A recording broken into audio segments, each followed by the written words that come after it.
Bloodline. Destiny. No, all of this must be shattered by my own hands. Although he lacks the bloodline limit, lacks talent in ninjutsu, and comes from a modest background, yet he possesses diligence. And that alone. Diligence, diligence, diligence. Chapter 1. Disdain from the start. Transparent comments streamed past Lee Rock's vision, causing him to halt his training. While keeping a vigilant lookout, he pondered within, who penned these words? Could someone be using ninjutsu to spy? Even though it was a time of peace, the possibility of enemy spies infiltrating the village could not be dismissed. Thus, Lee Rock scanned his surroundings anxiously, hoping to uncover the enemy. Alas, his search yielded nothing. At that moment, another wave of comments appeared. However, the content was far from what he wished to see. No wonder it looks familiar. It's the Hidden Leaf Village. What? The perspective is from Lee Rock. Such a pity for this lad. Sigh. There's nothing worth watching now. Though he performed well initially, he ultimately fell to his lineage, completely unable to keep up with Naruto's strength. He trained so hard, yet ends up being a mere nobody. Isn't that infuriating? Indeed, relying solely on hard work will not yield results. And he spends all his time around a girl who doesn't like him, completely oblivious that enhancing his strength is paramount. I still prefer watching Naruto Uzumaki, effortlessly defeating all the prodigies. Sasuke is also decent, quite pleasing to the eye, and exceptionally powerful. Unfortunately, here we only have little Lee. Let's leave. Crack.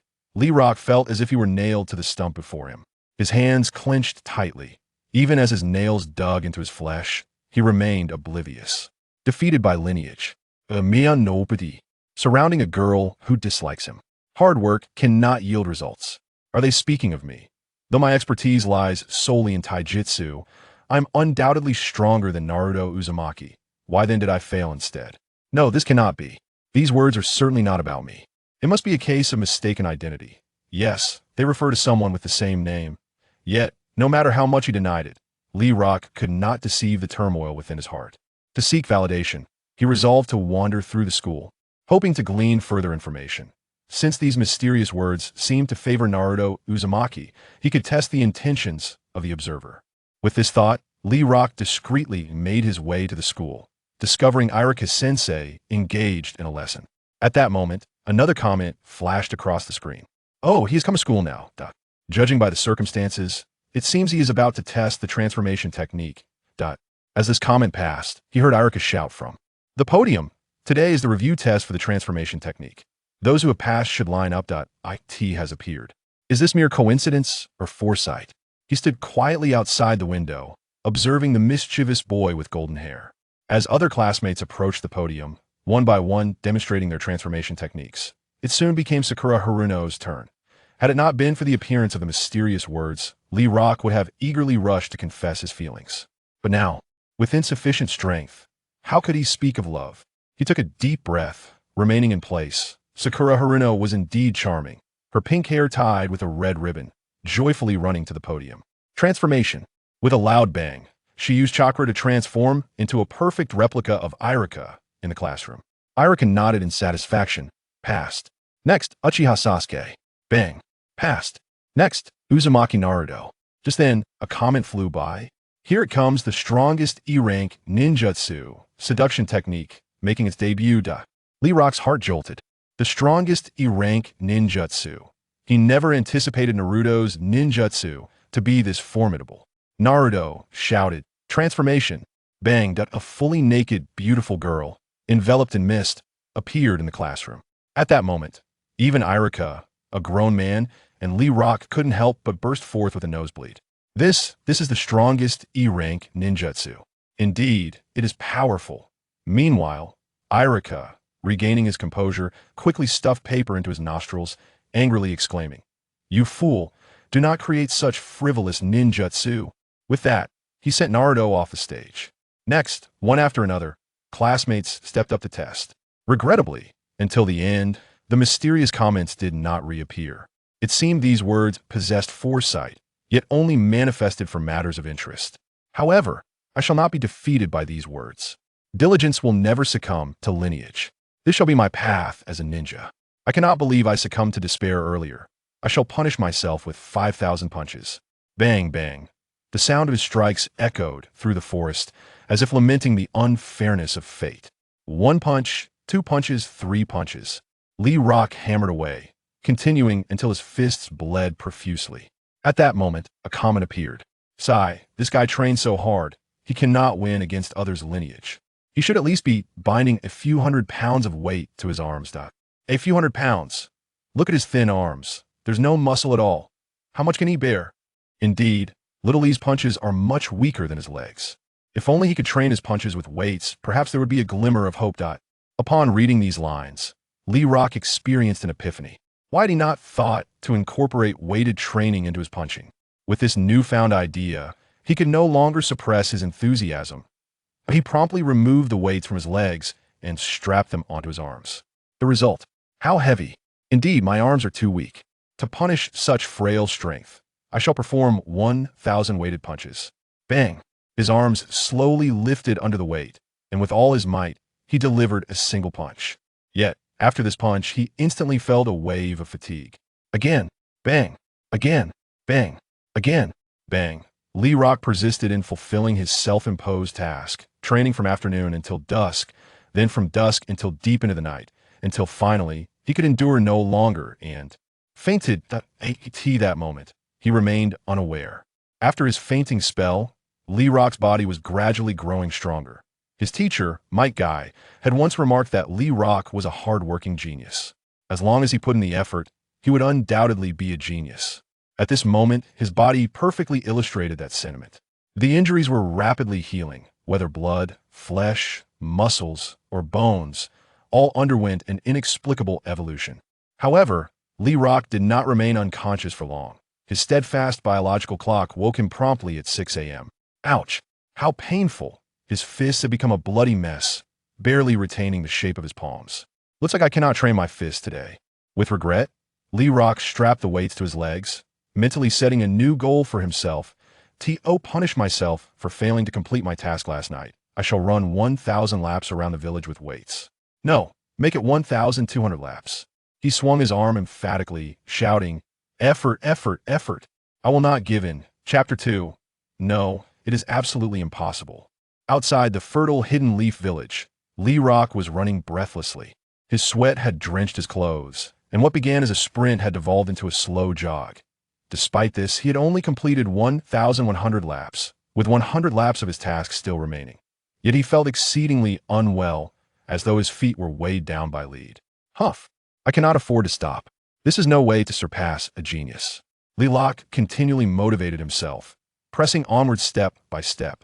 In that moment, he was suddenly reminded of Niji. Niji epitomized genius and trained diligently. Lee Rock had always aspired to surpass him. Ah, now I understand why I cannot measure up. True talent is formidable, and if it is coupled with hard work, how could an inept individual like me ever hope to prevail? Lee Rock's thoughts began to wander. To surpass such individuals, he realized he must double, triple, and quadruple his efforts in training. However, maintaining such intense training was not sustainable. As a martial arts ninja, he understood that if his body broke down, his power would falter in turn. For instance, his arms were in poor condition. Having sustained severe injuries the night before, he was unable to train today. What should I do? If only I could train while recovering. Suddenly, Lee Rock thought of a particular animal. The chicken. Once, during a mission to catch chickens, he had chased one for a long time, without success. The reason was that this particular rooster not only ran swiftly, but also had remarkable endurance. Later, Grandma Lee informed him that this rooster would stand on one leg daily, switching to the other when it grew tired. Over time, its strength far surpassed that of ordinary chickens. If he could employ a similar method in his training, perhaps he could achieve the same. With that thought, he immediately strapped all his weights to his right leg and attempted to hop on one foot through the forest. How heavy! Yet, the results should be promising. He could feel his left foot resting and recovering while his right foot was subjected to growing fatigue. However, as long as it proved effective, he would persevere. Lee Rock resolved to complete the next 100 laps by hopping on one foot. Thud, thud, thud. The heavy footfalls echoed, resembling a colossal beast prowling through the depths of the forest. Fortunately, the distance from the village was considerable, preventing any uproar. By the time Lee Rock finally completed the last of the 100 laps, it was already afternoon. With a growling stomach, he planned to indulge in some instant noodles. Indeed, having lost his parents at a young age, Lok lived alone in a modest wooden cabin, quite far from the village center. His living expenses were earned through performing simple tasks in the village for meager pay. It was not until he graduated from school that he had the opportunity to accompany Mike Guy on missions, earning some commission. However, due to his frugality from a young age, coupled with the need to purchase training tools, he had always subsisted on a meager diet. Vegetables and rice were common fare, while instant noodles felt like a luxury. As for barbecued meat, he could only enjoy it when Mike Guy treated him. While Lok savored his fragrant instant noodles, a flurry of comments began to flood the screen. Wow, with such a high consumption rate, he's resorting to instant noodles? It's no wonder his body is suffering. Indeed, his home appears to be utterly impoverished, yet he can still catch wild beasts. There are plenty of them outside. At the very least, there are fish in the river. Even Naruto knows to catch fish for food. Catching fish barehanded could also enhance dexterity, while weighted swimming serves as excellent physical training. Weighted water treading would improve chakra control and balance. Everywhere is an opportunity for training.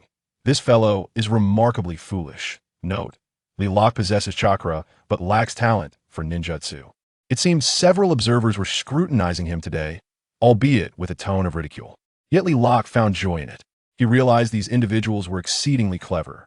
Each novel training method opened his eyes to new possibilities. Rumor had it that some utilized ocean waves to hone their swordsmanship, ultimately achieving unrivaled prowess. How impressive! With this thought, Lok resolved to give it a try himself. He finished his meal in a few hurried bites and, patting his belly, said, still not full. Perfect. I shall catch a few fish to eat, and I can practice treading water at the same time. With that, he slung a fish basket over his shoulder and headed toward the riverbank. In order to train while fishing, Lok deliberately chose a shallow area. He then attempted to stand on the water's surface with 1 foot while bearing weights. To his surprise, the next moment he plummeted, 1 foot sinking into the water. Not only did he fail to maintain his balance, but the sudden shift in weight caused him to tumble into the water, swallowing several mouthfuls. Cough, cough, ugh. Weighted water treading was indeed exceedingly difficult. Yet, it was through challenges that one finds progress. Determined, he decided he must master both weighted water treading and fish catching today. Note, Lok is set to graduate in a year and has already learned basic water treading and tree climbing. Time and again, he fell into the water, only to rise and begin anew. Soaking wet, he tirelessly practiced, undeterred by 100, 1,000, or even 10,000 failures. However, the monotonous training seemed to lack the interest of the mysterious texts. Aside from occasional remarks like boring, absurd, and waste of time, no useful information appeared. Until late at night, one message finally captured his attention. It is indeed Lok. What a pity, they just tested the transformation technique yesterday, and tonight is the night Naruto attempts to steal the sealing scroll. I will miss this thrilling spectacle. Lok was taken aback. Naruto was planning to steal the sealing scroll? How could this be? That was a forbidden item in the village. With Naruto's abilities, could he truly steal such a valuable object? At that moment, as Lok paused, he heard the sound of hurried footsteps in the forest, as though many were pursuing something. Curiosity piqued, he followed the sound. He observed individuals clad in Konoha's ninja vests, dispersing and searching for someone. Lok wondered, could it be that Naruto truly went to steal the sealing scroll? Are these individuals hunting for him?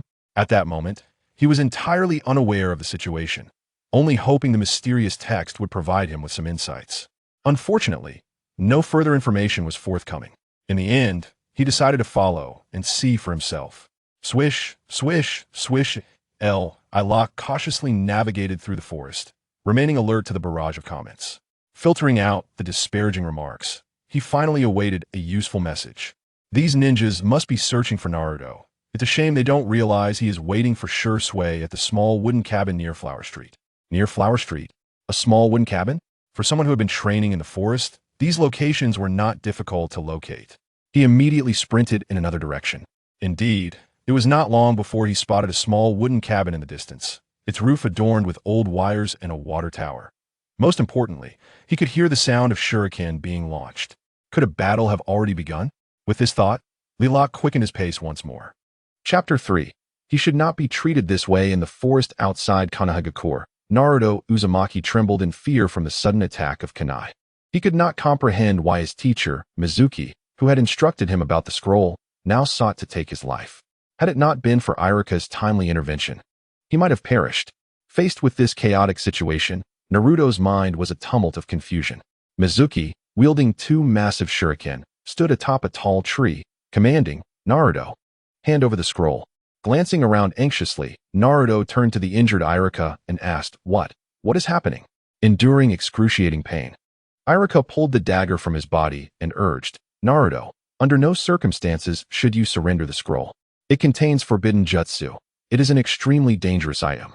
Mizuki has manipulated you to obtain it." Hidden in the shadows, Rock Lee overheard this revelation and thought, "Indeed, Naruto has been deceived. I never imagined that Mizuki, as a teacher, would exploit him in such a manner." Just then, a barrage of comments appeared that shocked him. So this is where he was found. This is the place where Naruto first used the shadow clone technique. Little Naruto is a tragic figure. His parents sacrificed themselves for the village. Yet the third Hokage calls him a demon fox. How could he not realize how much the villagers hate the Nine Tails for the destruction it caused? The person above is naive. The third Hokage surely knows. Otherwise, why would he comfort Naruto in the dead of night? The entire village, adults and children alike, has ostracized him. At this moment, his emergence is a mere straw to grasp at. Poor Naruto doesn't realize this order came from the third Hokage himself. I concur with the previous comment.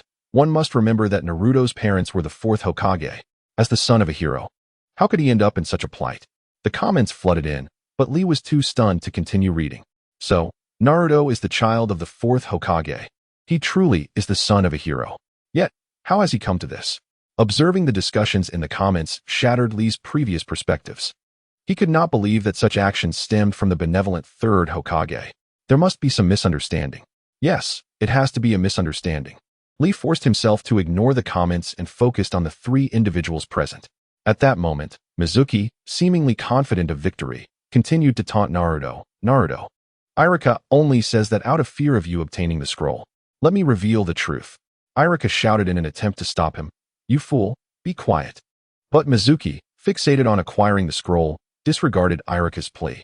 He sneered, 12 years ago, after the Nine Tails incident, the village established a certain rule. Naruto, puzzled, asked what rule. Mizuki mocked. "It is a secret rule that specifically forbids you, Naruto Uzumaki, from knowing the truth." Upon hearing this, Naruto's impatience surged. He had always yearned for acknowledgement. And now he discovered a regulation concerning himself. He quickly inquired, "Why is it that only I cannot know this rule?" Mizuki replied, "It is a rule that absolutely forbids revealing that your true identity is that of the demon fox. In other words, 12 years ago, you were the one who killed Iruka's parents and devastated the village." Boom. Not only did Naruto feel the world spin around him, but even Lee stood frozen in shock. This was real. The third Hokage had indeed issued this command. If it were someone else, one might think it was out of concern. However, Lee had gleaned fragments of information from the comments. According to the scattered details, the events were as follows. 12 years ago, the Nine Tails broke free from its seal and wreaked havoc on Konoha. The fourth Hokage, Minato Namikaze, single-handedly repelled the beast, sacrificing himself to seal it within the body of a newborn child. That child was Naruto Uzumaki, the fourth Hokage's own son. Ultimately, both the fourth Hokage and his wife perished, leaving the infant Naruto to be cared for by the third Hokage. But why did the third Hokage not reveal the truth to everyone? Why not tell them that Naruto Uzumaki is not only the child of a hero, but also bears the burden of sealing the demon fox? Instead, he was misunderstood as the demon fox itself, facing animosity from all, to the point where even eating became a challenge. Why? The straightforward-minded Lee could not fathom such matters, leaving his head spinning in confusion. Meanwhile, Mizuki continued to unveil the truth, provoking Naruto further. "Do you not find it strange? Why does everyone in the village despise you? Even Iruka harbors hatred for you. Thus, you will never gain their acceptance." With that, Mizuki drew out a massive kunai, grinning maliciously. "You might as well die, Naruto." Whoosh. The enormous kunai whirled swiftly toward Naruto. With his still undeveloped skills, there was no way for him to evade it, leaving him with no option but to flee in panic. Yet, just as the shuriken was about to strike Naruto, a furious voice erupted from the shadows. "You shall not harm him." Clang. The massive kunai was deflected by a weighted leg strap inscribed with the character for root. Rock Lee, filled with rage, stood up and pointed at Mizuki, shouting, "You have no right to harm him." Initially concerned that the Umbu had arrived, Mizuki relaxed upon recognizing Lee, laughing. Oh, it's just you, Lee. You, a mere genin who cannot even use ninjutsu, think you can stop me? Lee, dragging his weary body, stepped forward resolutely. Indeed, I will stop you. And I shall also inform you that Naruto is not the demon fox. You are speaking nonsense. Naruto was taken aback that, at such a moment, someone would stand up for him. He felt deeply moved. Mizuki, however, regarded Lee's declaration as mere bravado, scoffing. A person who cannot even use ninjutsu is no match for me. He unsheathed another giant shuriken, spinning it rapidly before launching it at Lee. Unfazed, Lee remained calm and composed. Only at the moment of impact did he suddenly extend his palm, swiftly grasping the central ring of the giant shuriken. His eyes locked onto Mizuki as he declared, "Such an attack cannot defeat me. In fact, it will only take one move to bring you down." Swish. He lunged forward, delivering a powerful kick aimed at Mizuki's chest. Konoha Whirlwind. Mizuki, caught off guard, was sent flying by Lee's kick, crashing heavily into a tree and sliding down lifelessly. It was evident that the blow had gravely injured him. The power displayed astonished not only Naruto, but also compelled Iruka to exclaim, "Incredible." Chapter 4. A little bit grown up, having swiftly concluded the battle, Lee extended a hand toward Naruto, grinning cheerfully. "I am Rock Lee. You can call me Lee." Bewildered, Naruto hesitantly reached out, stammering, I am Naruto Uzumaki. Please take care of me." He quickly withdrew his arm and cautiously asked, "Aren't you afraid of me?" "They all say I am the demon fox." Lee confidently raised his thumb, proclaiming loudly, "I am not afraid. Besides, you are not the demon fox." Just as he was about to reveal the truth to Naruto, a flurry of comments yanked Lee back. "Oh my goodness, Lee 1T actually revealed the truth, will he? The third Hokage is watching through a telescope right now. If he spills the beans, Lee will surely be taken by the Umbu. The person above has a narrow view. Being taken by the Umbu might still allow for survival. If he is taken by Danzo, death is practically assured. Perhaps it would also implicate Might Guy, after all. He is his teacher." Upon reading these two lines, Rock Lee swallowed the words that were about to escape his lips, feeling an immense sense of relief. Fortunately, there was a text reminder. Otherwise, he could have caused a tremendous disaster. It seemed prudent to withhold this news from him for now. Embarrassed, Lee scratched his head and explained, "You don't seem like a fox demon at all, haha." He then deftly changed the subject. "By the way, let us take Iruka-sensei to the hospital. He is injured." Iruka struggled to maintain his composure and declined, "No need. This injury can be patched up easily." He smiled and remarked, "I didn't expect that little Lee's strength would be so formidable. Even Mizuki was no match for him." Naruto, puzzled, inquired, "Iruka-sensei, do you know him?" Iruka replied, "Yes, he is a graduate from the last class and a taijutsu specialist." Naruto asked, "Taijutsu specialist?" Little Lee clarified, "Because I don't know ninjutsu or genjutsu, I only practice taijutsu." Naruto finally understood the implication. However, the earlier attack was truly impressive. Iruka secured the sealing scroll and said, "Let us return the scroll together." Naruto had been coerced by Mizuki into stealing it. As long as they clarified the situation with the third Hokage, everything should be fine. Naruto, anxious, voiced his concern. "Do you really think the third Hokage won't blame me?" Iruka reassured him, "Don't worry, the third Hokage is a very kind person. He will surely forgive you once he learns the truth. Besides, we have apprehended Mizuki, the real culprit, which counts as a merit." However, little Lee recalled that the third Hokage had been observing them, and he had nearly revealed the truth earlier. If he were to meet the Hokage in person, it might expose his anomaly. After some contemplation, he decided against going, stating, "Iruka-sensei, I want to go. I still have training to complete today." Iruka did not press the matter and nodded, leading Naruto and the unconscious Mizuki away. Meanwhile, the audience expressed their regret in the comments, lamenting that they had not witnessed Naruto perform the shadow clone technique, especially since Mizuki had already been defeated, leaving Naruto with no opportunity to act. Nevertheless, little Lee had taken note of this ninjutsu. As the moon waned and the stars dimmed, a night passed without incident. The following day, Rock Lee awoke early, eager to practice his weighted single-leg jumps. However, upon opening the door, he was met with a delightful surprise. "Guy-sensei," he exclaimed joyfully. The visitor was none other than Might Guy, characterized by his kappa-like hairstyle and bushy eyebrows, with a resolute appearance. Clad in a green jumpsuit, he sought little Lee to train together. Upon hearing the call, Might Guy burst into laughter. "Lee, This is the time to unleash our youth. Let us go for a run. Little Lee agreed. Sure, Guy-sensei. But today, I want to practice single-leg jumps. Guy paused in confusion and asked, what is a single-leg jump? Little Lee explained his method of weighted single-leg jumps, which elicited enthusiastic praise from Guy. As expected of my disciple, you've devised such an excellent technique. Then let us practice single-leg jumps together, Lee. Little Lee, filled with excitement, embraced Guy, shouting, Guy-sensei. As they trained, the comments were filled with ellipses, reflecting the audience's mixed feelings about Little Lee and Might Guy's training. Yet, Little Lee remained oblivious to the comments, reveling in the joy of training with Might Guy. They executed single-leg jumps, alternating punches, and walking on their hands until they completed their training tasks, after which they went to enjoy curry together. However, as Little Lee ate, his appetite waned with each bite due to the mocking remarks in the comments that ridiculed his training and questioned his strength. Despite his optimistic nature, the negativity from the audience weighed on him. Among the comments, the most significant piece of information was the grim fate of Might Guy, who suffered a shattering leg fracture and would henceforth require a wheelchair. For a taijutsu ninja, this was undoubtedly a devastating blow. Little Lee gazed at the cheerful man before him, who resembled a father figure, and found it hard to fathom how he would cope with such an injury. He dared not contemplate further. Noticing Little Lee's expression, Might Guy inquired, "What's wrong, Lee? Is today's curry not to your liking?" Little Lee, being straightforward, wore his emotions on his sleeve.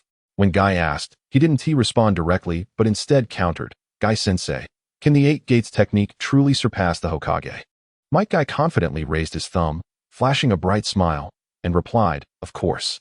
He then queried, "What's the matter, Lee? You seem unusual today."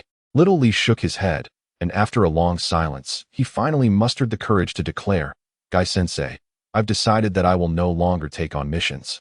At least, I don't wish to undertake ordinary missions." Might Guy was taken aback. Stroking Little Lee's forehead, he questioned, "You're not feverish. What kind of nonsense are you speaking? How will you earn a living without missions?" Little Lee's serious demeanor made it clear to Guy that he was sincere. "Guy-sensei, I don't want to save money. I only wish to grow stronger than the Hokage. For that, I will endure any hardship in my training. I am not afraid of being called foolish, weak, or even a failure. What I fear is being unable to protect those I wish to safeguard."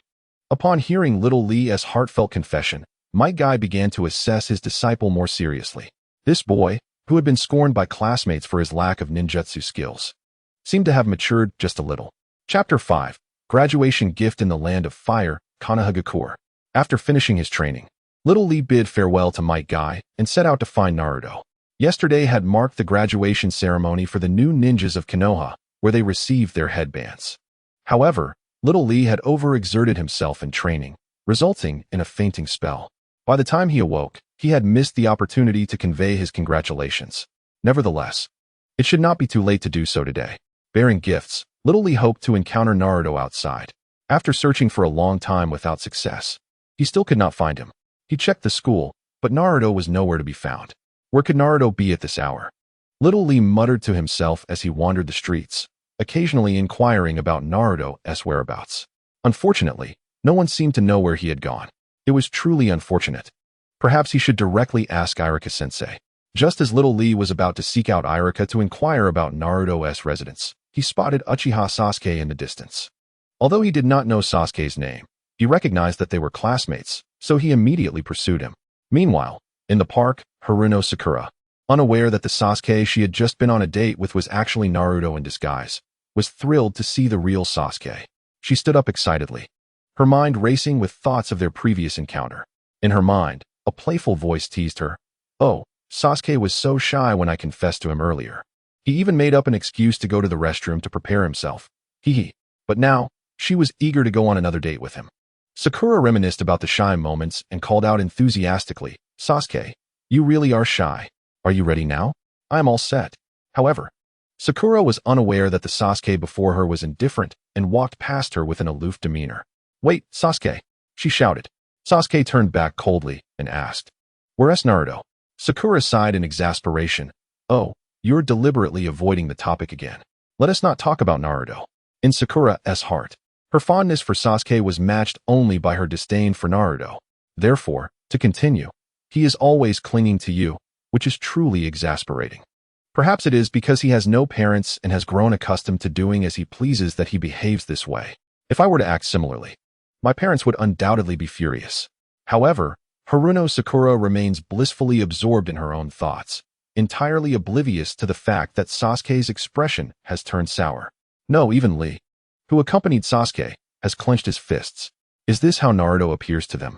A person unloved by his parents, thus deemed unlikable. In this moment, Lee begins to grasp the hardships of Naruto's life. If even his classmates view him this way, one can only imagine how others perceive him.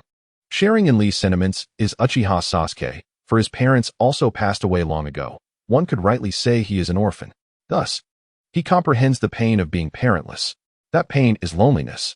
Faced with Sakura's incessant chatter, Sasuke coldly utters these two words, loneliness. Loneliness is not merely a matter of being scolded by parents. It is a profound sorrow that surpasses such trivialities. Confronted by the suddenly unfamiliar Sasuke, Sakura inquires in astonishment. Sasuke, what has gotten into you? Uchiha Sasuke gazes at her coldly and states, you are annoying. You are annoying, annoying, annoying. Sakura is taken aback by Sasuke's words, momentarily rendered as helpless as a leaf caught in the wind. Meanwhile, the silent Lee chooses to depart quietly. Yet, the matter of Naruto's parents weighs heavily on his mind. After turning a corner, Lee quickly catches up to Sasuke, calling out, Sasuke-kun, wait. Sasuke looks at this unfamiliar voice with confusion. However, noticing Lee's Konoha headband, he asks, what do you want? I'm busy.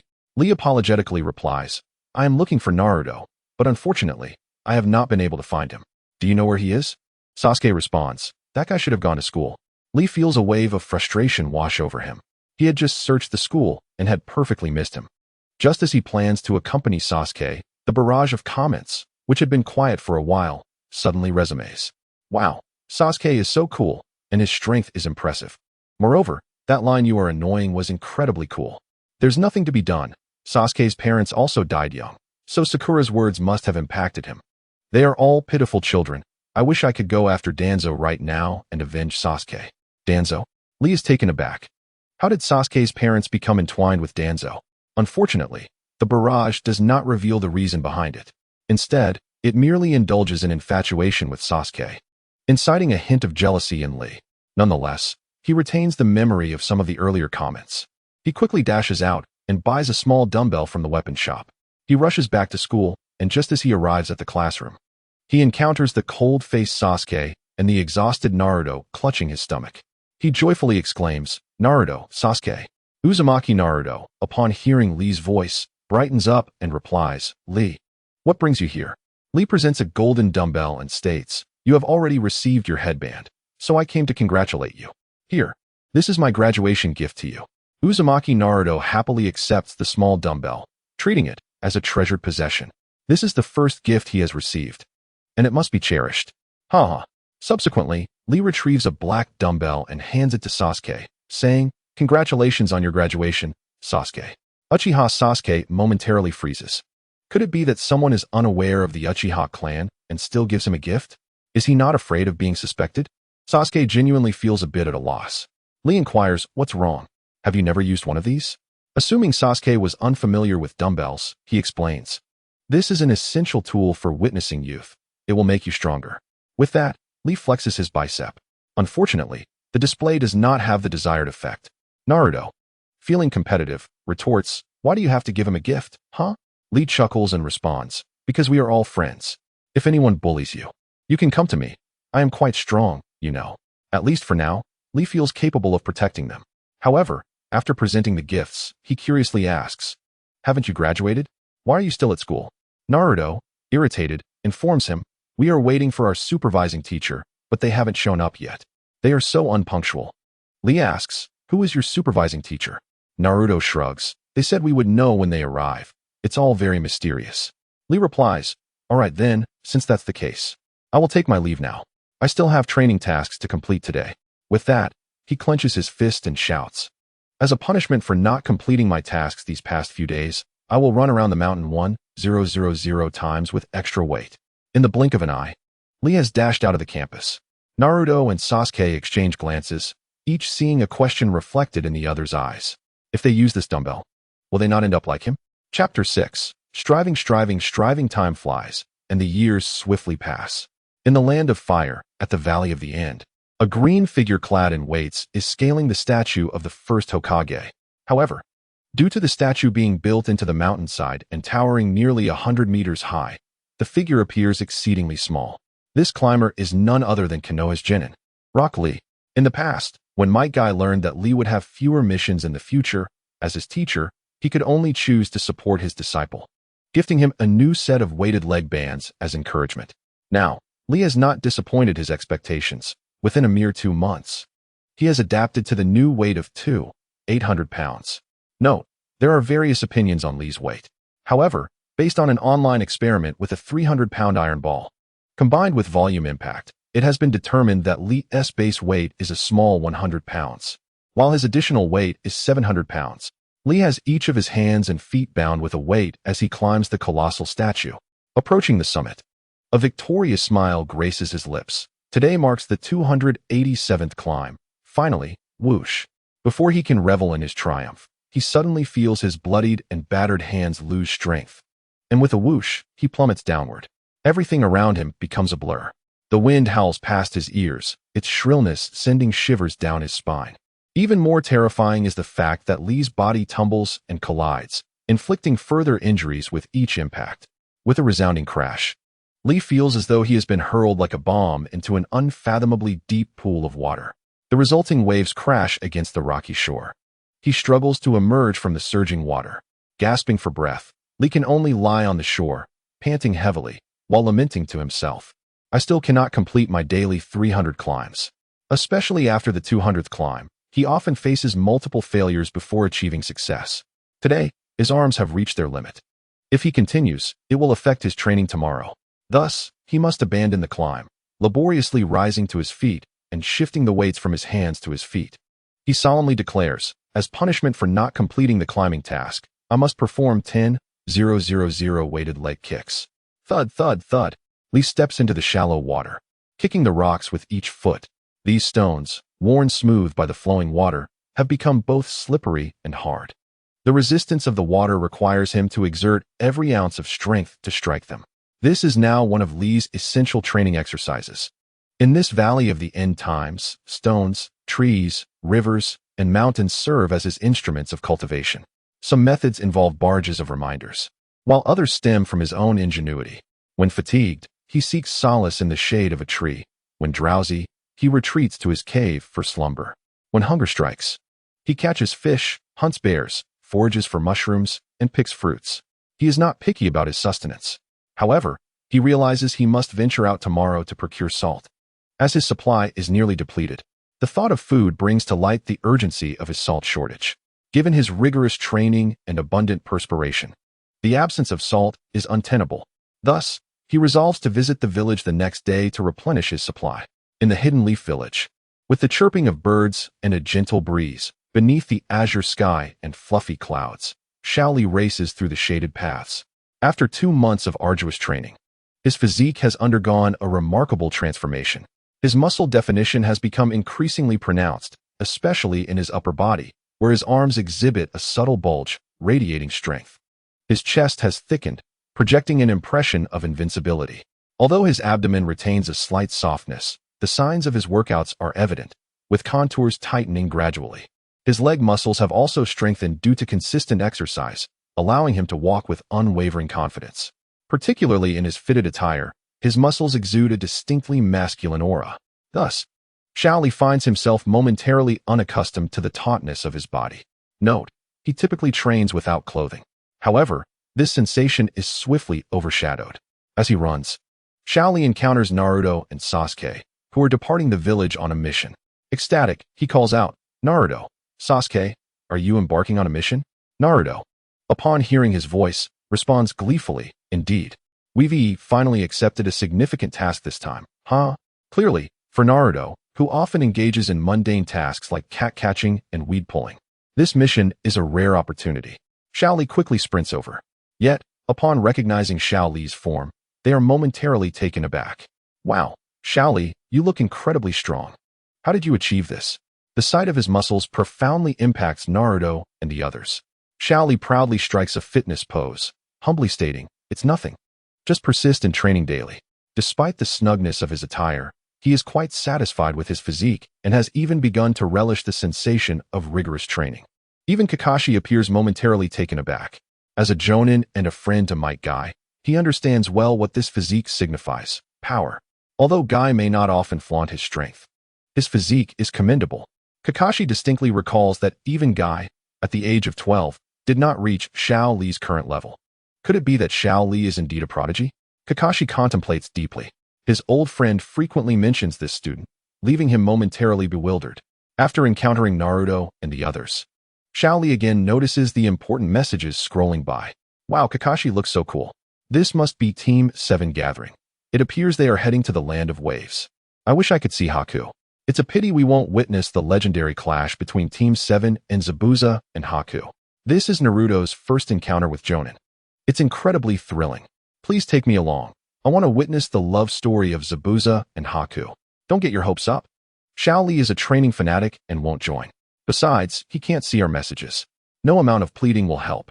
The plethora of information leaves Xiao Li somewhat dazed. Yet, he identifies the two most critical points. First, these mysterious texts should be invisible to him. Although he does not understand why he can see them, he deems it best to pretend otherwise. Second, Naruto and his team will confront a jonin named Zabuza. This second revelation stirs something within Xiao Li, who has always aspired to grow stronger.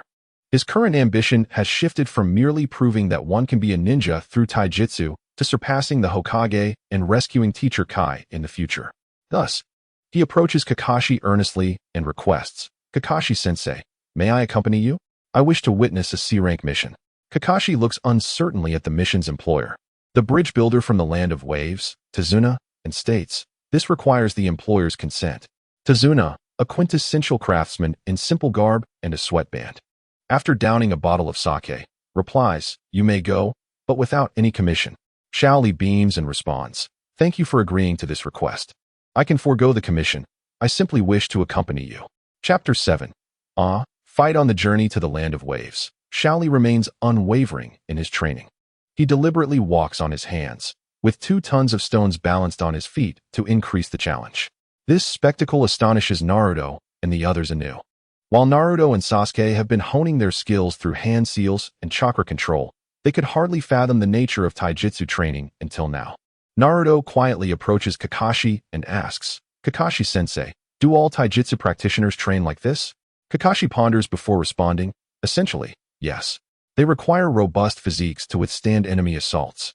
Thus, their bodies become their most formidable weapons." Gulp. Naruto swallows hard. Although he envies Xiao Li's muscles, he still believes ninjutsu holds greater power. As for muscles, he figures he'll develop his in due time. Nevertheless, thanks to Xiao Li, the atmosphere of training during their journey intensifies, with occasional kunai, throwing adding some variation. Suddenly, as Xiao Li practices his taijutsu, he halts. Naruto, curious, asks, "What is wrong, Xiao Li? Is there an enemy?" Throughout the journey, Naruto has eagerly anticipated an adversary to confront.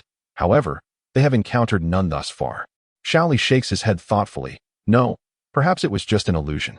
During his time training in the valley, his body has become acutely sensitive to environmental changes. Just moments ago, he sensed a gust of wind interrupted, as though something or someone had abruptly obstructed its flow. Though the breeze soon resumed, he had detected the anomaly. Is it an enemy? Xiao Li harbors doubts, but prepares himself for battle. He appears to continue walking on his hands.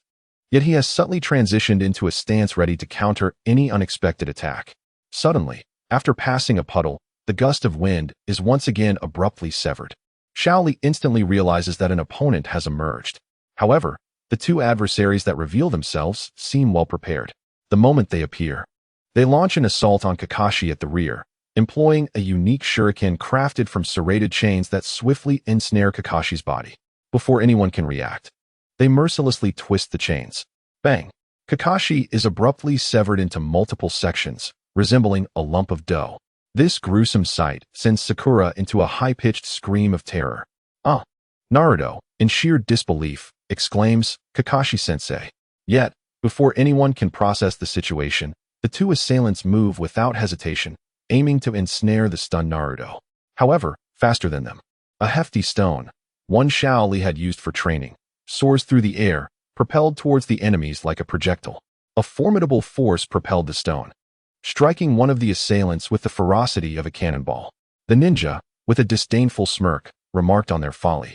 But his words were cut short as the stone sent him hurtling away. The might of the blow was astonishing. Observing that the chain was pinned beneath the stone, the other assailant discarded it without hesitation, brandishing the iron claw mechanism on his arm and charging towards Dazna, the bridge master. It was evident that their target was none other than him. However, how could the well-prepared Lee allow them to succeed? As the ninja took his first step, Lee's fist was already upon him.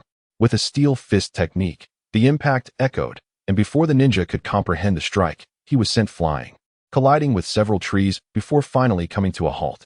Clearly, Lee had yet to master his newfound strength, having inadvertently killed the assailant with a single blow. The ninja who had been struck by the stone, realizing the dire situation, attempted to flee.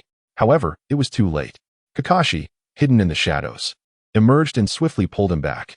Sakura, witnessing this, exclaimed with joy, "Kakashi-sensei, you're alive." At that moment, Naruto and the others discovered that where Kakashi had been slain, there was no blood or flesh, only a pile of wooden substitutes from the body replacement technique. Kakashi greeted them and remarked to Lee, "I didn't expect your strength to be this formidable. Guy truly has trained an exceptional student." Although the skirmish lasted mere seconds, it resulted in one attacker dead and another injured, an outcome Kakashi had not anticipated. Lee merely smiled shyly, feeling that his strength was still insufficient. In comparison, Sasuke, who had drawn out his kunai in preparation to attack, performed adequately, while Sakura, though fearful, managed a commendable response. Both received praise for their efforts. In contrast, Naruto faced Kakashi's direct reprimand. "Naruto, I apologize for not being there to assist you in time. However, I never expected you to remain so still." Clearly, Kakashi deemed Naruto's behavior wholly inadequate. The attention of the ambush had been entirely usurped by Lee. Kakashi pondered, "This time, I truly lost a guy." I can only imagine how long he would gloat about it. Nevertheless, this incident had been fraught with tension, but ultimately safe. As an experienced ninja, Kakashi was well-versed in interrogation and promptly began to question the captured enemy ninja. Meanwhile, Naruto, having faced criticism, fell into a deep introspection. Lee approached him, patting him on the shoulder, and offered a bright smile, reassuring him, "Naruto, it's common for everyone to struggle in their first real battle. There's no need to dwell on it." Naruto, disheartened, replied, "But I've been training so hard. I complete missions and practice ninjutsu daily. I should be stronger than before. Why couldn't I even react when I was attacked?" Lee responded, "Not being able to react the first time doesn't stem solely from fear. It also reflects your kind-hearted nature. That is not a bad thing." Naruto, still skeptical, inquired, "Really?" Lee, affirming with a thumbs up, replied, "Absolutely." Hearing this, Naruto's spirits lifted slightly. Yet he still struggled to shake off his earlier performance, as his benchmark had always been Sasuke, while Sasuke had remained calm and composed. Naruto felt he had become a poor example. Observing Naruto's turmoil, Lee encouraged him, "Don't worry, Naruto. I believe you will become very strong." Naruto nodded resolutely, vowing to himself that he would not be outdone by Sasuke again. Chapter 8. Hear my defense upon the wide river shrouded in thick mist. The only sound was the rhythmic splashing of oars. From the captured enemy ninja, Kakashi had gleaned the identity of their target and the mission's difficulty. Dazna admitted that he had withheld information about the ninja attack due to the lack of a substantial reward for a B-class mission, as only a meager sum of 10,000 Rio was required for a C-class mission. However, due to the concealment of vital information, Kakashi and his team had the right to terminate the mission. To ensure its continuation, Dazna felt compelled to disclose the origins of the matter. As you can see, this task indeed exceeds the C-class scope. "I am being targeted by an exceptionally fearsome individual." Kakashi inquired, "Who is it?" Dazna replied, "You may have heard of him. He is the owner of the shipping company, Kato." Kakashi was taken aback by the name, confirming, "Is it Kato of the Kato Corporation? That man is one of the wealthiest individuals in the world." Dazna nodded, stating, "Indeed, that is him. On the surface, he is a shipping magnate, but behind the scenes, he exploits thugs and ninjas to engage in drug and contraband trafficking. He has also been known to usurp other businesses and nations. About a year ago, he wreaked havoc in the Land of Waves, using his wealth and violence to monopolize the island's transportation. For an island nation like the Land of Waves, controlling transportation equates to controlling its wealth, politics, and even the safety of its people. My goal is to construct a bridge to the outside world. Once this bridge is completed, he will no longer be able to control the transportation here. That is why he sees me as a thorn in his side, even dispatching ninjas to thwart my efforts. Sasuke deduced. So, the two ninjas we encountered last time were Kato's lackeys? This mission is indeed perilous. Dasna sighed, expressing his sorrow. Never mind. Even if you cancel the mission after reaching shore, it's no matter. Ultimately, I might just be killed on my way home. Kakashi interjected, and Dasna, seemingly indifferent, continued. It's nothing. You need not concern yourselves. Even if I die, only my 8-year-old granddaughter will weep for me. He added, my daughter won't hold any ill will towards the Leaf Ninjas. After all, she is a frail woman who will have to live in solitude. Lee, bewildered, questioned, Uncle Dasna, why do I feel like you're threatening us? Yet, he had no evidence to support his suspicion. Dasna dismissed it, stating, it's nothing, it's not your fault. However, since Kakashi was the decision-maker, all eyes turned to him, eager for his verdict. Kakashi, feeling helpless, thought, this old man truly has me in a bind, and reluctantly agreed. It seems we have no choice. We will continue to protect you. Dasna joyfully replied, I am truly grateful. Soon, the 5 of them, under Dasna's guidance, arrived at the shores of the Land of Waves. This was a place gently embraced by time, exuding an air of ancient tranquility. The crystal waters flowed like a jade necklace, delicately encircling this forgotten corner of the world. Miraculously, a small grove lay hidden beneath the water, its lush trees with roots deeply anchored in the muddy bottom, as if nature had intentionally adorned this waterway with a splash of green. Sunlight filtered through the treetops, casting dappled patterns upon the water's surface, creating a scene as beautiful as a dream.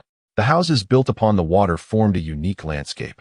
Though often simple wooden structures weathered by the elements, they radiated warmth and rustic charm. Beyond the lakeside village lay a breathtaking mountainous forest. It unfurled quietly before the eyes of the onlookers, exuding a primordial charm and the vibrancy of life. In the mountains, the trees flourished, lush and verdant, with various forms of vegetation interwoven, creating vibrant little realms. Sunlight filtered through the treetops, casting dappled shadows that added a touch of mystery and warmth to this tranquil woodland. Occasionally, the melodious chirping of birds pierced the silence, enhancing the allure of the forest. Shaoli seemed to be transported back to his days of training in Konoha, unable to resist practicing the techniques of the steel fist style. This style focuses on surface damage, delivering direct attacks that can break bones or inflict other injuries. In the village of Konoha, Might Guy and Shaoli epitomized this school of thought. The primary combat moves included straight punches, hooks, jabs, and kicks. Whether in ordinary combat or utilizing chakra skills, these techniques were the foundation from which all others emerged. However, to avoid hindering their mission, Shaoli refrained from exerting his full strength, simply donning weights to practice his strikes.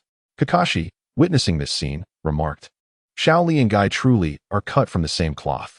No matter where they are, they can slip into a training state. Aside from Shaoli's training, Naruto was scheming with great zeal.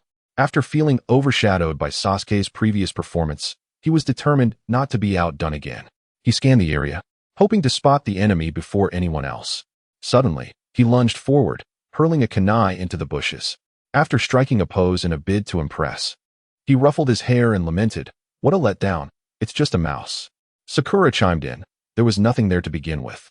Could you please stop trying to show off? Kakashi, slightly bewildered, wondered how he had missed the situation. And Naruto, please don't throw kunai casually, it's quite dangerous. Yet, Shaoli, in his innocence, genuinely believed that Naruto had indeed detected something. Ignoring his teammates' jests, Naruto continued to peer around, earnestly declaring, it looks like there's a shadow over there. Or wait, maybe it's this way? No, it must be that direction. With a swift motion, he sent another kunai flying into the underbrush. Annoyed by Naruto's antics, Sakura slapped him on the back of the head, exclaiming, I told you to stop. Naruto retorted, looking aggrieved, no, really, there is someone watching us. Sakura, naturally, was skeptical of his claims. However, Shaoli believed him wholeheartedly. He dashed into the bushes and, to his delight, discovered a rabbit trembling in fear from the kunai. It's true, Naruto really did spot something. He cried joyfully, what a lovely rabbit. With that, Shaoli happily secured the wild rabbit to his waist. Kakashi, initially intent on investigating, found himself momentarily dumbfounded by Xiao Li's actions. "Xiao Li, what are you doing?" "Catching a rabbit, of course." "For a meal," Xiao Li replied with conviction.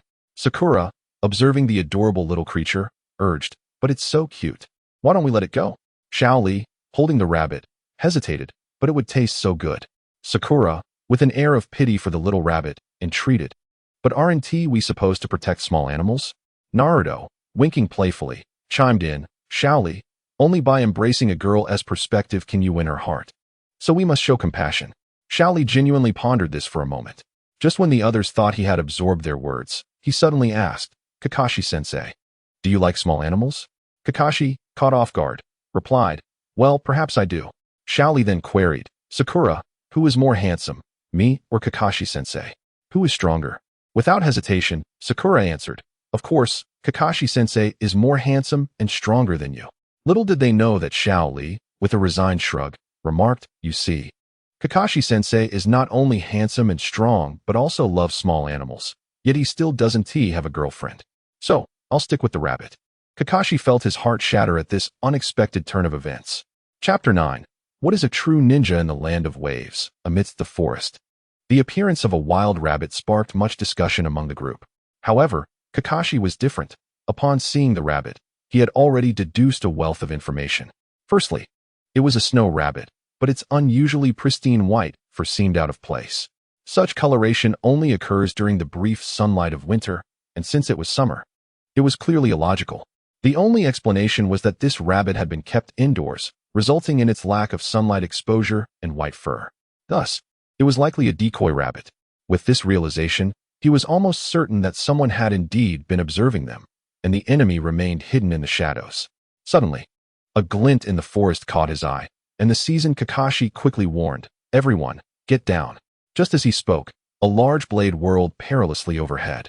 Had Naruto and the others hesitated for even a moment, the consequences would have been dire. With a whoosh, the blade struck a tree trunk with tremendous force. At the same time, a figure suddenly appeared atop the blade. This individual had short black hair, no eyebrows, and pale skin yet a robust physique. He wore a Mist Village forehead protector askew on his head, with half of his face and neck wrapped in bandages. Even standing on the blade, he emanated an aura of formidable strength. Upon seeing this person, even Kakashi felt a weight of gravity settle in his chest. He feigned nonchalance, calling out, "Ah, it's the rogue ninja from the mist, Zabuza Momochi. What brings you here?" Meanwhile, Xiao Li noticed an influx of messages in his mind. "He has appeared, Zabuza Momochi. A rare elite, possessing considerable talent. What a pity. Are we about to witness a duel between two elite jonin today?" The messages continued, but Xiao Li had already focused intently on the battlefield. The information indicated that this was an elite jonin, explaining why Kakashi-sensei found him formidable. Zabuza stood proudly on the blade, looking down upon Kakashi. Meanwhile, Naruto, still oblivious to the situation, saw the enemy's appearance and immediately sought to redeem himself for past failures. He was undeterred by the notion of a rogue ninja. This time, he was determined to charge forward first. Yet, as he stepped up, Kakashi effortlessly blocked his path, sternly admonishing, "Don't be a hindrance. You all need to retreat." Naruto, indignant, protested, "Why not? I want to make a good impression." Kakashi, still focused on Zabuza, explained without turning, "This guy is not to be compared with the last one. If we're facing him, even I must go all out." Kakashi prepared himself for an intense battle, revealing his forehead protector to unveil his crimson three-tomo Sharingan. This extraordinary eye instilled an immediate sense of awe. At that moment, Zabuza, perched atop the blade, finally responded, "I didn't expect to see the legendary Sharingan so soon. With a copy ninja like you around, it's no wonder the Demon Brothers failed. However, I'm afraid today, this old man must stay here." With his assertive words, the atmosphere grew tense. Xiao Li began searching the messages for information about the Sharingan, but the text seemed to take its existence for granted, offering little discussion. Sasuke, standing nearby, explained, "The Sharingan derives from the gaze, manifesting powers through the pupil. The wielder of the Sharingan possesses the extraordinary ability to see through all illusions, physical techniques, and ninjutsu in an instant, reflecting them back with unparalleled clarity. Yet, the powers of the Sharingan extend far beyond this. It is evident that these eyes harbor even more formidable capabilities." Just the thought of being able to instantly perceive and counter physical techniques is enough to send shivers down his spine. Is this what constitutes a powerful ninja? The notion of effortlessly seeing through physical techniques is overwhelming. Suddenly, Lee shook his head vigorously, attempting to dispel such thoughts from his mind. No, Kakashi is Gai-sensei's rival. Gai-sensei has mentioned that their match record stands at 49 losses to 50 victories. There must be a way to counter such a unique ability. Zabuza, perched atop a tree, interjected, he speaks the truth. His abilities are not limited to mere perception. He can not only instantly comprehend ninjutsu techniques, but also replicate them. During my time in the assassination unit, I carried a notebook containing your information. He is the copy ninja, Kakashi, a man who has imitated over 1,000 ninjutsu. Lee listened with envy, lamenting his inability to perform even a single ninjutsu, while Kakashi-sensei had mastered over 1,000. How enviable. However, he sensed the expressions of others and felt that Sasuke must know something more. He resolved to inquire about these eyes when the opportunity arose. Just then, Zabuza prepared to strike, gripping the massive sword beneath him, declaring, "Enough idle chatter. I need to eliminate this old man quickly." Kakashi stepped forward and instructed his comrades. "You must not engage in this battle. Form a protective barrier around Mr. Tazuna. This is the time for our team to cooperate." Swiftly, Lee and the others positioned themselves back to back, encircling Tazuna at the center. Zabuza gracefully landed upon the water's surface, hands forming seals as he infused chakra into the water. Ninja art, hidden mist technique. Utilizing the fusion of chakra and water, he instantly enveloped the air in thick fog. As Zabuza's figure vanished from sight, Lee channeled all his focus into the battle, vigilantly observing his surroundings for any potential attacks. Kakashi educated his comrades, stating, "Zabuza Momochi is a ninja proficient in silent assassination techniques. His method allows individuals to perish quietly in the stillness, and by the time one realizes it, they have already crossed over to another realm." Kakashi was aware that his Sharingan was transplanted and not yet fully under his control. Hence, he could only advise his comrades to exercise caution. Yet, if they truly could not prevail, death would be the only outcome. Sakura, unable to contain herself, retorted, "Don't speak of death so casually, Kakashi-sensei. For us, freshly graduated students, facing such a powerful ninja right from the start is incredibly cruel." As time passed with everyone on high alert, the mist thickened increasingly.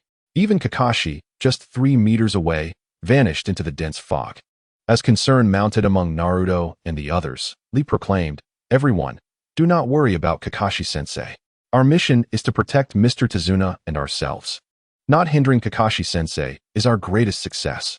However, they underestimated their opponent.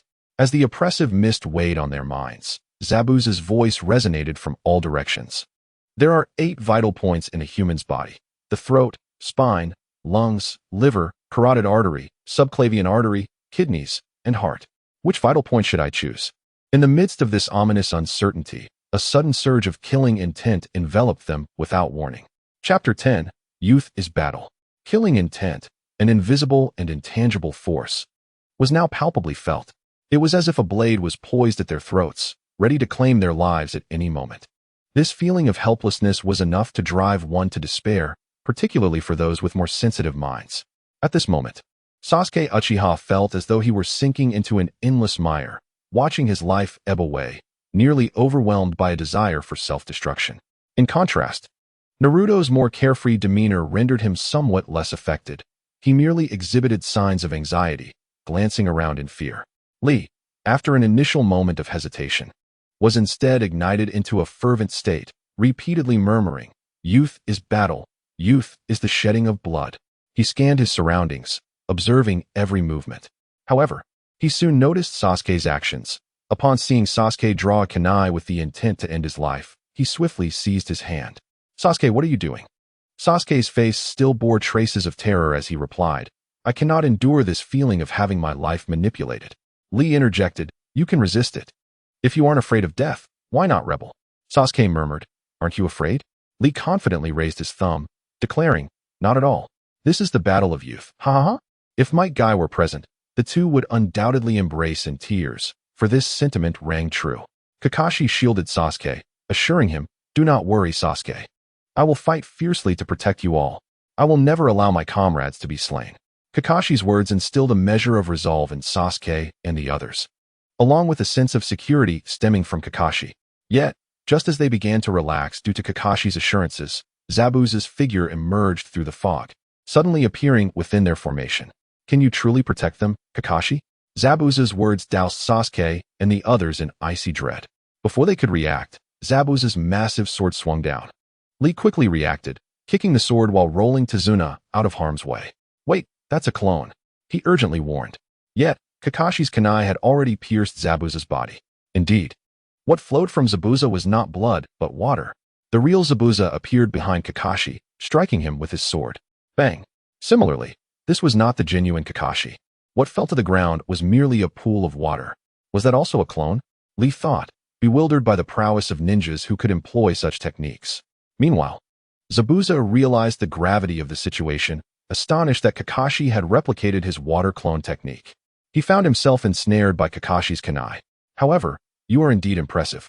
Using clones to deliver stirring speeches to divert my attention while you hide in the fog, observing my movements. Yet, such tricks are insufficient to defeat me. As Zabuza finished speaking, his form dissolved into water. This unexpected scene shocked Kakashi. He had not anticipated that this too would be a water clone. Yet, it was too late to react. Zabuza brandished his enormous weapon, sweeping it across. Although Kakashi narrowly evaded, Zabuza's physical prowess was formidable. Missing his target, Zabuza slammed his weapon down, then used it as leverage to deliver a powerful kick that sent Kakashi flying. Kakashi-sensei, Sakura cried out in alarm. She was astonished that the formidable Kakashi could be sent tumbling into the lake. Seizing the advantage, Zabuza pursued without hesitation. Though he was momentarily hindered by the iron spikes Kakashi had scattered, he nonetheless plunged into the water. On the shore, Lee and the others anxiously watched the lake's surface, dreading the sight of their worst fears. Suddenly, with a splash, Kakashi emerged, unscathed. It's Kakashi-sensei. What a relief! Naruto exclaimed. However, before they could celebrate, they noticed Kakashi's complexion had turned pale. As he observed the lake, he was astonished to find that the water had become increasingly heavy. In an instant, Zabuza appeared behind him, executing his hand seals with lightning speed. Fool! This is the water prison technique. Of course, it's heavy. This time, to avoid having his jutsu copied, Zabuza deliberately positioned himself behind Kakashi. As anticipated, Kakashi was unable to react in time and found himself trapped within a blue, circular water prison. The water inside, infused with chakra, became so dense that he could scarcely move a muscle. Regrettably, Kakashi muttered, I didn't expect you to be this formidable. It seems hiding in the lake was a miscalculation. Zabuza, grinning with satisfaction, replied, It's too late for regrets now. This is an inescapable, specially crafted cage. You shall remain there quietly. Once I deal with those nuisances, I will settle the score with you. While continuously channeling chakra, Zabuza began to form seals with his other hand. Ninja art, water clone technique. A stream of water, merged with chakra, transformed into Zabuza's likeness. Although this clone possessed only a fraction of his power, it was more than sufficient to handle the freshly graduated Naruto and his companions. The clone, with a sinister grin, approached the shore and, simultaneously activating the mist concealment technique, taunted, Did you really think wearing a headband makes you a ninja? How utterly mistaken. A true ninja is one who walks the fine line between life and death, someone powerful enough to be recorded in my manual. Individuals like you are unworthy of the title. As the gentle breeze blew, the clone of Zabuza vanished into the thick mist. When he reappeared, it was directly in front of Naruto, and without hesitation, he launched a kick. In a split second, Lee countered the attack with a similar kick, exclaiming, Watch it, everyone. The clone of Zabuza furrowed his brow and remarked, You noticed my clone during our earlier encounter, and now you've blocked my attack. You can't be just a recent graduate. Lee, with one hand behind his back and the other gesturing politely, replied, Indeed, I am Rock Lee, who graduated last year. Your clone's strength was lacking, so I could immediately sense it was a fake upon contact. The clone of Zabuza chuckled, How dare you say my clone is weak? Who do you think you are, brat? With a swift motion, the clone swung his blade, but Lee retaliated with a punch, shattering the sword into droplets of water. A fake is a fake. No matter how it looks, it cannot turn to iron. With that, Lee charged forward once more. Chapter 11. Hiss. Not simple at all in the midst of battle, Zabuza's clone found his blade shattered and attempted to engage in hand-to-hand combat. To his surprise, he discovered Li's taijutsu was indeed impressive. Particularly given the clone's low strength, Li outmatched him in speed and power, easily obliterating the clone with a single punch. Although Li lacked the water clone technique, upon realizing the clone's true power, he hurriedly dashed towards the lake. Li understood that even with Naruto and the others combined, they would not be able to contend with Zabuza. Their only chance of victory lay in rescuing Kakashi. Thus, he pounced like a leopard. Having trained in taijutsu, his speed was extraordinary, and in the blink of an eye, he closed in on Zabuza. Leaf Hurricane. With a powerful kick, he struck Zabuza's arm. However, due to the need to maintain the prison, Zabuza could only endure the blow. He had not anticipated the strength of Li's leg, which left his arm feeling numb. Li's style of attack was relentless, not adhering to a turn-based format. Following the Leaf Hurricane, he unleashed another attack, the Leaf Rising Wind, his legs sweeping towards Zabuza's midsection like a tempest. Yet, Zabuza's reflexes were equally swift. He sidestepped easily, evading Li's strike, and with a swift arc of his blade, unleashed a sharp gust that aimed directly at Li's neck. Li's heart raced, but he remained composed. With acute intuition and remarkable reflexes, he twisted his body at an impossible angle, narrowly avoiding the lethal strike. This was the essence of a taijutsu ninja, wielding one's body as a weapon. Indeed, your speed is commendable, Zabuza acknowledged, though his gaze remained icy. However, speed alone does not determine the victor. Before he finished speaking, his blade left a blur and a whistling sound, slicing through the air towards Li with incredible force. With the weight of his own strength, Li absorbed the hit. However, he was taken aback by Zabuza's strength, which surpassed his own despite using only one hand. Aware of this, Li did not falter but pressed forward with renewed determination. After feigning several attacks, he launched a powerful kick towards Zabuza's chin. Shadow Dance Leaf. This technique was also meant to send the opponent flying. Yet, the outcome was not as he had hoped. He collided with Zabuza's mighty blade. The clash of metal echoed with a deafening clang, but Li, despite his best efforts, found himself slightly outmatched in strength. He felt a powerful recoil from Zabuza's blade, nearly numbing his ankle. Nevertheless, he gritted his teeth, relying on his indomitable spirit to withstand the blow. However, before he could relax, Zabuza's blade swung once more, a more ferocious arc slicing through the mist, targeting Li's chest. This time, Li chose not to take the hit. He swiftly dodged, almost ghost-like, evading Zabuza's attack, and countered with a leaf gale, striking towards Zabuza's legs. The impact was thunderous as Zabuza braced himself against the blow, yet he was still pushed back a half step, nearly losing his grip on the jutsu that contained Kakashi. This realization ignited a spark of anger within Zabuza. With a smirk curling at the corner of his mouth, he evaded Li's next attack and swung his blade. Li responded with a powerful knee strike against the blade while flipping over to Zabuza's back. At that moment, he shouted, "Now?" The three on the shore immediately launched a barrage of shurikens and kunai. Meanwhile, Li executed a full-force leaf great whirlwind, aimed directly at Zabuza's head. In the face of this coordinated assault from all four, Zabuza had no choice but to evade. However, he opted to block the kunai and shuriken, knowing that a hit would draw blood. Yet, Li's great whirlwind, without hesitation, sent Zabuza flying. He spat out blood and growled, "I must admit, your taijutsu is impressive. Most Chunin, no, the majority of Chunin would not stand a chance against you." Though Zabuza was a jonin, he was still human. Unlike the Raikage and his brute force, he was not impervious to pain.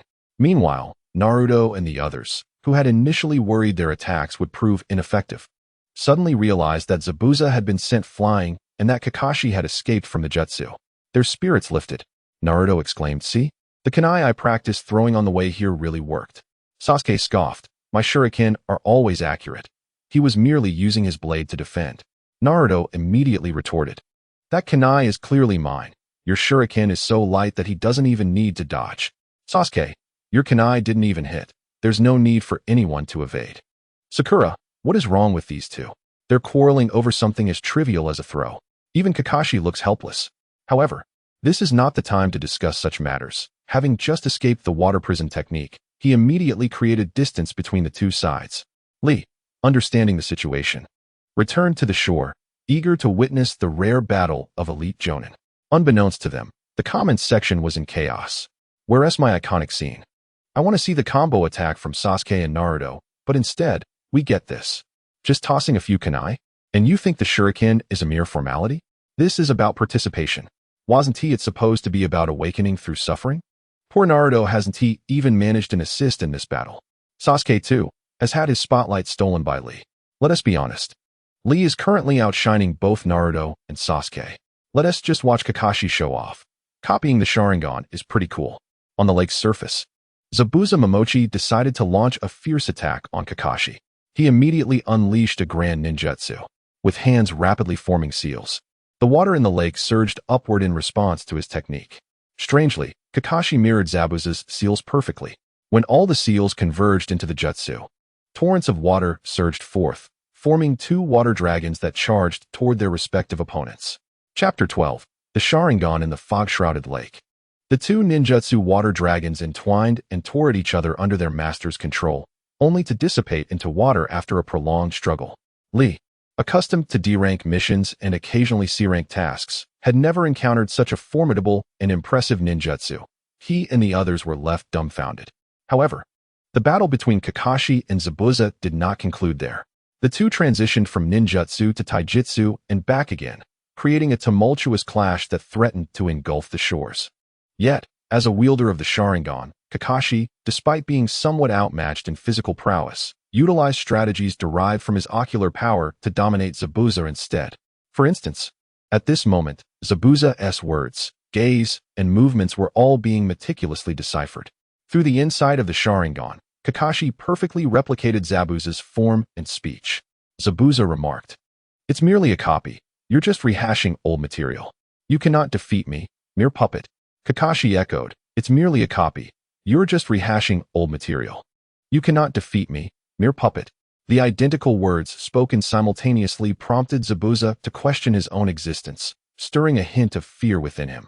The thought that even his own thoughts could be voiced by another was unsettling. Seizing the moment, Kakashi employed the hypnotic capabilities of his Sharingan to ensnare Zabuza in a genjutsu. At that moment, Zabuza, unaware of being trapped, unwittingly demonstrated his own ninjutsu. Therefore, when Kakashi executed the Great Waterfall technique, Zabuza's terror reached its zenith. He shouted in disbelief, "Impossible. I haven't even completed my jutsu. How did Kakashi finish first?" As the powerful torrent surged forth, Zabuza, disoriented, had no opportunity to retaliate. The water engulfed him, crashing him against rocks, cliffs, and trees, until the jutsu concluded, transforming the area into a vast lake. Dazed and reeling, Zabuza was further met with a few kunai from Kakashi, narrowly avoiding a fatal strike by moving his body just in time. In frustration, Zabuza asked, "Can you see the future?" Kakashi, gripping a kunai, replied, "Indeed. In the future I see, you will die." Suddenly, just as Kakashi finished speaking, several long needles struck Zabuza in the neck, causing a spray of blood to erupt like waves. This sudden assault caught even Kakashi off guard. By the time everyone noticed, Zabuza had already bowed his head in defeat. Kakashi swiftly turned to the source of the attack and spotted a figure clad in a mist village mask standing atop a tree. Judging by the physique, the individual appeared to be of a similar age to Naruto, yet their strength was several tiers above. They were formidable indeed. Kakashi quickly regained his composure and approached Zabuza, checking for signs of life, confirming that he had lost both breath and pulse. He then stated, "That mask indicates you are a pursuing ninja from the mist." The masked ninja politely bowed and replied, "As expected of you, your knowledge is impressive. Thank you for your assistance. I have long awaited the opportunity to eliminate Zabuza. I never thought I would succeed today." Naruto, puzzled, inquired, "What is a pursuing ninja?" Sakura retorted, "How do you not know this? It was taught in school. Ninjas like Zabuza, who turn against their own village for various reasons, are pursued by specialized assassins to prevent them from leaking village secrets. It's common knowledge." The response corroborated her statement. However, Lee felt as though he was missing something, but could not pinpoint what it was. Just knowing Kakashi, an elite jonin, was present reassured him, and he did not dwell on it further. After all, he was not one to overthink. Meanwhile, Naruto was unwilling to accept the situation. He glared at the masked ninja and then at the deceased Zabuza, shouting, "What is the meaning of this? You appear out of nowhere and kill him so easily." Kakashi explained, "Naruto, don't worry, he is not an enemy. During times of peace, ninjas from different villages typically do not engage in hostilities." Naruto retorted, "That is not what I'm talking about. I mean Zabuza. He was so powerful, yet he was easily killed by someone who seems to be around my age. Does that make us look foolish? Naruto felt a deep sense of unfairness, considering he could hardly defeat Zabuza's water clone. And even Lee had only managed to push him back a bit to rescue Kakashi. Yet, such a formidable ninja had been slain by someone of similar age. Lee, understanding this sentiment, consoled Naruto. While this is disheartening, there are individuals in the world who are far stronger than their peers. Their abilities are beyond what we ordinary people can aspire to. Naruto, skeptical, replied, "That can't be true. You're already so strong. How can anyone be stronger than you?" Lee sighed, "But there truly are such individuals. There's one in our class whose strength far exceeds mine. Throughout all our battles, I've never once defeated him." Naruto, Sasuke, Sakura, and Lee were all taken aback by the revelation that even someone as strong as Lee had never triumphed over this peer. Kakashi added, "Naruto, there are indeed younger individuals whose strength surpasses even mine. So don't feel disheartened. That is simply the reality." The four of them faced the harsh truth of the world for the first time, rendered speechless and silent. The Mist Ninja, bearing the lifeless body of Zabuza, quietly proclaimed, "Your battle has concluded. I must swiftly attend to this corpse. After all, it harbors too many secrets." With that, he took his leave. A gentle breeze swept by, and both figures vanished from sight, leaving Naruto in a fit of impotent rage, pounding his fists in frustration. "What is this? We're acting like fools. Damn it, damn it, damn it." Meanwhile, Lee, witnessing the scene, hefted a massive stone and began his training. Lacking talent in ninjutsu and possessing only mediocre skills in taijutsu, he cherished every moment of practice. However, as he trained, a mysterious electronic synthesized voice echoed in his mind. Chapter 13. Diligence can compensate for lack of talent. The battle concluded, and as Lee prepared to train, he suddenly froze, startled by the electronic voice in his head. "Ding! Congratulations! The number of your followers has reached 100, officially binding you to the Diligence can compensate for lack of talent livestream system. This system will autonomously assess the quality of your content and help you garner popularity points. The redemption feature for popularity points will be unveiled shortly. Please continue to strive. Host Lee Rock and provide engaging content for everyone." Before Lee could fully comprehend the situation, another red notification appeared. "Ding! Congratulations, you have unlocked the gift donation feature. Ding! You have received a beginner's weighted leg strap as a donation from the Empress of Dreams, Xia Xiaoming Lulu. The beginner weighted leg strap weighs 1500 Jin and was a toy from the Empress's infancy." Lee stared in disbelief at the description. This Empress of Dreams is truly remarkable. She could bear 1500 Jin even as a baby. That's a total of 3000 Jin. Following the instructions, Lee silently accepted the beginner weighted leg strap, and an immediate heaviness enveloped his limbs. Before he could examine its appearance, the sudden weight caused him to collapse to the ground. Kakashi, puzzled, inquired, "Lee, what's wrong?" Lee quickly recited the incantation to retract the strap, awkwardly smiling. "It's nothing, just feeling a bit fatigued all of a sudden." Dasna chuckled, "I truly apologize for the trouble you've faced. Now, let's all relax at my home." Dasna's residence was also built upon water, connected to the shore by a winding wooden path. The interior was simply furnished, yet each piece exuded a warm, homely essence, revealing that it was the abode of a harmonious family. After exchanging greetings, the group settled in. However, Lee, a relentless training enthusiast, could not remain idle even in Dasna's home, opting instead to perform push-ups in a corner while Kakashi and the others deliberated on upcoming protection tasks. Yet, an unsettling thought nagged at Kakashi regarding Zabuza's situation. Typically, a ninja tasked with eliminating a rogue would retain only the rogue's head as proof of completion, promptly incinerating the body to prevent it from falling into enemy hands and jeopardizing their village's secrets. Reflecting on the previous encounter with Zabuza and the scene of the pursuing ninja carrying him away, Kakashi felt increasingly suspicious. Suspicions arose. First, the masked ninja's kunai was unusually light, making it ineffective unless it struck a vital point. Second, pursuers usually possessed a thorough understanding of human anatomy, easily inducing a state of apparent death. Third, the masked ninja had not disposed of the body on site, but deliberately carried Zabuza away. When synthesizing these points, Kakashi reached a startling conclusion. The masked pursuer had not come to kill Zabuza, but rather to rescue him.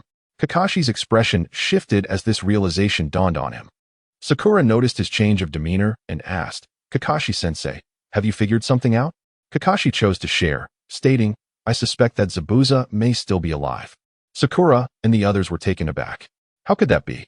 Didn't you confirm his death, Kakashi-sensei? She feared encountering such a formidable foe again. Kakashi replied, I did confirm it, but at that time, it was likely a state of apparent death. Moreover, I had exhausted my Sharingan's power and did not wish to complicate matters further. It seems the enemy was well prepared. He also felt fortunate that the Mistumbu had not intervened. Otherwise, it remained uncertain whether his team could withstand such an onslaught. Meanwhile, Lee, overhearing the conversation, suddenly connected the dots. No wonder he felt something was amiss. They had overlooked a ninja named Haku. He recalled that the mysterious messages had mentioned Zabuza acting in conjunction with Haku. In his anxiety over Zabuza, he had forgotten about this character. He sighed, berating himself. Had he remembered sooner, perhaps he could have prevented their departure. Indeed, he was still too weak. Youth required the shedding of even more sweat, he thought, fired up by the notion. Without hesitation, Lee dashed outside to train. Just as he opened the door, he nearly collided with a small child wearing a blue and white striped hat and green overalls. Lee, fond of green, quickly apologized. Sorry, I almost bumped into you. Then, flexing his bicep, he cheerfully asked, Are you also here to sweat for your youth? The child, expressionless, glanced at him before running to Dasna and hugging his leg tightly, exclaiming, Welcome back, Grandpa. Dasna affectionately ruffled the child's hat, smiling. Inari, where have you been? Inari did not respond, instead turning to Lee and the others, stating, Grandpa, these guys are going to die. They stand no chance against Kato. Lee was taken aback. Did this child truly doubt them? Yet he was Rock Lee, a spirited ninja who would never be defeated by challenges. He promptly gave a thumbs up, assuring, Inari, you can count on us to handle Kato's mission. I will protect you all. Inari replied, Did you not hear? You will be killed by Kato. Lee laughed heartily. I fear no death. I am more afraid of not striving for my goals than losing to Kato. Thus, he cannot intimidate me. After pondering, Lee suddenly shouted, to avoid being defeated by Kato, I must perform 1,000 leg kicks in the water today. With that, he dashed out. Inari stared in astonishment at Lee's retreating figure, muttering, Fool. Naruto, enraged, exclaimed, What nonsense are you spouting? Lee is incredibly strong. Kato is no match for us. Just wait and see. I will defeat Zabuza and become a superhero like Hokage. Inari continued to discourage him. What superhero? You're acting like an idiot. Heroes do not exist. If you wish to avoid death, you should return home sooner. With that, he disregarded Naruto's outburst and retreated to his room. However, this did serve as a reminder for Kakashi. Considering the forthcoming battle, he declared, if the enemy attacks again, they will undoubtedly give it their all.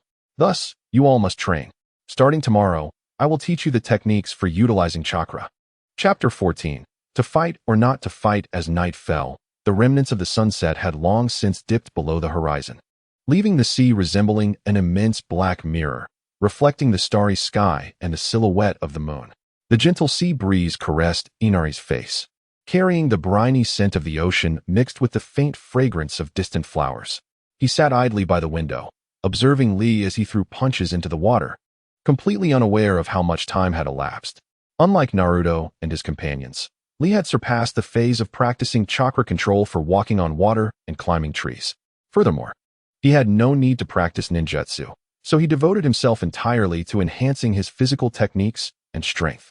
Lee's determination was unwavering as he struck the water with his fists, each blow resonating with purpose. The dual challenges of water pressure and weighted resistance were indeed proving beneficial for his physical training. Naturally, this also led to a more rapid depletion of his stamina. However, for the sake of becoming stronger, such concerns were trivial. He still struggled to adapt to the initial burden of weighted leg straps. His strength felt woefully inadequate. Next on his agenda was to perform 2,000 frog jumps underwater while bearing the load. With each session of rigorous training, Lee's abilities steadily improved. Meanwhile, in a mushroom-shaped structure within the forest of the Land of Waves, Zabuza Momochi was recuperating from his injuries. As Kakashi had surmised, he had not perished, rather. He had been rescued by Haku, who had disguised himself as a member of the Umbu. Haku had removed his mask, revealing a strikingly handsome face. Though male, his long hair and delicate features could easily lead one to mistake him for a beautiful woman. While Haku tended to Zabuza, three figures abruptly entered the room. Leading them was Kato, adorned in a tailored suit and sporting round spectacles. Upon entering, he scolded, "I never expected you would return empty-handed, Zabuza." The ninjas of the Land of Water truly lack competence, unable even to clean up the mess left by their subordinates while spouting nonsense about ghosts. Haku rose calmly and inquired, "Do you wish to fight?" The two swordsmen accompanying Kato immediately placed their hands on their hilts, prepared to attack. Yet Kato dismissed Haku's threat and reached for Zabuza's collar. This action evidently crossed Haku's threshold. He seized Kato's hand, exclaiming furiously, "Do not lay your filthy hands on Zabuza." The immense force caused Kato to cry out in pain. Observing their employer in distress, the two swordsmen rushed to draw their blades. However, their skills were no match for Haku's prowess. Before they could even unsheath their weapons, Haku had disarmed them. The sharp tips of their swords now poised against their throats. The speed of his response rendered them utterly defenseless. Haku, suppressing his fury, warned, "You would do well to stand down. I am already angered." Kato trembled in fear but attempted to maintain his composure as he retorted, "Next time, if you fail again, there will be no refuge for you here." With that, he departed hastily with his companions. Once the situation had calmed, Zabuza remarked, "Haku, why engage in unnecessary actions? Had you not intervened and seized Kato's hand, my kunai would have pierced his throat." Haku explained, "I am well aware of that. But now is not the time to eliminate Kato. Causing a commotion here would attract the pursuit of those ninjas from the hidden mist village. So we must endure for now." Zabuza sighed, recalling their relentless pursuers. Indeed, those individuals are quite tenacious. The scene shifted, and several days passed. Lee's underwater training with weights had reached a temporary conclusion. Today, he was to attempt a unique training method mentioned in the comments, which involved running while simultaneously attacking the trees along his path. This method appeared deceptively simple, yet was fraught with challenges and difficulty. It required maintaining balance and precision in motion, demanding an extraordinary level of coordination and control over both body and mind. At present, as Lee ran, he appeared unusually clumsy. Each step was discordant, and his strikes frequently missed their targets, making the trees seem like unattainable goals. The rhythm of his running and the motions of his attacks were utterly out of sync, leaving him feeling overwhelmed, each attempt akin to battling against his own body. Nevertheless, Lee refused to surrender. He understood that he was not a natural talent in physical techniques. Only through perseverance in rising after each fall could he attain growth. Despite the arduous nature of this training approach, it was precisely such challenges that would enable him to transcend his limitations. Thus, he began to pay closer attention to his movements, seeking to identify the root of his difficulties. After countless attempts and failures, Lee gradually began to find his rhythm. He adjusted his stride for greater stability while maintaining focus. Any distraction could lead to loss of balance or miscalculated strikes, necessitating constant vigilance and concentration. Next, he focused on controlling his strength. When attacking the trees, he learned to modulate his power to avoid excessive fatigue or unnecessary damage. Finally, he attempted to regulate his breathing. Breath control was crucial for mind-body coordination.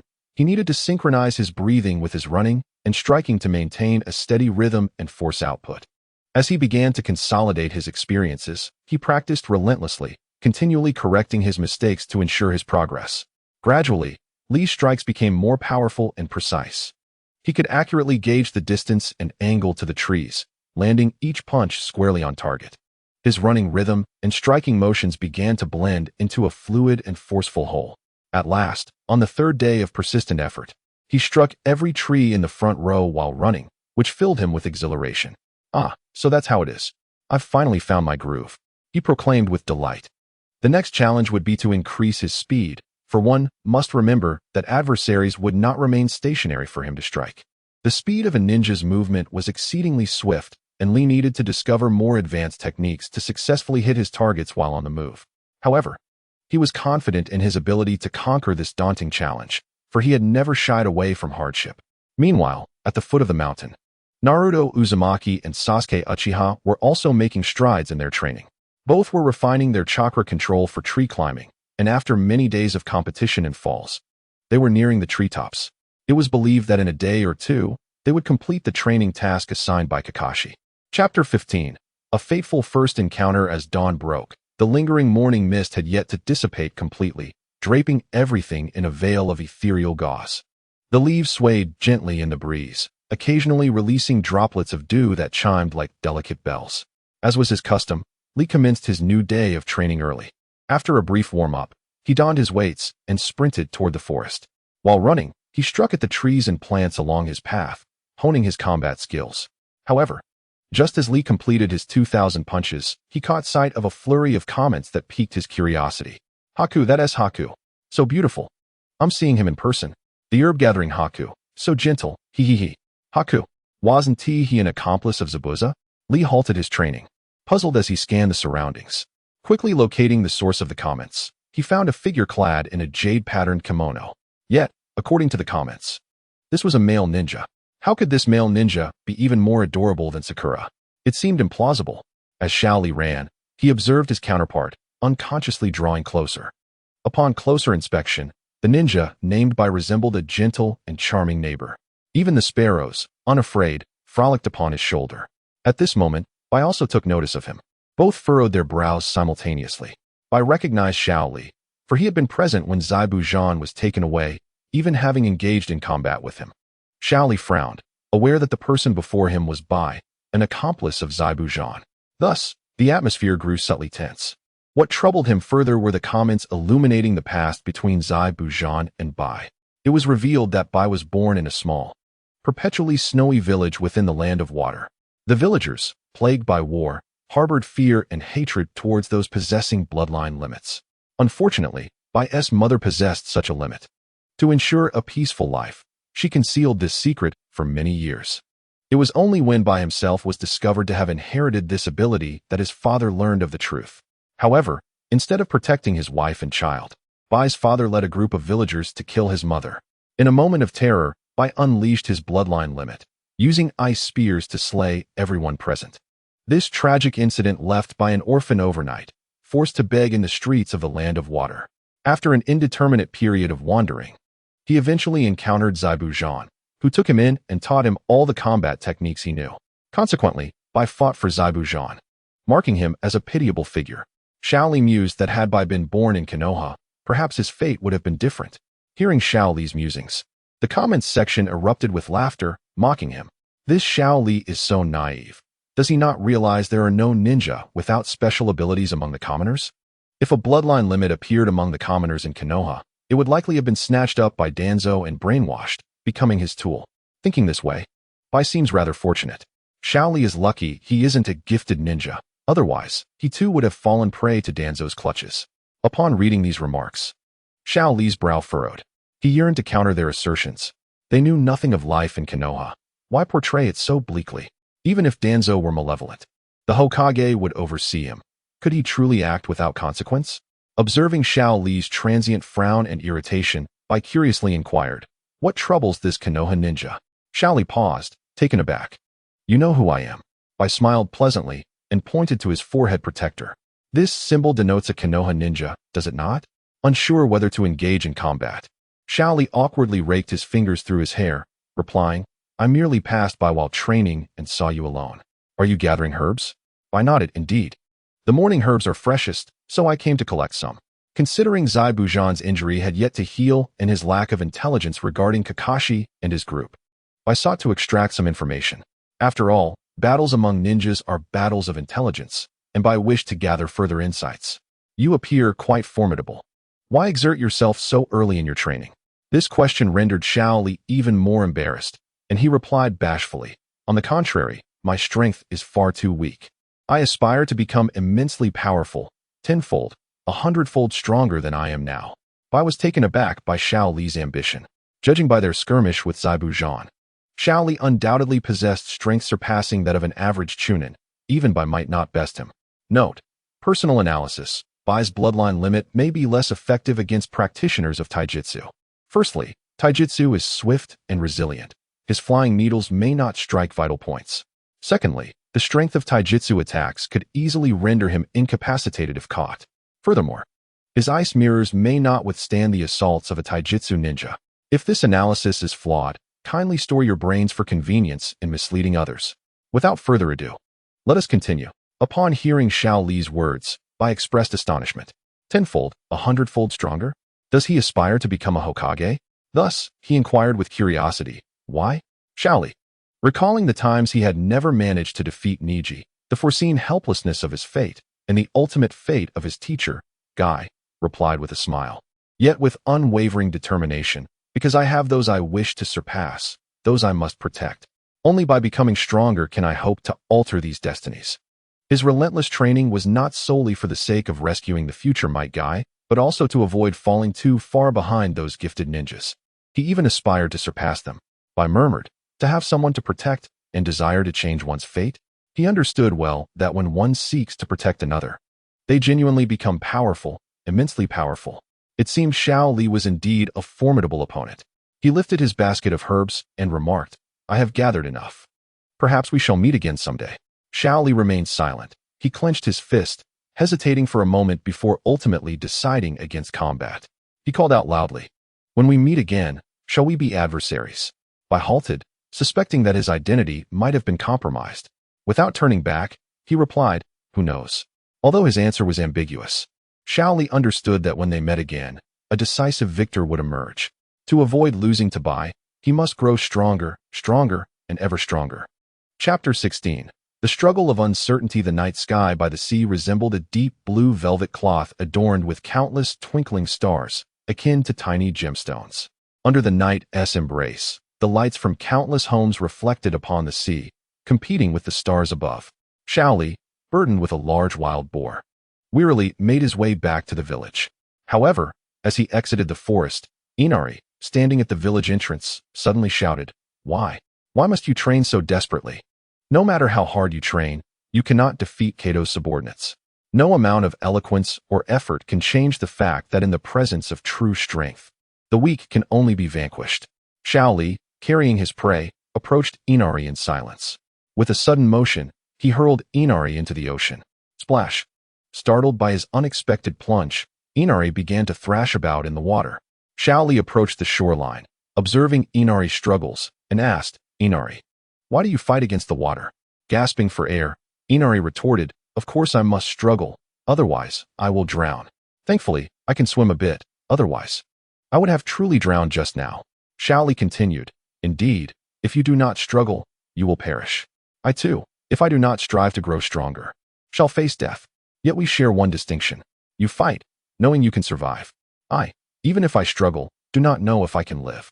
You continuously belittle us simply because we expose the side of you that you most dread, for it reveals your own inadequacies. Inari cried out, You speak nonsense. You know nothing of this country, nothing of our suffering. I am nothing like you, who laughs and shouts all day long. Xiao Li watched as Inari swam ashore and turned to continue toward the village. As he departed, he called out, Do not make excuses for your own abandonment. No matter what you say, I shall not give up.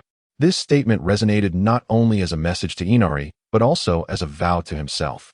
For he had no choice but to strive relentlessly. As the scene shifts, Lee has returned to the home of Tazuna. I'm back, Tazuna remarked playfully upon his arrival. Ever since you came, our house can barely accommodate all the meat. With a thud, Lee dropped the wild boar at the entrance, chuckling, When one is growing, one must consume plenty of meat. He glanced around and inquired, Kakashi-sensei, have Naruto and the others not returned yet? Kakashi replied, Not yet, they will be back later. We've already eaten, and your food is still in the pot. Skillfully, Lee took out a bowl of cooked meat and began to devour it heartily. Ever since he intensified his training, his appetite has surged accordingly. Nowadays, he consumes nearly 20 pounds of meat in a single meal. If he hadn't hunted the beasts himself, Tazuna's household might struggle to afford him. Even Kakashi was left speechless by Lee's ever-increasing appetite, pondering whether it might be best to refrain from hosting gatherings in the future. Nevertheless, Lee's growth in strength has been remarkable. He recalled that when he first arrived, he could only eat 5 pounds per meal. In less than a month, that amount has skyrocketed to 20 pounds. Judging by his consumption, it seems Lee's training intensity has multiplied several times during this period. Meanwhile, Inari, drenched from the rain, changed his clothes and silently observed Lee devouring his meal. Lost in thought, it was Tazuna and the others' conversation that piqued Lee's interest. As the construction of the bridge was in its final stages and was expected to be completed in 2 days, he felt grateful for Kakashi and their assistance. However, what truly caught Lee's attention was a message indicating that tomorrow, Kato's men would come to capture Tsunami, Tazuna's daughter. Yet, it was nighttime.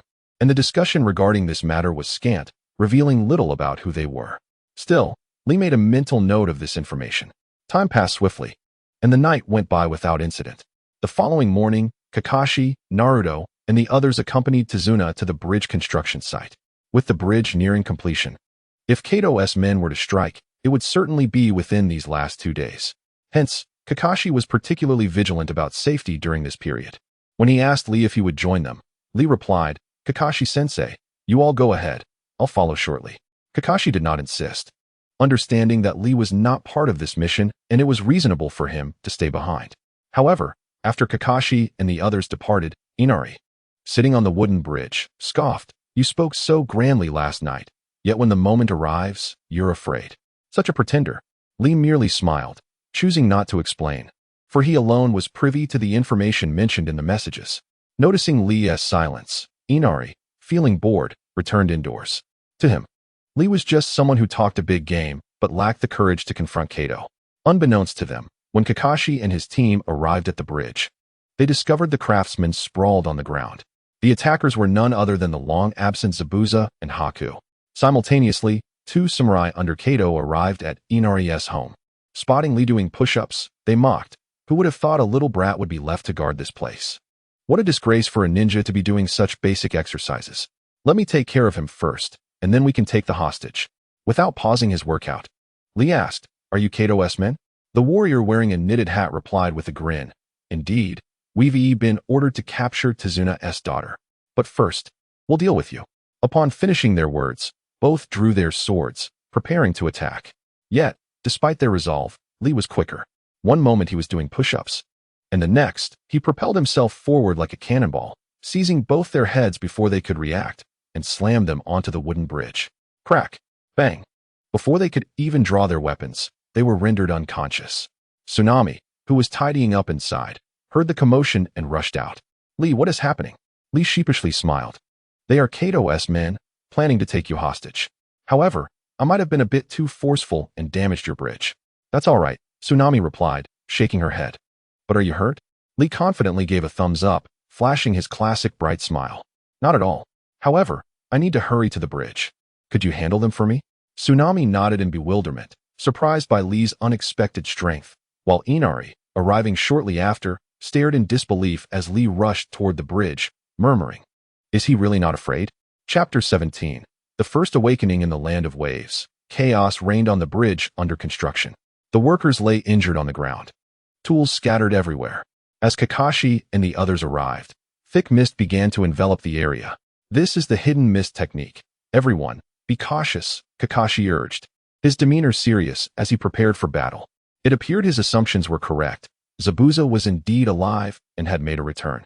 As the mist thickened, Zabuza's voice echoed from all directions. "Sorry to keep you waiting, Kakashi. You still have that same old habit of bringing a bunch of kids. Ha ha ha." This voice made Sakura and the others grip their kunai tightly, as this was the opponent who had previously given them a hard time, leaving them tense. Seeing their reaction, Zabuza mocked, trembling again. How pitiful. No sooner had he finished speaking than 8 water clones appeared, surrounding them.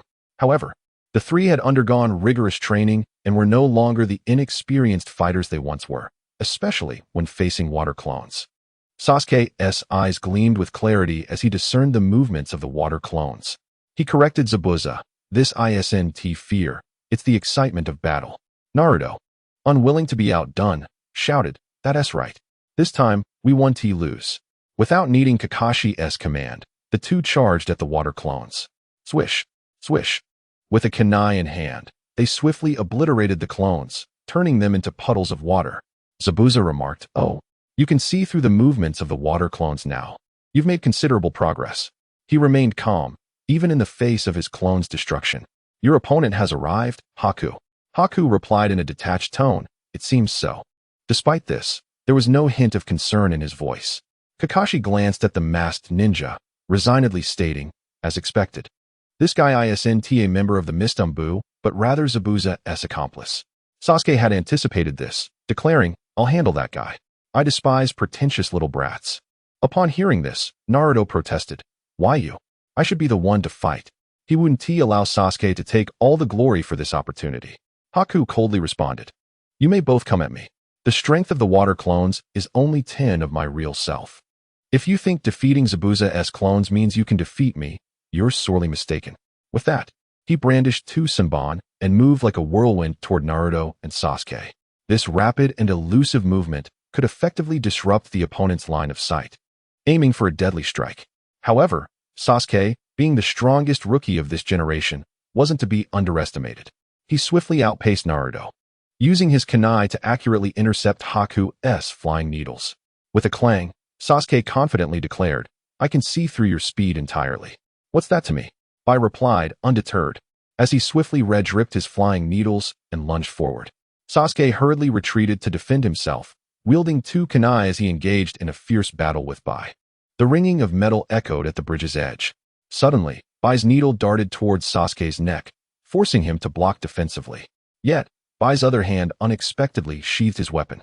He stated seriously, "Though I do not wish to kill you, it seems you have no intention of backing down." Sasuke chuckled, "What foolish words. As if you could truly kill me." "You will soon understand," Bai replied. "As a ninja, one must learn to harness one's environment. The surrounding water is one of my advantages." With that, Bai's left hand deftly formed hand seals.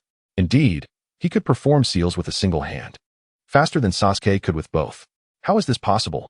Before anyone could ponder further, the battlefield transformed. Swish, swish, swish. Secret technique. 1,000 water surge. Bai's foot slammed down, sending water soaring into the air. His ninjutsu, combined with chakra, transformed the suspended water into ice needles. Naruto Uzumaki shouted anxiously, "Sasuke, can you evade this storm of needles?" The answer was yes. Uchiha Sasuke recalled the sensation of chakra bursting beneath his feet while training to climb trees. The feeling of accumulating chakra followed by a sudden explosion, just as the ice needles were about to strike. Sasuke finally grasped that sensation and soared upwards at the last moment. The ground trembled slightly as he escaped the impending attack. The rain of needles struck nothing but emptiness, shattering against the bridge in frustration. Not yet finished, Sasuke accelerated through the air, quickly closing in on Bai from behind, a kunai poised to strike at a vital point. However, Bai reacted swiftly, spinning away in a fluid motion and thrusting towards Sasuke once more. With a clang, Sasuke blocked with one hand while using the other to launch a kunai at Bai's face. Seizing the opportunity as Bai tilted back to evade, Sasuke delivered a powerful kick, sending Bai flying. In this exchange, Uchiha Sasuke emerged slightly victorious. Sakura Haruno cheered, "Sasuke, you're amazing." Internally, as expected of Sasuke, Naruto Uzumaki pouted, begrudgingly acknowledging that Sasuke was, at times, a tad more formidable than himself. Zabuza Momochi, witnessing Bai being kicked away, was equally surprised. He hadn't anticipated that this young boy's speed would surpass Bai's. While Bai's taijutsu was lacking, being defeated by a freshly graduated ninja was unexpected. Kakashi praised, "What do you mean, young boy? Underestimating our team would be quite troublesome. Sasuke is the top rookie from this year's Konoha class. Sakura is the smartest in the village. And we have Naruto, the most unpredictable ninja with a penchant for mischief." Naruto protested, "Kakashi, I'm not a mischievous ninja."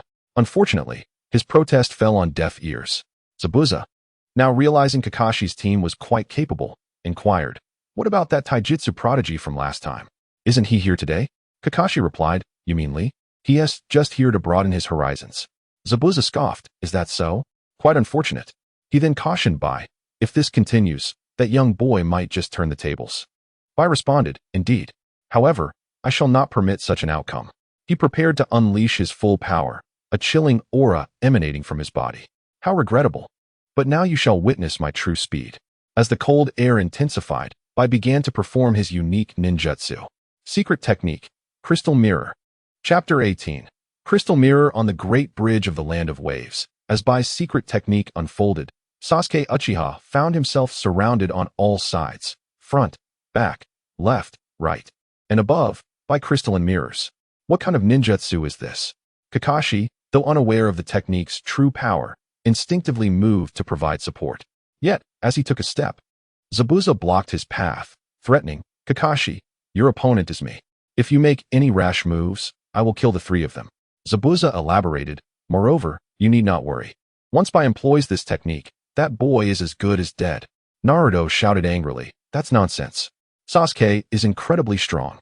Before Naruto could finish, Bai had already begun his assault. His body melted into the icy mirrors, reappearing with reflections of himself on every surface. What kind of ninjutsu is this? Sasuke momentarily found himself at a loss for information regarding the technique. Yet, the attacks were already upon him, leaving no time for contemplation. Swish! Before Sasuke could react, a needle grazed his arm. This single needle seemed to signal an onslaught, one after another, 2, 3, 10, swish, swish, swish. It was as if a rain of needles fell from the mirrors, relentlessly targeting Sasuke. Faced with such invisible assaults, Sasuke could only cower and scream. Bai appeared to intentionally avoid vital strikes, the multitude of needles merely grazing his skin, yet the pain was unavoidable. Thus, Sasuke's cries were particularly harrowing. On the other side, Naruto, hearing the anguished cries, disregarded all warnings and charged in. However, his efforts were in vain. The only difference was the addition of another victim's screams. Damn it! While enduring the blows, Naruto pondered a strategy. He noticed Bai's reflections filling the mirrors and suddenly felt a spark of inspiration. I've got it. If two of us can't catch you, then let's bring in more. Swish, swish, swish. Shadow Clone Jutsu. Naruto executed his technique decisively, and Sasuke's attempts to stop him came too late. Fool, this is pointless. As expected, although the clones were numerous, Bai's ice needles proved utterly devastating against them. Each clone shattered upon contact, regardless of their number, as Bai dispatched them in an instant. The pain from the clones left Naruto struggling to stand. Bai paused his assault to explain, "This is a technique I created utilizing the mirrors for reflection and movement. From my speed, you appear as though you were standing still. Therefore, you cannot defeat me." Upon hearing Bai's explanation, Kakashi finally deduced a possibility and exclaimed, "Indeed, that technique must be a bloodline limit." Sakura, hearing this term for the first time, asked, "Kakashi-sensei, what is a bloodline limit?" Kakashi replied gravely, "This technique is akin to my Sharingan. It is a power that can only be inherited through blood relations. Typically, only those of the same lineage can master it, others cannot learn it. Even if they use the Sharingan to try and replicate it. A bloodline limit, indeed. No wonder Zabuza confidently stated that Sasuke and his team would inevitably lose. This was an unreasonable power. At that moment, Naruto could not comprehend the situation. He could only roar in frustration, "What is happening? I cannot die here. I have dreams to fulfill, dreams of gaining recognition from the villagers. I still aspire to become Hokage. Dreams." Bai couldn't help but reflect on his own aspirations. After losing his parents, he was forced to wander the streets, enduring a life of hunger in the bitter cold. In those desperate times, he felt utterly lost and helpless, uncertain if he would survive to see another day. Yet, it was during that period that Zabuza had appeared and saved him. Thus, Bai calmly proclaimed, "If it were possible, I would not wish to take your lives, nor would I desire to meet my own demise at your hands. However, should you insist on drawing your blades against me, I shall be left with no choice but to extinguish my own spirit and become a heartless ninja. This battlefield upon the bridge intertwines our respective dreams. You harbor your aspirations, and I possess my own. I yearn to protect those who are dear to me and fight for that individual. Their dreams are my dreams. For that cause, I am willing to transform into a soulless ninja and ruthlessly eliminate you." With that, Bai unleashed another volley of shurikens. The air was filled with the swift whooshing of projectiles, causing Sasuke's mind to whirl in turmoil. Was there truly no escape? Just as the shurikens approached, a vibrant green figure suddenly materialized. In the face of the relentless onslaught, he swirled like a tempest. Leaf, great whirlwind. The clashing sounds of impact echoed as Lee, one hand behind his back and the other gesturing in a welcoming manner, declared, "Apologies for my tardiness." Naruto exclaimed joyfully, "Lee, you finally made it." Even Sasuke let out a sigh of relief. Lee nodded and turned to Bai, saying, "Thank you for sparing their lives. I know that with your strength, it would have been effortless to strike at their vital points. Your restraint confirms the rumors. You are indeed a kind-hearted individual." Bai did not immediately retaliate, but remarked, "It is the first time I have been called kind. However, if you do not relent, I shall still be forced to attack." Lee positioned himself in front of his comrades and solemnly stated, "Then allow me to be your opponent." He gestured for Sasuke and the others to retreat, and this time, Bai did not impede them. He recognized that Lee's prowess demanded his full attention. Before the battle commenced, he inquired, "You must have known my identity in the forest. Why did you not act then?" Lee replied earnestly, "I considered it, But ultimately, I chose to refrain. Bai, puzzled, asked why. Li responded, I cannot allow you to harm them. Bai said, in that case, I will not hold back. In an instant, Bai's lithe form flickered, appearing within each shard of ice mirror. With a swift motion of his hands, icy needles emerged from thin air, piercing through the air with a bone-chilling intensity. Aimed directly at Li. This time, he showed no mercy, every strike targeting vital points. Yet, Li twisted his body, evading the icy projectiles with the agility of a whirlwind, and retaliated with his fists, shattering the needles into a flurry of frost. Nevertheless, the onslaught of icy needles seemed inexhaustible. Waves of attacks surged forth, relentless as Li fought back with all his might. Chapter 19. 2 lives, returned on the bridge, amidst the crystalline magic of the ice mirrors. Li continued to fend off the icy barrage. With the presence of these mirrors, it felt as though the onslaught of needles would never cease. This reality only deepened Li's envy for those skilled in ninjutsu. He had long endured the scorn of others for his inability to master ninjutsu and genjutsu, leaving physical prowess as his sole path. Through unwavering determination and relentless training, he sought to strengthen his body, each punch and kick a testament to his resolve. Yet, this seemingly endless struggle was not a sustainable solution. He needed to breach these ice mirrors. Li took a deep breath, fixed his gaze on a singular direction, and charged forward with all his might. He propelled himself off the ground, racing toward the ice mirror like an arrow released from its bow. His speed was astonishing, and in the blink of an eye, he stood before Bai, unleashing a punch that tore through the air with a piercing shriek, reminiscent of thunder that shook the very soul. With a resounding crash, Bai's ice mirror shattered, and he was sent hurtling back into a new mirror. In that moment, Bai realized that his physical prowess was no match for Li's. The ice mirrors were remarkably resilient, impervious even to Sasuke's fire techniques. Yet now, they lay shattered by Li's punch. Therefore, Bai could rely solely on his bloodline limit, the ice release. Although Li lacked the Sharingan, his extensive training in taijutsu had honed his vision to an extraordinary level. Almost as soon as Bai shifted to another ice mirror, Li pivoted and followed closely behind. With another resounding smash, Bai was forced to relocate once more. The tide of battle had shifted. Bai found himself on the defensive, unable to counterattack as he darted away, knowing that any hesitation would lead to Li seizing the opportunity to strike at his core. Outside the fray, Sasuke and Naruto watched in astonishment. Li, is he truly this formidable? They mused, witnessing Bai being relentlessly pursued and unable to retaliate. The previous barrage of needles had seemed overwhelming, with no openings for escape. Had it been anyone else, they might have already succumbed. Naruto finally understood Li's gratitude towards Bai for sparing their lives. It was clear that Bai had never regarded them as true adversaries. Meanwhile, Zabuza was also observing the conflict. Though he had previously engaged in a brief skirmish with Li, he noted with surprise how much stronger Li had become in less than a month.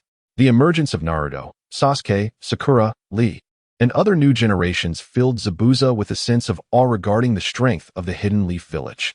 A village's strength is not only defined by its seasoned warriors, but also by the new generation keeping pace. Comparatively, the situation in the Hidden Mist Village was disheartening. As Zabuza contemplated his next move against Kakashi and ultimately targeting Tazuna, he found that Kakashi shared similar intentions, and they charged towards one another. Meanwhile, the battle between Bai and Li raged on. Li had nearly adapted to the initial leg weights, experiencing a significant increase in strength. To confront Bai, he donned only the weighted gear gifted by Guy, allowing him remarkable speed. He used the momentum from shattering the ice mirrors to relentlessly pursue Bai. This pursuit demanded keen eyesight. He had to simultaneously assess Bai's location while striking the mirrors. However, after extensive training in dynamic movement, Li's visual acuity had improved significantly, allowing him to keep pace with Bai's hand seals. The sounds of shattering ice grew increasingly close. The integrity of the mirrors diminished. Finally, in a decisive moment, Li managed to seize Bai's arm just before Bai could complete his hand seals. You cannot escape, Bai. Leaf steel fist. With a forceful strike, Bai was knocked to the ground. As he attempted to rise, Li delivered a fierce leaf rising wind, propelling Bai away. You were distracted just now, weren't you? Was it because of Zabuza? At that moment, Zabuza had been ensnared by Kakashi's blood, leading to his temporary incapacitation. Seizing the opportunity, Kakashi had plunged 2 kunai into Zabuza's arm, rendering him momentarily powerless. Bai remained silent, preparing to unleash the magic mirror ice crystals once more. Lee declared, "Surrender. You cannot defeat me now." That last kick was delivered with restraint, as a gesture of mercy for Naruto. Bai coldly retorted, "You are an exceedingly naive individual. However, I will not permit you a second chance." Though Bai's chakra was nearly depleted, he was resolute in his refusal to concede. Especially now, Zabuza is at a disadvantage, and he urgently needs to conclude the battle to assist him. However, just as the two were preparing to engage once more, a piercing cry filled the air. "What is this?" Lee turned his gaze towards the sound, which resembled the chorus of countless birds, emanating from Kakashi's hand. Kakashi, sprinting at full speed, held the struggling lightning, continuously releasing a series of sharp sounds. While Lee was intrigued by this jutsu, Kakashi had already dashed in front of Zabuza. No, in front of Haku. This fellow had utilized the ice mirrors to reposition himself, placing himself as a barrier between Zabuza and Lee. "Be careful," Lee exclaimed in alarm. He was indifferent to Zabuza's fate, but still held a deep concern for Haku, whose life he had yet to repay. He had just saved Sasuke, and still owed Naruto a life. Thus, in his desperation, he rushed forward. With a swift motion, Kakashi's Raikiri pierced Haku's body. Yet, just as it had penetrated halfway, Lee suddenly appeared, grasping Kakashi's arm. The sudden surge of electricity jolted Lee, sending tremors throughout his body. Nevertheless, he resolutely restrained Kakashi's attack, and, in a critical moment, managed to kick Zabuza and Haku away. Puffing heavily, Lee's eyes, ears, nose, and mouth emitted wisps of smoke as he struggled to utter, "This is Naruto's. I return it to you." With that, he collapsed to the ground with a thud. Although Kakashi's strike initially targeted Haku, it was interrupted by Lee, and thus the subsequent lightning attack was mostly absorbed by him. Consequently, Lee bore the brunt of the injury.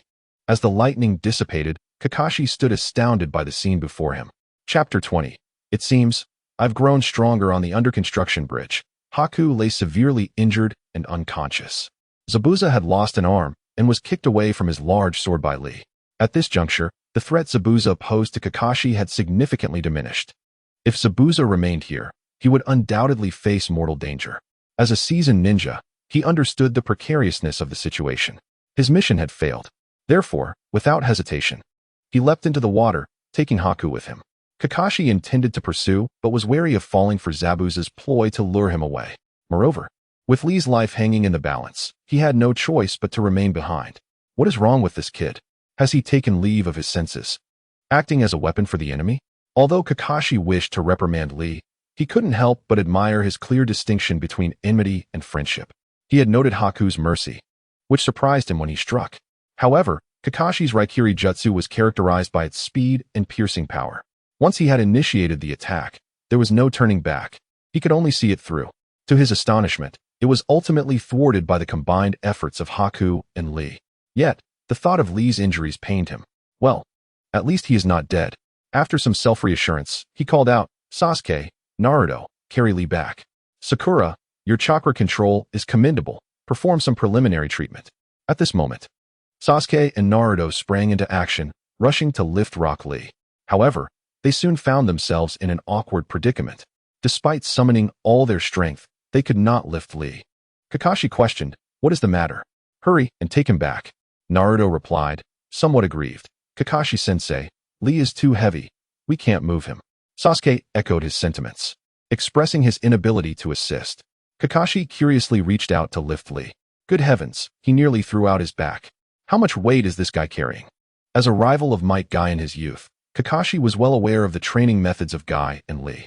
Initially, he thought Lee was only carrying a few hundred pounds. To his surprise, he discovered it was actually 3,000 pounds. Never mind, I shouldn't meddle with these muscle-bound men. Cough. Lee's injuries are severe, we should treat him here. Luckily, I possess some medical ninjutsu, which will allow me to heal him while also protecting old man Tazuna. Naruto, Sasuke, Sakura, Kakashi-sensei, you can't lift him either, can you? Kakashi's expression turned serious as he explained, I can certainly lift him. But it seems we have new enemies approaching, so... Kakashi felt a rush of joy within.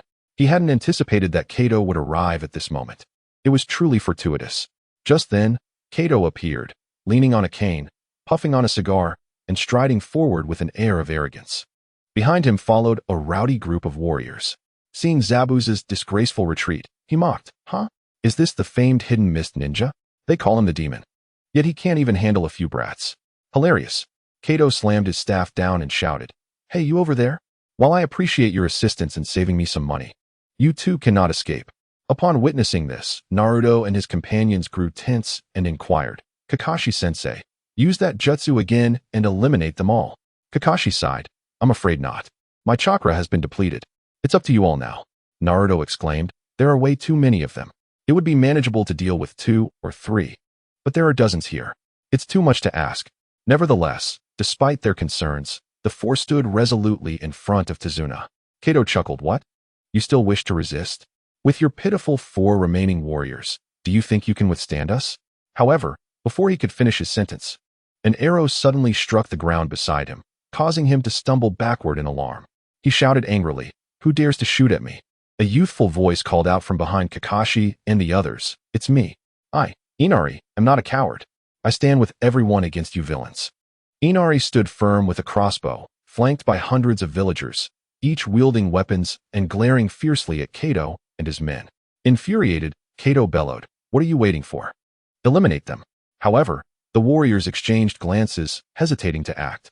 Facing so many armed villagers was tantamount to suicide. Moreover, these mercenaries were merely there for a paycheck, not prepared to fight for their lives. Inari declared, "Kato, this is our territory. If you do not leave, we will attack." Kato, seething with rage, shouted, "Damn you, little brat. You infuriate me. Get them." This time, the villagers wasted no time and swiftly released a volley of arrows.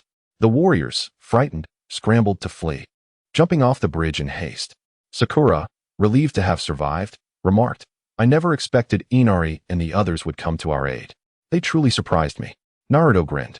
Inari has grown stronger. Meanwhile, Inari rushed over to Lee, who lay unconscious on the ground, and asked, "What happened to Brother Lee?" Kakashi found himself at a loss for words, awkwardly replying, "Well, he just fainted. He'll wake up after resting for a couple of days." "I hope," Inari suggested. "Then let's carry him back." He attempted to lift Lee's arm, but quickly found himself blushing and unable to lift it, just like Naruto and Sasuke. Kakashi explained, "Lee is burdened with weighted equipment. Let us have me and your grandfather help carry him." Ninja who train in taijutsu typically do not remove their weights casually, as they need to train at all times to enhance their strength. With the combined effort of several adults along with Kakashi, they finally managed to carry Lee back. Dasna and his team returned to continue the construction of the bridge. With the threat of Kaido now gone, the following days were peaceful. 3 days later, the bridge was completed, marking the successful conclusion of Kakashi's team's mission. Meanwhile, Lee had regained consciousness and felt a newfound vitality. He pondered, "How peculiar. It seems I have suddenly grown stronger." Previously, he had struggled with his basic leg bindings, but now he felt no pressure at all. Could it be that being struck by lightning granted me enhanced abilities? Chapter 21. Do not teach me how to work in the village of Konoha. After a month's absence, Lee returned. His first stop was to seek out his teacher. At that moment, Might Guy was leading his students in a weeding task. Upon seeing Lee, he was overwhelmed with emotion. "Lee, Teacher Guy?" Might Guy exclaimed. "Lee, while I am delighted to see you, what happened to your youthful battle attire?" With a sudden punch, Lee was sent flying, as his green jumpsuit had been split in two. He still wore green training pants, but his upper body was clad in a simple shirt. Lee dusted himself off and explained, "Teacher Guy, due to my recent training, this outfit shrank and began to constrict my arms, which is why I am dressed like this." Guy patted Lee on the shoulder and chuckled, "Indeed. It appears you have grown considerably. That punch barely drew blood, and you even exhibited a slight instinctive rebound.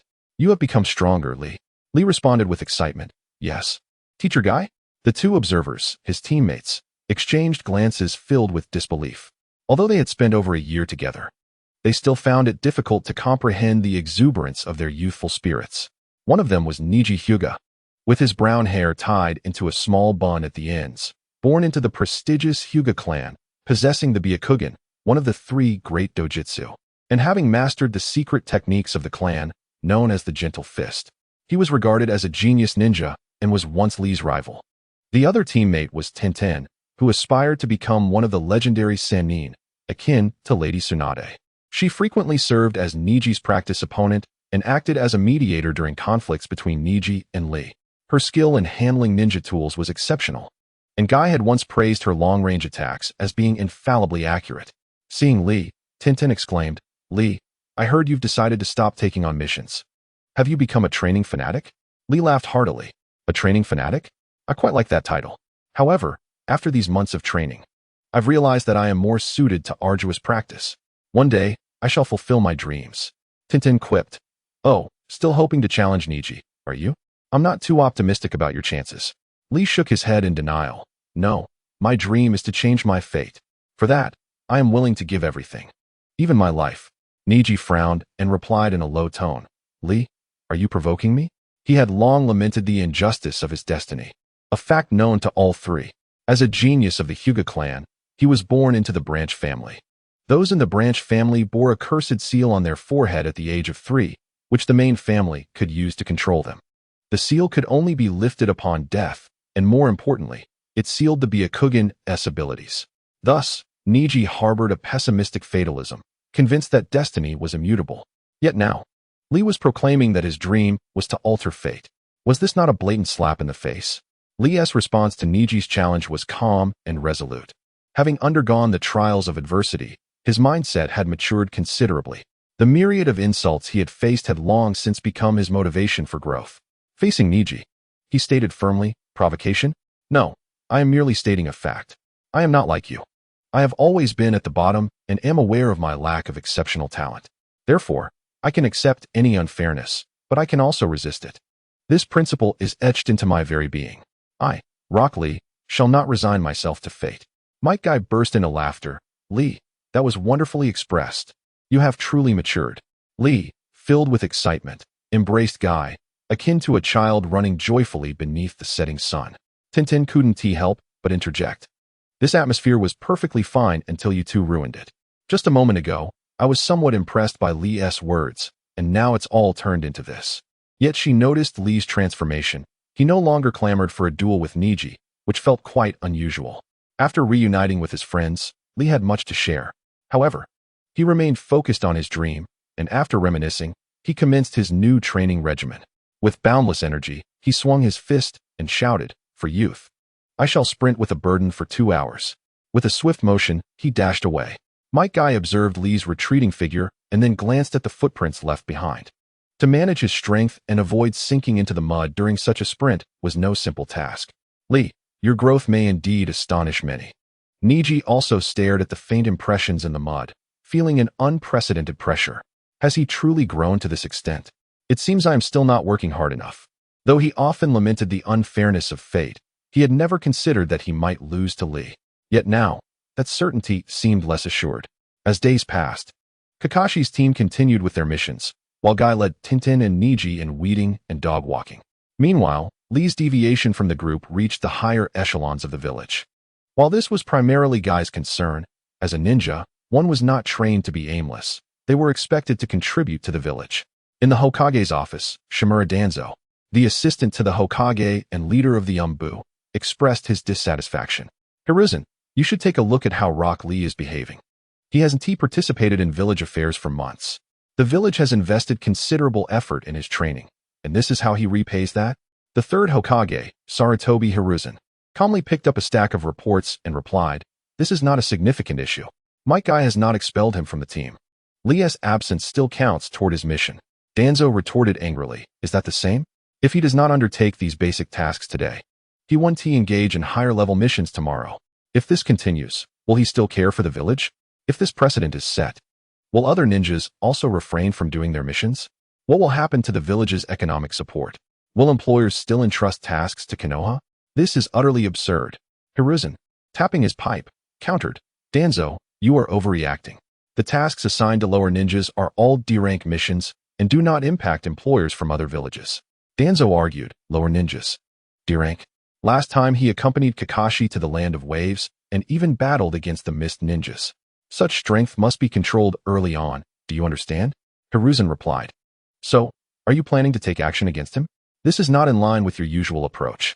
Lee has no talent for ninjutsu or genjutsu, nor does he possess a bloodline limit. Why are you fixated on him?" Danzo defensively remarked, "I am merely seeking to unearth talent for the village. Unlike certain individuals who remain oblivious to the world from their office, Upon concluding his remarks, he intended to depart. Just before stepping out, Sarutobi Hiruzen cautioned, "Danzo, do not act recklessly." Behind him stood Might Guy, a reminder not to disrupt the unity of the village. Shimura Danzo scoffed, "I do not require your guidance." Chapter 22. A chance encounter in the village of Kanahagakure. Unfamiliar figures began to appear along the streets bordered by railings. These individuals, adorned with various insignias on their forehead protectors, gathered in small clusters, making their way towards the Hokage's office. Today, Lee found himself unusually free from rigorous training. Instead, waiting on the village's central bridge. This location served as a crucial pathway to the Hokage's office, and he awaited the arrival of a particular individual, the one destined to defeat him in a prophecy, thereby altering the course of his life. Though Lee had yet to lay eyes upon this person, he had the guidance of the comments that flowed like a stream of insight. These messages were far superior to his own abilities and would undoubtedly identify the individual before he could. Indeed, it was not long before the comments began to surface. They appeared. The first encounter between Gaara and Sasuke. Where? How can you see so far? Under that tree in the east of the village. Naruto has already been knocked out. The eastern part of the village? It seemed to be quite nearby, and Lee promptly rushed over. At that moment, due to Naruto and Konohamaru being pursued by Haruno Sakura, they inadvertently collided with the Sand Village ninja, Kankuro, who was there for the exam, resulting in Konohamaru being captured. Just as Kankuro prepared to teach them a lesson, he was struck by a rock thrown by Sasuke, who was perched in a tree, rescuing Konohamaru and demanding, "What are you doing here in someone else's village?" Kankuro, fuming, retorted, "Damn it, another irritating brat has shown up." As he hesitated on whether to retaliate, Sasuke crushed the rock in his hand, coldly commanding, "Get lost." This display of power instantly captivated Sakura, her eyes turning to hearts in awe. However, Kankuro remained unfazed, tearing off the puppet on his back and shouting, "Hey, come down here, brat. I despise little punks who can only talk big." He intended to teach the Leaf Village brat a lesson to assert his dominance. Just as Kankuro was about to make his move, Lee appeared within their line of sight. Almost simultaneously, Lee noticed the figure behind Sasuke, a red-haired youth with the kanji for love inscribed on his forehead, carrying a large gourd. Their eyes met, and both sensed the strength emanating from one another.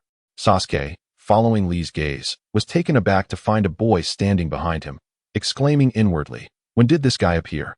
Gaara, however, paid him no mind. Although he had found Sasuke somewhat intriguing moments prior, he clearly regarded Lee as the more significant presence. The youth leaped down, fixing his gaze on Lee, and declared, "I am Gaara of the Sand, and you are?" Lee responded, "I am Rock Lee of the Leaf." Observing Gaara's every move, Lee thought, "Is this the one destined to defeat me? This time, I must turn the tide." Gaara, perceptive as ever, remarked, "It seems you harbor some discontent towards me." Lee did not conceal his feelings, explaining, "No, I simply wish to defeat you." Gaara replied, "You wish to defeat me? If you can manage it." With that, he turned to leave, beckoning Kankuro and another ninja, his sister Temari, to follow. It was evident that both Kankuro and Temari were intimidated by him, obediently trailing behind despite being his seniors. Sasuke and the others gathered information from Lee regarding these newcomers, soon realizing that they were participants in the Chunin exam. Uchiha Sasuke murmured, "The Chunin exam, huh? It seems many formidable individuals will be present." He clenched his fists, resolute in his decision to participate. Both Lee and Gaara were undeniably powerful ninjas, and he yearned for the opportunity to confront them. Meanwhile, within the Hokage's office, the third Hokage, Sarutobi Hiruzen, summoned all the leading ninjas. "From the recent influx of personnel, you must have surmised what is afoot," he began. "The Chunin selection exam is imminent, and ninjas from various nations are en route to Kanahagakure." Yuhi Kurenai inquired, "When will the Chunin selection take place?" Sarutobi Hiruzen responded, "1 week from now. I hereby declare that the Chunin selection exam will officially commence on July 1st, 7 days hence. The assembly point will be room 301 at the academy." Once everyone processed this announcement, he inquired, "Are there any genin recommended for the exam by their respective jounin?" Naturally, as a formality, any genin who had completed 8 or more missions could be recommended for participation based on the jounin's discretion. Kakashi was the first to step forward, stating, "I, Kakashi Hitaki, recommend my team, Uchiha Sasuke, Uzumaki Naruto, and Haruno Sakura, for the Chunin selection exam." Next was Kurenai, who reported, "I, Kurenai Yui, recommend my team, Hyuga Hinata, Inazuka Kiba, and Yamanaka Shino for the Chunin selection exam. Following her, Asuma presented his team. I, Asuma Saratobi, recommend my team, Nara Shikamaru, Akimichi Chuji, and Yamanaka Ino for the Chunin selection exam. The announcements sparked a flurry of discussions among the gathered ninjas. It was known that newly graduated genin typically trained for at least a year before attempting to enroll. Although the requirement was to complete 8 missions, the experience and personal growth required time to accumulate. It had been 5 years since a newly graduated genin had participated in the Chunin selection exam so soon after graduation. Unable to contain himself, Irika exclaimed, "Hokage-sama, may I speak?" Though it may have seemed like meddling, the 9 new recruits had all been his students at the Ninja Academy. They are indeed talented, but is it not too early for them to participate? They should accumulate more practical experience to have a real chance of succeeding. After all, the only actual combat experience Naruto and his companions had was from their mission to the Land of Waves. In Irika's view, it was simply too soon. Kakashi countered, "I was 6 years younger than Naruto when I became a Chunin." Irika replied, "But Naruto is not you. Do you wish to ruin them?" Kakashi retorted, "Irika, they are no longer your students. They are my subordinates. I have my reasons for this decision." Seeing that Irika was still inclined to speak, Saratobi Hiruzen intervened, "Irika, I understand your concerns. Therefore, I will arrange a special preparatory exam for this round of new recruits. This will serve as a preliminary test for them. If they succeed, it will naturally lend credibility to their participation. However, this test will solely apply to the new recruits. Those who graduated last year, like Lee, are exempt and will only need to wait until the registration day." Chapter 23. To avoid being left behind, time flew, and in the blink of an eye. 7 days had passed. Date: July 1st. Weather: sunny. Lee awoke early, completing a brief warm-up routine before heading to the designated meeting spot to join Hyuga Niji and Tenten. They were a team, and thus would take the exam together. Upon seeing Lee's current attire, Tenten remarked, "Lee, your combination of training pants and a tank top looks much better than before." That green jumpsuit garnered quite a few remarks for being too vibrant. Lee chuckled, "Is that so? However, white shirts get dirty too easily and do not suit a ninja's need for stealth, so I specifically chose this olive green." As he spoke, he threw a couple of punches, showcasing his streamlined movements. The absence of sleeves allowed his strikes to appear particularly sharp and efficient, minimizing the sound of the wind. Niji, more concerned with Lee's strength, inquired, "Lee, have you added weights to your arms as well?" "Shaoli, indeed. I have dedicated myself to honing my fist techniques during this period. While my leg strength may still be lacking, my speed has significantly improved." The three of them engaged in a discussion about the opponents they might encounter, simultaneously assessing their own capabilities. Although they were confident in their skills, acquiring additional intelligence would undoubtedly enhance their chances of success. Presently, Lee Locke, with his muscular physique and bronzed skin glistening, exuded the aura of a martial arts expert. His long hours of rigorous training had bestowed him with exceptionally bright eyes, a gaze that could be piercing upon first glance. Hinata Niji observed this and remarked, "It seems that the method we devised to conceal our true abilities is no longer effective. Shaoli has no means of hiding." Despite the disdain some ninjas held for those who specialized in physical combat, it was undeniable that martial arts played a crucial role in the preliminary Chunin selection exams. In response to this, Shaoli raised his thumb and confidently declared, "There's no need to hide. I eagerly await formidable opponents to challenge me. My recent journey to the Land of Waves taught me that only through continuous battles with the strong can one enhance their skills more rapidly. Hence, fighting against the powerful embodies the essence of youth." Tion interjected, "What does this have to do with youth? However, at this rate, it will be difficult not to attract attention. Truly a hot-blooded fool." The trio soon arrived at the school, where a multitude of other ninjas had already gathered. However, outside the door of classroom 301, 2 ninjas stood guard, blocking the entrance. These ninjas were those who had been prevented from entering. Yet, Xiao Li and his companions strode forward boldly, opting to bypass the guards rather than confront them directly. The guards, feeling disregarded, could no longer contain themselves. "Hey, are you planning to leave just like that?" Xiao Li replied, "Yes, I feel this isn't even the 301 classroom." Although he lacked ninjutsu skills, his instincts were remarkably sharp, preventing him from being easily deceived by simple illusions. Hinata Niji's Byakugan ability was the natural nemesis of such genjutsu, and he was unaffected. Lastly, While Tion's proficiency in genjutsu was limited, even she could see through this elementary trick. Nonetheless, as the three of them intended to leave, the two guards had other plans. I didn't expect you to be quite adept to see through the illusion. However, merely seeing through it is insufficient. As he spoke, one of them executed a backflip kick aimed at Shaoli. Yet, with a swift motion, Shaoli grasped the ninja's foot, rendering him immobile despite his attempts to break free. What immense strength! Shaoli brushed aside the attack and remarked, "Is this satisfactory?" The guard replied, "Of course."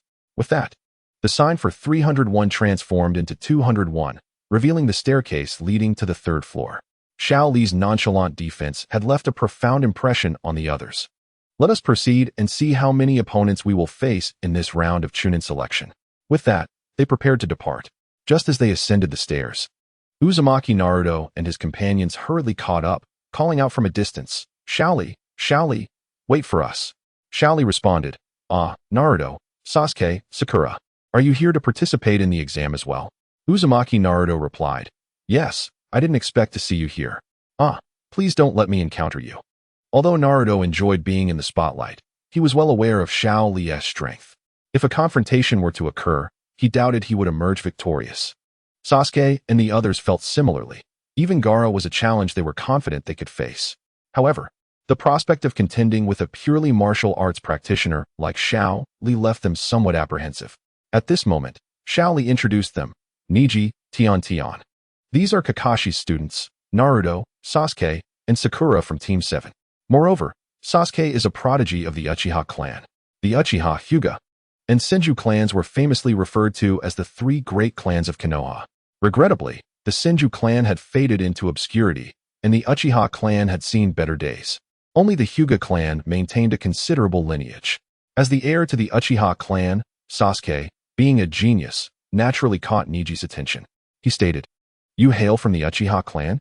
I hope to encounter you in the selection matches." Uzumaki Naruto, feeling a bit left out, exclaimed, "What about me?" Neji replied nonchalantly, "It doesn't matter." This response caused Naruto to feel somewhat dejected.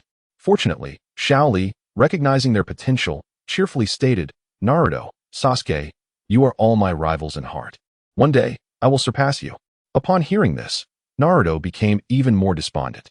"Shaoli, you don't need to comfort me like that. Right now, I can't even compete with you." Shaoli earnestly replied, "No, I speak the truth. Your potential is remarkable, and you will undoubtedly surpass me soon. That is why I strive even harder in my training to not fall behind you." Naruto and Sasuke exchanged glances, puzzled. "Really? Are you truly that strong?" Shaoli affirmed, "Of course it's true." However, Neji was unconvinced. To him, Naruto was merely a laggard, much like Shaoli, who would never dream of defeating him. As they walked together, other ninjas gradually made their way to the third floor. In the distance, Kakashi observed the retreating figures of Naruto and his companions, a satisfied smile gracing his face. Originally, the Chunin selection exam was meant to be participated in by these three as a unit. He had intentionally informed Naruto and the others that participation was at their discretion. A small deception on his part. Had only Naruto and Sasuke arrived, he would have certainly canceled their applications. However, revealing the truth would have compelled Sakura to insist on joining for Sasuke's sake, a result he wished to avoid. Fortunately, the outcome was favorable. Haruno Sakura chose to participate in the exam of her own volition, filling him with pride for their choices. After all, this was the team he, Hatake Kakashi, had nurtured. Chapter 24, Prelude Ninja School, Classroom 301. Due to the gathering of ninjas from various villages, the space felt somewhat cramped. This Chunin selection exam saw participation from 153 individuals, with Konoha accounting for 72 spots. Additionally, Sunagakure contributed 30, Amigakure 21, Kusagakure 15, Takigakure 12, and Odo 3. When Shaoli and his companions arrived at 301, it was already teeming with ninjas. So many people. Many of them are our peers from graduation. Shaoli noticed several familiar faces from his past among the crowd. They were all seasoned genin, having accumulated a year of experience. Some had even participated in the selection after 2 or 3 years of preparation. Yet, among the newcomers graduating today, only Naruto and his group of 9, including Inuzuka Kiba and Akimichi Choji, were present. Additionally, Hyuga Hinata, a member of Neji's clan, was also participating in this selection. As classmates in the same school, they naturally gravitated toward one another. However, Shaoli was taken aback to discover that Yamanaka Ino, who had come with them, harbored feelings for Sasuke, openly embracing him, which sparked a quarrel between her and Haruno Sakura. Alas, Sasuke is quite the popular figure at school. While Shaoli pondered this, he felt grateful for the enlightening experience of the live broadcast, which had imparted valuable lessons, enabling his personal growth. Otherwise, he would likely still be entangled with some girl. Truth be told, Shaoli was genuinely curious about which girl might have captivated him had he not changed. Unfortunately, the comments from the broadcast offered no answers, as they seemed to dislike revealing spoilers about the future. Moreover, there appeared to be some restrictions among the comments. Just as Shaoli was deep in thought, he noticed a comment mentioning a ninja of significance. Yao Shirdo has appeared. This individual will become a boss-level threat later on. His current strength is not weak, likely possessing Jonin-level prowess. Truly, a master of concealment. A boss. Jonin. This elegantly poised figure, complete with glasses, seems quite unassuming. Shaoli could not discern any remarkable qualities in Yakushi Kabuto. However, since the barrage of comments mentioned him, he must possess some extraordinary abilities. Yakushi Kabuto approached Naruto and his companions, advising, "Hey, it would be wise for you to maintain a degree of silence. This is not a leisurely outing. Such raucous behavior is ill-advised." In response, Ino retorted defiantly, "Who are you to speak as if you're so important?" Yakushi Kabuto calmly introduced himself, saying, "I am Yakushi Kabuto. More importantly, you should pay attention to your surroundings. The selection exam has made everyone anxious. Your actions could serve as a spark." Upon receiving this reminder, Naruto and the others finally registered the situation. Yet it was too late, as they were already caught in a storm. Yakushi Kabuto continued, "Behind you are the ninjas from Amage Cure. They are quite impatient. Amage Cure, named for its perpetual reign, is known for its ninjas who wield specialized umbrellas as their primary tools. Yakushi Kabuto sighed, "You are all newcomers, and your quarrels in this context remind me of my past." Sakura inquired, "Is this your second time participating in the Chunin selection, Senior Kabuto?" He replied, "No, it is my seventh. The Chunin selection is held biannually, and this marks the fourth year." Shikamaru, looking disheartened, remarked, "Is it really that difficult? 7 attempts without success? This is becoming increasingly troublesome." Yakushi Kabuto explained, "Those who participate in the Chunin selection are representatives from various nations. They aim to foster friendship among nations while simultaneously assessing the strength of their ninjas to maintain a balance of power. If one country is too weak, it risks being overrun by stronger nations." Sasuke asked, "Do those cards contain detailed information about the candidates?" Yakushi Kabuto responded, "Yes." "Is there a particular ninja you are interested in?" Sasuke said, "Gaara from Sunagakure. I wish to compare him with Lee from Konoha. While Gaara's strength remains unknown, Sasuke has some insight into Lee's abilities, making a comparison all the more useful." Yakushi Kabuto retrieved 2 cards detailing ninja information. The first was for Rock Lee, who is 1 year older than them, having completed 15 D-rank missions and 9 C-rank missions, with Might Guy as his instructor. This year, he has shown remarkable progress in physical combat, although he struggles in other areas. He did not participate in last year's Chunin selection, making this his first attempt as well. The team includes Hinata Niji and Tenten. Sasuke recalled Lee mentioning a particularly formidable classmate he has never defeated. Could it be this Niji from the Hyuga clan? Yakushi Kabuto proceeded to interpret the second card, stating, "Gaara of the Sand, who has completed 8 C-rank missions and 1 B-rank mission. Being a foreign ninja, there is limited information available. However, to complete a B-rank mission as a genin is impressive. Moreover, it is said that he has returned from all missions unscathed. B-rank missions are typically assigned to Chunin, yet Gaara not only completed a B-rank mission but did so without injury. This indicates he possesses a strength beyond that of a mere genin, likely rivaling that of a special jonin." Even Lee felt a tightening in his chest upon hearing this, let alone Sasuke and the others, who were all preoccupied with devising strategies. Naruto, however, trembled with excitement. Yakushi Kabuto added, "In fact, Gaara is not the only one. Every hidden village has dispatched their finest ninjas. Aside from Otogakure, a recently established minor village with unclear intelligence, all participating villages have sent their elite genin. The elite of every nation. Who knows how many among them are as formidable as Gaara?" The thought is invigorating. Yet, what was happening with Naruto? To Shaoli's understanding, Naruto, usually carefree, Shouldn't he be shaken by such revelations? Just as Shaoli pondered, Naruto suddenly addressed all the candidates. And it became clear that he was not afraid, but rather exhilarated. He pointed at the assembled candidates and boldly declared, "I am Naruto Uzumaki, and I will not be defeated by any of you, understand?" Shikamaru and Sakura, along with their companions, were left speechless, unable to comprehend Naruto's sudden provocation. However, Lee reflected thoughtfully, perhaps being able to face formidable opponents with a smile is a form of enlightenment. Chapter 25, the selection begins. In Classroom 301. Although Naruto's declaration irked many, true strength is often recognized and appreciated in this fearless attitude. Among those present, Gaara, the contemplative Sasuke, and the spirited Rock Lee found merit in his boldness. Yet, the most displeased were likely the ninjas from Otogeikure. As the remark about their village being a mere minor one struck a nerve, Sakan was the first to speak. "Did you hear that? They called Otogeikure a tiny ninja village." Taiyuya added, "Indeed, it's quite unfortunate." Kin chimed in, "Let us play with them a bit." Sakan urged, "Then let us take action." With swiftness like the wind, the three of them darted through the crowd, targeting Yakushi Kabuto. Shaoli had been observing Yakushi Kabuto closely. As the ninjas from Otogeikure launched their attack, Kabuto subtly stepped back, clearly having detected their approach.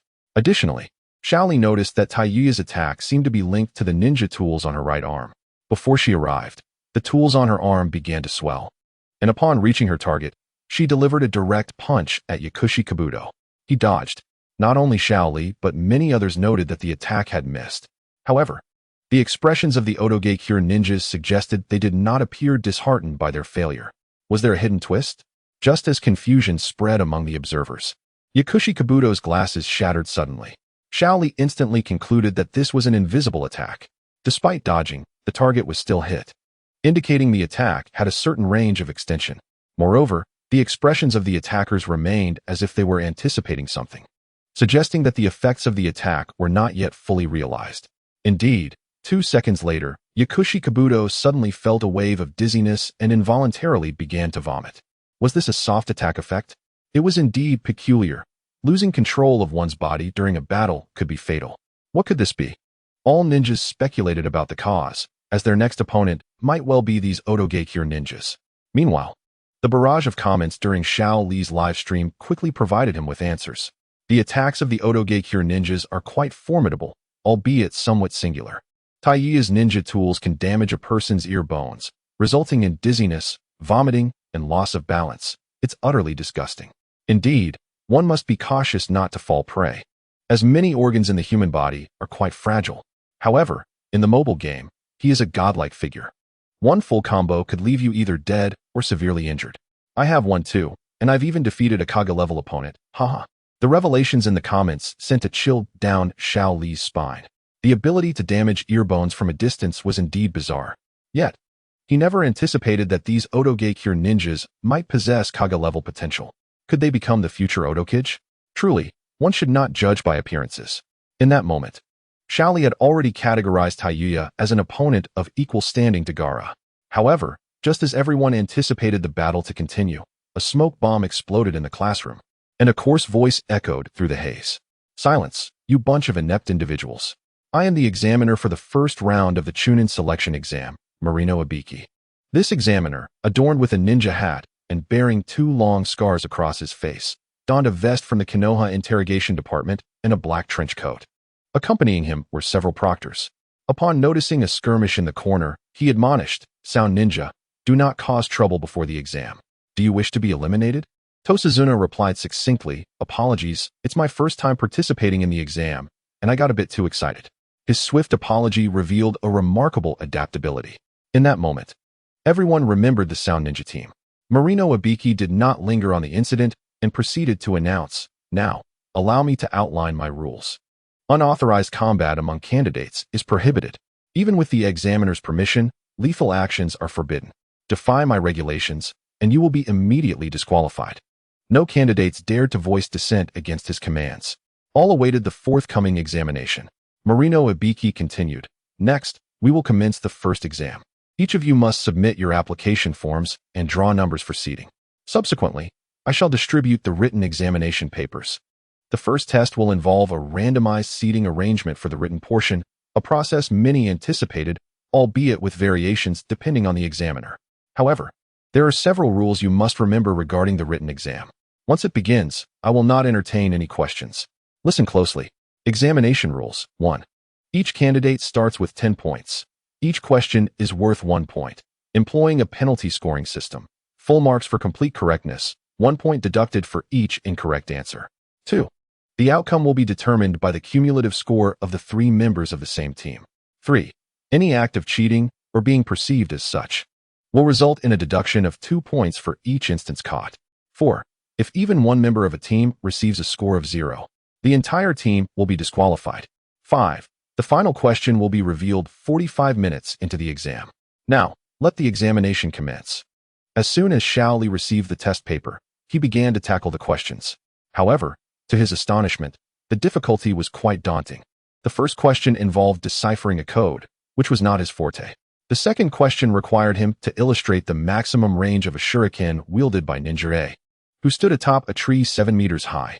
The subsequent questions posed similar challenges. Shaoli found himself utterly stumped. Some questions he barely understood, while others were completely beyond him. Was this truly a Chunin exam? He began to suspect that they were being subtly coerced into cheating. Wait, coerced into cheating? It seemed he had stumbled upon a clue. Typically, being caught cheating results in disqualification. Yet, here the penalty was merely a deduction of 2 points. This implied that if one cheated 10 times, there were 4 opportunities to do so. It was a blatant indication to candidates that cheating was permissible. Furthermore, Marino Abiki's statement regarding disgraceful cheaters seemed suspicious. Were they not considered disgraceful if they remained undetected?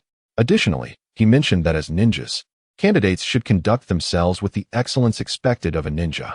Could it be that the true aim of the first exam was, in fact, to assess their intelligence-gathering abilities? Exam answers, intelligence gathering, undetected cheating. How intriguing. Chapter 26. Intelligence gathering within the Chunin selection exam. Upon realizing the true purpose of the test, Shaoli began devising ways to gather answers. Among the proctors present, there had to be someone writing the answers. The candidate's objective was to procure these answers without being noticed. However, those unaware of the true purpose of the exam were caught in the act and swiftly eliminated. Only a few understood the exam's reality and began collecting answers, such as Inazuka Kiba's dog, Gaara's Sandai, and Hinata's Byakugan. Despite answers surfacing in the comment section, Shaoli refrained from copying them. He wished to attempt gathering intelligence through his own capabilities. During his arduous training in the mountainous forest, he experienced an unprecedented tranquility. His keen hearing was a product of this rigorous training. Shaoli could discern the sounds of birds flapping their wings, insects scuttling, and the rustling of leaves. Today, he aimed to listen closely to the strokes of pencils from fellow candidates, hoping to glean the answers from their writing. He had 30 minutes. If he failed, he would resort to the answers provided in the comments. With a plan in mind, Shaoli focused intently. The myriad sounds of pencils scratching against paper resonated clearly in the silent examination hall. He tilted his head slightly, allowing his ears to unconsciously capture these subtle sounds, attempting to unravel a pattern from the cacophony. Though his expression appeared calm, his mind surged with tumultuous waves as a silent battle unfolded within. He first honed in on the classmate to his left, whose writing rhythm was steady and forceful. After completing each question, there was a brief pause. As if contemplating the strategy for the next, Shaoli closed his eyes, immersing himself in concentration, striving to deduce the other's speed and potential difficulties from these intervals. As time elapsed, Shaoli's auditory perception magnified. He could distinguish the frequency and intensity of different candidates' writing, even beginning to interpret the emotional nuances behind these sounds. Some candidates wrote increasingly quickly, exuding confidence, while others fluctuated in pace, clearly wavering on certain questions. Shaoli would gauge the quality of their handwriting through the sound of the pencil strokes. Note, this ability is unique. Please do not take it literally. When the time reached 37 minutes, Shaoli finally discerned answers among the candidates. He meticulously transcribed them according to the writing he observed. First question, second question, third question. He continued until he had copied all the answers, then began perusing the comments. At this moment, a flurry of discussions about the exam filled the comment section. Did you see that? Naruto's expressions are hilarious. He changed his face 12 times in a second, definitely award-winning material. There's no choice. His academic performance is dismal. Among these candidates, only Sakura and Hinata could probably answer correctly on their own. Naruto will never give up. You all worry too much. This question is indeed difficult. But who would have thought that Rock Lee could also answer it? Did you notice how he managed that? I didn't catch it. It seems he didn't copy Tintin's answers. I paid attention. It appears he relied on his hearing. An advanced form of sound-based deduction?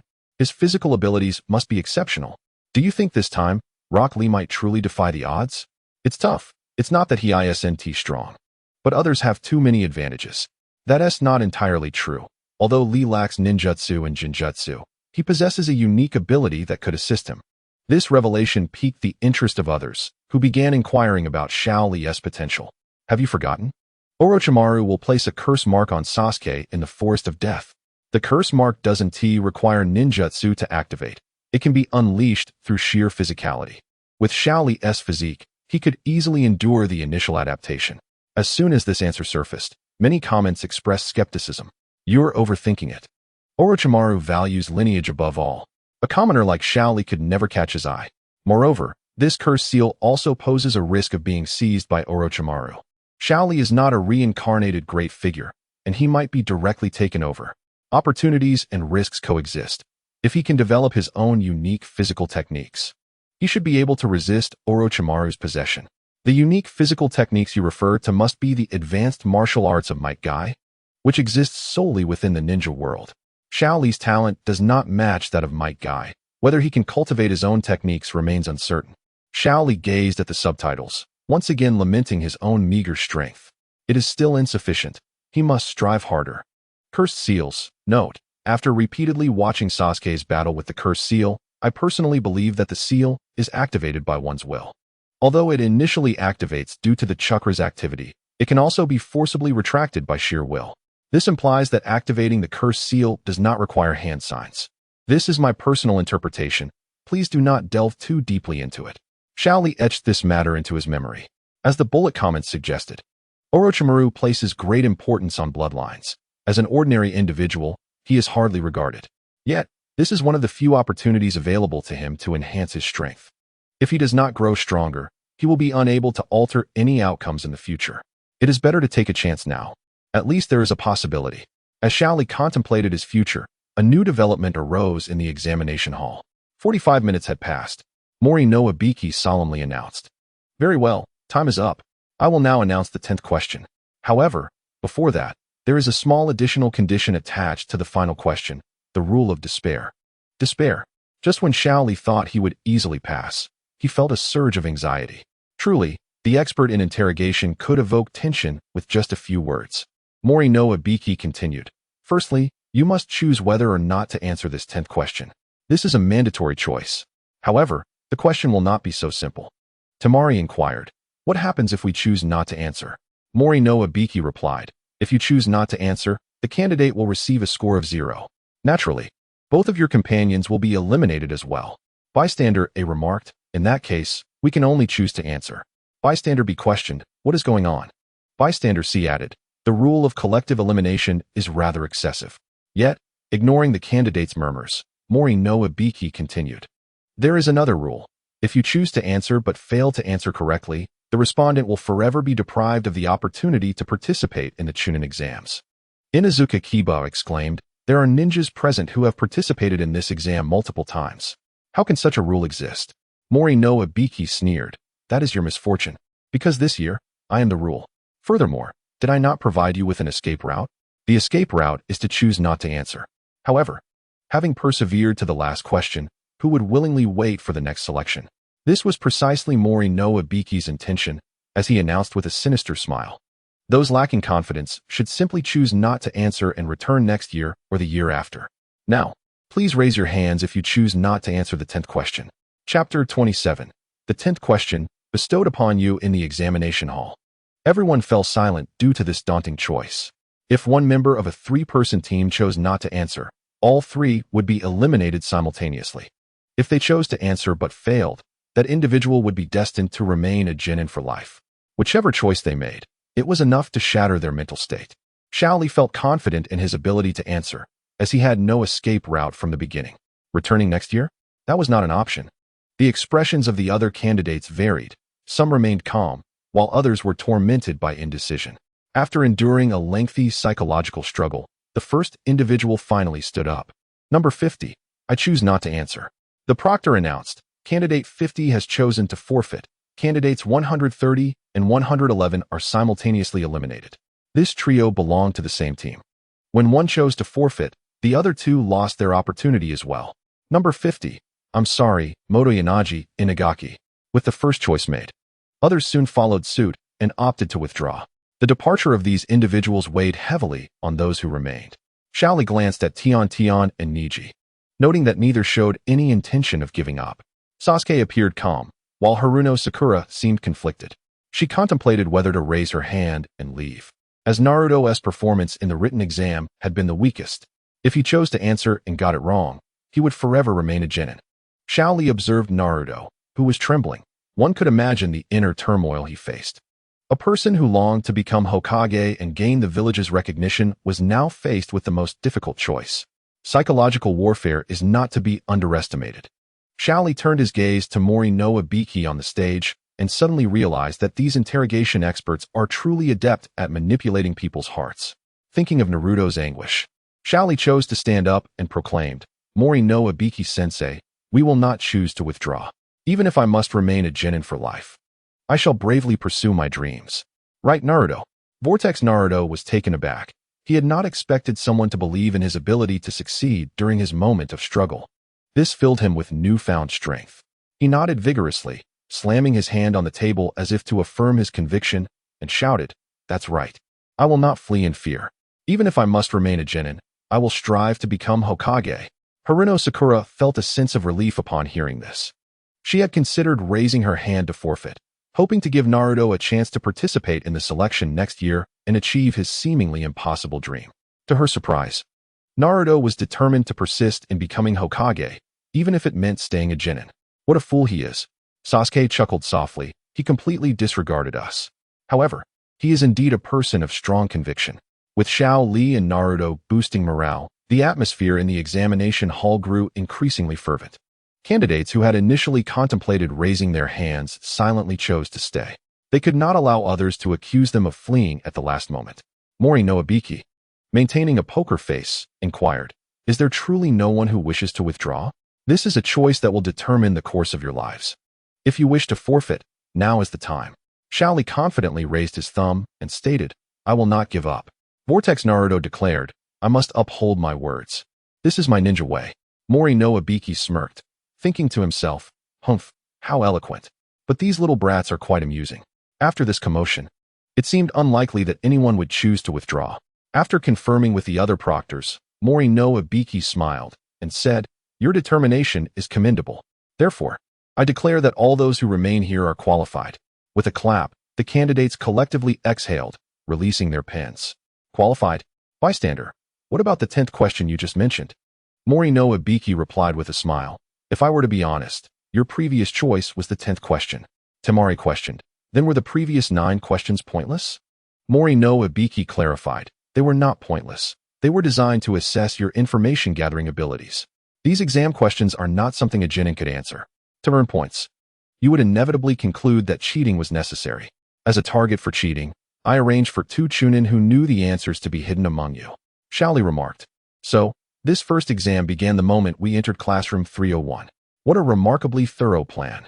However, Mori no Ibiki went on to explain the purpose behind his actions. As the ninja hat was removed, it revealed a scalp marred by burns, screw holes, and scars from torture. Intelligence, at times, is more valuable than life itself. It is something that must be fought for on the battlefield and during missions. I hope you remember this. Intelligence obtained through discovery by enemies or third parties is not always verifiably accurate.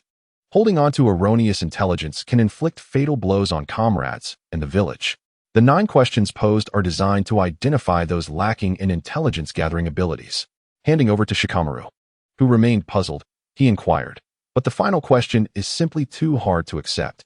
Mori no Ibiki replied, On the contrary, the 10th question is the true purpose of this examination. Through multiple choice, you may not comprehend. So let us assume you have become a chunin, and your task is to seize classified documents. However, You possess no information regarding the number, abilities, or weapons of the enemy, and they may have set traps. Would you accept such a mission? Should you decline, your comrades would be exposed to peril. Do you intend to evade such dangerous tasks indefinitely? The answer, of course, is no. In such times, you must demonstrate courage to your comrades and possess the capability to overcome adversity. This is the qualification required of a chunin as a leader. Those who place their hopes on uncertain futures, wavering in their hearts and abandoning opportunities, I believe are unworthy of becoming chunin. By choosing to answer the questions, you have effectively become the correct resolvers of this challenging problem. Therefore, if you encounter difficulties in the future, you shall also rise to the occasion. Thus, you have successfully passed the first selection exam. Cheers erupted as Mori no Ibiki explained, and everyone joyfully accepted the results. However, just as the first exam concluded, the examiner for the second round burst in through the window. With a swift motion, she pinned a massive banner to the blackboard, proclaiming, "Second round examiner, Mitarashi Anko." Chapter 28, The Forest of Death. On July 2nd, under clear skies, the candidates who had passed the first selection round were summoned to gather early outside training ground number 44. The examiner, Mitarashi Anko, donned in casual attire, enthusiastically announced, "Welcome to training ground 44, also known as the Forest of Death. You shall soon experience it firsthand." The name Forest of Death instantly reminded Xiao Li of Orochimaru's curse mark. It must be a place of severe peril to be labeled so. Yet, someone like Naruto Uzumaki, oblivious to danger, showed no concern. Mimicking the examiner's tone, he exclaimed, "This is the Forest of Death, and we will experience it shortly. But no matter how you try to frighten me, I won't be scared." Mitarashi Anko, upon seeing this, smiled and praised, "Oh really? You are quite spirited." In the blink of an eye, a kunai slid from her sleeve into her hand and whizzed past Naruto's face. He barely had time to react before a blood mark appeared on his cheek. Anko, excitedly touching the blood from the wound, licked it and remarked, "Children like you usually die the earliest, spilling my favorite bright red blood." The behavior of Mitarashi Anko sent shivers down the spines of the candidates. This examiner seemed rather unhinged. Could they still withdraw from the examination? Just then, a long-tongued man wearing a grass ninja hat handed a kunai to Mitarashi Anko. His tongue was extraordinarily long, resembling an arm. "Is this Orochimaru?" Xiaoli pondered while collecting potential information from the barrage of comments. The comments flowed in. "Orochimaru's tongue is still so slick. I wish my boyfriend had such a long tongue. Hey, pay attention up there, or you'll get banned." I didn't expect this live stream to leap into the Chunin exams. Next, they should divide into Heaven and Earth scrolls. This is truly exciting.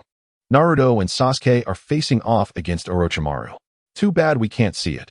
Naruto's team is at Gate 12, while Xiao Li's stream is at Gate 4. Such is fate. Fate is it? Xiao Li contemplated as he examined the comments, formulating his next plan. This selection would require a 120-hour wilderness survival challenge.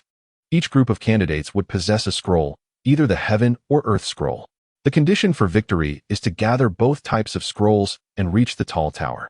Any group that loses a member or is rendered unable to act will be disqualified, and they must not view the contents of the scrolls before reaching the tower. Due to the life-threatening nature of this selection, all present signed a waiver before entering. Death within does not concern the examiners. Xiao Li handed the scroll to Niji, solemnly stating, "Niji, 10-10, once we enter, I would like to ask for your assistance with something." Niji replied, "What is it?" 10-10 laughed. It's rare for Xiao Li to be so polite. Xiao Li, feeling a bit shy, scratched his head and quietly conferred with them. However, time was of the essence, and they had not yet reached a consensus when the examiner began her speech. Mitarashi Anko stated, "Teams that have obtained their scrolls should follow their respective leaders to the entrance. We will depart together in 30 minutes. Xiao Li's heart raced.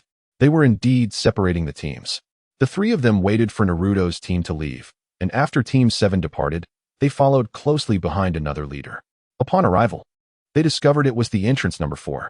10-10 remarked, "Step 1 of the plan has gone smoothly. Next, we will follow them." Niji stated, "Leave it to me. I will quickly locate them." "But Xiao Li, are you certain about this? You should understand the dangers involved." Xiao Li nodded, smiling. "Of course, I've said it before. To change fate, I am willing to give everything. This time, I must take the risk."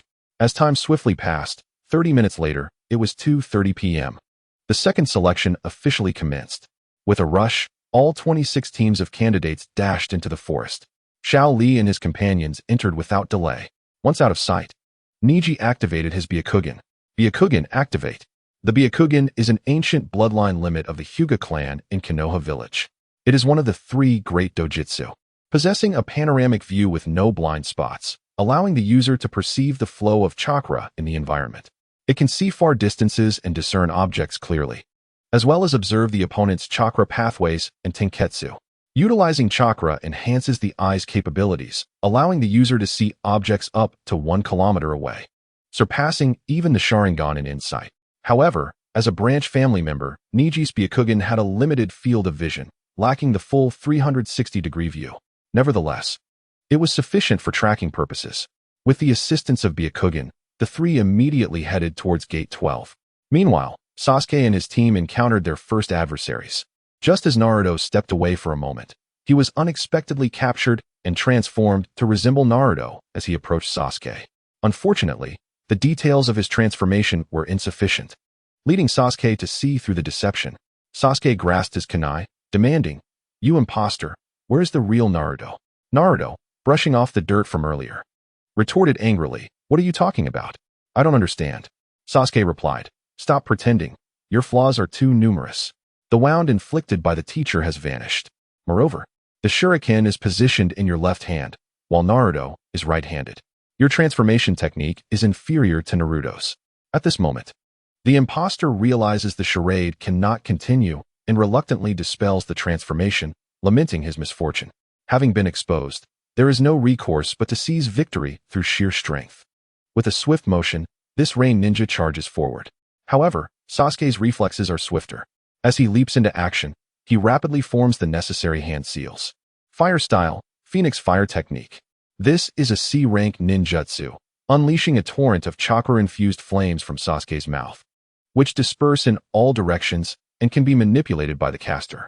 Yet, this lower-ranking ninja is not to be underestimated. After evading the ninjutsu, he manages to close in, and their kunai clash instantaneously. The sounds of metal striking metal echo through the forest as they engage in a fierce taijutsu battle, exchanging blows until they fortuitously encounter the bound Naruto. "Hey, Sasuke!" Upon hearing the call, Sasuke swiftly throws a kunai to sever the ropes binding Naruto. However, this action costs him the initiative, as the assailant retaliates with a flurry of kunai and explosive tags, sending him flying. Fortunately, Naruto manages to repel the attacker, allowing Sasuke to regain his timing and launch a kunai. Yet, this strike is merely a feint, as his true objective is himself. As the rain ninja dodges, Sasuke soars into the air, crashing into the ninja while embedding a kunai into his abdomen. Sakura, seeing the blood on Sasuke's face, immediately becomes concerned. Sasuke promptly warns, "Sakura, don't dawdle. There may be more than one of them, and if you lose focus, it could cost you your life." Fortunately, luck is on their side this time. The rain ninja is alone. Realizing he cannot win, he forcibly pushes Sasuke aside and flees into the shadows without a backward glance. Chapter 29. Reunion in the Death Forest. The trio of Sasuke, Sakura, and Naruto convenes to strategize after the recent skirmish. Sasuke remarks, "More and more individuals are impersonating teammates. If we separate, even allies cannot be trusted." Sakura, perplexed, inquires, "What should we do?" Sasuke replies, "Thus, we must establish a code phrase. I will only say it once, so listen closely. When asked Ninja Song, what is the chance? The response should be, when a large number of enemies cause a commotion, it is the perfect opportunity to lurk in silence. The most crucial aspect is timing, that is, when the enemy is fatigued and lax. Do you understand?" Sakura nods, her memory sharp enough to retain the phrase in a single attempt.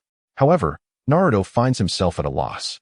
Yet, for the sake of pride, he pretends to remember it, deciding to address the matter later.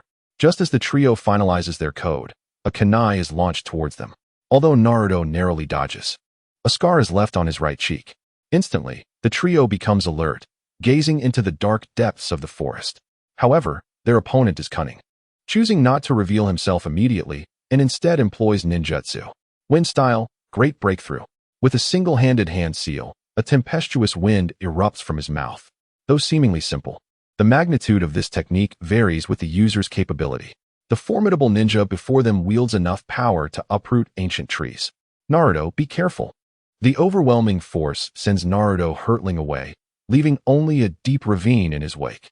On the other side of the ravine, 3 grass ninja are visible, with the central figure being the one who had handed the kunai to the candidate. If Sasuke were present, he would recognize this individual, known for reveling in blood. This ninja, extending his long tongue, commands his companions, "You all go ahead and have fun. I'll handle things here alone." It is now his time to relish the terror of his prey.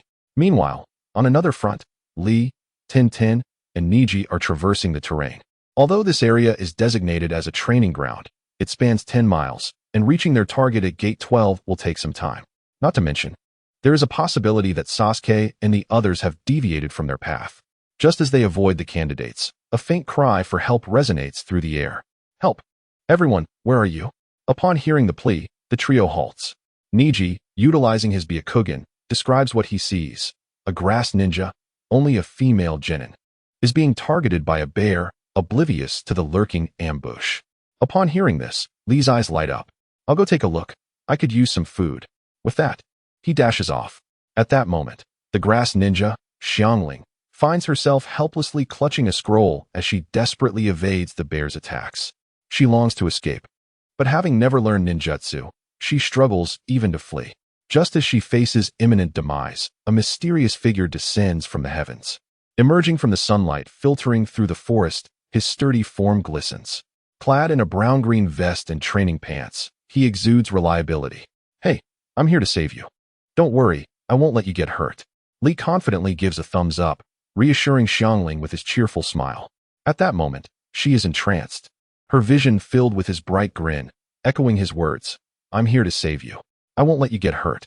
Subsequently, she watches as this young man effortlessly sends the formidable bear flying with a single punch, hoisting the beast as he prepares to leave. "Wait," Xiangling urgently calls out. Seeing Lee pause, she quickly adds, "My teammates are missing. Can I join you?" She cannot comprehend why she trusts him so readily.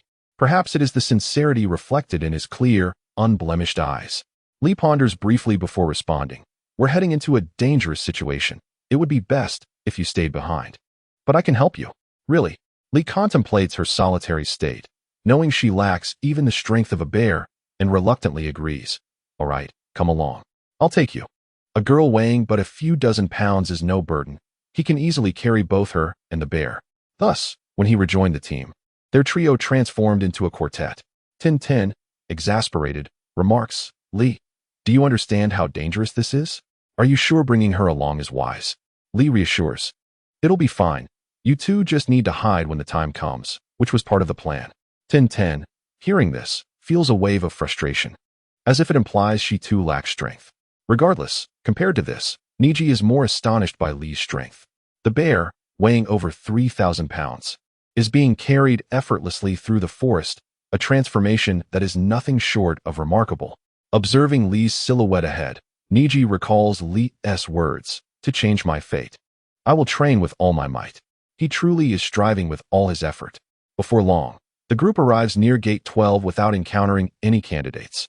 They pursue deeper into the forest along a straight path. "Wait, there are bloodstains here." The group pauses to examine the moisture of the blood. It seems freshly spilled. The surrounding signs indicate that 4 individuals had lingered. The one bleeding is likely a lone candidate. Lee listens intently and suddenly announces, "There's wind coming from the 8 o'clock direction. It doesn't feel like a natural breeze. Someone is using wind release." "Let us go check it out," Niji states, taking the lead as the team SIs. After a short distance, they are met with a gruesome sight, a massive serpent slain with its insides ruptured, marking the scene of a fierce battle. Observing the physique, it was somewhat larger than the colossal bear. Shaoli remarked, "There shouldn't be such a gigantic python here. It is likely a spirit beast. The forest is too small to sustain such a massive creature. The bear on my back is already a rarity." Suddenly, Niji spotted the target. "There's a situation. The target has appeared." Team 7 was engaged in a fierce battle. Xiao Li's spirit surged, and he said, "Everyone remembers the plan, right? Niji and I will rush over. Tian, be sure to remain concealed. Our chance of escape hinges on you." Tian replied confidently, "Rest assured. I will remain vigilant." Xiao Li and Niji nodded in agreement before dashing towards the battlefield. Chapter 30. The first round in the Death Forest, Orochimaru. Disguised as a grass ninja, summoned a python that lunged at Naruto Uzumaki. However, Naruto was on the brink of losing control, his eyes transforming into those of a fox. In a surge of chakra, he managed to halt the python with sheer brute force. This feral demeanor left Sakura Haruno alarmed. She couldn't comprehend why Naruto was in such a state or why his strength had surged. Unfortunately, despite his newfound power, he was still merely a genin. And with a mere fire jutsu, Orochimaru sent him flying. Orochimaru, observing the shape of Naruto's eyes and the visible seal, confirmed his suspicions. That eye shape was unmistakable. Oh, this just got more interesting. After sending Naruto flying, Orochimaru turned his aim towards Sasuke. He licked his lips in excitement. Now it's your turn, Sasuke. The python, with a girth surpassing even Choji, charged directly at Sasuke. Sasuke was at a loss for how to respond as the python approached menacingly. Suddenly, a powerful shout rang out. Get away. Just then, Shao Li arrived, having concealed his weighted training gear. With a single punch, he sent the massive python soaring. Orochimaru, perched atop the snake's head, lost his balance and fell to the ground. Who is this guy? He pondered, noting Shao Li's simple vest and ordinary pants, clearly not a member of a ninja clan. Yet his strength eclipsed that of Sasuke. Wasn't the top newcomer of Konoha supposed to be Uchiha Sasuke? Shao Li positioned himself protectively in front of Sasuke and declared loudly, Rock Lee of Konoha, here to test the prowess of the grass ninja. Sasuke steadied himself and urgently said, Shao Li, retreat quickly. This guy is no ordinary opponent. With a swift motion, Neji appeared beside them, his Hyuga clan insignia visible on his attire. Hearing Sasuke's words, he smirked arrogantly. Not ordinary? Does he surpass the adept bloodline? Sasuke inquired, adept bloodline? Is there such a thing? Sakura, curious, asked, what is the adept bloodline? Neji proudly explained. The adept bloodline was a lineage that once suppressed the Shikatsu Myaku. If the Shikatsu Myaku represents bone, then the adept bloodline embodies flesh. And Shao Li is the heir of this bloodline. His strength is far beyond what my Byakugan can perceive. Shao Li flexed his muscles in unison, stating, with my bloodline, even forbidden techniques pose no challenge. If this grass ninja pushes me to my limits, he shall witness my true power. Orochimaru chuckled, not believing in the existence of the adept bloodline, having never heard of it. Yet, the audacity of these two youngsters irked him. When had he, Orochimaru, become a target for scorn from a mere genin? He smirked coldly, is that so? Then I shall witness your bloodline today. Shao Li confidently gave a thumbs up. I am ready at any moment. Neji, you all fall back for now. Shao Li's muscles tensed, and an inexplicable fire ignited in his eyes. The wind stilled, and a tense atmosphere enveloped the air. Orochimaru's robe fluttered in the breeze, a sinister smile curling his lips. Rock Lee, I have heard of your efforts. But in this world, some things cannot be attained solely through hard work. You cannot deceive me. Taken aback, Shao Li was surprised that Orochimaru knew of him. Nevertheless, he feigned composure and retorted, Humph, soon you will understand my strength. The previous information was merely a means of protection from Teacher Guy.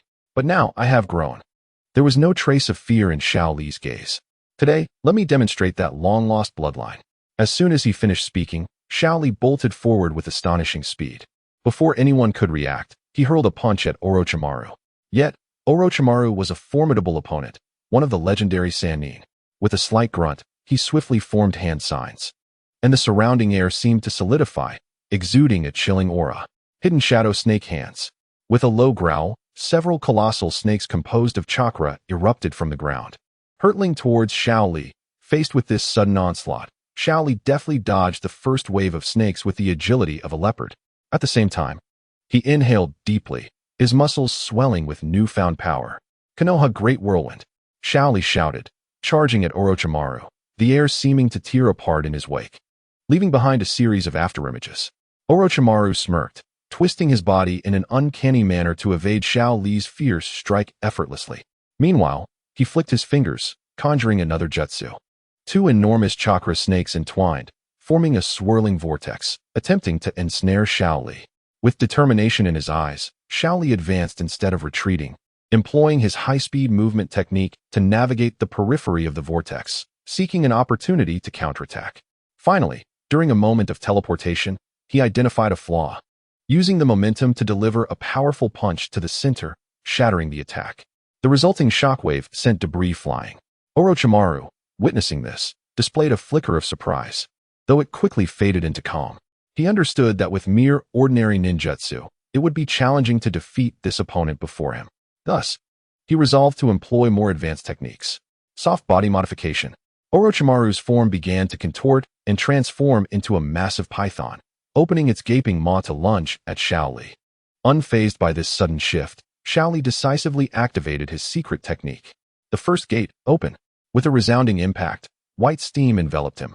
This technique released the constraints of his brain, allowing him to unleash his full strength. At this moment, Xiao Li could exert 100% of his power, his speed enhancing once more.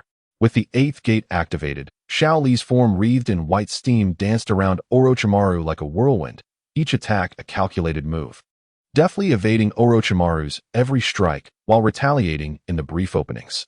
This was the result of his training in the land of waves. As the two exchanged blows, Xiao Li's body moved with precision, countering Orochimaru's attacks. However, being a taijutsu specialist, Xiao Li understood that even Orochimaru had to create distance in this back-and-forth exchange, given that his forte lay in ninjutsu. Note: Orochimaru's strength is limited since this is not his true form. Chapter 31. Revealing the true form. Although Orochimaru was powerful, he found himself somewhat overwhelmed by Xiao Li's onslaught. After several encounters, he conceded, "It seems you are more troublesome than I anticipated." Orochimaru sneered. "But the real battle is just beginning." Upon witnessing the scene, Xiao Li furrowed his brow. To his astonishment, despite his calm demeanor while utilizing the first gate, he still failed to capture his opponent's attention. Perhaps others were unaware that opening the 8 gates of Duanjia placed a considerable burden on the body. Although Xiao Li had significantly strengthened his physique through rigorous training, he needed to maintain his composure while employing this secret technique to substantiate his bloodline limit. Only by doing so could he instill a glimmer of belief in Orochimaru regarding the sudden emergence of his bloodline limit. If the first gate proved ineffective, he would open the second, then the third. Xiao Li did not waver. Instead, he ignited the latent vitality within him. He shouted, "Grass-hidden ninja, prepare for my true strike." The second gate, Rest Gate, is now open. With a fierce roar, Xiao Li's body seemed to be infused with an invisible force, his strength and speed reaching unprecedented heights. Shadow Dance Leaf. Like a phantom, Xiao Li dashed through the ninjutsu. However, just as he was about to breach the defense line, Orochimaru launched a sudden ambush, ensnaring Xiao Li with the hidden shadow snake hands, rendering him immobile. "Humph, you are still too inexperienced," Orochimaru sneered, preparing to deliver a fatal blow. Yet Xiao Li gritted his teeth, an indescribable force boiling within him. The third gate, Life Gate, is now open. With a deafening roar, Xiao Li's body was flooded with boundless power. His skin turned crimson, muscles expanded to their limits, yet his gaze remained bright, filled with determination and defiance. At that moment, Hinata Niji called out, "Let us attack together." Xiao Li alone cannot withstand this. Continuing on this path would easily expose their vulnerabilities. Hence they needed to coordinate their attacks and divert attention. 8 trigrams Mountain Breaker. Boom. The summoning beast was repelled as Niji joined the fray. Following that, he unleashed the 8 trigrams 24 palms, dismantling the surrounding snakes and converging with Xiao Li, Lotus of the White Petal. Xiao Li broke free from his restraints, transforming into a meteor to bind Orochimaru. At that instant, time seemed to freeze, and the air was thick with an aura of destruction. Orochimaru's expression shifted drastically as he sensed an unprecedented threat, but it was too late to evade. Xiao Li and he plummeted to the depths below. Boom. A tremendous sound echoed, dust billowing, and the earth trembled. As tranquility returned, Xiao Li stood panting to the side. Although Orochimaru, due to the snake substitution technique, was not severely injured, a newfound caution and shock glimmered in his eyes. Xiao Li smirked slightly. Despite his exhaustion, he feigned vitality. "Though you are indeed formidable, I have only utilized half of my strength. Do you think you can still defeat us all?" With Niji's involvement, Xiao Li felt considerably relieved. Meanwhile, Uchiha Sasuke and Uzumaki Naruto quickly surrounded Orochimaru. Orochimaru extended his long tongue and chuckled. "The Uchiha bloodline limit certainly holds promise. The fact that you can maintain your composure while opening the 8 gates is impressive." Xiao Li feigned surprise. "You actually know about the 8 gates? However, I have only opened the 3rd gate. There are still 5 more to go." Orochimaru saw through Xiao Li's facade, stating, "You won't be able to open all 8 gates. No, with your strength, you can manage only up to the 5th gate. Still, even 5 gates will suffice to please me. After all, Shaoli is merely 13 years old. There is ample room for growth. Perhaps he could rival the Kagaya clan. The thought of acquiring 2 new bodies today made Orochimaru's tongue flicker in delight. Yet, he still needed to gauge their true strength. With this in mind, he proactively attacked. Although Xiao Li and his companions numbered 5, in terms of physical prowess, only Xiao Li and Hinata Niji posed a genuine threat to him. Naruto and Sasuke's martial skills were merely supplementary. However, Sasuke's ninjutsu, bolstered by his Sharingan, could still prove troublesome. Just then, while the other 4 launched their assault, Sasuke unleashed a fire-style technique, striking Orochimaru directly. Though it caused no harm, it provided cover for Xiao Li's attack. Leaf-heavy steel fist. Bang! Orochimaru was immediately sent flying, and as he transformed into a soft form to entwine, Niji appeared at the opportune moment. 8 trigrams, 32 palms. Bang, bang, bang, bang. Now's the time. Uchiha Sasuke executed a shoulder throw, flipping Orochimaru from the tree. With a thud, Orochimaru's body went limp. Haruno Sakura eagerly inquired, "Did we win?" Shaoli shook his head. "Something feels amiss." No sooner had he spoken than the fallen Orochimaru morphed into mud. Instantly, he shouted, "Defense!" Swish, swish, swish. A barrage of shurikens fell like raindrops. As Naruto and Sakura lacked the speed, the remaining 3 could only defend in place. Hinata Niji promptly employed the 8 trigrams palm for protection, while Shaoli executed powerful whirlwind kicks to send the shurikens flying. Bang, bang, bang. As the shurikens ceased, he charged forward to halt the attack. Leaf whirlwind. Bang, bang, bang. Orochimaru retreated while retaliating, and upon finally escaping the area, he unleashed a wide-ranging ninjutsu. Serpent S-Array. Hiss. Orochimaru opened his mouth wide, unleashing countless snakes that surged toward the 5. Yet Shaoli chose not to retreat. Instead, he exclaimed, "Hold on." With a swift motion, he charged toward Orochimaru, who was performing ninjutsu. Shaoli felt his strength waning and recognized the necessity of a daring gamble. 8 gates of Duinjia. Lotus. Whoosh. Orochimaru was enveloped, and Shaoli gripped him tightly, spinning him down to the ground. Damn it, this guy actually managed to open the 4th gate. Orochimaru grew anxious. He still intended to utilize this body for his plans. However, Shaoli's spinning speed was too great, and in the blink of an eye, they crashed into the earth. Boom. After landing, Shaoli swiftly rolled away from Orochimaru's vicinity. He did not believe he had vanquished his opponent. Indeed, the body left behind was suddenly torn in half, revealing a pair of serpent-like eyes. The purple eyeshadow and elongated pupils instantly intimidated everyone present. Just as they contemplated another attack, Orochimaru clasped his hands together, and everyone in the vicinity found themselves frozen in place. Was this truly his genuine strength? So formidable. This technique, reminiscent of a paralysis technique, held a fixed effect, and Shaoli struggled briefly but ceased, instead channeling energy discreetly to guard against unforeseen circumstances. Chapter 32. Unexpected Developments. As Orochimaru revealed his true form, the situation was turned upside down. Shaoli directly sensed the might of this ninja. However, the latter did not seem intent on delivering a lethal blow. Instead, he approached slowly, chuckling, "I did not anticipate an unexpected harvest today. A Uchiha adept in ocular techniques, and an unheard-of bloodline limit." As he spoke, he cast a glance at Shaoli, realizing that Shaoli had quietly freed himself from the paralysis, which pleased him even more. A commendable physique. He then turned to Sasuke, stating with greater satisfaction, "However, comparatively, the Uchiha body is far more to my liking. The power within your eyes surpasses even Itachi's." Uchiha Sasuke, enraged, demanded, "Who are you?" Orochimaru rasped in reply, "I am Orochimaru. If you wish to see me again, strive to stand out in this exam. Defeat the Sound Ninja under my command." Uzumaki Naruto retorted angrily, "What nonsense are you spouting? We have no intention of seeking you out." Sakura added, "Indeed, we do not wish to encounter you a second time." Orochimaru remained unfazed. He was accustomed to having his desires fulfilled without rejection. With a swift hand seal, his neck elongated beyond that of a python. "I wish to express my frustration. This is rather alarming." Amidst the collective horror, Orochimaru sank his fangs into Sasuke's neck. Subsequently, he replicated the action on Li's chest before retracting his form. Instantly, the spot where Li was bitten ignited with a curse mark resembling a shuriken. However, Compared to Sasuke, who staggered in pain, Lee merely clutched the mark on his chest. This display of physical resilience did not go unnoticed by Orochimaru. Just then, a warning flare shot into the sky. Are there still those who have noticed this? Nonetheless, Orochimaru remained unhurried as he prepared to depart. Naruto and Sakura, upon witnessing this, hurriedly inquired, "What have you done to Sasuke and the others?"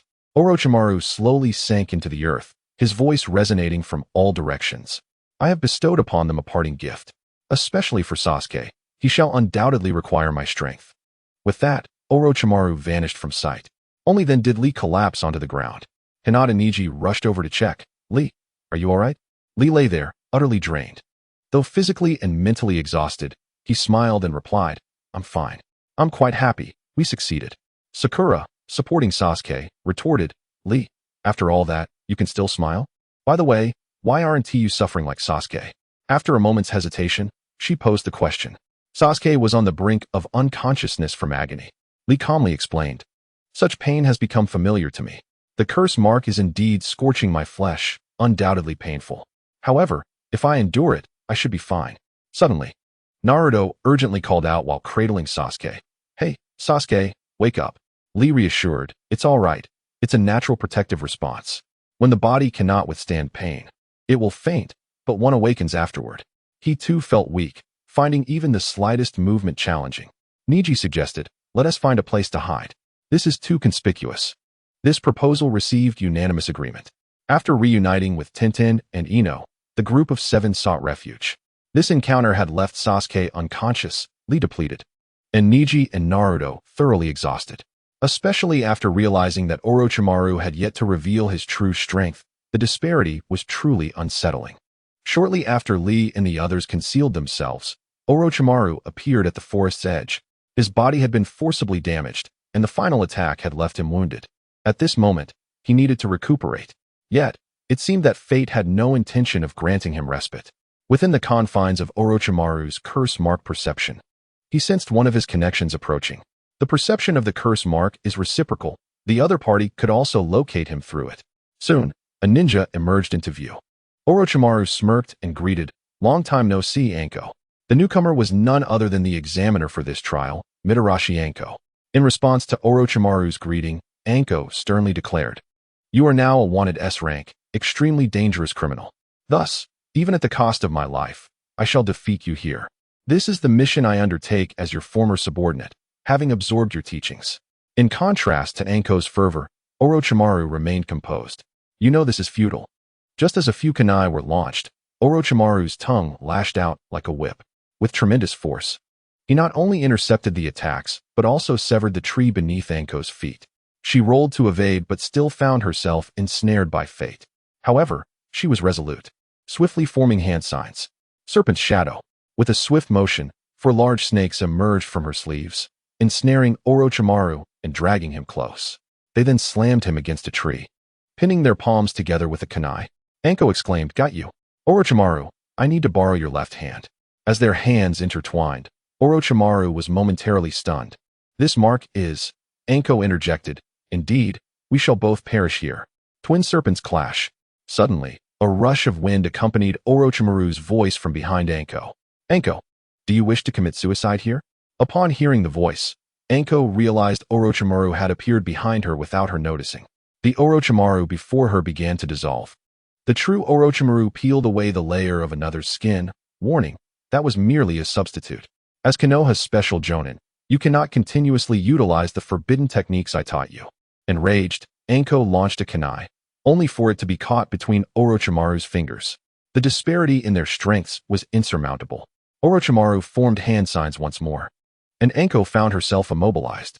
Yet, despite her inability to act, she questioned, "At this point, why do you wish to return to Konoha? Do you intend to assassinate the Hokage?" Orochimaru denied, No. To achieve that goal, my subordinates are insufficient. I have come merely to inscribe my mark upon the village's exceptional talents." The mark. Anko bore a similar 3-tomo mark upon her neck. Though both were 3-tomo, they differed as heavenly and earthly curse marks. The ones on Anko and Uchiha Sasuke were heavenly curse marks, while the one on Lee was an earthly curse mark. Note, It is rumored that the heavenly curse mark emphasizes ninjutsu and genjutsu, while the earthly curse mark focuses on taijutsu. Gazing at the three-tomo curse mark on Anko's neck, Orochimaru remarked, "Earlier, I bestowed an identical mark as a gift to another." Anko, suppressing her pain, replied, "You remain as reckless as ever. If that child receives the curse mark, he will die." Orochimaru responded, "Indeed, the curse mark demands a high level of physical aptitude. The survival rate for ordinary individuals is merely 1 in 10. Yet, like you, he might survive. Moreover, he possesses the Uchiha clan's bloodline, exceptional abilities, and striking appearance, making him an ideal vessel for me. Should that child survive, it will undoubtedly be fascinating." With that, Orochimaru prepared to depart. However, before leaving, he cautioned, "You must not terminate this examination. If you rob me of my amusement, the end of Konoha village will surely follow." As his voice faded, he vanished without a trace. The only remnant of the encounter was a bloodied kunai, bearing witness to the events that had transpired. Chapter 33. A life for 3,000 in a concealed hollow within the Death Forest. Neji and his companions were recuperating. Lee had yet to regain his strength, so Ino was kindly feeding him roasted bear meat. Meanwhile, Sakura, concerned for Sasuke in his unconscious state, lacked an appetite. Naruto, sitting nearby, inquired Lee, "Do you know when Sasuke will awaken? Also, you seem well acquainted with this ninjutsu. Will Sasuke be in danger?" Upon hearing this, Lee organized the information from the barrage of thoughts and explained, "I stumbled upon knowledge of this technique by chance. To be precise, it is called a curse mark, divided into heavenly and earthly curse marks. The heavenly curse mark is the 3 tomos Sasuke possesses, while the earthly curse mark resembles the one I bear. Those marked can unleash tremendous power, but it also forcibly extracts strength in unlimited quantities, thus inflicting severe erosion upon the user, a double-edged sword. Crucially, this curse mark is a means for Orochimaru to select vessels." Neji, perplexed, asked, "Lee, what do you mean by vessels?" Lee replied, "A vessel is a body used for Orochimaru's reincarnation, akin to the grass ninja from earlier." After hearing this, Neji exclaimed in anger, "Why didn't you say so earlier? Are you putting yourself in mortal danger? Is strength truly that vital?" Had they known, they would not have aided Shaoli. In response to Neji's inquiry, Shaoli, after a moment of silence, replied, "I am but an ordinary person, devoid of any bloodline limits, nor do I possess ninjutsu or genjutsu. My means to grow stronger are limited, thus I must seize this opportunity. Furthermore, concerning Orochimaru's reincarnation, you should be more worried about Sasuke." Haruno Sakura immediately inquired, "Why is that?" Shaoli explained, "Because my body lacks the ability to perform ninjutsu or genjutsu, and my taijutsu can only be honed through arduous training. Eventually, Orochimaru will discover that my bloodline limit is a facade. Therefore, even if he reincarnates, I will be the last on his list. An ordinary person incapable of wielding ninjutsu. I surmise that once Orochimaru learns of my deception, he will harbor a deep-seated hatred for me." Hyuga Neji remarked, "In this light, the absence of ninjutsu has ironically become Shaoli's safeguard. How unpredictable life can be." Meanwhile, the barrage of comments during the live stream flooded in. Incredible. Who would have thought that Shaoli would turn misfortune into fortune? With the curse seal, Shaoli truly becomes a formidable beast. Orochimaru will surely be furious to realize he has been played. This version of Rock Lee won't turn the world upside down, will he? Just thinking about it is quite thrilling. Indeed, there is no dead end in life, only missteps along the path. I followed him. I'm eager to see how this unfolds. I too have followed. My anticipation is quite high. A wave of followers surged in, and Shaoli found himself inexplicably elated. Soon, a red notification appeared. Ding.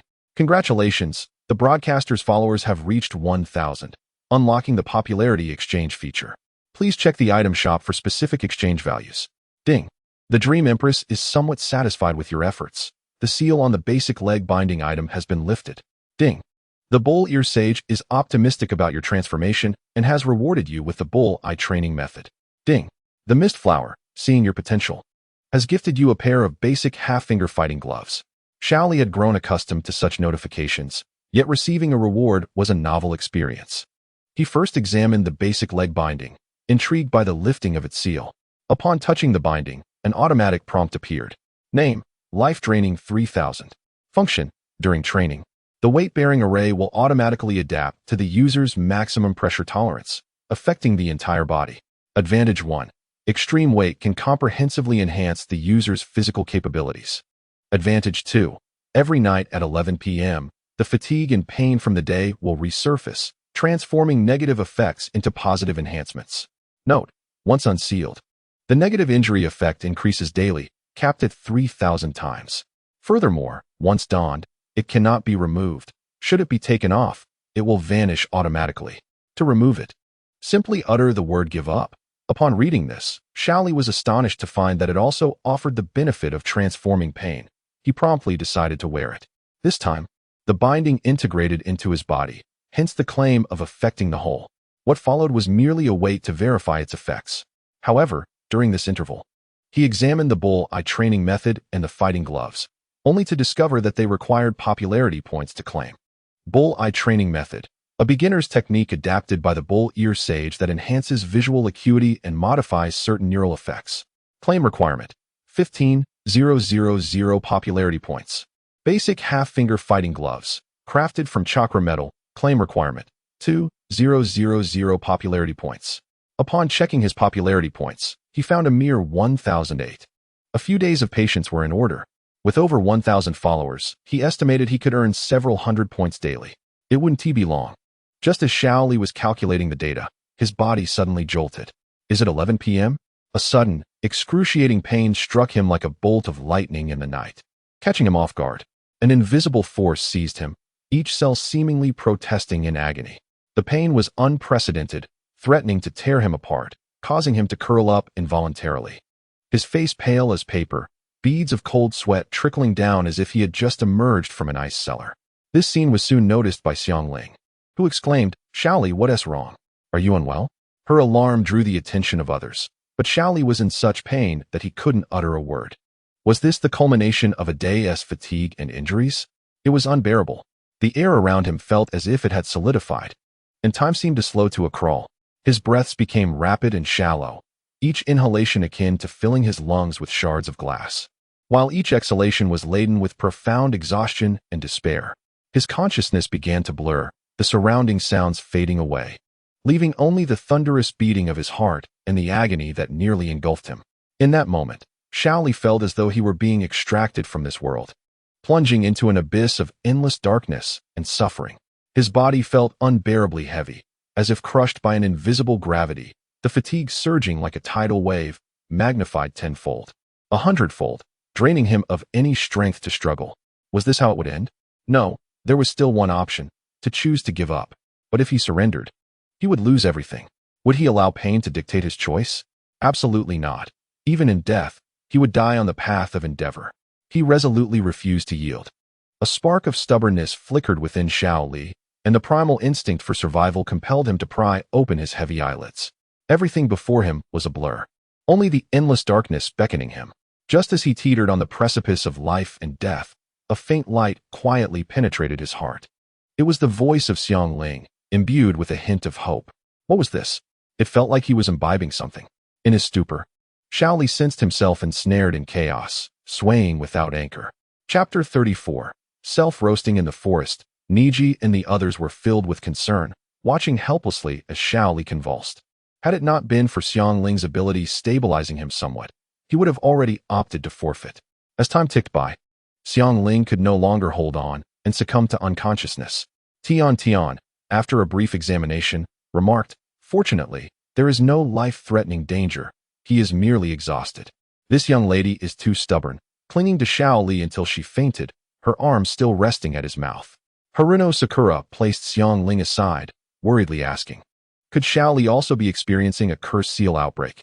Hyuga Niji responded, the markings began at his chest. It should indeed be a cursed seal eruption. As Shaoli drifted in confusion, an aura suddenly shifted around him, as if a mysterious power was awakening within. A visible wave of energy radiated from him, causing the air to tremble. Complex red markings began to emerge on his skin, resembling ancient runes spreading forth, emitting a faint glow that enveloped him entirely. As the cursed seal fully activated, Shaoli's muscles expanded instantaneously, his garments straining against the newfound power boiling within, eager to be unleashed. The earth beneath him seemed to respond to this power, trembling slightly as small stones and dust danced around him, forming swirling vortices. Xiao Li's breathing deepened and grew robust, each inhalation feeling like a mystical communion with the earth, drawing strength from the depths of the ground. This state persisted for half an hour, after which the markings began to retract, spiraling back into the cursed seal. As Xiao Li's breathing began to steady, it was as though he had succumbed to slumber. After confirming that he was all right, the group breathed a collective sigh of relief. Hyuga Niji, observing the situation had stabilized, proposed, "Let us take turns resting. Daylight will soon break, and we may encounter other candidates." Haruno Sakura chimed in, "I will team up with Tenten, while Naruto will pair with you, Niji. This way, we can look out for each other." Niji agreed, "That is feasible. Naruto and I will keep watch first, and we shall call you when it is time to switch." Due to the presence of 3 unconscious individuals, it was necessary to have someone remain vigilant. In the dead of night, the forest of death was gently shrouded in a mysterious veil, silence enveloping the surroundings, broken only by the occasional call of nocturnal birds. Moonlight cascaded like water through the sparse treetops, casting mottled patterns upon the ground. Towering trees stood majestically, their interwoven branches forming a natural canopy that obscured much of the starry sky, leaving only a few resilient beams of light to flicker through the gaps. Twinkling faintly from afar, Niji and Naruto stood guard, attentively surveying their surroundings. Fortunately, the night passed without any other candidates appearing. As the clock struck the hour of the hare, the slumbering Xiao Li abruptly awakened, drawing everyone's attention to the fact that dawn had arrived. Rubbing his head, he felt a lingering drowsiness. His movement startled Tenten and Sakura awake. Having spent the previous day in a state of anxiety, Sakura had fallen into a deep sleep. And since Niji had not roused them, they only now realized that time had passed. Sakura quickly apologized. "I'm so sorry. I slept too deeply and missed the shift." Naruto reassured her, "It's nothing. I kept watch for you." Tenten also expressed her regrets, but Niji had intended to guard the night alone, so he bore no ill will towards them. Instead, he was curious about Xiao Li's condition and asked, "Xiao Li, last night your curse mark went berserk. Do you remember?" Xiao Li scratched his head, recalling the pain of last night. A shiver ran down his spine as the torment resurfaced in his memory. Truly, the phrase "it will cost you your life" took on a new meaning. What sort of experience would be 3,000 times more painful? He wondered if he could even endure tenfold the suffering. Noticing their curiosity, he replied, "The curse mark must have activated automatically." However, that pain was not merely due to the mark. It felt more like an affliction. Niji inquired, "An affliction? I've never seen you suffer from it before." Xiao Li shrugged. "Resigned, you will in the future, if I survive." At that moment, Xiao Li noticed Xiang Ling's weakened state and asked, "What happened to Xiang Ling? She looks unwell." Tin responded exasperatedly, "Have you forgotten? It was Xiang Ling who saved you with her blood last night. Otherwise, you would have perished from the pain. She nearly bled to death herself. What a fool." Xiao Li was taken aback, rushing over to support Xiang Ling. "Is she all right? Should we take her back?" Just then, Xiang Ling awoke and declined. "I'm fine, Xiao Li. I feel much better now." Xiao Li exclaimed, "Really? That's wonderful. I'm so sorry for what happened yesterday. I won't take your blood again." Xiang Ling shook her head, still feeling weak, but feeling joy at being acknowledged for her abilities. Seeing her reluctance to leave, Xiao Li said, "Then you should rest well. I will prepare some grilled meat for you. Whenever I fall ill, a good meal always sets me right." With her assent, Xiao Li felt relieved. He gathered firewood, sliced the meat, and began to grill, the enticing aroma wafting through the air. Having lived outdoors for an extended period, Xiao Li's barbecue skills were commendable.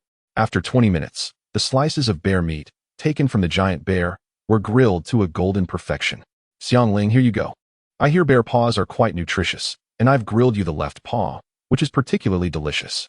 Xiang Ling received the grilled meat, taking a tentative bite. "Wow, this is really tasty. Xiao Li, you cook exceptionally well."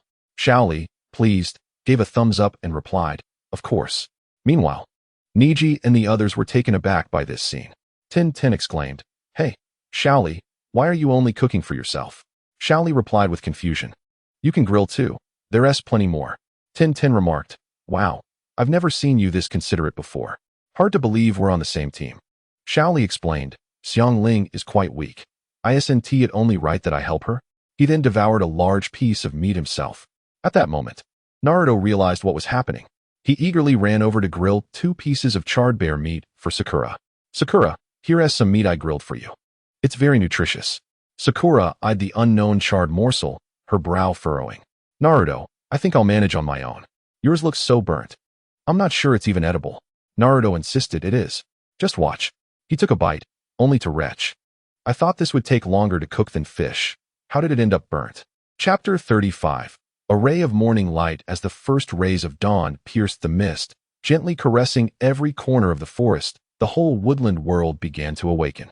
Shaoli had already commenced his training for the new day, though this time it was not by his own volition. Initially, he had intended to conserve his energy during the Chunin selection, but the cursed mark had begun to rebel against him. A notification indicated he must train for at least 3 hours every morning. Otherwise, the weight of this item would become increasingly burdensome, ultimately pinning him down. Naturally, if one believed they could endure, they could opt out of training. Curious, Shaoli inquired further, and upon learning that the maximum weight of this item was 3,000 multiplied by 3,000 Jin, he resolutely chose to exert himself. Li Rock was not afraid. He simply yearned to train. No one could deter him from pouring sweat for the sake of his youth. He engaged in 1,000 weighted leg kicks, 1,000 weighted punches, and scaled trees 300 times. After a while, he thought, perhaps 200 times today would suffice. Eventually, Shaoli found himself motionless on the ground. Initially, he did not grasp the meaning of extreme weight training, but as he began his regimen, it became clear. The burden pressed upon every muscle and cell within him. By the time he reached the 3-hour mark, he was utterly exhausted. Everything around him blurred, colors faded, leaving a haze of gray and white, while sounds grew distant and unreal, as if the entire world was gradually receding. His heartbeat thundered, each pulse reverberating violently within his chest, threatening to burst free. Breathing became rapid and shallow, each inhalation akin to filling his lungs with cotton, depriving him of sufficient oxygen, while exhalations were accompanied by searing pain, as though the air escaping was igniting the energy within him. His limbs felt as heavy as lead, immovable. He could hardly fathom what might happen if he were to experience another bout of cursed mark surges that night. No, it seemed tonight would be a double eruption. Seizing the moment, he resolved to bask in the sun a little longer, as well as to glimpse tomorrow's sun. In the forest, sunlight poured through the gaps in the leaves, casting dappled shadows on the ground, adding an air of mystery and dreaminess to the serene woodland. Niji watched the motionless Shaoli, puzzled by his relentless pursuit of training. Do you truly believe that sheer effort can alter one's destiny? Such naivete. Having uttered this, he resumed his practice of physical techniques nearby, while Tenten diligently honed her shuriken-throwing skills. Naruto and Sakura remained by Sasuke's side, tending to him as he lay unconscious. Xiangling glanced around and realized that her only skill was also the art of shuriken throwing. As time passed, an hour slipped away unnoticed, and Shaoli had regained enough strength to prepare a modest meal to satiate his hunger. Suddenly, a squirrel entered his line of sight, observing him before bounding over. Is that an explosive tag? With his keen eyesight, Shaoli quickly identified the ninja tool affixed to the creature's back. Instinctively, he hurled a shuriken, sending the explosive tag flying. The resultant explosion captured the attention of several individuals nearby. Hyuga Niji activated his Byakugan, swiftly discerning the hidden target. Almost instantaneously, a flurry of shuriken was launched, forcing the concealed assailants to reveal themselves. The trio lurking in the shadows was none other than the Sound Ninja team. However, they were left with no option to evade detection under Niji's vigilant gaze, and Shaoli blocked their path without hesitation. So swift, just as Niji prepared to act, he noticed Shaoli had vanished, only to reappear behind the Sound Ninja. Hadn't he been utterly exhausted moments ago? Had he truly recovered so quickly? Niji's suspicions were not unfounded. Shaoli had not fully regained his strength. Yet, through the process of injury transformation, his body had indeed grown stronger, allowing him to display a level of prowess reminiscent of his former self, even in a state of partial recovery.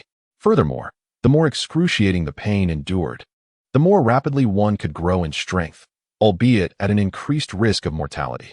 Without further ado, the Sound Ninja found themselves encircled by the others. Regardless of their confidence, they chose not to act rashly. Observing the sound symbol on the trio's forehead protectors, Xiao Li and his companions immediately recalled Orochimaru's mention of the Sound Ninja. Xiao Li inquired with a serious tone, "What brings you here?" This was a question laced with intent, as all the candidates present were solely here to vie for the scrolls, rendering any further inquiries unnecessary. To their surprise, the Sound Ninja did not obfuscate their intentions and candidly replied, "We seek only to duel with Sasuke. You may awaken him." Upon hearing this, the group exchanged knowing glances. Indeed, these intruders were on a mission. Sakura exclaimed in outrage, "You have gone too far. How dare you speak of a duel? I know this is all the doing of that man, Orochimaru." The Sound Ninja fell silent, perplexed as to how their purpose had been discerned upon their mere arrival. Had their mission been compromised? At that moment, Sakura continued, "He deliberately placed a curse mark on Sasuke, leaving him in this state. You still dare to speak of challenging him?" Tosuzan expressed his confusion. "Indeed, what is that man thinking? But we cannot simply disregard this situation." Sakuding declared, "Hand over Sasuke, and we will depart immediately." Clearly, these individuals were intent on a confrontation. Shaoli stated resolutely, "If you choose to fight now, I will accompany you to the end. Alternatively, we can wait for Sasuke to awaken and let him decide for himself." Tenten, alarmed by his words, quickly interjected, "Shaoli, they are our adversaries." Shaoli softly replied, "I understand, but are you not curious about the power of the curse mark?" Sakura retorted, "I have no desire to know. Besides, do you not recall your own outburst last night?" Yet, it was evident that Neji and Naruto were intrigued, remaining silent. The trio of Sound Ninja, after conferring, positioned themselves against a nearby tree, adopting a defensive posture. "We agree. We will wait for Sasuke to awaken before discussing further." Faced with the unknown capabilities of the 6 opponents, they chose prudence.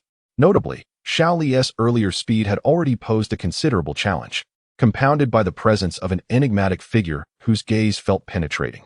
As both parties reached an understanding, a battle was averted, and they patiently awaited Sasuke's awakening. Time drifted by, and an hour slipped away quietly. At that moment, a transformation began within Sasuke's body.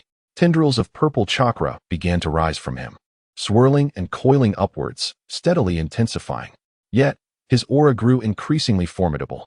Chapter 36, a reenactment of history as the onlookers held their breath.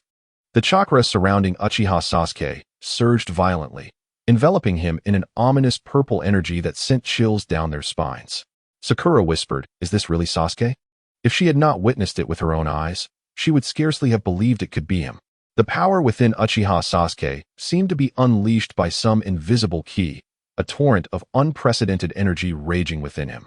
His eyes sharpened, glinting ominously with a crimson light, an omen of the latent power awakening within him. As the purple chakra gradually dissipated, peculiar black patterns began to emerge around his body, slithering across his skin like living entities, coalescing into a complex and enigmatic design that emitted a faint, ethereal glow. With the curse mark fully activated, Sasuke's presence turned cold and menacing, his speed, strength, and sensory perception experiencing a profound transformation. Witnessing this, Shaoli's live commentary was filled with disbelief. "Sasuke has begun to darken, huh? It's inevitable. His brother's genjutsu always keeps him clinging to hatred, and with Orochimaru's manipulation, it's easy to succumb to darkness. Truly, he is still too young. Moreover, the curriculum in this ninja academy is lacking, even when there are lessons. They only teach the will of fire or how to execute missions and kill, failing to instill a sense of right and wrong. Compulsory education is indeed necessary. But did you notice? Shaoli's curse mark rampage yesterday wasn't he evil at all. You noticed too? His chakra seems as if it has been purified. Of course, this also relates to Shaoli's more untainted mindset. This episode has some intrigue. Just as Shaoli was engrossed in the commentary, the unconscious Uchiha Sasuke finally regained consciousness. Initially bewildered, he scanned his surroundings and soon noticed the presence of several individuals. He asked, "Naruto, what is going on?" Naruto, overjoyed at his awakening, exclaimed, "Wow, Sasuke, you're finally awake." Sasuke nodded. "What is the situation?" Naruto hurriedly explained, "Those 3 over there claim they want to duel you. So we've been waiting for you to wake up." A smirk of disdain crossed Sasuke's face. "A duel? Perfect, a chance to test this power." With a light chuckle, Sasuke seemed to tear the air itself apart. A powerful wave of chakra erupted from him, radiating outward and causing the surrounding leaves to rustle, even making the ground tremble. Sakura, concerned, asked, "Sasuke, is your body all right?" Sasuke reassured her, "I'm fine. Not only that, the power within me flows freely." and it feels exhilarating. I finally comprehend what that man bestowed upon me. I am a seeker of vengeance. Even if it means selling my body to a demon, I must tread the path of power. Upon hearing these words, Sakura grew even more anxious. Yet the Sasuke before her felt unfamiliar, as if he recognized them yet did not. While Sakura pondered this, Sasuke stepped into the arena, confronting them. So, you wish to challenge me? At that moment, Tosuzen hesitated. Taken aback, he anticipated that Sasuke would not only survive the curse mark, but also stand once more the following day. To strike now would be fraught with peril. Kasek was undeterred by the turmoil around him. In his heart, the mission assigned by Orochimaru held paramount importance. Thus, he was the first to step forward and declare, "Indeed, it is us." Sasuke replied, "Then let you all come at me together." Kasek felt a surge of indignation at the insult. Enraged, he extended his hands and bellowed, "What nonsense! Watch as I defeat you with a single strike." His hands had been modified to unleash sound-based ninjutsu through small apertures in his palms. Stung by Sasuke's contempt, he unleashed his most formidable technique, the Void/Wave. This was an enhanced version of the Void Wave, capable of releasing sound waves in rapid succession. However, Sasuke's movements transformed him into a specter. Each action executed with astonishing speed, surpassing the limits of human perception. Tosuzen cautioned, "Be careful." Yet, it was too late. Sasuke had already materialized behind Kasek, delivering a swift kick that sent him hurtling away. Simultaneously, he formed a series of seals and unleashed, fire-style, phoenix flower jutsu. Explosions of flames erupted, their scarlet tongues licking towards the adversary. Kasek, filled with fury, retorted, "Do not let pride blind you. Watch as I extinguish it." The Void Wave. A powerful gust of wind indeed extinguished the flames, yet it unveiled a hidden barrage of shurikens within. This time, Kasek had nowhere to evade, and he was instantly riddled with shurikens, his anguished cries resonating through the arena. Sasuke, however, did not relent. With a fluid motion, he appeared behind his foe and swiftly immobilized Kasek's arms. Coldly, Sasuke remarked, "It seems you take pride in those hands." As he pressed his foot down upon Kasek's back, he intended to forcibly break his arms. In that moment, Kasek, now gripped by fear, pleaded for mercy, "Please, stop." Yet, the calm and restraint that once characterized Uchiha Sasuke had vanished, replaced by a fervent and almost frenzied desire for power. In that instant, he transformed into a beast unshackled, poised to rend apart any obstacles in his path. With a sharp crack, Kasek's arms were broken. Sasuke regarded the act as trivial, stating, "Next, it will be your turn. I hope you allow me to indulge a little longer." A confident smirk graced Sasuke's lips. The awakening of the heavenly curse mark not only endowed him with extraordinary strength, but also ignited an insatiable thirst for power deep within his soul. As he advanced, the other two sound nin fell silent, paralyzed by fear. The preceding scene had not only shocked all present, but also marked the moment Uchiha Sasuke officially embarked on his path of vengeance. Just as Sasuke prepared to strike again, Sakura Haruno could no longer contain herself and sobbed as she embraced him. "Sasuke, please stop. This is not who you are. This version of you is not Sasuke at all." Sakura's tears soaked Sasuke's garments as he gazed at her with his Sharingan. She continued to weep, fervently imploring him to cease. She could not believe this was truly Sasuke. Something must be amiss. After a prolonged moment of eye contact, Sasuke's curse mark gradually receded, retracting back into the three-tomo seal. Tosuzen, who had narrowly escaped, remarked, "The curse mark has dissipated. Are we temporarily safe?" He decisively retrieved the Earth Scroll from the Chunin selection and stated, "You are strong. Sasuke, at this moment, we cannot hope to defeat you. This scroll is a token of compensation. Please allow us to leave." Upon seeing Sasuke's tacit acceptance, he assisted Kasek and prepared to depart with Kintetsu. Before leaving, he explained, "Though it may be presumptuous of us, there is one matter we must confirm.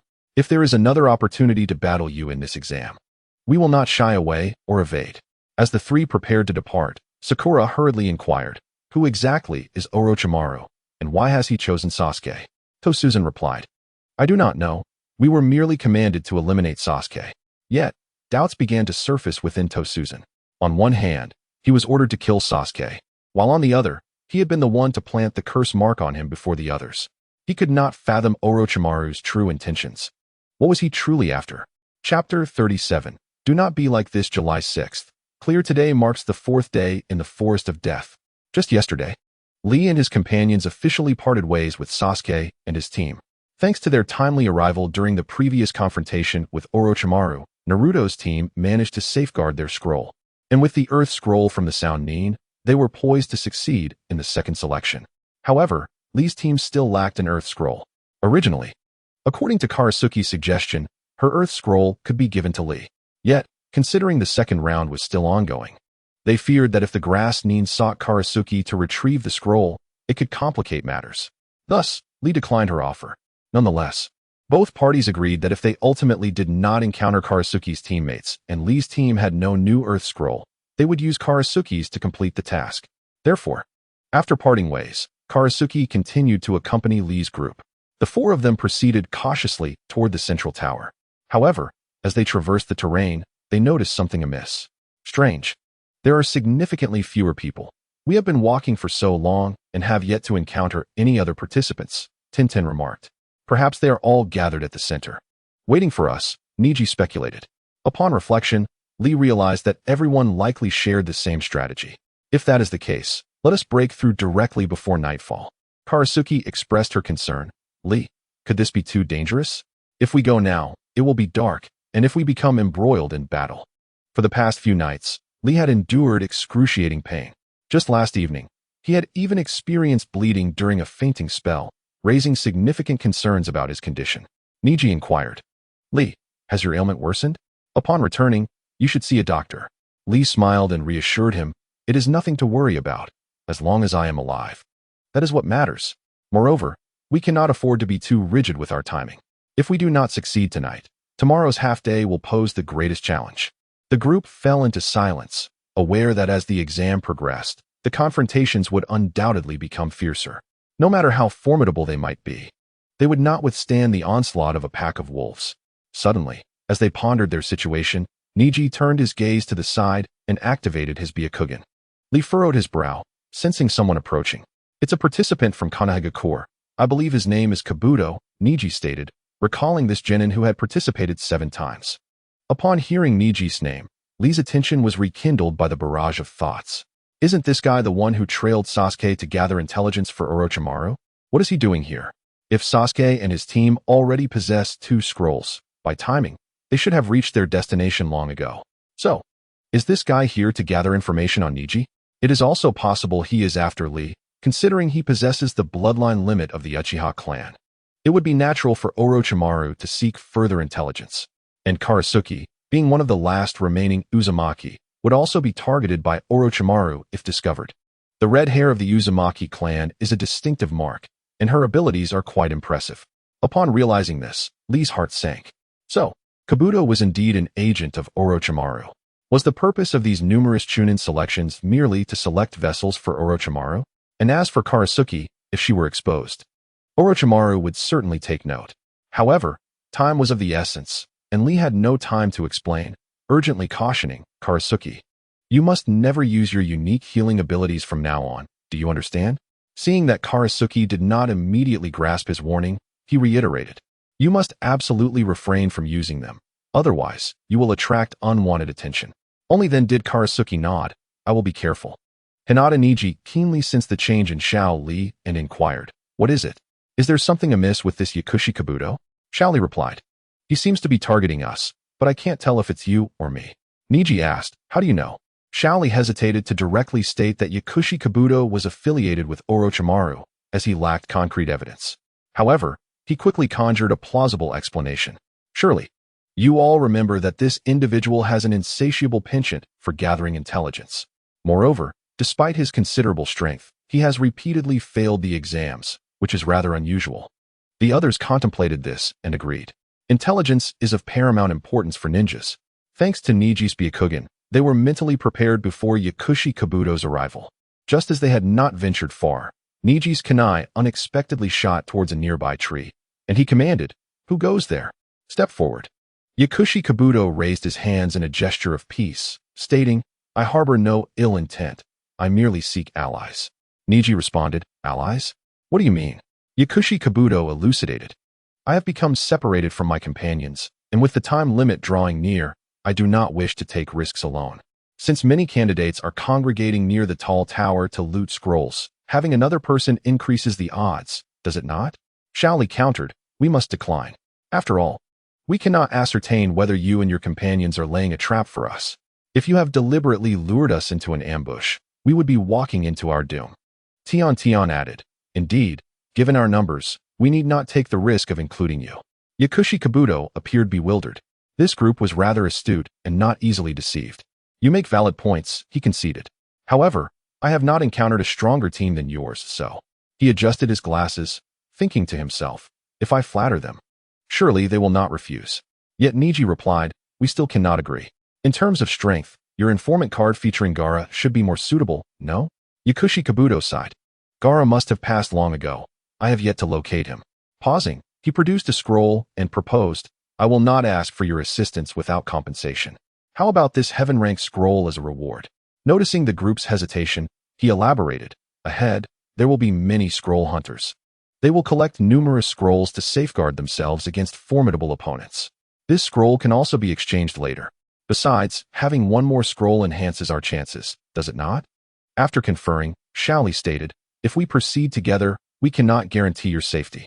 Yakushi Kabuto acknowledged, understood, then it is settled. Shaoli accepted the scroll, and the five of them resumed their journey, hastening to reach the vicinity of the tower before sunset. However, they had to remain vigilant against potential ambushes from other candidates, while also contending with various venomous creatures and beasts. Even with Niji and Shaoli in their midst, the journey proved to be quite taxing. Chapter 38.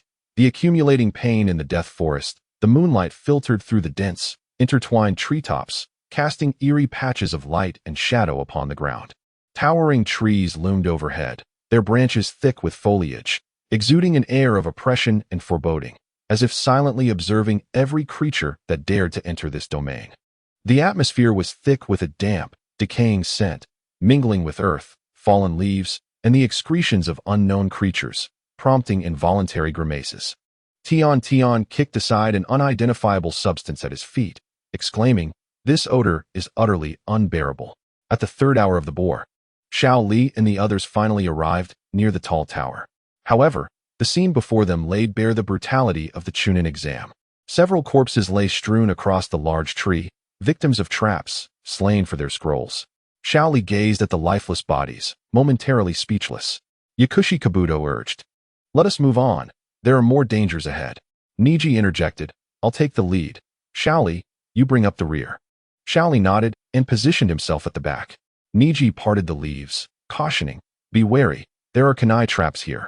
These traps were invisible to the naked eye, but with the Byakugan, they were rendered harmless.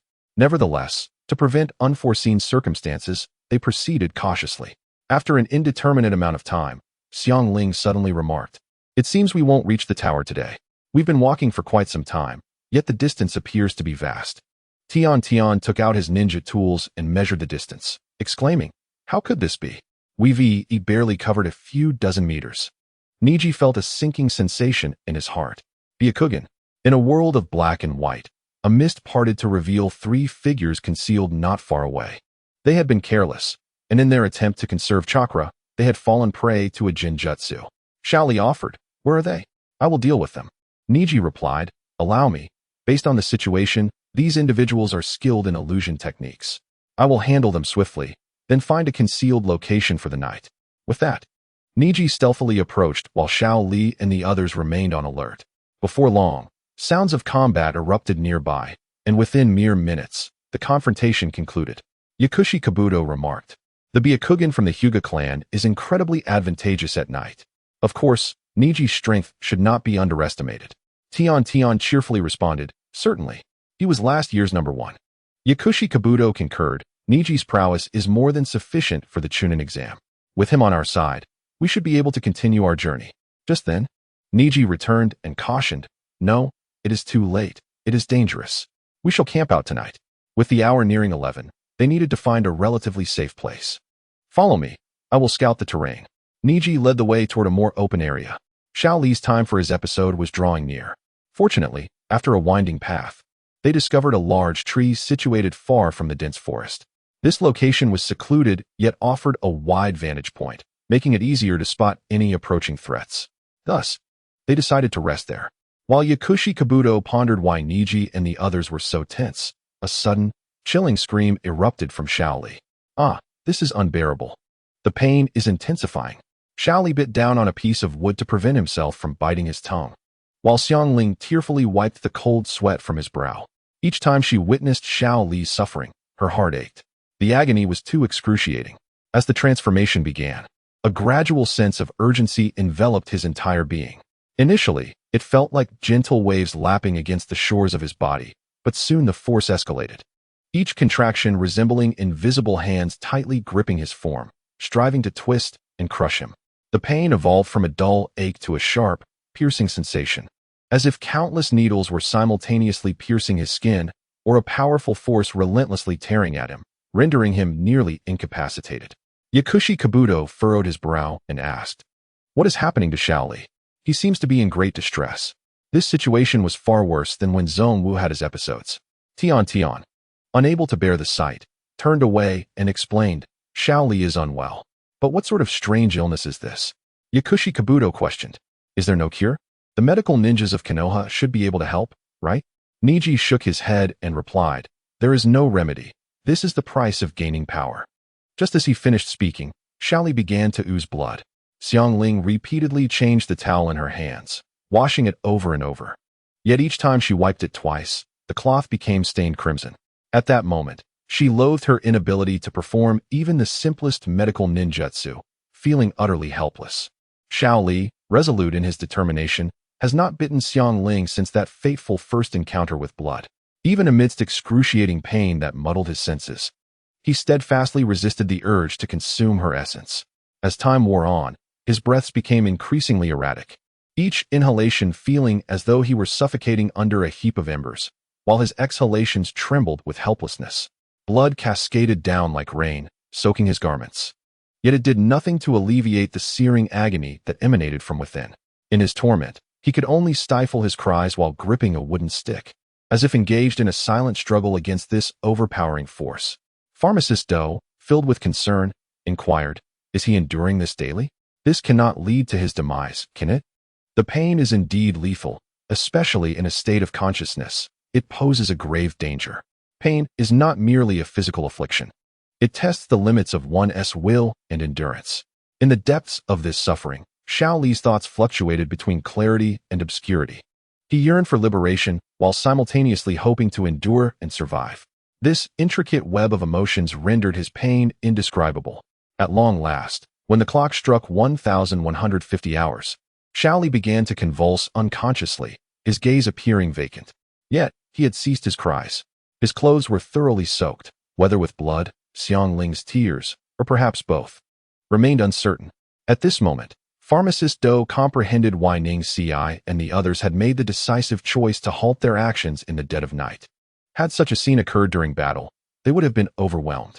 A gentle glance revealed to him the astonishing sight of Xiao Li asleep. This fellow was indeed remarkable.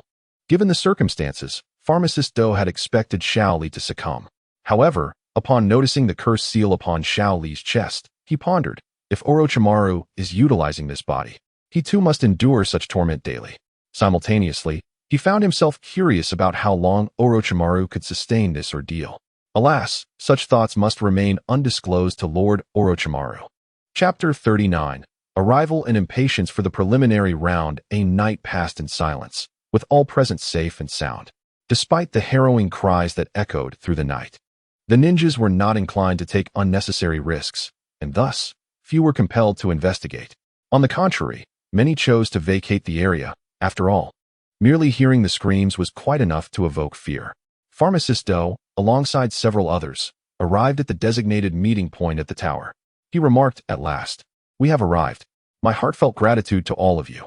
Ning Ci replied, "There is no need for thanks. You have contributed your share as well." Although ultimately they relied on Xiangling's Earth Scroll, as Pharmacist Do noted, having multiple scrolls provided them with additional opportunities. Pharmacist Do stated, "My companions have arrived, so we shall part ways here." Each team was assigned a separate room with a door sealed with a mark, indicating that the room was vacant as long as the seal remained intact. Of course, exceptions occasionally arose. For instance, upon entering, Pharmacist Do and his companions encountered a ninja adorned with the Sound Village forehead protector. This individual was none other than Orochimaru. Upon their arrival, he inquired, "Did you achieve any gains?" Pharmacist Do adjusted his glasses and replied, "Indeed, not only gains but more than we anticipated. All data from the second examination has been recorded on these cards, as you requested." The Sound Ninja rasped, "What is the situation?" Pharmacist Do responded, "You are indeed quite concerned for him, Lord Orochimaru." Orochimaru retorted, "I wish to hear your opinions as a Sound Ninja." Pharmacist Do countered, "Is that truly necessary? Isn't the decision-making power solely in your hands?" Orochimaru chuckled softly, "I appreciate your cleverness. Well done." With that, he vanished, taking the cards with him. Meanwhile, Xiao Li and his companions arrived in the hall. Aside from those unable to pass due to incomplete teams or scroll failures, a total of 15 individuals had successfully advanced in the selection process. Over the next few hours, 2 more groups returned, bringing the total to 21 successful candidates. Among these groups was the Sound Ninja, who surprisingly managed to secure a pair of scrolls in progress. To Xiao Li's astonishment, all 9 new recruits from Konoha had succeeded in the second round. It seemed this year's candidates were exceptionally formidable. Additionally, Gaara remained as unblemished as ever. His strength was indeed remarkable. As the candidates exchanged glances, the third Hokage, Hiruzen Sarutobi, along with the leading Jonin, entered the hall. Upon witnessing Sasuke and his companion's successful progression, Might Guy remarked to Kakashi, "You have done well, team. However, as long as our team is present, do not expect to outshine us. The next stage will require your true abilities." Yet, the essence of youth remains bittersweet, he chuckled. Might Guy was confident in Xiao Li and his teammates' capabilities. Yet he held little faith in Naruto and his companions. Regrettably, Kakashi's single remark struck a nerve, leaving Might Guy feeling thwarted. "What did you just say?" he exclaimed. "How infuriating. This guy always manages to thwart my chances. How delightful my rival Kakashi." Though they were friends, they were also rivals, each striving to surpass the other in various endeavors. Meanwhile, the candidates gathered below exhibited a range of emotions. Some rejoiced in their advancement, while others celebrated their companion's successes. Others remained indifferent, wearing expressions devoid of emotion. Once everyone had assembled, the third Hokage, Hiruzen Sarutobi, raised his voice to announce, "We shall now proceed to the third round of examinations. Before I introduce the examination, there is a crucial matter I must clarify. The true purpose of this examination, and the reason for our collaboration with allied nations, is to foster amicable coexistence and mutually enhance the skills of our ninjas. This embodies the essence of the Chunin selection. Misunderstanding this could lead to complications. Historically, allied nations were once embroiled in continuous warfare. In order to prevent mutual destruction, they designated this Chunin selection examination as a battleground. It can be said that the Chunin selection serves as a microcosm of the conflicts between allied nations." Naruto Uzumaki, perplexed, queried, "Why must it be this way? Is it not for the purpose of selecting Chunin?" Hiruzen Sarutobi affirmed, "Indeed, this examination carries the responsibility of selecting Chunin. Yet, it also serves as a battleground for ninjas who bear the weight of their nation's honor. During the third round, many lords and notable figures who commission tasks will be present. They will witness your battles, and should there be a significant disparity in strength, powerful nations will receive more commissions, while weaker nations will naturally see a decrease in assignments. Simultaneously, this is an opportunity to showcase our combat prowess to neighboring countries." Inuzuka Kiba, angered, demanded, "Then why must we fight to the death?" The vast majority of ninjas here aim to earn the Chunin title to secure higher-level missions and provide for their families, not to display their combat prowess or to attract more commissions for their villages. After all, there are only 2 types of people coming to take this exam. Those like Inuzuka Kiba and Shikamaru, who are clan ninjas trained in family techniques and possess wealth, and those who rely on missions to survive. Would you have them risk their lives for the sake of showcasing combat prowess? Had they known, few would have arrived. The other group consists of commoners, who have learned only the most basic skills throughout their lives, such as transformation techniques, shuriken throwing, and shadow substitution techniques. They simply seek a title to secure higher-level missions and earn a living. However, the outcome was that they became mere stepping stones for other ninjas. Among the 21 selected ninjas, it was evident that 12 hailed from Konoha, with 8 belonging to prominent clans, 2 specializing in taijutsu, and Naruto having covertly learned the shadow clone technique. Sakura Haruno possessed only basic ninjutsu, lacking any advanced techniques. The 3 from Tsunegekure were all from ninja clans, while the 3 from Otogekure were trained by Orochimaru, primarily to test Sasuke. The remaining 3 were also Orochimaru's spies. In contrast, commoners without ninjutsu stood little chance of passing. This led Inuzuka Kiba to question why this wasn't disclosed earlier. If they had known, who would have shown up? If one expects individuals to risk their lives, it would be better to state it outright. It's akin to knowing that death is a possibility in battle, yet at least one should be aware of the risks involved. Notably, in the second round, 78 participants entered, but only 21 emerged successful. Even so, the higher-ups deemed this number excessive, indicating they had never anticipated that commoner ninjas would qualify. Lee pondered the tragic fate of those who perished in the trees, traps, or at the jaws of wild beasts and venomous creatures. For a moment, he felt a sense of confusion, not about his own future, but about the world around him.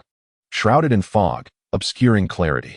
In response to Kiba's inquiries, Sarutobi Hiruzen continued, "The strength of a nation is reflected in the strength of its village, and the strength of a village is embodied in its ninjas. True ninja prowess is only revealed in the heat of battle." This exam serves as a stage to showcase the capabilities of our nation's ninjas to others. It is precisely because of the life and death stakes that it holds significance. Upon hearing these words, Lee suddenly felt a headache. He seemed to grasp the essence of it, yet it left him feeling dizzy and bewildered. He lamented that he was clearly not one to thrive on intellectual pursuits, growing increasingly confounded. Chapter 40. The Coughing Man. After the conclusion of the second selection, they finally awaited the third Hokage to finish speaking, allowing the third selection examiner, Mizuki Kaze, to make his entrance.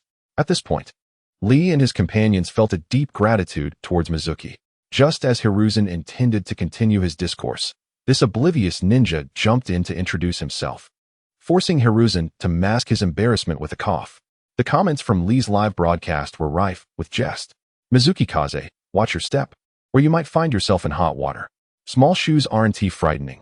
Losing one's life is what one should fear." It's no wonder he met his demise the night before the final competition. Could it have been intentional? Poor fiancé of his, what a pity. Everyone, mind yourselves. Don't let Hiruzen's telescope technique target your homes. Haha. Oh dear, I need to draw the curtains. How amusing. These remarks hinted at an ominous foreboding, that Mizuki Kaze would not survive the upcoming competition. What a shame it would be. Meanwhile, Mizuki, still coughing, began to explain the rules. Firstly, cough cough. Before we commence, there is a matter that requires your attention. This pertains to the preliminaries for the third exam. Upon hearing this, the ninjas in attendance clamored for clarification. Sakura, filled with concern, asked, "Sensei, what do you mean by preliminaries? Why can't the remaining candidates directly participate in the third exam?" As the representative of the commoners, she genuinely feared unforeseen complications. Then, as if summoned by her thoughts, Mizuki responded, "Cough cough. It seems the first 2 rounds were too straightforward, leaving too many participants. Therefore, we must conduct preliminaries in accordance with the Chunin exam rules to reduce the number of candidates for the third exam." Sakura exclaimed in disbelief, "How can this be? After barely surviving the last round, now we must face preliminaries to compete in the third exam?" She felt completely overwhelmed. Others shared her sentiment of exasperation. Mizuki continued, "As the Hokage mentioned earlier, many guests will be attending the third exam. Cough cough. Thus, we cannot afford to dawdle. There will also be time constraints. If anyone feels unwell and wishes to withdraw from the exam, please step forward, as preliminaries will commence shortly." Inuzuka Hinata murmured, "This teacher seems to be the one who is unwell." Hinata observed, "He doesn't appear to be in good health. Is he truly all right?" At this, the audience erupted in a flurry of discussion. "Starting so soon? We just got through the second round. What a hassle. Is it really happening this quickly? What about lunch?" Mizuki announced, "Is there anyone who wishes to forfeit? Following this, we will proceed to individual battles, allowing you to decide whether to participate." Yet, it was clear that neither Lee, Sasuke, nor Sakura had any intention of withdrawing. At that moment, however, Sasuke felt a sudden pang from his cursed mark. What was happening at such an inopportune time? He sensed the intervals of pain growing increasingly shorter. Sakura, perceptive as ever, noticed his distress and expressed her concern. "Sasuke, you should withdraw from this competition. Ever since you received that cursed mark, you've been acting strangely. The mark is still hurting, You cannot fight seriously in this state. If this continues, I fear you might become an unrecognizable version of yourself. Sakura recalled the unfamiliarity she felt when Sasuke was under the mark's influence and worried that he might vanish entirely. Sasuke, clutching the curse mark, retorted, "Be quiet." Sakura protested, "I understand. You're still enduring the pain, aren't you? How can you fight like this? Regardless, I will inform Sensei about your mark. He must have a solution." Sasuke snapped, "I said be quiet. And don't tell anyone." Lee, overhearing their conversation, interjected, "Sasuke, they should already be aware of your mark. The Hokage and Kakashi are watching you closely." Sasuke was taken aback. He looked up to see the Hokage and Kakashi indeed observing him intently. Their expressions conveyed understanding rather than confusion. Lee added, "Someone must have investigated the missing candidates. Orochimaru was likely disguised as someone else to infiltrate." Reflecting on Orochimaru's eventual reveal, it indeed resembled a case of substitution jutsu. Subsequently, Lee advised, during the initial phase of the cursed mark, "If you refrain from using chakra, it shouldn't hurt as much. Now that you're mentally prepared, don't be afraid of this power. The more you fear it, the more it will encroach upon you." Sasuke, hand on his neck, questioned, "Doesn't it hurt for you? You seem unfazed." Lee replied with a wry smile, "Of course it hurts, I just don't show it. After all, I'm a taijutsu ninja, and even without chakra, I still possess strength. Besides, I haven't mentioned that my cursed Marcus pain can multiply at night. Let us not even go there." Sasuke pondered thoughtfully. His strength heavily relied on ninjutsu and the Sharingan, both of which depended on chakra. Must he rely on taijutsu moving forward? He had little confidence in his taijutsu abilities. Unless, just as Uchiha Sasuke contemplated the forthcoming battles, Kabuto suddenly raised his hand. "Examiner, I forfeit." Naruto exclaimed urgently, "Kabuto, why are you withdrawing?" They had relied on Kabuto's guidance to successfully navigate their way out earlier, and thus Naruto felt immense gratitude towards him. Kabuto, with a resigned expression, replied, "I'm sorry, Naruto. Although I wish to participate, my body is already battered and bruised. During the first match, when I fought against ninja, my left ear had already lost all hearing. Thus, the higher-ups in Konoha did not intervene regarding the subsequent battles or the withdrawal of Yakushi Kabuto. Although his repeated exits during the 7 exams raised suspicion, there was no concrete evidence of wrongdoing. Yueguang Jifeng inquired, "Is there anyone else who wishes to withdraw? If not, the preliminary round shall commence." As the following matches would be one-on-one combat, a draw would be necessary to determine the opponents. Furthermore, this battle would be devoid of any rules, continuing until one party was dead, incapacitated, or conceded. Therefore, if one wished to avoid death, it would be prudent to concede swiftly. However, should I determine that the outcome was evident, I would intervene to prevent further casualties. We will now utilize the electronic bulletin board to randomly select the names of 2 combatants. On the large screen behind us, the names of 20 participants scrolled rapidly. Soon, 2 names halted on the screen. Match 1, Uchiha Sasuke vs. Akato Gar. In the preliminary hall of the towering structure, Uchiha Sasuke stood facing Akato Gar. Once the referee confirmed the identities of both participants, the battle was officially declared to commence. Due to the cursed seal, Sasuke was unable to freely utilize ninjutsu or rely on the power of his Sharingan, as doing so would unleash intense pain akin to a tidal wave. Nevertheless, there was no hint of retreat in his gaze. At the moment the referee's voice fell, both combatants sprang into action almost simultaneously. Akato Gar launched several shurikens toward his opponent, while Sasuke drew a kunai to defend, skillfully deflecting the projectiles. However, the cursed seal flared ominously, causing Sasuke to stagger in pain. Damn it, the cursed seal's agony is so troublesome. In an instant, as his footing faltered, Akato Gar struck him with a powerful blow, forcing Sasuke to barely evade. Yet, in that moment of evasion, Sasuke aimed a kick at Gar's ankle, causing him to lose balance. Following this, he executed a scissor kick to control his opponent. This maneuver should have given him the upper hand. However, one must not forget that Akato Gar possessed ninjutsu that could absorb chakra. With a swift motion, Gar pressed down on Sasuke's captured arm, causing his chakra to wane, leaving him vulnerable to a punch to the chest. What is happening? Suddenly, I feel so weak. While Sasuke analyzed his opponent's abilities, Akato Gar launched another attack. With a swift motion, he pressed down on Sasuke's head, draining his chakra rapidly. It finally dawned on Sasuke.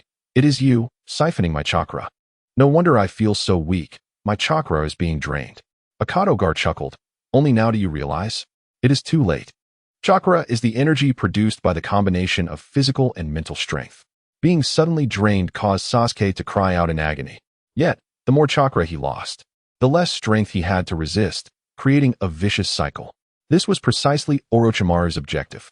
As long as Sasuke lacked chakra to fight back, he would be forced to rely on the Cursed Seal's power.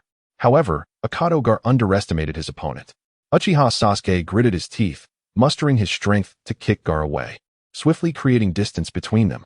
This absorption ability only functioned effectively with his palms. It was no wonder Gar rushed into close combat. Wait, close combat? While evading attacks, Sasuke recalled Lee's taijutsu. During his battle with Orochimaru, Lee had utilized many Leaf Village techniques. He could perform the Great Whirlwind, yet he lacked Lee's proficiency, and it offered little assistance now. But he remembered Lee's Lotus technique, which involved kicking the enemy into the air and unleashing a flurry of attacks. Although he had never practiced it, he had copied it with his Sharingan at the time. There was no choice. He had to give it a try. The opportunity was fleeting. As Uchiha Sasuke faced the onslaught, he steeled himself to evade while searching for a chance to counterattack.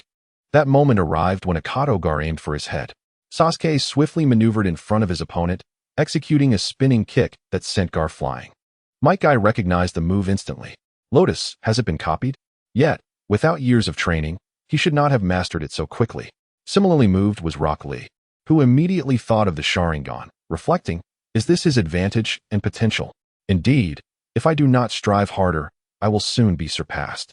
The techniques he had painstakingly honed over the years were effortlessly replicated by a single glance.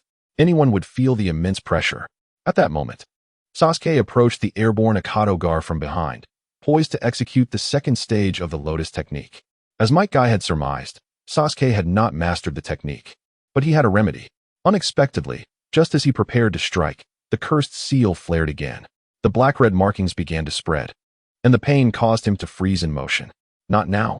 Cursed Seal, do not overreach. Remembering Lee's warnings and the anxious gazes of his comrades, a surge of anger welled within him, forcing the Cursed Seal's spread back. Do not interfere, he declared, delivering a kick toward his opponent. Although it was parried, he had anticipated this. Using the force of the block, he flipped and struck Gar's face with a punch. But he was not finished. Executing a complete 360-degree rotation in midair, he unleashed a whirlwind kick. This is my technique, Lion's Barrage. With a resounding impact, his kick struck Akadogar, sending him crashing to the ground. Sasuke, too, fell heavily. The referee rushed over to inspect the situation and discovered that Akadogar had lost consciousness. He promptly announced, "This match is terminated. The victor is Uchiha Sasuke." The crowd erupted in cheers. "We won," exclaimed Naruto, laughing heartily. "Sasuke, that was impressive." Sakura and others celebrated together. Meanwhile, hidden in the shadows, Orochimaru gazed longingly at Sasuke. This is the Sharingan, a powerful bloodline limit. Not only does it enhance ninjutsu and genjutsu, but it can also rapidly analyze and master taijutsu that others have trained in for years. It is simply magnificent. From the sidelines, Naruto laughed. "Hey, Sasuke. You won in quite a messy way, you fool." Sasuke smirked. "You idiot, mocking me now?" However, it was true that Lee's technique had saved his life. Judging by his physical exhaustion, the technique was incredibly taxing, especially for someone like him, who was not a taijutsu specialist. Suddenly, with a swoosh, Kakashi appeared behind him. "Sasuke, well done. Now, come with me. I will seal your cursed mark." Sasuke felt a jolt in his heart. Indeed, the higher-ups in Konoha were already aware. With no choice left, he followed Kakashi. On the other side, the referee announced the second match, Sakon versus Yamanaka Shino. Sakon's right arm, due to Sasuke's actions, was seemingly still bound in bandages, leaving him to use only one hand to unleash his Void Slash.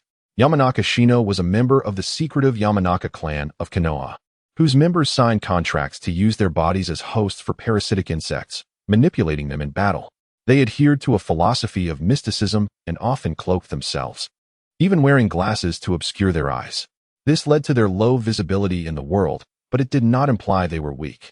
As a bearer of secret techniques, Yamanaka Shino also nurtured insects within his body, which served as his means of attack. As Sakon unleashed his Void Slash, the insects released by Yamanaka Shino stealthily infiltrated Sakon's arm through the wind tunnel created by his palm. Moreover, it is not just a few, but a multitude of them. Furthermore, even more tiny insects crawled toward him from behind. Yanushi Shina explained, "These are parasitic insects, launching a collective assault to devour chakra. If you are attacked by so many insects, you will undoubtedly fall. Should you choose to attack me with your left hand, these insects will seize the opportunity to invade. If you strike at the insects, I will retaliate. Regardless of your choice, you cannot surpass this challenge." Hearing this, Sakuto sneered, "Do not celebrate prematurely." With a tearing sound, the bandage tied around his right arm broke, revealing that he could indeed utilize his abilities. Now, one hand aimed at Yanushi Shina, while the other targeted the swarm of insects. "Huh, you are not the only one who can reserve a trick." Void Slash. With a violent explosion, his arm suddenly burst forth. Sakuto's Void Slash unexpectedly erupted from his arm, injuring himself in the process. What is happening? He soon comprehended.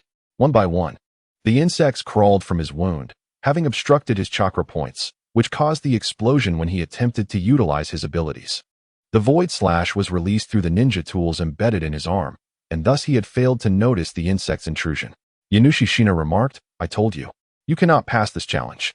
With that, she delivered a punch that sent him flying. In the second match, Yanushi Shina emerged victorious. Chapter 42, Kakashi vs. Orochimaru. In the Hidden Leaf Village, the preliminary rounds of the third exam continued. In the back room, Kakashi had already drawn the sealing formation, preparing to seal the cursed mark on Uchiha Sasuke. "Sasuke, this may hurt a bit, so bear with it." Sasuke nodded. Surrounding him, a large formation was inscribed with incantations that extended to the cursed mark. As Kakashi performed the hand seals, the incantations began to swim toward the cursed mark like tadpoles, burrowing into his body. Sasuke, at the center, let out a series of anguished cries. These incantations felt like steel needles, incessantly piercing his neck. However, the formation could not halt, so Kakashi had to persist. Only when the last character entered Sasuke's body did Kakashi shout, "Sealing formation." A circular seal formed from the incantations immediately encircled the cursed mark. He explained, "If this cursed mark erupts again, the power of this seal should be able to suppress it. However, this sealing technique relies on your willpower. If you do not trust your own strength and your will falters, the cursed mark will resurface." At this moment, Sasuke was on the brink of unconsciousness, asking, "Kakashi-sensei, can willpower really suppress this cursed mark?" Kakashi replied, "Yes, as long as the will is strong enough. During battles, did you not also suppress it with your will?" Upon hearing this, Sasuke recalled Lee's cursed mark. Could it be that he was constantly holding it back? Soon after, he could no longer resist and fainted. As Sasuke fell unconscious, a raspy voice unexpectedly echoed in the darkness. "I didn't expect you to have mastered sealing techniques. You've grown significantly, Kakashi." Upon hearing this voice, Kakashi's body stiffened. It was Orochimaru. He forced himself to look back, spotting Orochimaru, who had regained his form, grinning sinisterly while staring at Sasuke. "Long time no see, Kakashi-kun. Yet unfortunately, what I seek is not you, but that child behind you." Kakashi asked sternly, "Why are you interested in Sasuke?" Orochimaru regarded his eye patch, saying, "How fortunate you are, having attained it. Did you not lack it before? Your left Sharingan. I desire it as well, the power of the Uchiha." As Orochimaru approached leisurely, Kakashi grew increasingly tense. He clenched his slightly trembling hand and sternly warned, "Do not come any closer to Sasuke. Otherwise, even if you are one of the legendary Sannin, with my current strength, I can ensure we perish together." The sound of crackling Chidori filled the air as Kakashi unhesitatingly unleashed his most familiar ninjutsu. Observing the tumultuous lightning, Orochimaru halted, mocking, "Humph, what you say and what you do are entirely different." However, Orochimaru did not advance any further. Sasuke was still immature, and it was not yet the time to reap the fruits of his labor. Even with the seal applied, it would be futile. Sasuke was a vengeful spirit, willing to embrace even the most malevolent power. Sooner or later, he would seek me out for strength. With his objective achieved, Orochimaru turned to leave. Before departing, he added, "Earlier, you mentioned wanting to kill me. Go ahead, give it a try if you can." In an instant, Kakashi felt a surge of murderous intent wash over him. He instinctively withdrew his Chidori, his arm trembling uncontrollably. Many years prior, he had encountered Orochimaru. Back then, as a member of the Umbu, he lacked even the courage to strike. Now, after all these years, he still found himself lacking in courage. Reflecting on this, Kakashi self-mockingly thought, How foolish of me to believe I could perish together with him. Meanwhile, the preliminary rounds continued, yet neither side had surpassed the level of Chunin, resulting in swift battles. In the third match, Kankuro faced off against Kenmei. Kankuro's puppet technique successfully defeated Kenmei, securing victory. In the fourth match, Haruno Sakura opposed Yamanaka Ino. Yamanaka Ino's mind-body switch technique, a secret art of the Yamanaka clan, is a mid-range support ninjutsu, targeting the enemy. It utilizes the soul to concentrate the spirit into a point, releasing one's mental power to seize and manipulate the opponent's body. Once successful, the outcome is immediate. However, she encountered Haruno Sakura. Sakura possesses a spirit with a dual personality. Though she appears gentle and polite to others, within her mental realm resides another version of herself, one that is far more violent and malevolent than her real self. When Yamanaka Ino attempted a mental invasion, they clashed over their feelings for Sasuke. Ultimately, they both suffered injuries, resulting in no clear victor. Note, they were once very close friends until Sasuke's arrival caused discord. Nonetheless, their friendship remains buried deep within. In the fifth match, Tintin faced Temari. Tintin's precision in throwing ninja tools was remarkable, capable of hurling dozens or even hundreds at once. Yet, she unfortunately faced Temari. Temari's wind release techniques, particularly her fan, greatly enhanced her wind-based jutsu, effectively countering Tintin's attacks. No matter how many shuriken and kunai she threw, if they could not overcome the wind, they were meaningless, leading to her defeat at Temari's hands. In the sixth match, Nara Shikamaru faced Kintsuchi. Hailing from the Nara clan in the Hidden Leaf, Shikamaru was well-versed in the shadow imitation technique. This ninjutsu allows him to force an opponent to replicate his actions as long as their shadows overlap.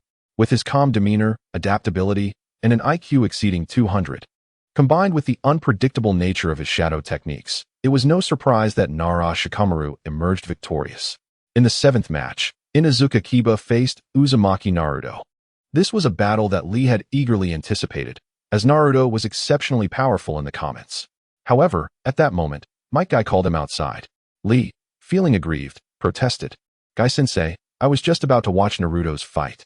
Might Guy chuckled heartily, replying, "While battles can be observed, your matters cannot be delayed." Then, with a serious tone, he said, "Lee, I have watched you grow. I do not wish for you to fall into darkness for the sake of power. Honestly tell me, what do you intend to achieve by accepting Orochimaru's cursed mark?" Shaoli did not conceal anything from Kai.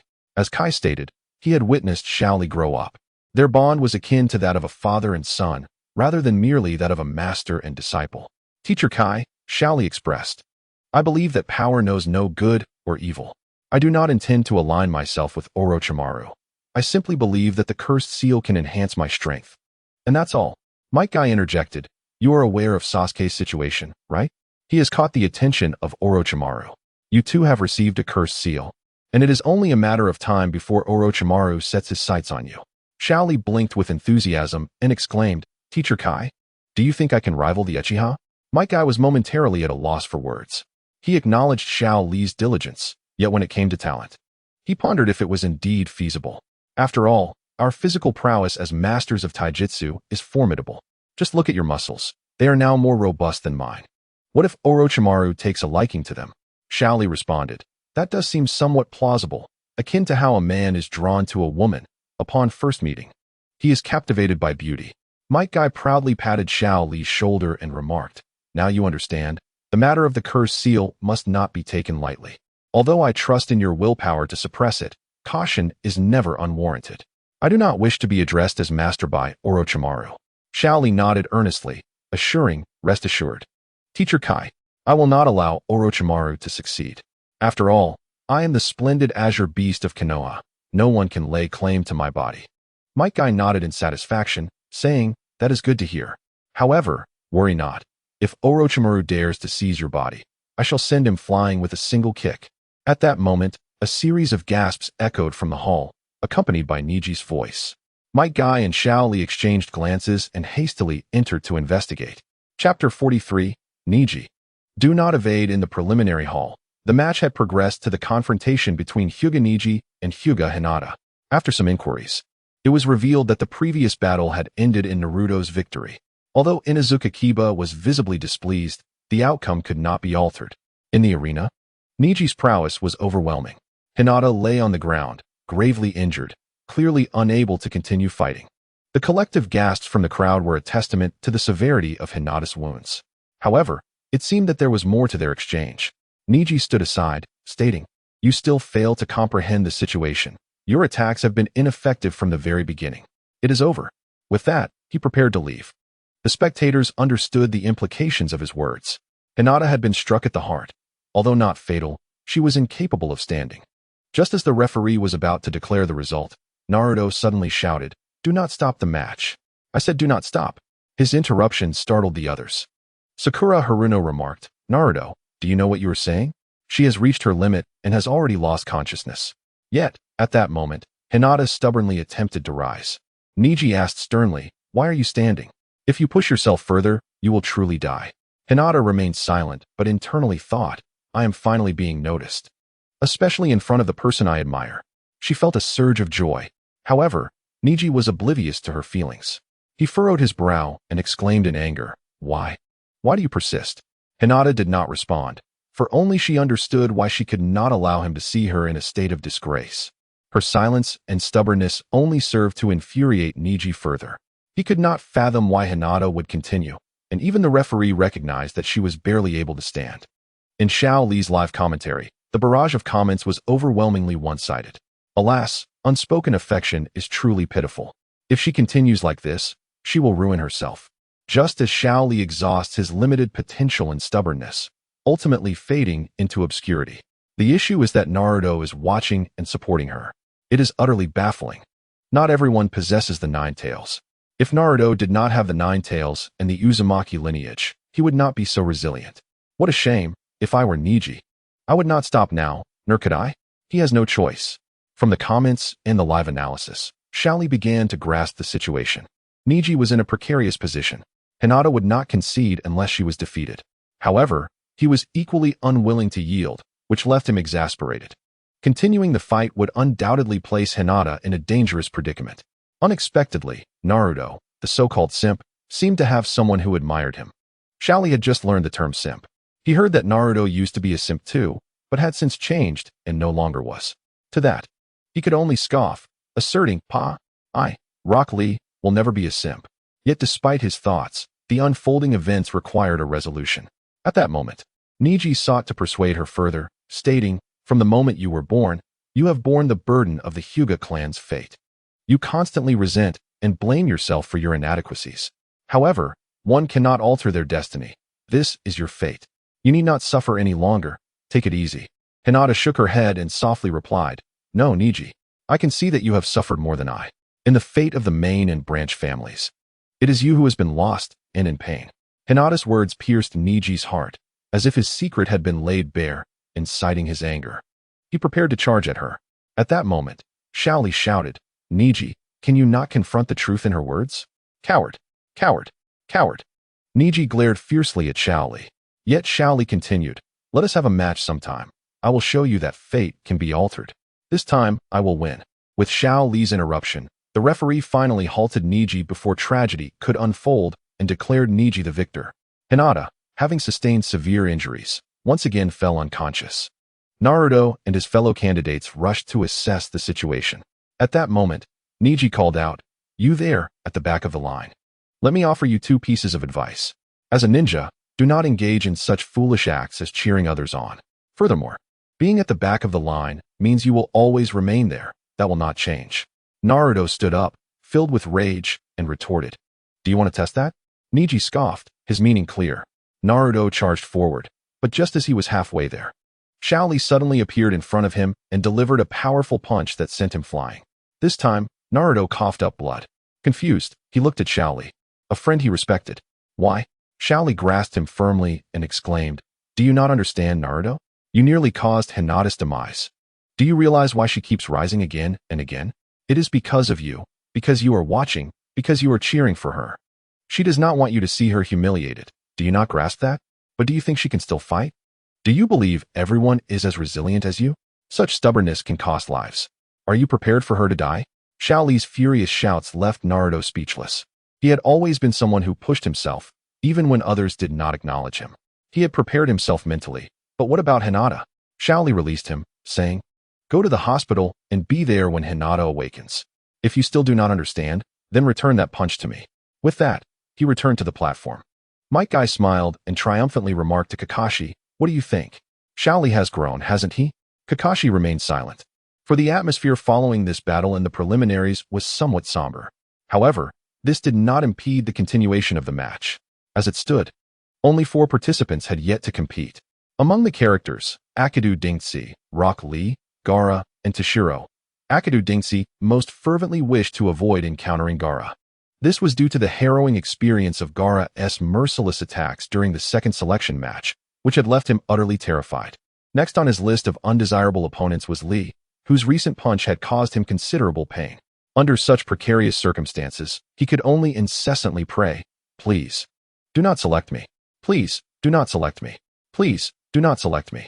At the moment the electronic screen revealed the names, Akadu Dingtsi leaped for joy. "Yes, I am safe." The screen displayed, Rock Lee vs. Gaara. Chapter 44. The dawn of reversal. The battle between Gaara and Rock Lee commenced in the preliminary rounds. With his short hair billowing in the wind, Lee's eyes radiated an indomitable spirit. Clad in a fitted tank top, his sculpted physique seemed to harbor explosive power. In stark contrast, Gaara's red hair resembled flames, his indifferent gaze exuding a maturity and aloofness beyond his years. As Lee entered the arena, Gaara unleashed a barrage of sand from his gourd. Lee swiftly caught it, declaring, "Gaara, all my efforts have been for this battle. Today, I shall defeat you." He was determined to prove that he could alter his destiny. Gaara's voice resonated low and calm, "Come at me, if you can." With that, the grains of sand swirled in the air as if responding to his summons. A confident smile graced Lee's lips as he propelled himself forward with the speed of a cheetah, charging straight at Gaara. With a swift kick, his attack was met with a cloud of yellow sand, failing to even graze Gaara. The sand then surged to entangle Lee's feet, but he reacted swiftly, performing a 720-degree backflip to evade. What an unusual jutsu, he mused, noting how Gaara had not even lifted a finger, yet the sand had forced him back. This is troublesome. Determined to test Gaara's defenses, Lee unleashed a powerful punch against the sand, causing debris to scatter into the air. However, the grains always managed to intercept his blows before they reached Gaara. Whether it was shuriken or kunai, the swirling sands acted as a barrier, rendering Lee's efforts futile. Gaara remained stationary, arms crossed, which caused Lee's brow to furrow slightly. It was disheartening to realize that his attacks bore no fruit. Observing the struggle, Kankuro confidently explained, "No physical attack can harm him. This has nothing to do with Gaara's will. The sand automatically forms a shield to protect him. Thus far, no one has managed to injure Gaara. No one can harm him. That's absurdly powerful." Gaara, unfazed, coolly remarked, "Is that all you can muster? Please, excite me a little more. I crave blood." With that proclamation, the yellow sand surged towards Lee with alarming speed, swiftly ensnaring his ankles and slamming him against the stone wall. Fortunately, Lee's extensive training had equipped him to roll away just in time, avoiding impact. His taijutsu skills are impressive, he thought. Once again, Lee prepared to attack. Having confirmed that Gaara's sand could block his punches, he boldly declared, "Gaara, if your sand moves at this pace, I shall emerge victorious. Show me your true abilities." This was Lee's attempt to seize control and uncover Gaara's weaknesses. Gaara remained silent, but the sand around him grew agitated. Meanwhile, onlookers like Inuzuka Kiba noted Gaara's prowess, expressing concern to Might Guy, "Why isn't Lee using ninjutsu? He cannot hope to defeat Gaara with just taijutsu, and it's perilous. If he gets caught by the sand, it's game over." Guy explained, "It's not that he won't use ninjutsu. He simply cannot. Lee lacks any ninjutsu or genjutsu skills." Kiba was taken aback. "Is that possible? Can one be a ninja without ninjutsu?" Guy chuckled softly. "When I first encountered Lee, he left no impression on me. He possessed no talent, only the will to fight. Indeed, he is a fool who knows only how to work hard." As the relentless pursuit of sand continued, Lee managed to evade the attacks. However, he had discovered the limits of Gaara's sand. After narrowly dodging another wave of sand, Lee found himself at the edge. "Now, it's my turn to attack. Gaara, your chakra cannot outlast my physical stamina. This time, I will force you into action." With that, Lee discarded his heavy weights, setting them aside, 2 on each hand and foot. totaling 2,800 pounds. As for the extreme weight, he could easily reclaim it with a thought. Then, with a swift step and a hook punch, he was suddenly in front of Gaara. This is it, he thought, and indeed, his strike landed, sending Gaara flying to the side. Such speed. Even Kakashi marveled, astonished by Lee's remarkable growth in just a month since their last encounter in the Land of Waves. Might Guy was equally astonished, realizing that Lee had begun to exhibit signs of achieving a technique known as air stepping, a skill that utilizes air resistance for movement. This required extraordinary speed, and Lee was just beginning to master it. Temari and Kankuro were taken aback, for they had never witnessed anyone inflict harm upon Gaara. Who was this tank-top-wearing fighter? Lee ignored the astonishment of others, raising one hand behind him while gesturing invitingly with the other. Gaara, are you ready? At last, Gaara lifted his arm, beginning to control the sand himself. Yet, as Lee charged forward, Gaara vanished once more. Bang, bang, bang. The swirling sands around Gaara erupted like fireworks, scattering as Lee's blows penetrated, striking Gaara's body. However, Lee sensed that Gaara's true strength was not so easily unveiled. This was merely a prelude. Indeed, after being struck, Gaara rose, his expression darkening. This sight triggered troubling memories for Kankuro. This is bad. The real Gaara has awakened. Gaara's demeanor grew menacing as the sand began to shed from his body, revealing a layer of sand armor beneath. The damage from Lee's earlier attack was not nearly as significant as he had anticipated. First, there was the automatic defense of the sand, and if that was breached, the armor remained. Truly formidable. Yet, Lee remained undeterred, confident in his abilities. As the sand fell away, Gaara's fierce expression transformed into cold indifference. Is this all you can do? No matter how swift your attacks, my sand armor will withstand them. Come, strike again. Lee chuckled, recognizing Gaara's ploy. You're trying to provoke me into attacking. Your sand armor requires considerable chakra to maintain, so you wish for me to exhaust my stamina. But you have forgotten my words. My endurance surpasses your chakra. As long as I maintain my current assault, you will be the one to crumble. Though Gaara remained impassive, a flicker of alarm crossed his mind. His strategy had been unveiled, but I still wish to see if I possess the strength to shatter fate. I intend to defeat you, not through attrition, but through sheer will. With a swift motion, Lee charged forward once more. Chapter 45. In the midst of reversal. As Lee darted through the fray, his agile form deftly evaded the onslaught of sandy tentacles. While evading, he sought opportunities to close the distance. In a moment of cunning evasion, he seized a flaw in the tentacle's attack, shattering one with a powerful punch and closing in on Gaara. Concurrently, the wrappings on his hands began to slowly unravel. In an instant, as he neared Gaara, Lee executed a shadow dance kick, propelling Gaara into the air.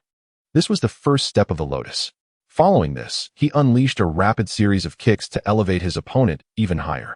The extent of the ascent depended entirely on one's physical constitution. This upward kick stance not only had to bear the weight of the enemy, but also contend with formidable air resistance.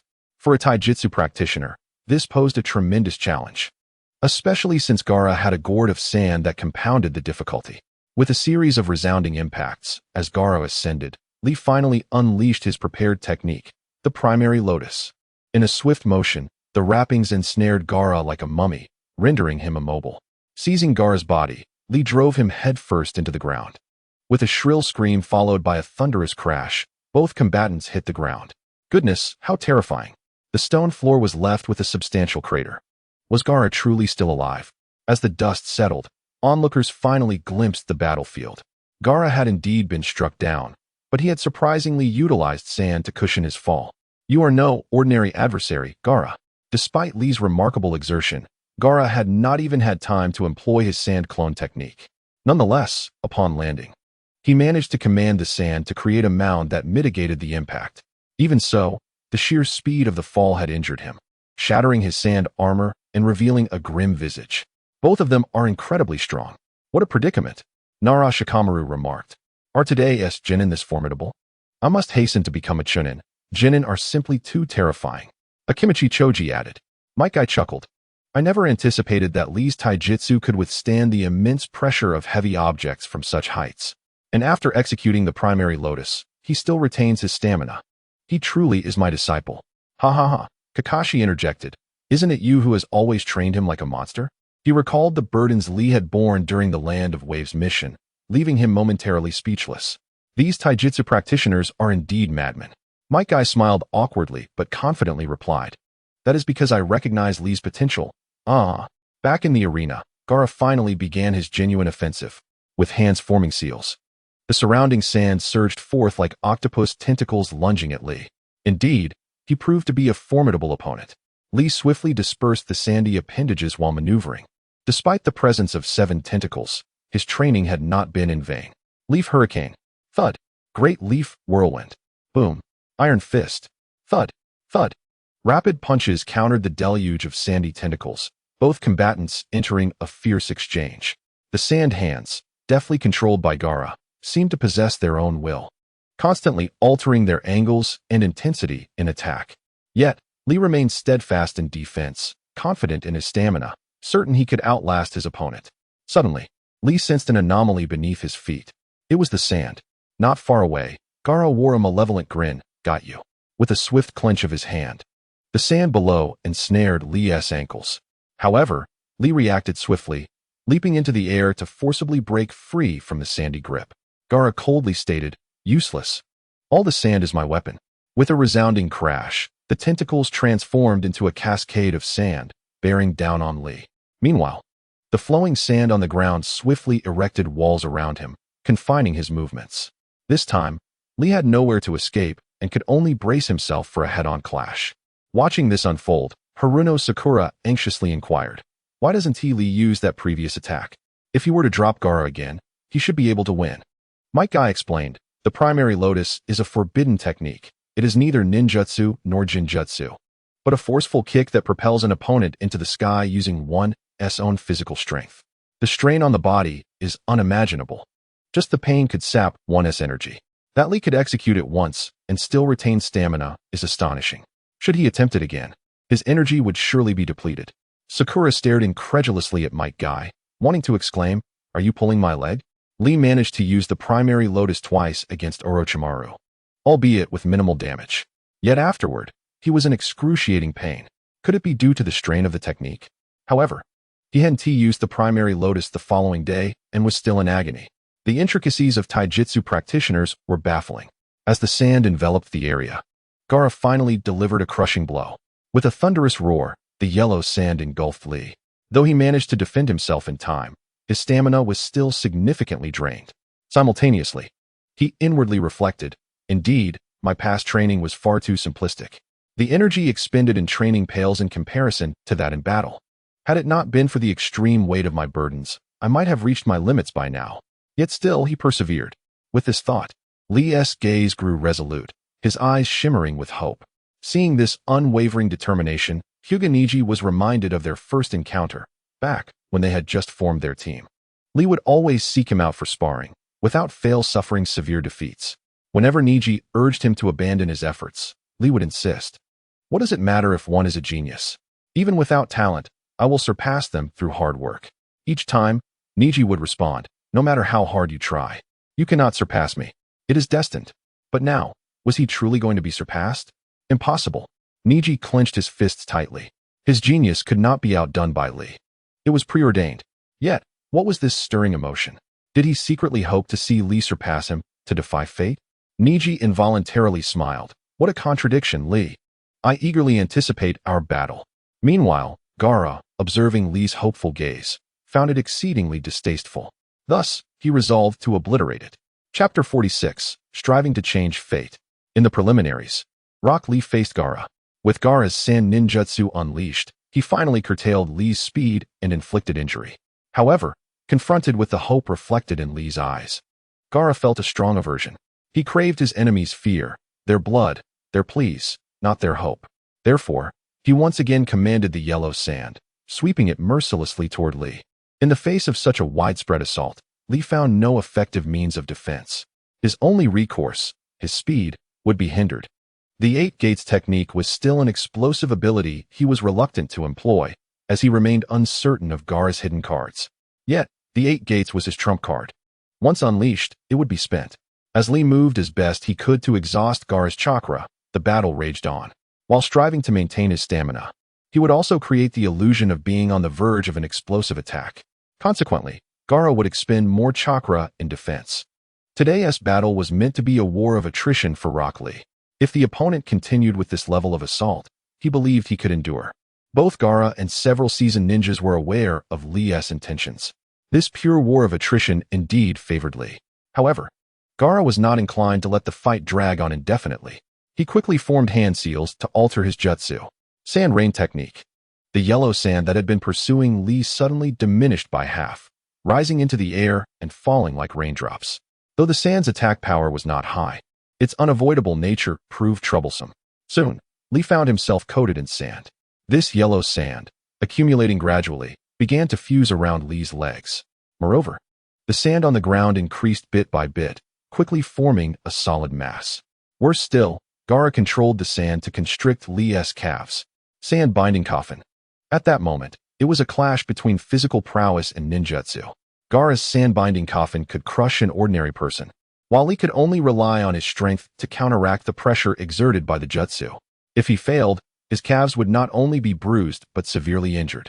However, Lee soon abandoned the idea of enduring the pressure. Although he could withstand the pain caused by the sand binding coffin, the damage was undeniably real. His body could only hold out for a brief period. He could not disregard the pressure inflicted by the sand binding coffin. Thus, he swiftly changed his strategy and decisively opened the first of the 8 gates. First gate, open. The 8 gates technique releases all restrictions on one's power, channeling strength to its utmost limits. The first gate alleviates physical fatigue, allowing the body to recover energy at an accelerated rate to counteract the fatigue from opening the gates. With the first gate, Lee could continue to endure the side effects of opening the gates. Next came, second gate, open. The second gate represented the final safe zone within the 8 gates, further enhancing his attack and speed, causing his body to flush with blood and emit a green energy of restoration. Stopping there, Lee's self-cultivated strength, combined with the speed granted by the second gate, rivaled that provided by the fourth gate. This speed was more than sufficient to suppress Gaara. At this moment, Lee's energy erupted, his chakra shattering the floor beneath him, his crimson form resembling a fiery entity. Witnessing this scene, Kakashi remarked, "Incredible. The second gate possesses chakra equivalent to that of the fourth gate's explosion. Such a feat cannot be achieved merely through effort. Truly, this child is a genius." Mike Guy chuckled. Lee has always been a genius, a diligent genius. However, his ability to reach such heights has surpassed my expectations. I thought he would need to unlock the 5th gate to fully unleash the power of the lotus. Yet it appears the 3rd gate suffices, ha ha ha. As Lee erupted with power, the sand-binding coffin around his feet was forcefully shattered, propelling him towards his opponent. Bang! Gaara barely registered the movement before he felt himself being launched into the air. Instantly, his body was treated like a sandbag, being struck repeatedly from all sides, left, right, above, below. No matter which direction he was sent, Lee would kick him away again in the very moment of his flight. This was the lotus, a technique utilizing high-speed movement to strike the opponent. With Lee's current strength, each blow was akin to the primary lotus, each hit causing the sand armor on Gaara to crack. Nara, Shikamaru, and the other ninjas were left bewildered. Gaara was airborne, but where was Lee? They only saw Gaara being tossed about in the air, his protective sand unable to keep pace with Lee's velocity. Gaara recognized the urgency of the situation. However, his sand armor was failing to withstand the onslaught. The speed at which Lee attacked left him with no means of defense. As Lee continued to assault, he was acutely aware of the ticking clock. Ultra-high-speed movement would rapidly deplete his stamina, igniting the blood within him and raising his body temperature. While employing the lotus, he could only endure for a minute. Thus, after shattering Gaara's sand armor repeatedly, Lee positioned himself above Gaara. This is the final strike. Brace yourself. High-altitude 720-degree hurricane kick. Swish, swish, boom. Kakashi marveled. How remarkable. To execute an accelerating hurricane kick amidst such high-speed movement. Does he not fear pain? Painful indeed. Yet he could still endure. The redness on his body began to fade, the green energy dissipating slowly to reveal a fatigued Rock Lee, gasping for breath. As the dust settled, Gaara lay amidst the sand. Lee was momentarily stunned. Sand. So your gourd can transform into sand as well. Nevertheless, even with the diminished impact, Gaara was still gravely injured. He struggled to move his arm, but nonetheless extended it, commanding the sand to inch toward his opponent. Lee, I advise you not to move, or I will continue my assault. However, the warning was ineffective. The yellow sand began to coalesce once more into a hand, poised to seize its target. Yet, he had forgotten that even without the 8 gates technique, Lee's innate speed remained remarkably swift. In the blink of an eye, he was before Gaara, delivering a punch to his abdomen. Puff! Gaara's jutsu was disrupted before it could manifest, causing him to spit blood. The pain thwarted his ninjutsu. Seeing Gaara refuse to surrender, Lee landed another punch, rendering him unconscious. Akimichi Choji exclaimed in disbelief, "Did we win? We actually won. I truly am the lucky one. I did not encounter either of those monsters." As the battle concluded, Lee's livestream chat exploded with activity. Wow, he really did rewrite the narrative. Though this was merely the beginning, I am starting to believe in him. Effort, effort, effort. Indeed, hard work can change fate. I must strive to become an academic achiever. Outstanding. What a spectacle. Lee is my idol. I too must work hard. Onward, onward, no regrets in youth. Those who strive truly are magnificent. Chapter 47. A new mission. With the fierce battle concluded, Gaara was transported to the hospital. Lee was also taken away.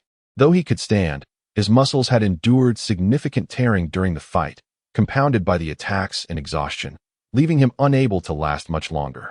This was precisely why he had decisively put Gaara into unconsciousness. Prolonging the fight could lead to unforeseen complications. In the hospital, as Lee received treatment, he simultaneously checked the rewards from his live stream. Beep. Your efforts have garnered the attention of the martial sage, who gives you a foundational training technique. Beep. The Fool S organization executive, Yin 1 expresses admiration for your efforts, rewarding you with a Demon King martial technique. Requirement: 500,000 popularity points. Beep. The Justice Executive, Meow Meow Run expresses appreciation for your efforts, gifting you a single Sharingan. Requirement: 10,000 popularity points. With a loud bang, Lee shot up in shock, prompting a nurse to caution him.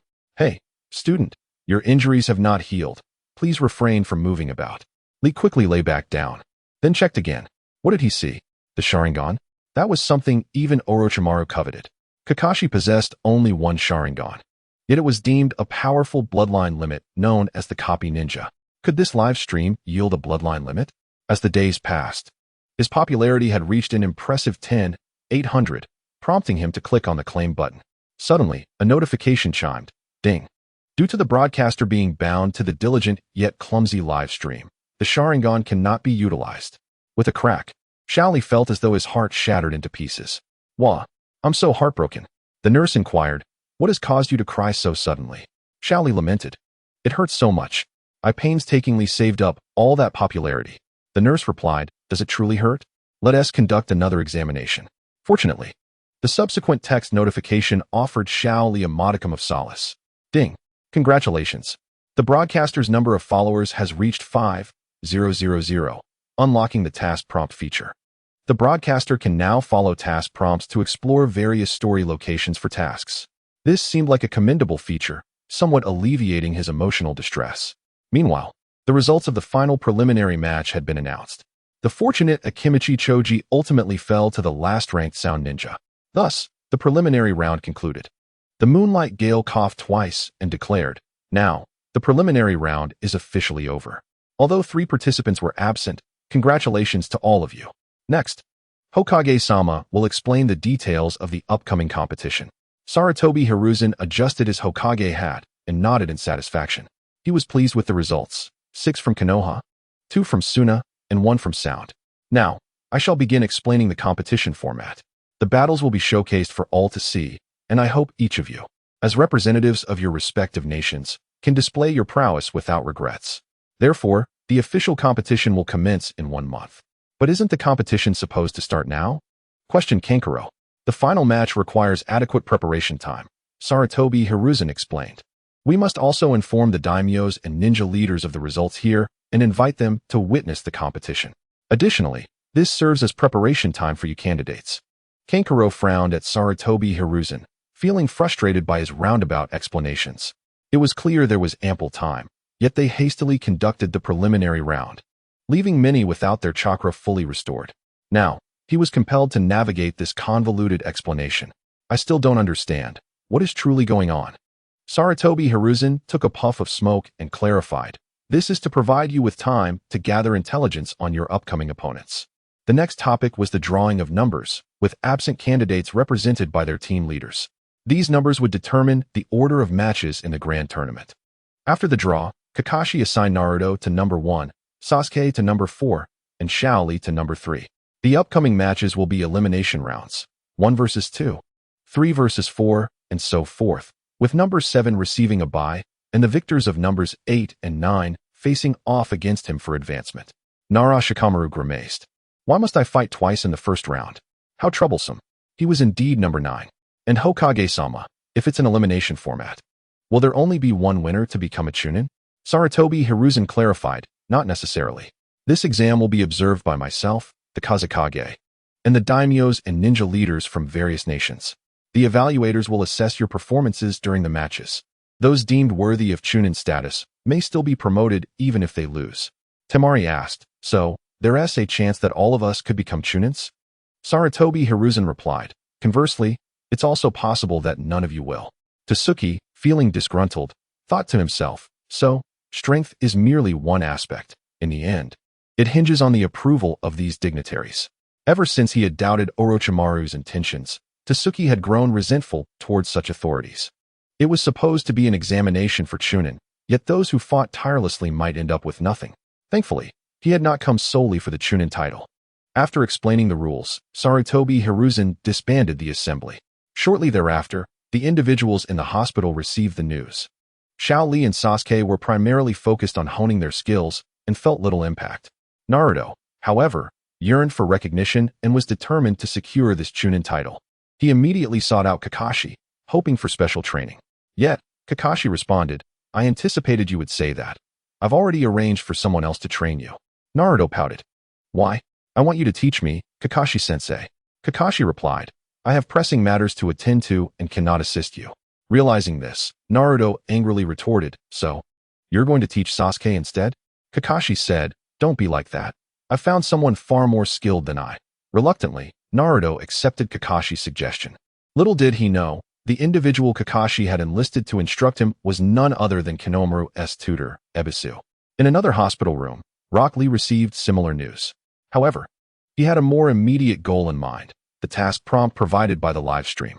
Task: The mystery of the missing princess of the Land of Snow. The princess of the Land of Snow vanished 10 years ago. Please investigate the cause in the Land of Snow and confront the perpetrator. Task level: A reward, 15,000 popularity points. Would you like to accept this task? The answer was a resounding yes. Chapter 48, Intrusions, Echoes of the Past. July 10th, the third day following the conclusion of the preliminary round. Xiangling rose early, eagerly waiting on the suspension bridge outside Konoha for the passage of 2 formidable beasts from the village. After failing the second selection round, she had intended to return with the ninjas from the grass village. However, those ninjas had all been eliminated, with none making it through. Xiangling understood that returning would plunge her back into a hellish existence. Thus, she decided to stay in Konoha, where many ninjas from other villages lingered during the Chunin exam period, making her presence less conspicuous. Moreover, she could witness Shaoli's daily training. Yet, disappointment awaited her today, for it was only Might Guy who was training. She hurriedly approached, asking, "Teacher Guy, isn't Shaoli training with you?" Might Guy, aware of Xiangling's background and her connection with Shaoli, chuckled heartily. "Shaoli has gone off to train on his own. He specifically mentioned he would not return until a month later." Xiangling's face fell. Must it truly take that long? Indeed, Might Guy affirmed. He has become increasingly independent. If you wish to wait for him, you might consider visiting his place. Upon hearing this, Xiangling brightened. Would that be too forward of me? Might Guy laughed. Not at all. He lives alone, and no one has been there to tidy up. With Might Guy's reassurance, Xiangling swiftly took residence in Xiao Li's wooden cabin. Meanwhile, Xiao Li was embarking on a journey across the seas to his task location. The Land of Snow, a small nation situated farther from the Land of Water, was perpetually blanketed in snow, with the earth encased in ice. Towering glaciers lay majestically across the land. Occasionally, sunlight pierced the thin clouds, casting a radiant glow upon this silver-clad realm, causing the glacier edges to shimmer brilliantly. Following the route indicated by the task instructions, Xiao Li arrived in this icy world by boat. As he set foot on the glacier, he was profoundly awed by the power of nature. BRR. It's truly cold here. In the vast, white expanse, Shaoli donned a fiery mask and a long robe, racing across the icy plains. As an experienced ninja, he understood the importance of concealing his identity during such covert missions. Firstly, he aimed to keep information hidden to prevent attracting enemies to his village. Secondly, he sought to avoid a direct encounter with any ninja teams that had accepted similar assignments, as this could lead to unnecessary misunderstandings. However, the mission did not specify the exact location of the land of snow, leaving him to navigate on his own. Soon, after traversing a series of icebergs, Shaoli found himself on a vast ice field, devoid of any vegetation, littered only with rigid rocks and ice holes left from fishing. It appeared to be an icy lake. Suddenly, he spotted a group of soldiers pursuing a band of destitute samurai. Having graduated a year prior, he was well versed in such situations. The best course of action was to remain a bystander. Without understanding the circumstances of both parties, intervening might lead to greater complications. The soldiers pursuing the fleeing samurai were better equipped, donned in uniform attire marked with a distinctive insignia resembling four circular dots. However, it was their conversation that piqued Shaoli's interest. One soldier exclaimed, "You traitors, surrender and face your demise. The former king has no loyal subjects left." To which a samurai retorted angrily, "Nonsense. The little snow princess is surely still alive, and we will overthrow the tyranny of Kazahana Fubuki." Before the samurai could finish his sentence, he was abruptly slain by a ninja who had appeared from nowhere, a robust figure known as Dokukori, one of Kazahana Fubuki's 3 subordinates. Clad in peculiar armor and gliding on a skateboard, he relentlessly pursued the fleeing figures. Having overheard the exchange, Shaoli suspected that the soldiers were somehow connected to the disappearance of Kazahana Yukijetsu.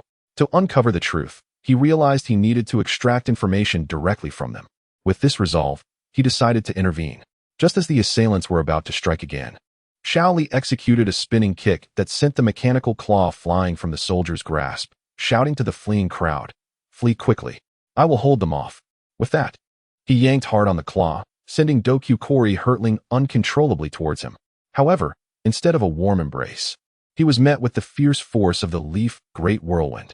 With a resounding impact, he sent Dokukori crashing to the ground, leaving him momentarily incapacitated. Unbelievable. A ninja of such low caliber, weaker than Naruto, can command a nation? Thought Shaoli as he swiftly dispatched the remaining soldiers. He then turned to Dokukori, demanding, "Why has Kazahana Yukijetsu disappeared? Tell me, or I shall end you." Dokukori chuckled derisively, "You little brat, pretending to be an adult. Next time, try to alter your voice. Do you think I would fear you?" Despite his disguise, Shaoli's youthful voice revealed his age, prompting Dokukori to dismiss him entirely.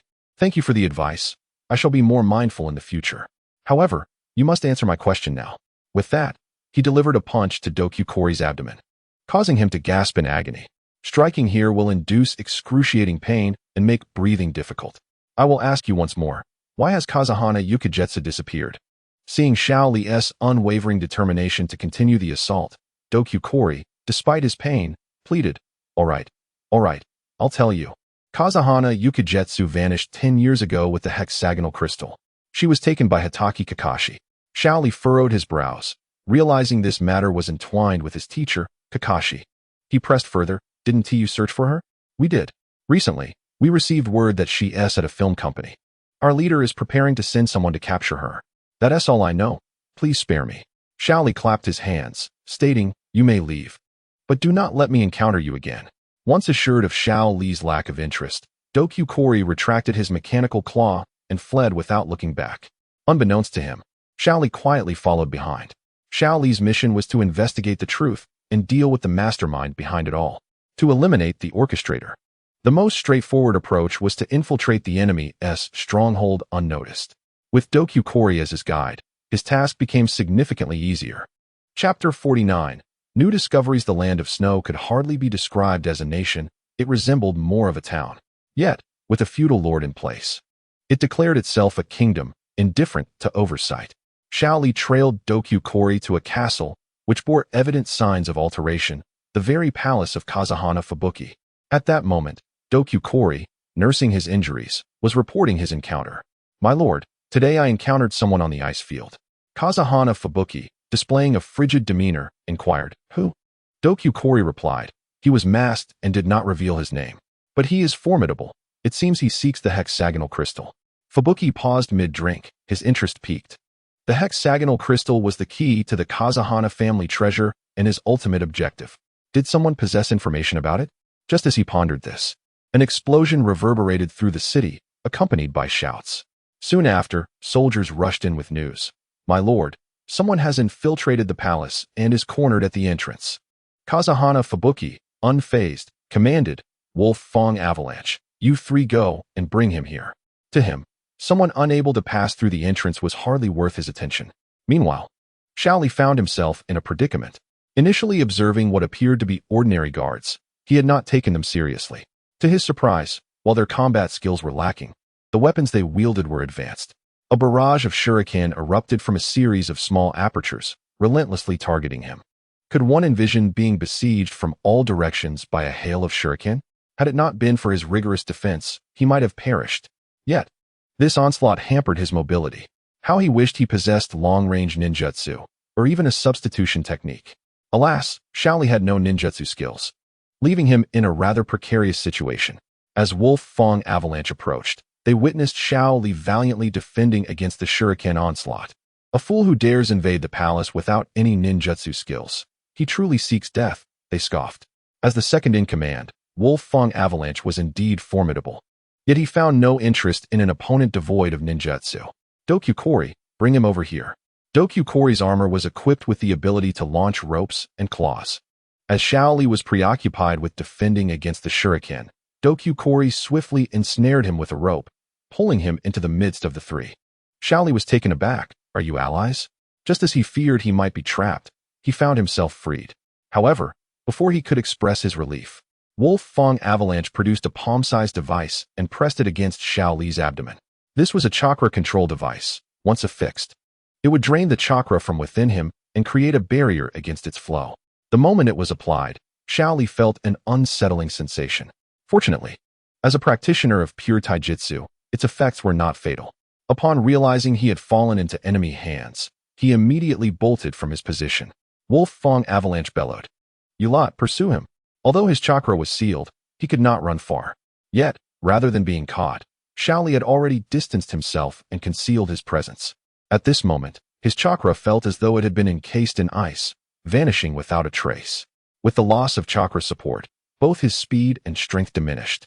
And the more he ran, the heavier his feet felt, like a fish out of water or a bird deprived of the sky.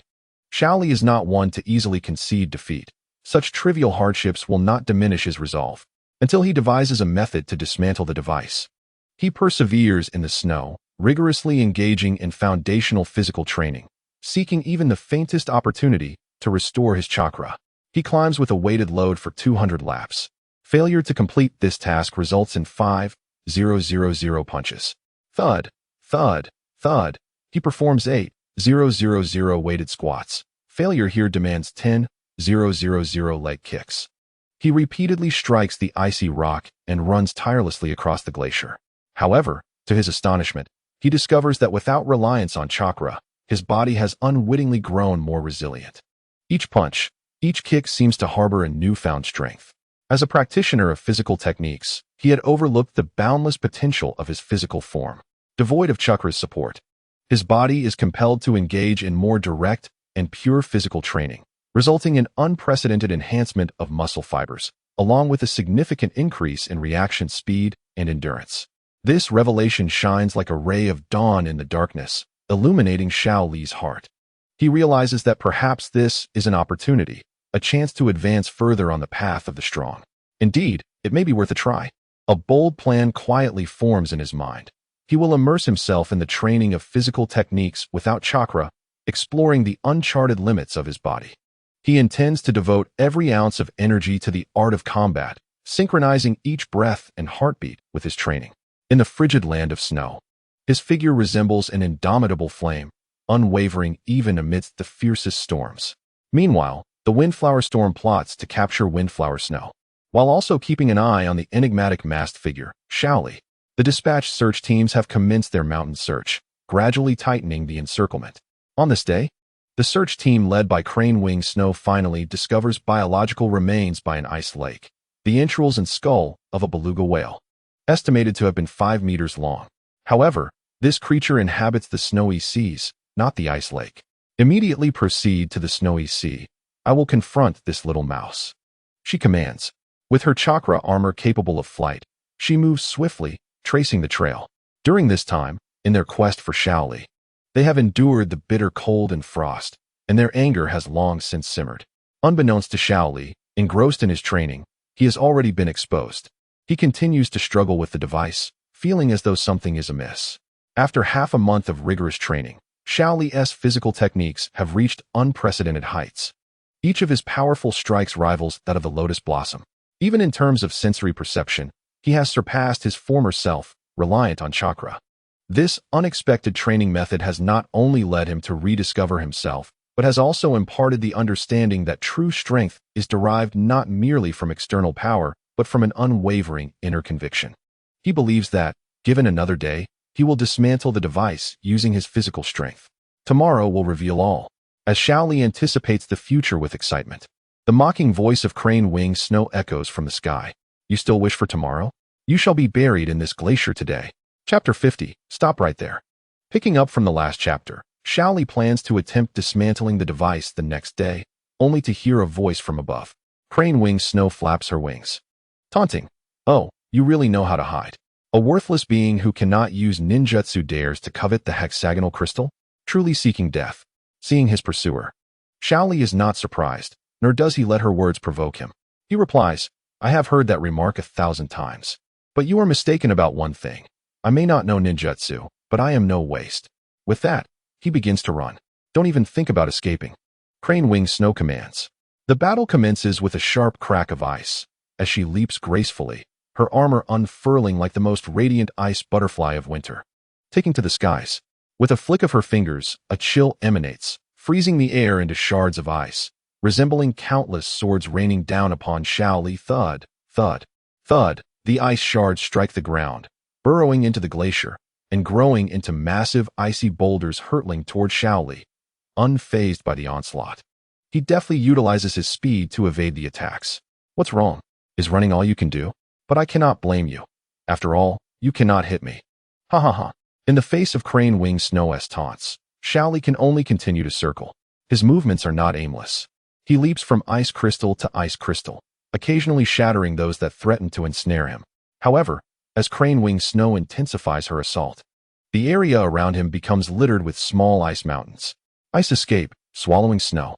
A flurry of snow swallows transforms into ice arrows, and as Shaoli dodges, they morph back into snow swallows in pursuit. Thud, thud, thud. Shaoli strikes down the incoming attacks, then sets his sights on her. In that moment, he draws a deep breath, his muscles taut, resembling a beast poised to pounce. With a surge of speed and a roar, Shaoli uses the icy mound as a springboard and launches himself toward Crane Wing Snow in midair. She gasps in surprise, realizing that her ninjutsu has inadvertently become his foothold. What? You actually managed to jump up here? She exclaims, panicking as she kicks out. But Shaoli is prepared. He seizes her foot, delivering a punch that leaves her weakened, and then he brings her crashing down onto the glacier. Let go of me.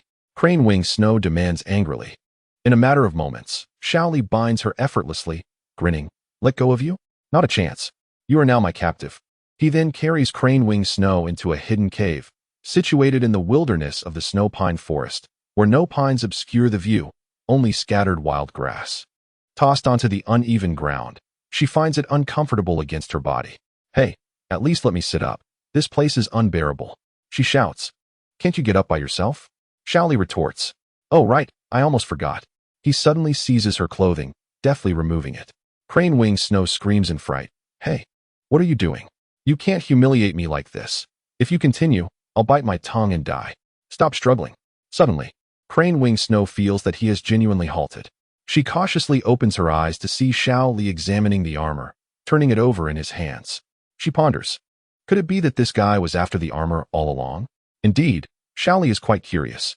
He notices that the other two ninjas possess different armors. Yet the one before him with the ability to fly incites his envy. Hey, you've taken the armor. Can you let me go now? Crane Wing Snow cautiously inquires. Xiaoli tilts his head in thought before refusing. No way. What if you bring others back? I promise, I won't expose you. I swear to the heavens. She assures. A vow is of no use. I don't trust you, Xiaoli responds. You're infuriating. Just wait, masked man, she mutters to herself, cursing him. Suddenly, she realizes she doesn't even know his name. How will she seek revenge? With this thought, she begins to gather information. This handsome guy? I am yet unaware of your name. Might you enlighten me on how to address you? Xiaoli address? You may call me Wanzhilong. Heiyu Chueshua immediately flattered. What a splendid name, truly splendid. It is evident that you are a formidable individual. Wanzhilong, which village do you hail from? Surely, you must be the most powerful ninja of your village. Xiaoli cast her a sidelong glance and replied, Do not pry into such matters. I shall not divulge anything. He then disregarded Heiyu Chueshua's struggles and bound her securely. Time passed, and the icy night descended once more. The sky appeared gently stained with ink, while the silver-white ice glimmered with a ghostly blue hue beneath the tender caress of the moonlight. The cold wind whispered, carrying the unique clarity and purity of the glacier, as if it could sweep away all the dust within one's heart. The surroundings fell into silence, save for the occasional sound of cracking ice, resembling the deep murmurs of nature. Suddenly, a piercing scream shattered the stillness of the cave, a sound seemingly emanating from the depths of hell, laden with unending agony. The cries fluctuated in pitch, sometimes sharp and grating, as if a blade were piercing the heart, and at other times low and mournful, akin to the lament of a wounded beast, sending chills down one's spine. Heiyu Chueshua's heart jolted, her body trembling slightly from the abrupt wail. What on earth is happening? It seems to be the voice of that Wanzhilong. Heiyu Chueshua took a deep breath, striving to calm the tumult within. Initially, after freeing herself from her bindings, she intended to stealthily depart. Yet, now she hesitated, unable to resist the pull of curiosity as she ventured toward the source of the sound. Each step felt exceedingly heavy, not merely due to the treacherous terrain of the cave, but because the cry felt like an invisible shackle, binding her spirit tightly. As she drew nearer, the wails grew increasingly distinct, the anguish seemingly capable of penetrating the air and reaching the very core of one's being. At last, upon arriving at a more spacious chamber, the sight before her made her heart race. There lay Wanzhilong, writhing in torment upon the ground, the heart-wrenching cries escaping his lips. He resembled a bloodied figure, struggling desperately against his pain. In this moment, Heiyu Chueshua was faced with a choice, to continue her departure or seize the opportunity to end this man's life. Her heart was equally filled with conflict and turmoil. Chapter 51. The Clash of Ice and Blood in the Land of Snow, amidst the snowy cedar forest. Within a desolate cave. Ultimately, Heiyu Chueshua refrained from taking a life, instead employing her ice abilities to alleviate Xiao Li's suffering. Behold, the ice coffin possesses remarkable pain-relieving properties, she exclaimed, clapping her hands joyfully. You should feel less pain now. Xiao Li replied helplessly. Your idea of alleviating pain is to numb me with ice. Isn't it? Also, that armor is my spoils of war. Where do you intend to take it? Heiyu Chueshua, who was secretly contemplating an escape with the armor, froze in place.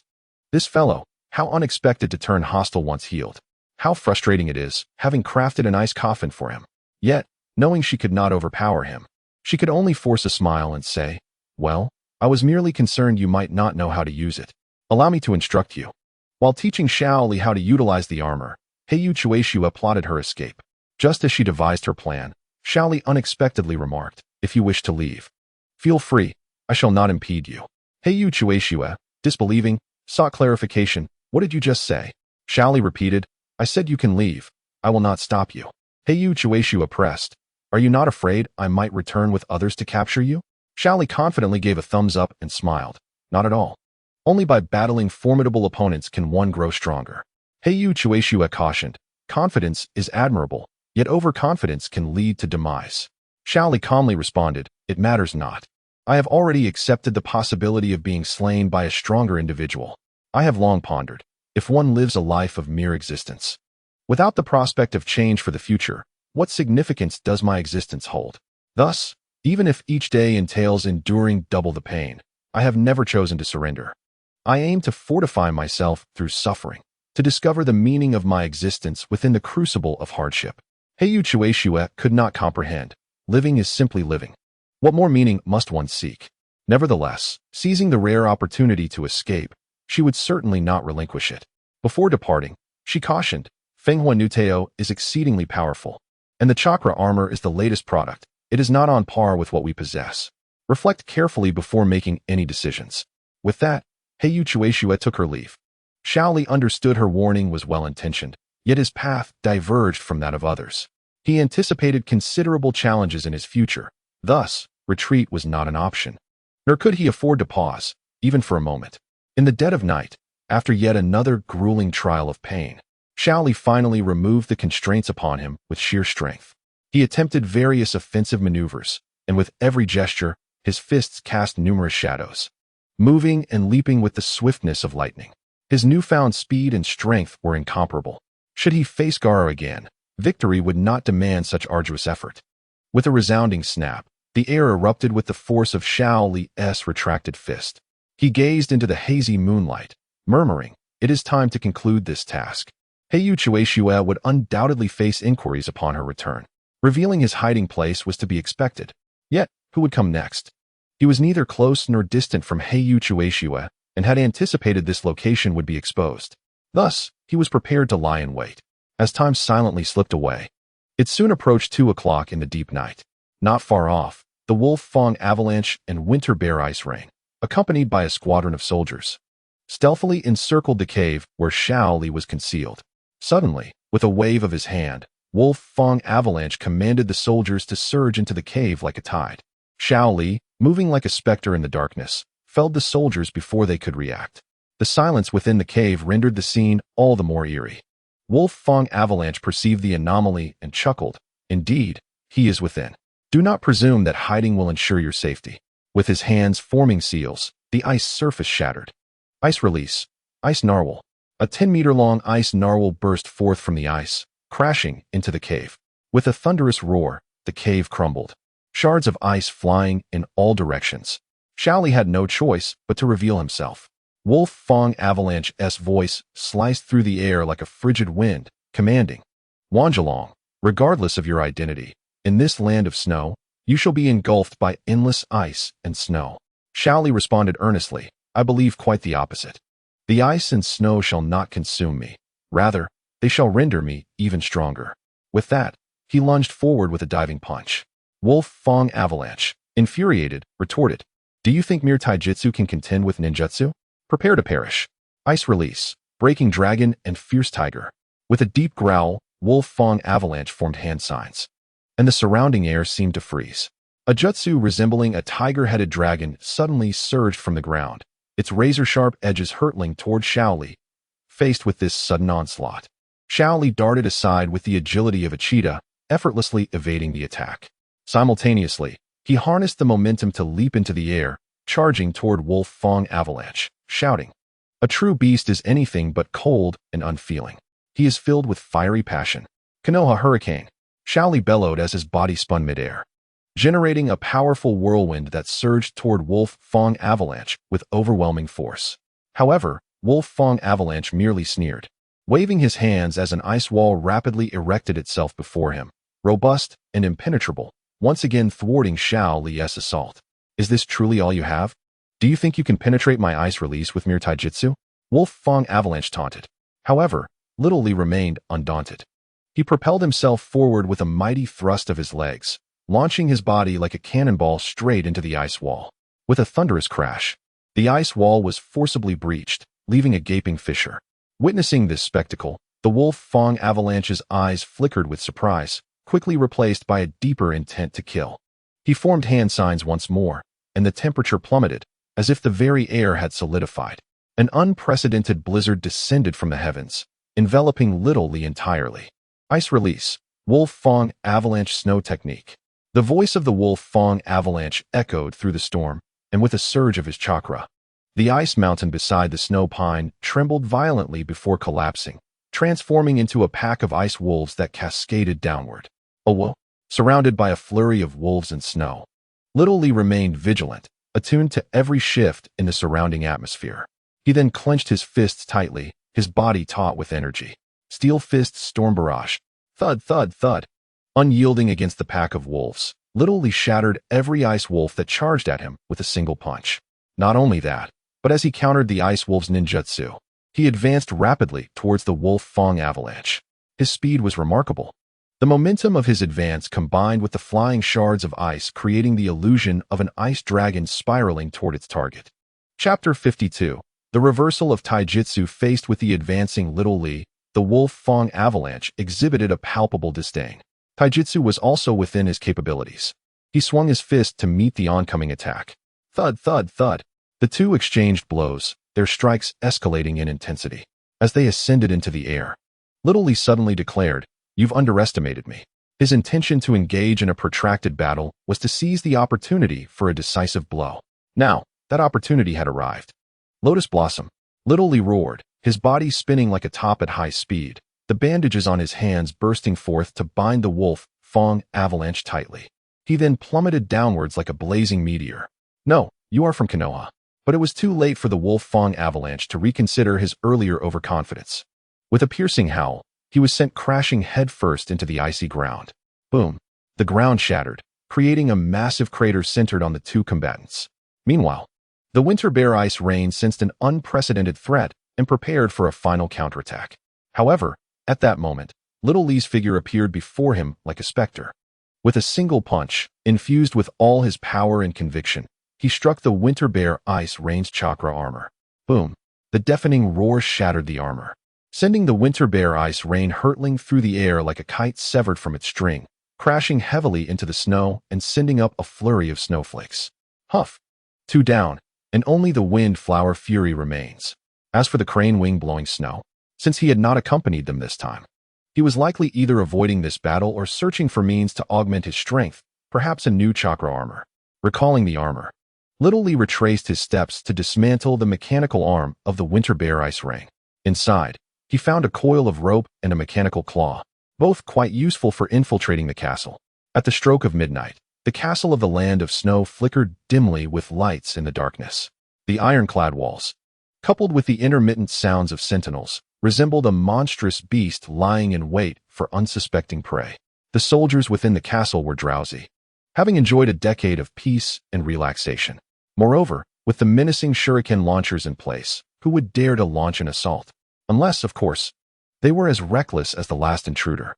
Thus, while these guards comfortably dozed off, Little Lee had successfully infiltrated. This time, he skillfully avoided the shuriken traps and stealthily made his way to the highest level. Just as he confirmed the location of the Wind Flower Fury's chamber, he discovered a tall figure awaiting him. Clad in blue-black armor, the figure bore a sinister countenance. Upon seeing Little Lee, he appeared entirely unfazed. Calmly, he stated, "Those two fools have yet to return. I knew the capture operation had failed. Thus, I anticipated your intrusion once more. You have not disappointed me, Armed Dragon." Realizing his cover was blown, Little Lee stepped into the light. He inquired, 10 years ago, in your quest for the hexagonal crystal, you not only slaughtered your brother but also pursued Princess Windflower Snow, leading to her disappearance. Do you acknowledge these deeds? Windflower Fury replied, "Oh, you are quite informed. I presume Crane Wing Blowing Snow has shared this with you." Rising to his feet, he continued, "The treasures of the Windflower family rightfully belong to me. What wrong is there in reclaiming what is mine? It is you, Armed Dragon, who repeatedly intrudes upon the domain of the daimyo, seeking to challenge its order." Little Lee retorted, "Do not attempt to intimidate me with such rhetoric. I do not recognize the position you have seized through force." With that, Little Lee readied himself for an assault. "Since you have admitted to your actions, let us resolve this swiftly." With a swift motion, Little Lee surged forward like a wild stallion, charging at Windflower Fury. As he threw a punch, the air seemed to rip apart, emitting a sharp shriek. Windflower Fury's gaze was as icy as winter, surrounded by an aura of chilling energy. As the current daimyo of the Land of Snow, he wielded not only supreme authority, but also formidable power. He perceived Little Lee's onslaught as an affront. In response to Lee Rock's fierce attack, Windflower Fury smirked coldly. Ice Release. Ice Prison. Instantly, a wall of ice crystals surged upward, blocking Lee Rock's offensive. However, the once impenetrable and frigid ice prison was shattered by Little Lee's punch. Boom. Windflower Fury, your ninjutsu cannot withstand me. Yet, Windflower Fury did not relent. He knew that mere defense would not suffice against his opponent. Taking a deep breath, he exuded an even more intense chill, rapidly forming hand signs. Ice release, black dragon storm kill. In an instant, a black dragon composed of countless ice spikes, frost, and snow materialized, darting toward Little Lee like an arrow in a tempest. Faced with such a high-level ninjutsu assault, Little Lee did not attempt to endure it head-on. Instead, he deftly maneuvered with remarkable speed. He moved so swiftly that he appeared as a whirlwind.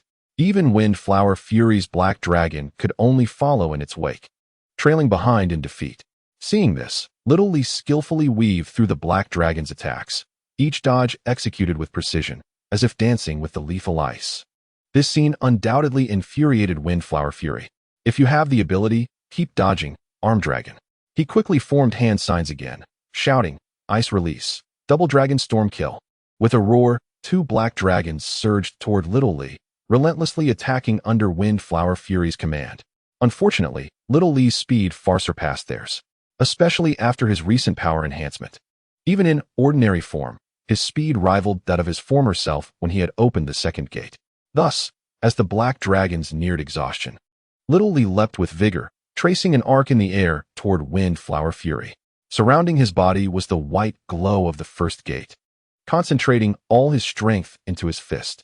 With a punch, the air erupted with a thunderous boom. Steel Force Heavy Fist.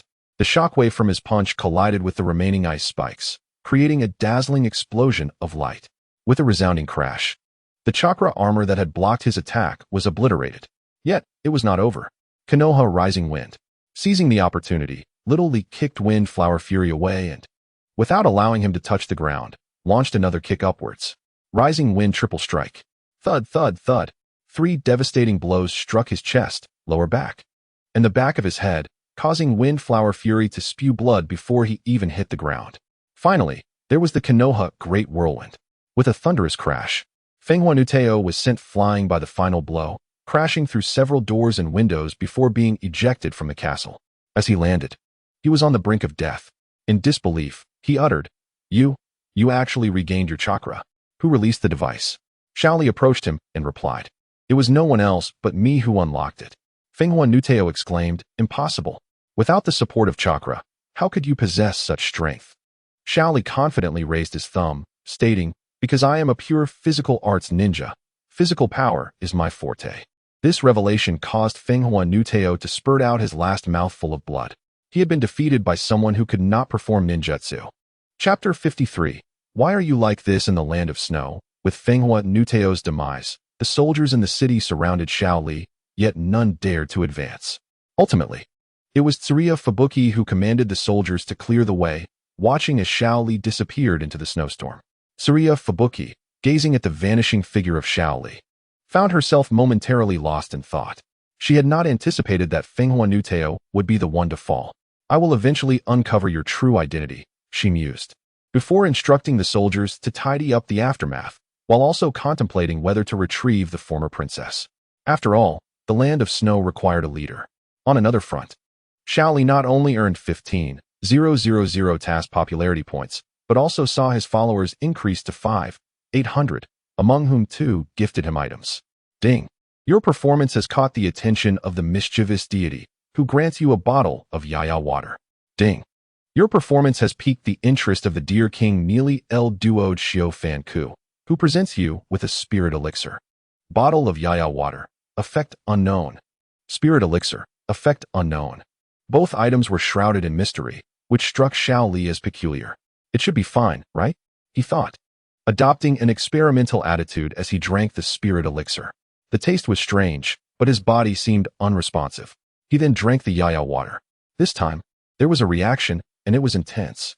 Xiaoli felt as though his body was being rapidly transformed, accompanied by a sense of dissonance. What is happening? He wondered, attempting to pat his head. However, he found that his hands had turned into wings. No, I wanted to speak, not quack. As he emitted a series of quacking sounds, he caught sight of his reflection in the ocean's surface. To his astonishment, he had transformed into a duck. Could it be that this is duck water? Now, Xiaoli had become a gigantic duck, his speech reduced to quacking. The livestream chat erupted with laughter. LOL, someone has fallen for it again.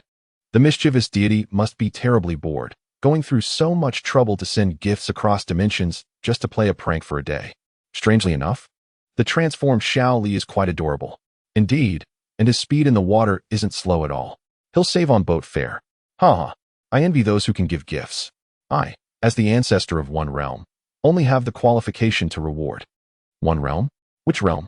I'm going to visit. I'm not a novice. Do you think I would reveal the realm marker? Ha ha ha, I'm quite friendly. Don't be so suspicious. The subsequent discussions veered away from the topic. However, Xiao Li grasped the information he desired, that this duck form seemed to last only a day, which relieved him somewhat. In the Hidden Leaf Village, just outside the village gates, Gaara had been waiting for 17 days. Ever since his injuries had healed, he had stayed there daily, not for any other reason but to await Xiao Li's return to avenge his previous defeat. Fortune favored the diligent. Today, he finally saw his opponent, Rock Lee. With a swift motion, Gaara appeared before Xiao Li. Initially, Xiao Li was taken aback, but upon recognizing Gaara, he burst into laughter. Gaara, did you come to pick me up? He then enveloped Gaara in a grand embrace, lifting his thumb in approval. This is the embrace of youth. Gaara, bewildered, was prepared to unleash his sand. Yet here was Xiao Li, talking about an embrace of youth? His expression darkened as he retorted, Rock Lee, I want to duel you. Xiao Li's eyes sparkled with excitement. Really? You want to be my lifelong rival? In his mind, Might Guy and Kakashi were lifelong opponents, always eager for a duel. Hearing lifelong rival, Gaara mistakenly thought Xiao Li had agreed. However, his expression seemed off. Why are you so happy? Is it because I lost to you? It infuriates me. I want to duel you now. Xiao Li responded. All right, let's race by running on our hands and see who can circle the Leaf Village 100 times first. Go. With a whoosh, Xiao Li began running on his hands. He turned back to taunt. Hey, Gaara, if you don't hurry, you'll lose. Are you scared? Gaara gritted his teeth. Struggling to contain his rising fury. I'll run. I won't lose to you a second time. With that, he dashed after Xiao Li. Quickly, clouds of dust swirled outside the village of Leaf. Noticing Gaara closing in, Xiao Li shouted indignantly, You're cheating. You're running on sand. And the sand is doing the work for you. Gaara calmly replied, I am a ninja. Using ninjutsu is entirely reasonable. Do you expect me to compete in taijutsu? Xiao Li was momentarily silenced. Nevertheless, youth never admits defeat. I won't lose to your ninjutsu. With his acceleration, Gaara was compelled to command the sand to chase faster. Remarkably, Xiao Li's speed was not to be underestimated. Even while upside down, Gaara had to exert himself fully. This guy has grown stronger during his time away. As he chased, Gaara reflected on Xiao Li's improvement and felt a twinge of regret for wasting a month. It seems I have squandered time. How unfortunate. However, he was confident he would win this round. With a gust of wind stirring up sand, he sped ahead, leaving Xiao Li behind. Wait for me. Such was the fervor of burning youth. Before long, both Xiao Li and Gaara collapsed on the ground, panting heavily. Ugh, I'm so tired. I can't believe I lost to you. Xiao Li exclaimed, realizing that a full sprint had pushed him to his limits. And this time, Gaara's ninjutsu had the upper hand. Gaara, catching his breath, remarked, That wasn't your limit, was it? You're still wearing those weights. Xiao Li retorted, Aren't you carrying a gourd too? But this is just 0-1, I won't concede. He skillfully caught a wild boar and began roasting it by the riverbank. Gaara, have you ever had beggar's chicken? Gaara replied. What is beggar's chicken? Xiao Li explained, It's a special method of cooking. Here, I'll prepare the meat, and you wrap it in sand using lotus leaves. Be careful not to let it fall apart. Gaara's frustration flared. My ninjutsu is not for cooking. Xiao Li insisted earnestly, but it works wonderfully. And I'm the one cooking. Shouldn't you help? Hurry, or it won't taste good. Gaara maintained, I came to duel you, not to eat roasted meat. Xiao Li nodded thoughtfully, I understand. Then let us see who can eat more. Gaara thought, this is not the duel I wanted. Chapter 54. A man needs no excuses by the stream in the Hidden Leaf Village. After Xiao Li's preparation, the wild boar was soon roasted to perfection, alongside the steaming beggar's chicken. This dish is inspired by the method of making beggar's chicken. Although it lacks chicken, the pork seems to possess its own unique flavor. However, I, Gaara, must decline Xiao Li's proposal for a competition. Humph, can indulging in barbecued meat truly be considered a duel? The corner of my mouth twitched slightly, and a glimmer of disdain flickered in my eyes, suggesting that this contest did not hold my interest.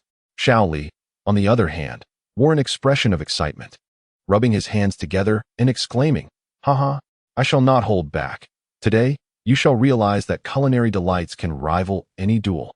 As a skewer of grilled meat was torn apart, the air filled with an enticing aroma, the tender, yellow meat glistening in the sunlight, making one's mouth water. Shaoli eagerly tore off a piece of grilled meat and popped it into his mouth, his satisfied expression seemingly declaring, "This is the taste of youth." Observing this, I felt a slight resistance within, yet the alluring fragrance was simply irresistible. Slowly, I extended my hand, gracefully picking up a piece of grilled meat, and took a delicate bite. In that moment, my eyes brightened slightly, as if I had been touched by this unexpected delight. "How is it? Not bad, right?" Shaoli asked with a proud smile, remnants of grease still clinging to the corner of his mouth. "Humph, barely passing. Nonetheless, I shall still triumph in this round," I replied, feigning indifference, although my movements quickened, clearly captivated by the grilled meat. As time progressed, our competition intensified.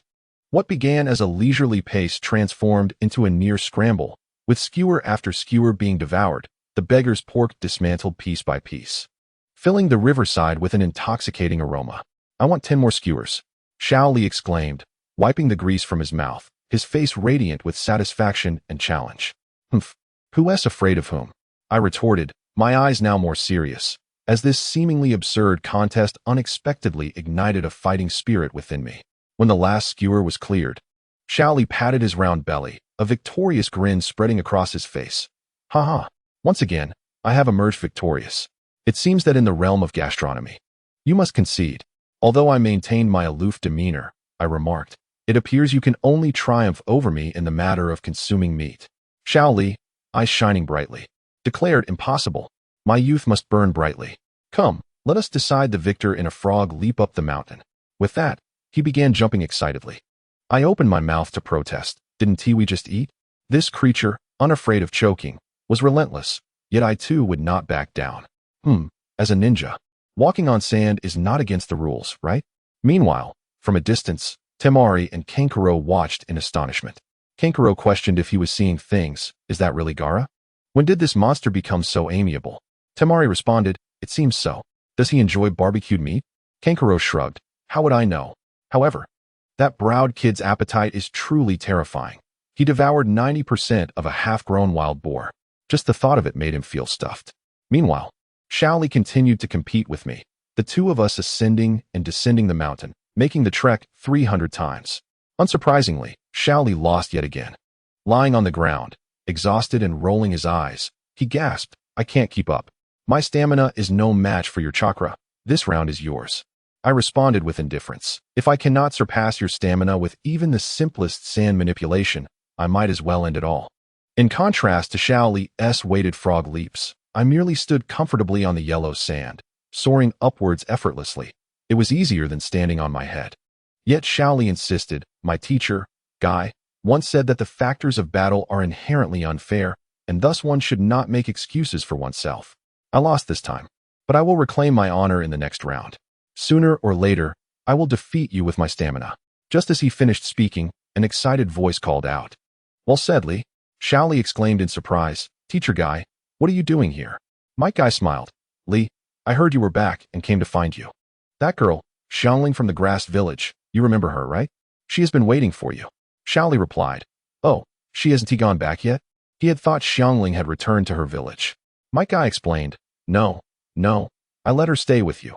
Just be careful when you return." Shaoli nodded and said to me, "It's getting dark. I should head back now.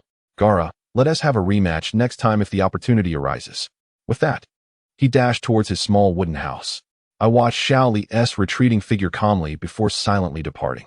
Meanwhile, Mike Guy was equally perplexed, muttering, "How can Gaara, so aloof, get along with Shaoli? I just don't understand." On the other side, Shaoli returned home joyfully, only to find Xiangling absent. He could only infer from the traces around the house that someone had indeed stayed there. But where was Xiangling? Had she gone out? Shaoli stored away his chakra armor and control device, then began to practice while waiting. However, he waited until deep into the night without seeing Xiangling return, and thus set out to search for her. Strange, teacher Guy wouldn't lie to me. But how could Xiangling have disappeared? Did she get lost after going out? Just as Shaoli was lost in thought, he heard faint sounds of blades clashing. At such a late hour, who could it be? Originally intending to search for Xiangling, he did not expect to hear the sounds of ninjas battling in a secluded alley. Shaoli's heart tightened. His intuition told him that those active at this hour were certainly not ordinary. Indeed, as he approached swiftly, he discovered two figures engaged in combat. However, just as he arrived, one was struck by a jutsu and fell. Although the features were obscured, Shaoli recognized the unmistakable vest of a leaf ninja. As the enemy prepared to deliver a finishing blow, he shouted, "Stop! Who are you?" The assailant, poised to strike, was halted by his companion. "Don't go near him. The commotion from this fight will attract attention." "But that leaf ninja is still alive," the first insisted. The second ninja, confidently adjusting his glasses, replied, "I've already tampered with him. Even if he doesn't die, he'll be unconscious for several days. That should suffice." He was well aware of Shaoli's strength. If he unleashed his secret techniques, it would only draw more attention. Thus, he decisively pulled his companion away. Seeing this, Shaoli did not pursue them. Instead, he rushed forward to carefully assess the injuries of the fallen ninja, Moonlight Gale. His face was as pale as paper, and his breath barely perceptible. Clearly having encountered a formidable foe, Shaoli's heart sank. To silently, gravely injure a special jonin within the Leaf Village spoke volumes about the enemy's strength. Without hesitation, he quickly retrieved his first aid supplies, performed basic treatment, and prepared to carry Moonlight Gale to the Leaf Hospital. Just as Shaoli was about to set off, he was intercepted by several masked ninjas. Chapter 55. The Roots Emerge. The disappeared her as previously mentioned, just when Shaoli intended to take Moonlight Gale to the hospital. Two masked ninjas appeared, stating, "Jin and Rock Lee, Lord Danzo wishes to see you." Shaoli, puzzled, asked Danzo, "What does he want with me?" "Let me take the injured party to the hospital first." One of the ninjas blocked his path, saying, "He is beyond saving. You should come with us. Others will handle this matter." Shaoli furrowed his brow, wishing to sidestep them. He had no fondness for Danzo. Just as he was about to leave, the masked ninja declared, "No one can refuse Lord Danzo. If you refuse, we will have no choice but to take action." Another individual remarked, "Moreover, the person you seek is present. Are you certain you do not wish to accompany us?" With a snap, Shaoli clenched his fists. Realizing that the other party was employing Xiang Ling as a threat, he reluctantly replied, "You are from the root, aren't you?" "As fellow Konoha ninjas. Let me first take him to the hospital, and then I will return with you." "How does that sound?" The root ninja flatly refused, stating, "No. Our movements must remain undisclosed." Shaoli, recognizing the other party's complete lack of compassion, felt powerless. Yet, in his determination to ensure the injured party received medical attention, he placed the wounded individual outside a civilian residence and knocked gently on the door before departing with the root ninja. As for whether the inhabitants would discover the situation or take the injured to the hospital, he could no longer concern himself with that. Soon, under the guidance of the root ninja, the trio navigated through a series of twists and turns, arriving at a dim underground structure. The darkened room, illuminated by a flickering yellow light, exuded an indescribable sense of oppression. Although numerous ninjas could be seen, the atmosphere was hauntingly silent, occasionally punctuated by faint whispers or mournful wails that sent shivers down one's spine. The air was thick with a musty, stale odor, mingled with an unnameable chill, making each breath feel laborious. In a grand hall sat a grim elder, his head and right eye wrapped in bandages, with a forked scar marking his chin. He was none other than the leader of the root, Shimura Danzo. Perhaps accustomed to this environment, his expression bore an unfaltering seriousness and a shadowy demeanor.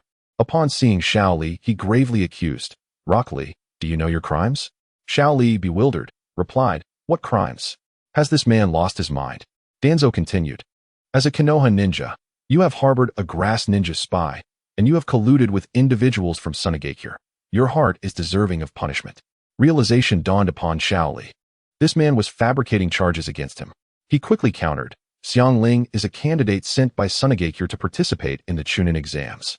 On what grounds do you falsely accuse her of being a spy? As for Sunagakure, that is absurd. Were they not invited by you?"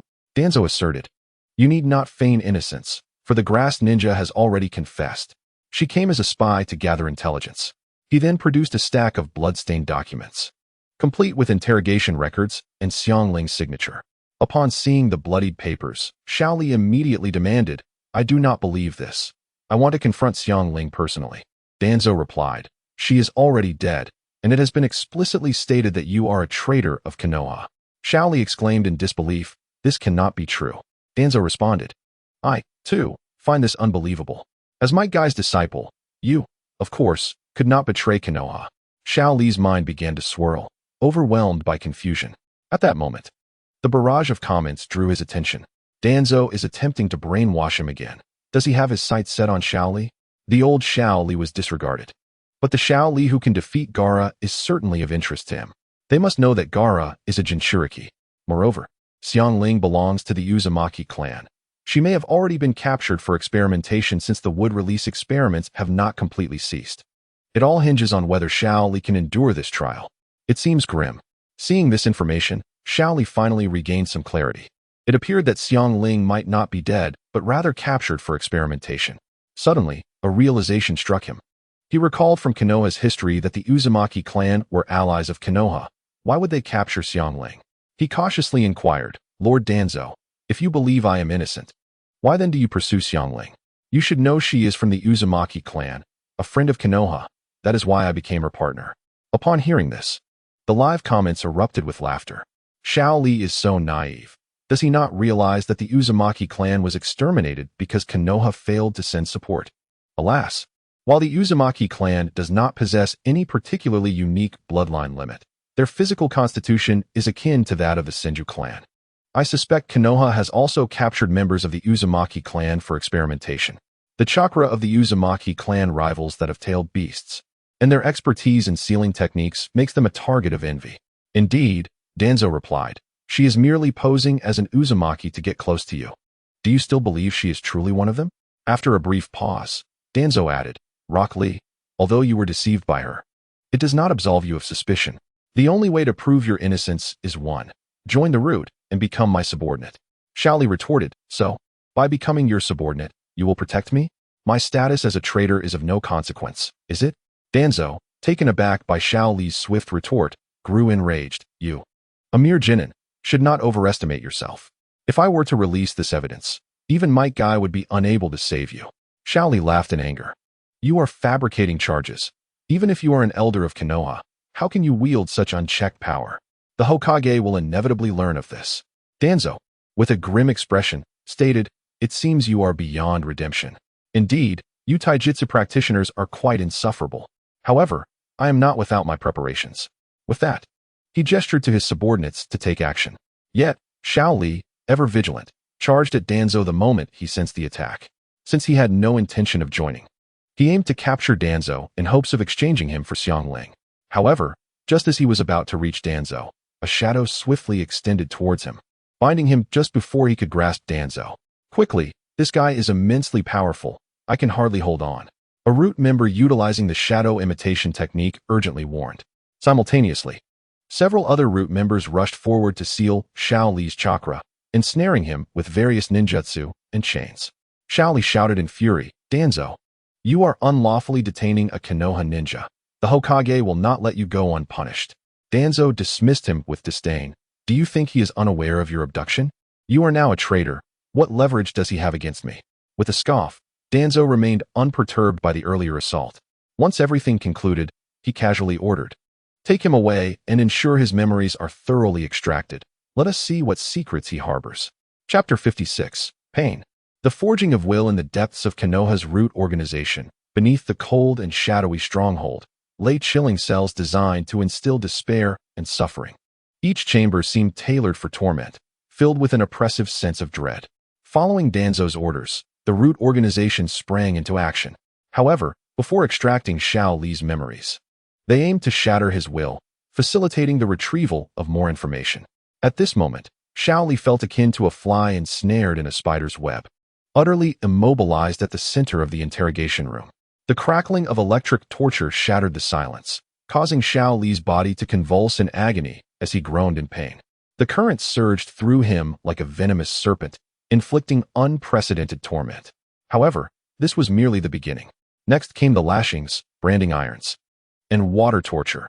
Various forms of cruel punishment were unleashed upon him, each inflicting unbearable suffering. His garments were soaked with sweat, and his body bore ghastly wounds. Despite this, Xiao Li's will remained unyielding, like a steadfast stone amidst raging flames, refusing to succumb.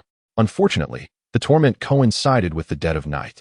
The injuries and interrogations compounded, amplifying his agony several-fold. In the eyes of the Root, at this moment, young Li appeared utterly pathetic, his cries under severe torture echoing louder than thunder. He ultimately lost consciousness. One of the Root members disdainfully remarked, "Humph, what kind of taijutsu ninja faints like this? Summon Lord Yamashiro to extract the information." Yamashiro, an exceptional ninja from the Yamashiro clan, was skilled in mental techniques, including the ability to invade the mind for information retrieval. Before long, Yamashiro, with his short ponytail and golden eyes, arrived at the interrogation room. After sensing with his ninjutsu, he shook his head in regret. No, he is on the brink of death. Even the slightest disturbance in his brain could lead to his demise, and his memories may become jumbled. "How could you be so rough?" protested the torturer. "We followed the usual methods. Who knew he was so fragile?" After examining Li's injuries and considering the imminent danger to his life, Yamashiro could only convey this outcome to Danzo. Upon hearing this, Danzo inquired, "Are you certain he won't survive the night?" Yamashiro replied, "The chances are slim. Although Rock Lee is a taijutsu ninja, it appears his brain has been damaged by pain, and he is on the verge of death. Even if he survives, he is likely to be left an imbecile." Danzo responded, "Then we shall treat this dying horse as a living one, since he is destined to die anyway. Send him to the laboratory and attempt to implant the cells of that esteemed individual."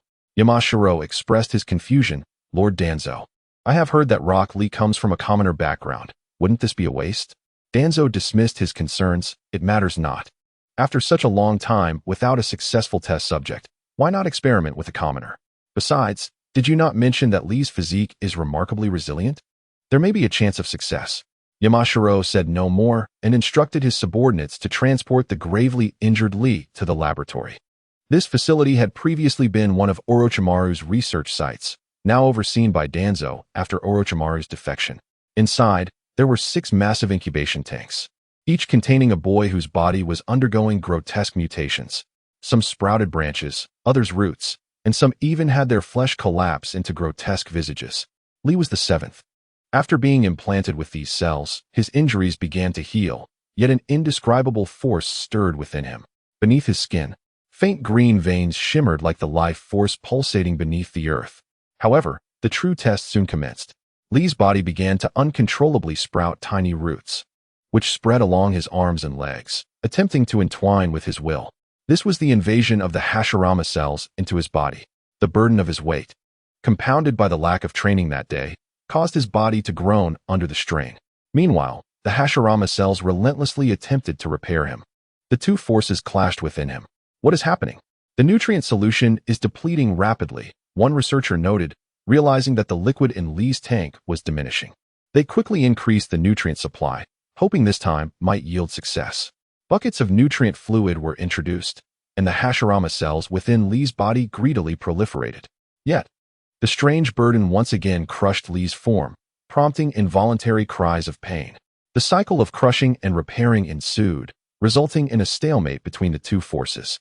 In a miraculous display of endurance, Li managed to persist until the late hours of the following night. The scheduled transformation erupted, once more reducing his body to a mass of flesh and blood. In the laboratory, Danzo and the others monitored the situation from outside the tanks. Yamashiro confirmed Li's breathing again, exclaiming, "I never anticipated his vitality to be so robust. He has survived once more." Danzo, with fervent eyes, declared, "Since he yet lives, we must meticulously observe the progress. This may be our closest approach to success. You must not falter. Otherwise," he did not finish his sentence. Yet all present were acutely aware of Danzo's methods, prompting them to assure him vigorously. Danzo continued, "In a few days, the feudal lords will arrive in Konoha to witness the competition, and I must keep an eye on those who would disrupt our plans. Continue your research and inform me of any developments." Meanwhile, other participants in the final competition were diligently preparing for battle. Naruto Uzumaki learned summoning jutsu from Jiraiya, one of the legendary Sannin.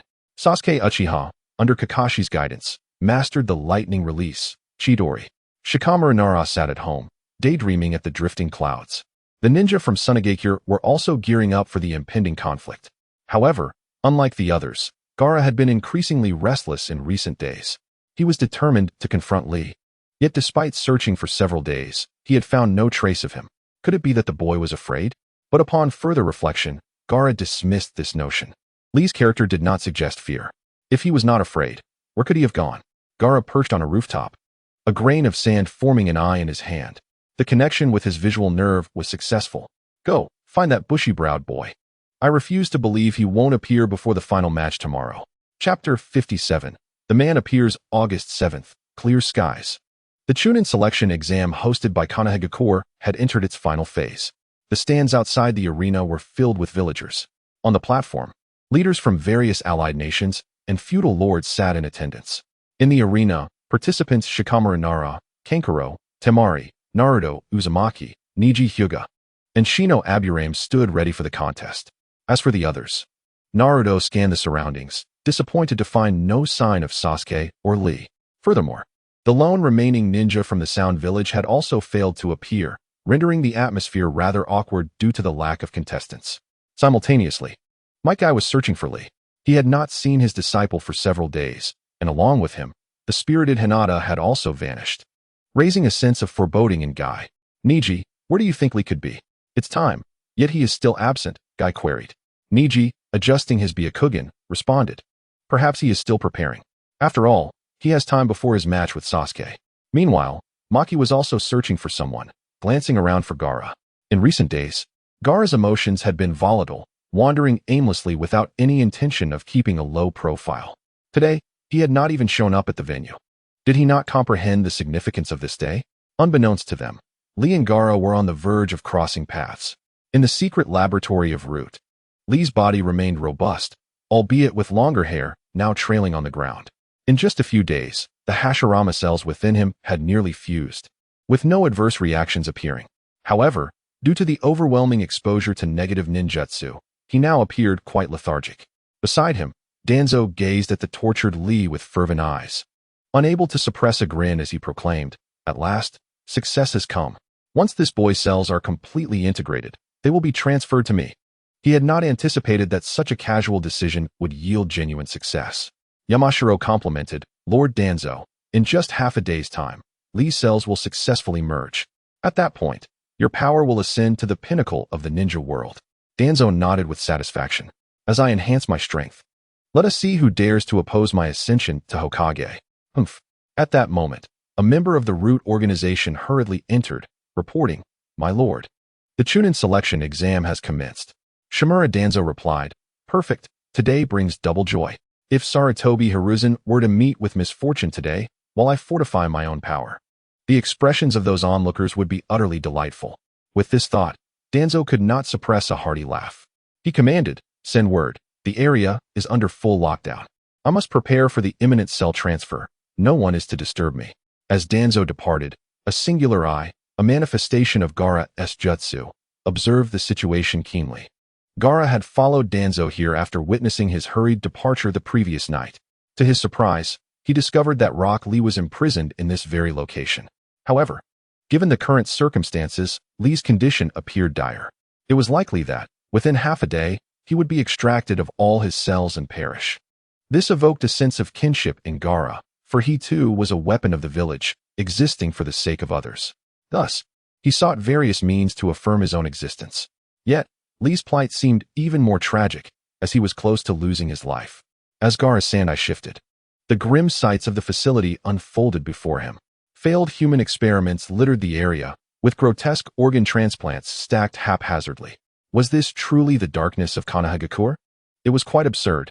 Utilizing his jutsu, Gaara silently approached the experimental table where Lee was bound. At this moment, Lee was shackled by chains as thick as a man's arm, heavily sedated, ensnared by an illusion, and plagued by the toxins of the Oil Woman clan, all designed to prevent his recovery. As Gaara's sand began to etch words in Lee's palm, Lee instantly recognized that Gaara had come to his aid. With a sense of urgency, Lee inscribed with his finger, "Help me find Karui, the girl with red hair. She has also been captured." Red hair? Gaara recalled the girl he had seen earlier, drained of blood. Could it be Karui? Well, let this serve as a pretext for their duel. And perhaps he could rescue her in the process. He dispatched a portion of his yellow sand to another laboratory, while diligently working to erode the mechanisms binding Lee.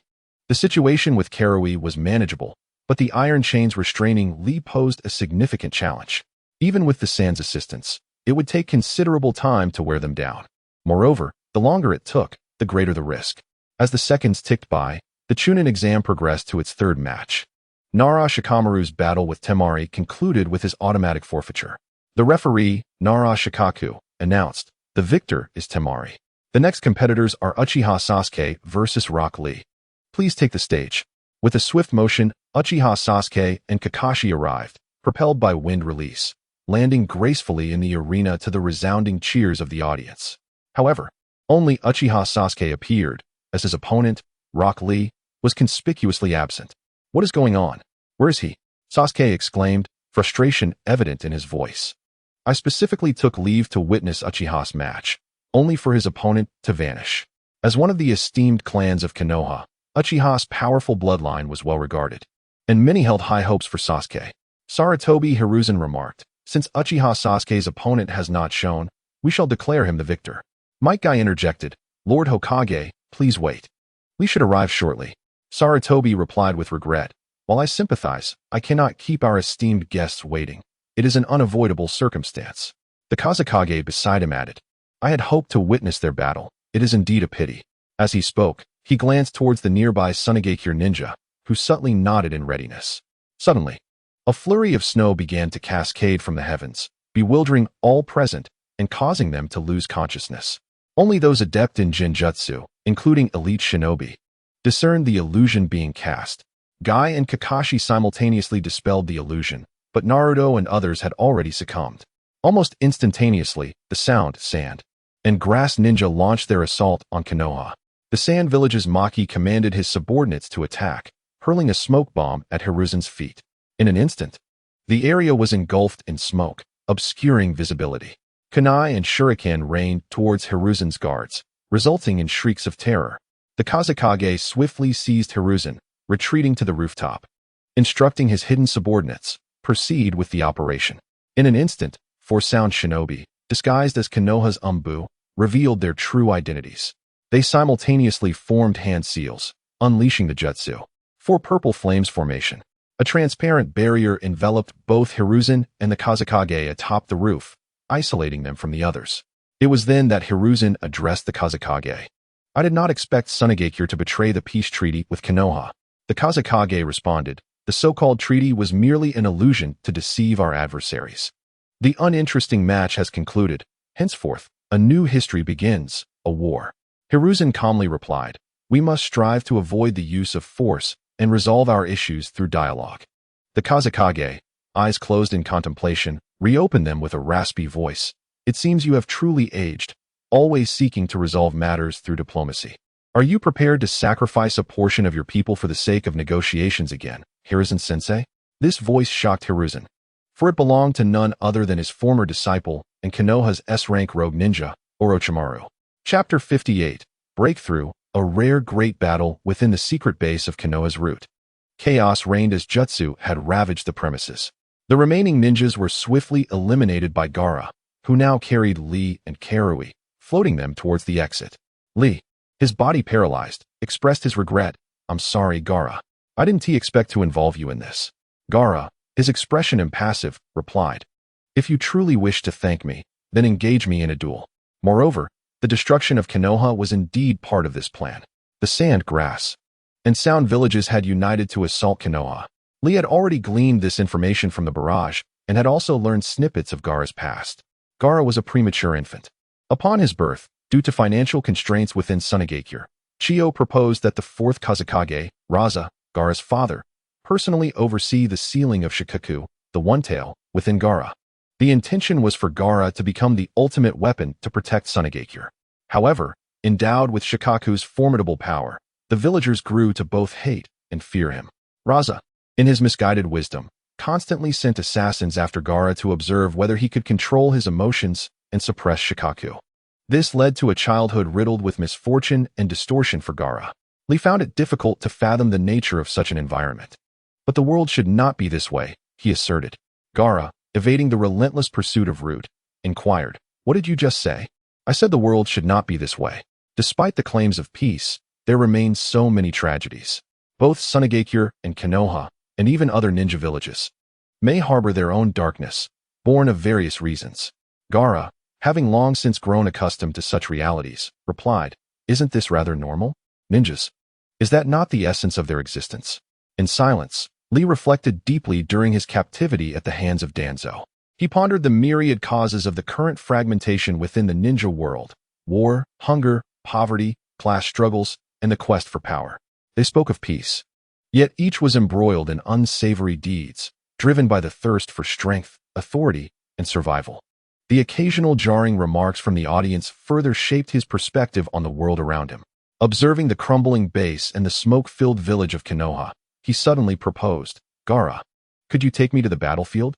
Gaara, having narrowly evaded his pursuers, was taken aback by the request to venture into the heart of conflict. "Do you know who is fighting there?" he inquired. "Yes, Orochimaru and the third Hokage," Li replied. Gaara was momentarily stunned. He had not expected Li to possess such knowledge. Li continued, "I wish to confirm some matters. Please, I implore you." Gaara gazed into Li's bright and resolute eyes beneath his thick brows.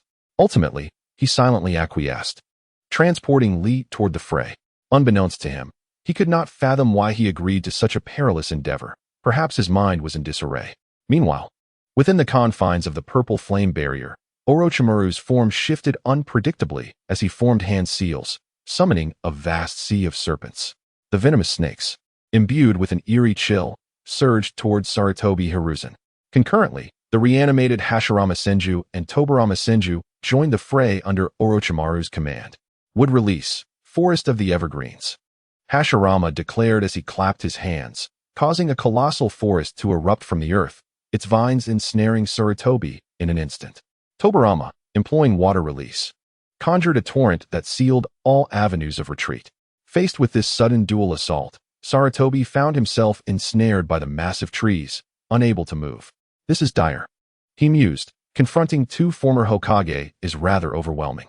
Hashirama, revered as the god of shinobi, stood among the pinnacle of strength, while Tobirama, the second Hokage, was a master of water techniques and equally formidable. With Orochimaru at their side, Sarutobi found himself at a distinct disadvantage. It seemed imperative to seek assistance. Summoning his resolve, Sarutobi strained against the binding branches, carving a sigil in his own blood. Summoning Jutsu, Monkey King Enma. The Monkey King Enma, possessing an indestructible form, transformed into a mighty staff. Upon its arrival, even Orochimaru felt the pressure, swiftly commanding the two former Hokage, stop him from transforming. Tobirama, silent, unleashed a water release, water dragon bullet technique. A water dragon surged forward, intent on launching Enma away. Yet, he was a moment too late. Enma transformed into a diamond staff and shattered the branches, liberating Sarutobi. As he broke free, he surged forth like a blazing inferno in the tempest, swiftly forming seals. Earth release, earth flow wall. Chakras transformed the earth into a solid barrier, repelling the water assault, and he retaliated with fire release, igniting the forest into a roaring inferno. Spinning his staff with artistry, Sarutobi declared, "Orochimaru, it seems today I must cleanse the house." With that, he activated the explosive tags he had secretly affixed to Hashirama and Tobirama during the skirmish. The detonation resulted in one losing an arm and the other a leg. However, as reanimated beings summoned through forbidden techniques, they began to recover from their injuries. In the distance, concealed within the forest, Li and Gaara observed the fierce clash. Amidst the chaotic battle, Li inquired, "Gaara, do you harbor Shikaku within you?" Gaara nodded, aware that the presence of Shikaku instilled fear in the hearts of the villagers. Though he had not intended to disclose this to Li, he was surprised that Li had already gleaned this truth. Clenching his fists, he silently watched the unfolding conflict. Though his gaze had lost focus, mentally preparing for Li's inevitable flight from fear. "Shikaku, tailed beast, Jinchuriki, there is not a soul who does not harbor fear," Li affirmed. "I have never encountered Shikaku, yet I have heard of its might. Do you think it could defeat the third Hokage?" Gaara, momentarily taken aback, questioned the audacity of Li's fearlessness. After a moment of contemplation, Gaara responded, "I have never truly seen Shikaku. Its emergence coincided with my unconsciousness, and to prevent its rampage, I must remain vigilant." He reflected before adding, "However, the fourth Kazekage possesses the power to suppress Shikaku, and as a powerful Hokage of Konoha, the third should be even stronger." "Why do you ask?" Li, fixated on the battlefield, explained, Before the 12, the Nine Tails attacked Konoha. The fourth Hokage faced the beast and sacrificed himself alongside his wife to protect the village. I wish to ascertain whether the third Hokage possesses strength rivaling that of a tailed beast. Gaara scrutinized Lee with earnestness. Do you sense something amiss regarding that event? Lee shook his head. Time has obscured the truth, making it impossible to verify. However, through my experiences these past days, I have glimpsed the darker side of Konoha. Thus, I seek more substantial reasons compelling enough for me to leave this place. Gaara was taken aback, realizing Lee's desire to depart the village. With a heavy sigh, Lee appeared to have matured significantly. Gaara, for now, I am unable to act. Could you assist us in leaving Konoha? I yearn to explore beyond. Gaara did not refuse, carrying Lee and Karen as they ventured toward Konoha. Before departing, Lee took with him the chakra armor and control device from the dwelling. As for Konoha, he resolved to return once he had gained sufficient strength, determined to eradicate the darkness plaguing the village. In haste, the trio prepared to leave stealthily. However, fate had other plans. Not far from their path, they were intercepted by Maki of Sunagakure. Gaara, where are you headed? We have been searching for you. Seize this opportunity and unleash Shikaku's complete form to aid us. Gaara, with an impassive expression, replied, my chakra is depleted. I cannot manifest its full form. Maki countered, but you did not participate in the tournament. How could you be out of chakra? Gaara chose not to elaborate. Although he had not entered the competition, the root members were formidable and numerous, leaving his chakra nearly exhausted. Maki found himself at a loss. Just as Gaara had mentioned, the village feared him, and none were eager to confront him. Noticing Lee and Karen amidst the sand, Maki inquired, who are these two? They do not appear to be ninja from our village. Lee's longer hair concealed his features. Gaara casually explained, he is my opponent. I intend to take him away. Maki responded, leave? That is not permissible. You are our village's most vital strategic asset. You must participate in this operation at all costs. Little Lee cast a glance at Maki and declared, Gaara is a human, not a weapon. He possesses his own thoughts. You cannot compel him to engage in actions he detests. Maki, incensed by this remark, retorted, this is a matter concerning Sunagakure, and it is not your place as an outsider to meddle. The village has nurtured him, thus he bears the responsibility to assist it. Little Lee shot back angrily, nurtured? Nurtured to kill? Nurtured to be alone? Nurtured to cultivate his resentment, thus assassinating him? Nurtured, so you isolate and alienate him? Now, when you require him, you expect Gaara to risk his life? Maki was momentarily at a loss for words. Little Lee continued, Gaara is my friend, and if you persist in treating him as a weapon, I shall become a weapon on his behalf and eliminate you. The term friend was foreign to Gaara. While Maki growled menacingly, you think you can? Little Lee unwaveringly locked eyes with him. Indeed, I can. After a moment of silence, Gaara stated, I intend to leave now. Do not hinder me. His actions clearly indicated his intention to escort Little Lee away. Should anyone dare to obstruct them, he would not hesitate to act. Maki gritted his teeth, but ultimately refrained from intervening. The question of whether he could prevail in a confrontation was irrelevant, with the battle against Konoha underway. It would be foolish to turn against them. Thus, he could only watch as Gaara departed. However, he contacted Kankuro and Temari, instructing them to keep an eye on Gaara.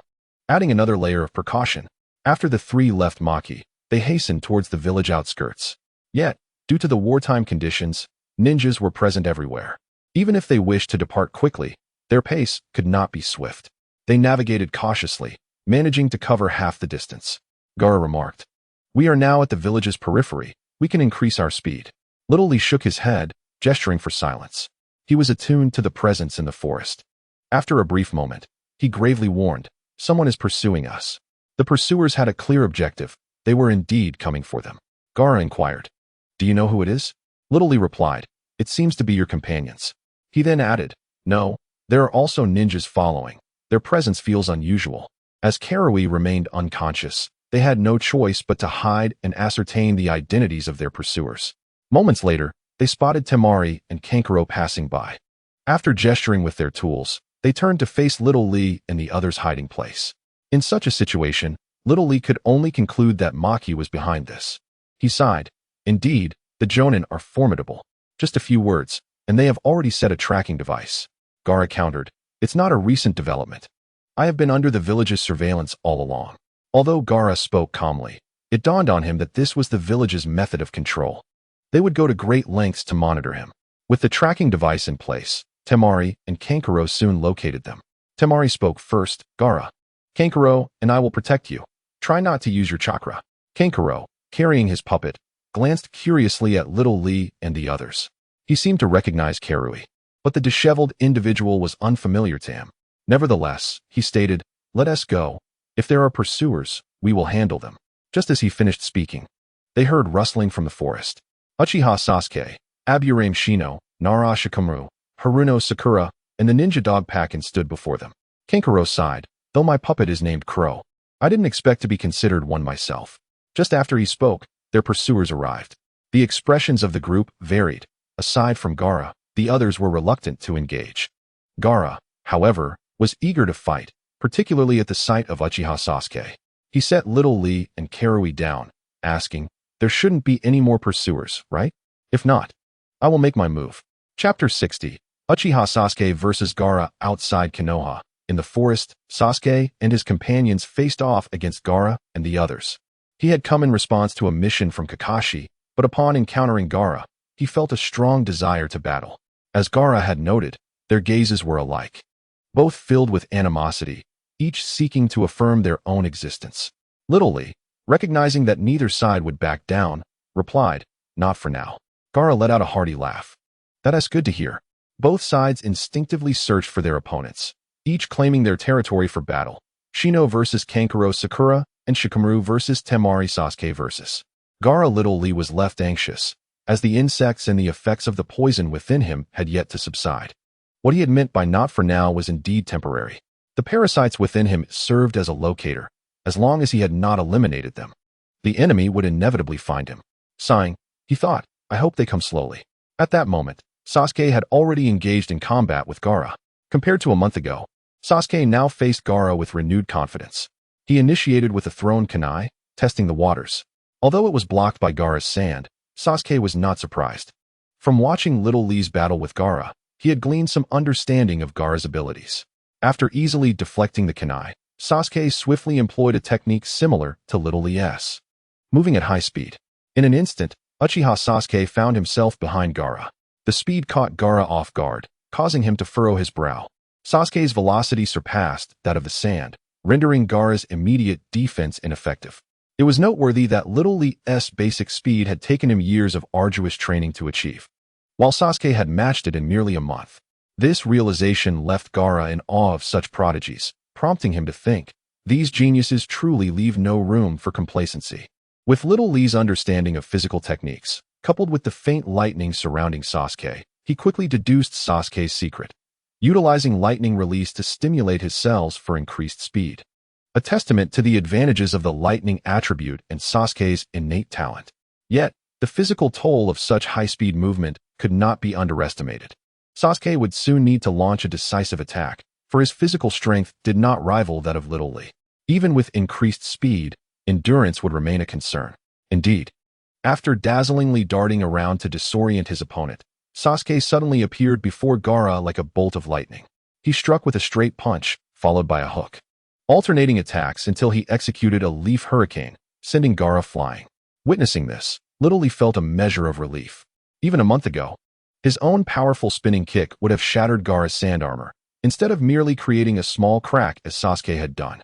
In response to such speed, Gaara had devised a countermeasure. Sand Desert Wave. He formed hand seals to create a large sphere of sand, completely encasing himself while utilizing the Eye of Sand for visibility. This tactic aimed to counter the high-speed physical techniques, as no matter how fast one was, one must still land a hit for it to be effective. The technique known as Sand Desert Wave was designed to counter physical attacks. As Sasuke attempted to approach, sand spears erupted from the sphere, forcing him to retreat. No matter the angle of attack, the outcome remained unchanged. However, Little Lee recognized a flaw in this technique. It was immobile, and if Sasuke's speed exceeded the sand spear's formation rate, its effectiveness would diminish. Sasuke had noticed this as well. He leaped onto a large tree and declared, "Since you want to take the initiative, I'll take the opportunity to prepare my own technique." He swiftly formed seals and pressed his left hand down to unleash the newly mastered ninjutsu. "Chidori!" Sasuke roared, as a surge of blue lightning coalesced in his palm, radiating flashes in all directions. The moment this technique fully materialized, he charged fiercely towards Gaara. The speed of the lightning was astonishing, reaching Gaara in the blink of an eye. With a single strike, it pierced through the defenses of the desert wave, and as the lightning collided with the sand shield, an overwhelming burst of blinding light erupted. Sasuke, feeling the sensation in his arm, chuckled. Got you. His hand had pierced through the sand sphere, striking Gaara's shoulder. Shaoli, witnessing this, shook his head. Gaara's sand was not to be trifled with. Even after successfully landing a blow, Sasuke did not withdraw, essentially presenting himself as easy prey. Indeed, he soon found his hand ensnared by the sand, tightening its grip, eliciting a scream of agony. In response, the lightning release erupted from his hand, dispersing the sand, and he quickly retreated to maintain distance from Gaara. Meanwhile, his Sharingan whirled once more, seeking the next opportunity to strike. At that moment, Gaara's voice resonated from within the sand sphere. Blood, this is blood. My blood. I will kill you. I will kill you. This furious outcry caused Shaoli to furrow his brow.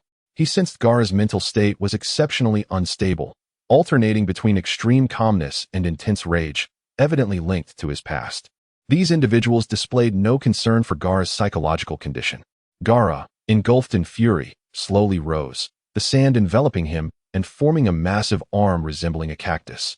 The eye of the Shikaku transforming into a cross-shaped pupil. Shaoli's expression grew serious. Gaara was in a state of great rage, his chakra boiling like water. Is this the Shikaku? Once Gaara entered this possessed state, even the nearby fighting Kankuro and Temari instinctively ceased their attacks, hiding behind the trees. Had that monster reemerged? The memory of what they had previously witnessed sent shivers down their spines. Although Gaara was furious, he remained aware of the other's presence. His ferocious visage, dripping with saliva, suddenly turned toward Shaoli. Yet, there was no fear in Shaoli's eyes, only concern. He feared that if this continued, both Gaara and Sasuke would suffer mutual destruction. Gaara extended his massive arm, gazing at him with that peculiar eye, asking, "Aren't you afraid of me?" Shaoli smiled. Fear of the unknown is a biological instinct. But I know you are Gaara, not a monster. Even in this form, I can still see the green pupils beneath the yellow sand. I am not afraid. Gaara snorted and suddenly roared. Sasuke, come out. Are you afraid? Are you afraid of my existence? Naturally, Sasuke would not easily reveal himself. A serious expression crossed his face. In this state, Gaara's explosive chakra made him feel cornered, and he had few options left. The simultaneous use of Chidori and Sharingan consumed a considerable amount of his chakra. He had tested his limits during training and knew that he could only execute Chidori twice. Thus, he had but one chance remaining. Chapter 61. A proof of existence unneeded in the forest. Confronted with Gaara's frenzied state, Temari and Kankuro had taken cover. From the shadows, Uchiha Sasuke was also searching for an opportunity to attack. However, Gaara did not wish to prolong the standoff. He swung the Shikaku arm, smashing the surrounding trees to force Sasuke to reveal himself. Upon witnessing such overwhelming brute force, Sasuke understood that there was no escaping. Taking a deep breath, he once again gathered chakra for Chidori. The sharp crackle of the lightning release betrayed his position. Found you. Gaara sneered, charging forward with his massive Shikaku arm. There was no avoiding this battle. Sasuke roared. Come on, let me see just how strong you are. His form shot forward like lightning, while the Chidori in his hand reached its zenith, transforming into a bolt of blue lightning that pierced Gaara's arm. With a thunderous crash, the two collided, resulting in a resounding explosion. The immense Shikaku arm shattered under the impact of Chidori, and Gaara cried out in pain, landing on a tree branch. Yet, far from despondent, he erupted into maniacal laughter. Yes, just like that. Keep going. Gaara's sand enveloped him once more, forming a colossal sand tail behind him. At this moment, he had both an arm and a tail possessed, his power augmented beyond what it was before. Uchiha Sasuke felt the surge of chakra and whispered in disbelief. What on earth is this creature? It keeps growing stronger. After transforming, Gaara launched another attack. Using his arm as a bow and the tree trunk as an arrow, he propelled himself towards Uchiha Sasuke. Sasuke barely managed to evade, but before he could regain his footing, Gaara seized the tree trunk and shot towards him again. Die. This strike was even faster and more urgent. Sasuke had no way to avoid it and lacked the chakra to use Chidori for a counterattack. He resorted to the fire release, great fireball technique instead. However, Such a rudimentary ninjutsu was effortlessly deflected by Gaara's arm, turning into a futile effort. Sasuke had long anticipated this outcome, but disappointment washed over him. Fire release truly cannot contend with sand. I need Chidori. Before he could devise a countermeasure, Gaara's Shikaku arm struck him, sending him hurtling through several trees before crashing into a massive trunk, leaving a large hole in its wake. Gaara, having gained the upper hand, laughed triumphantly. What's wrong? Is this all the value of your existence? To be frank, you are quite weak. Weak, weak. These words echoed incessantly in Uchiha Sasuke's mind. They reminded him of the enemy who had slaughtered his entire clan, Itachi. This man had also labeled him as weak, sparing him only to turn him into a vessel for vengeance. The murderer of his parents, the one who had left him alive, fueled Sasuke's desire to grow stronger. He constantly reassured himself. He was an avenger. It was impossible to be this weak. Impossible. Sasuke gathered his chakra for Chidori once more.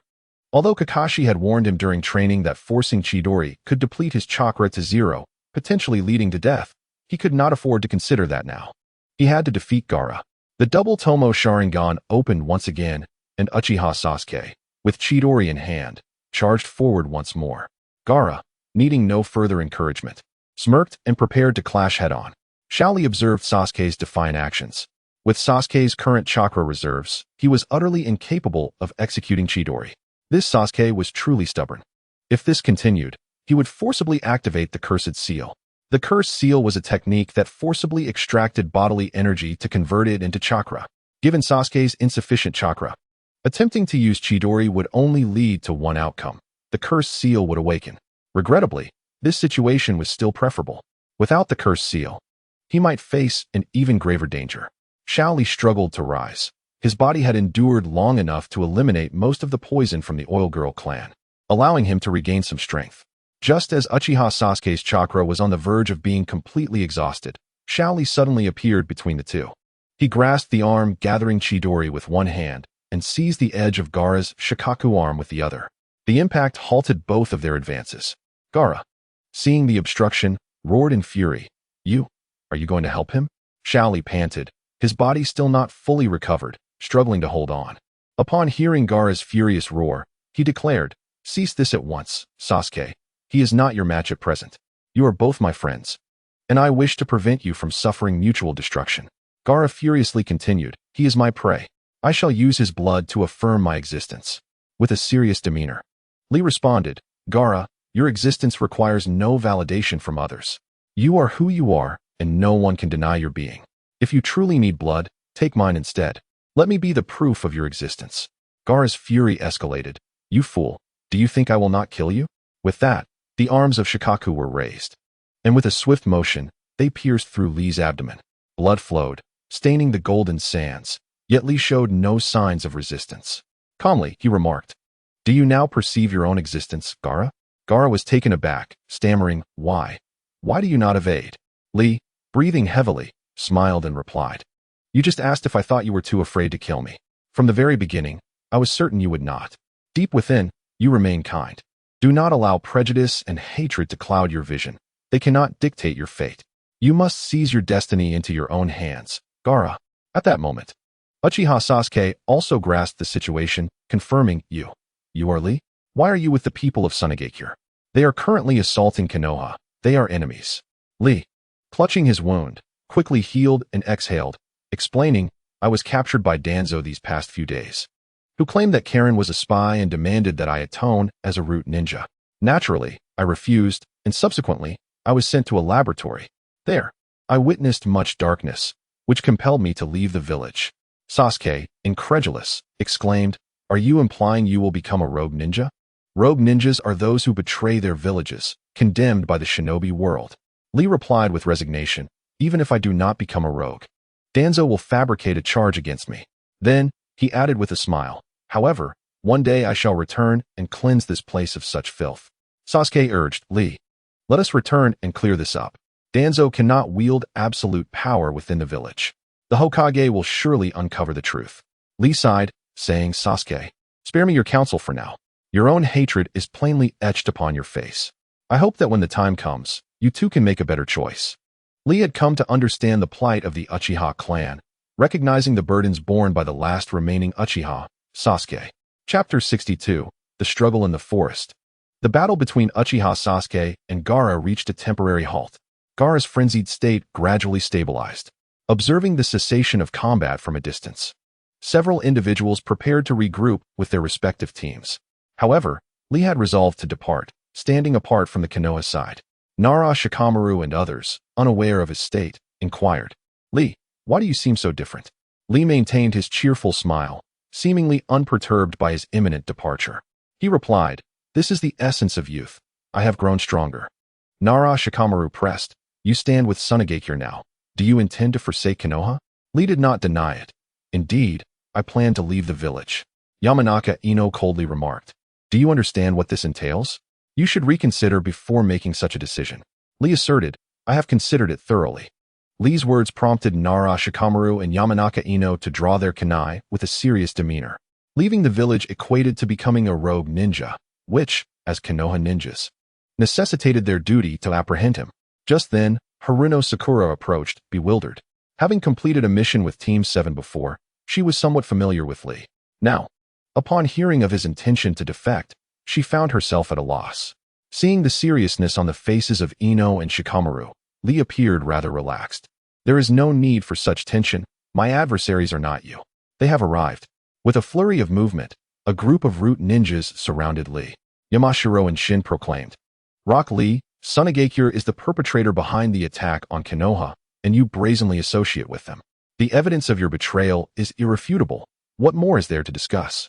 Lee retorted, "Is this not precisely what you desire? However, if you wish to capture me, it will depend on your abilities." Gaara attempted to intervene, but Lee obstructed him. Aware of Gaara's dwindling chakra, he urged, "Gaara, please take Karen and leave. I will follow shortly."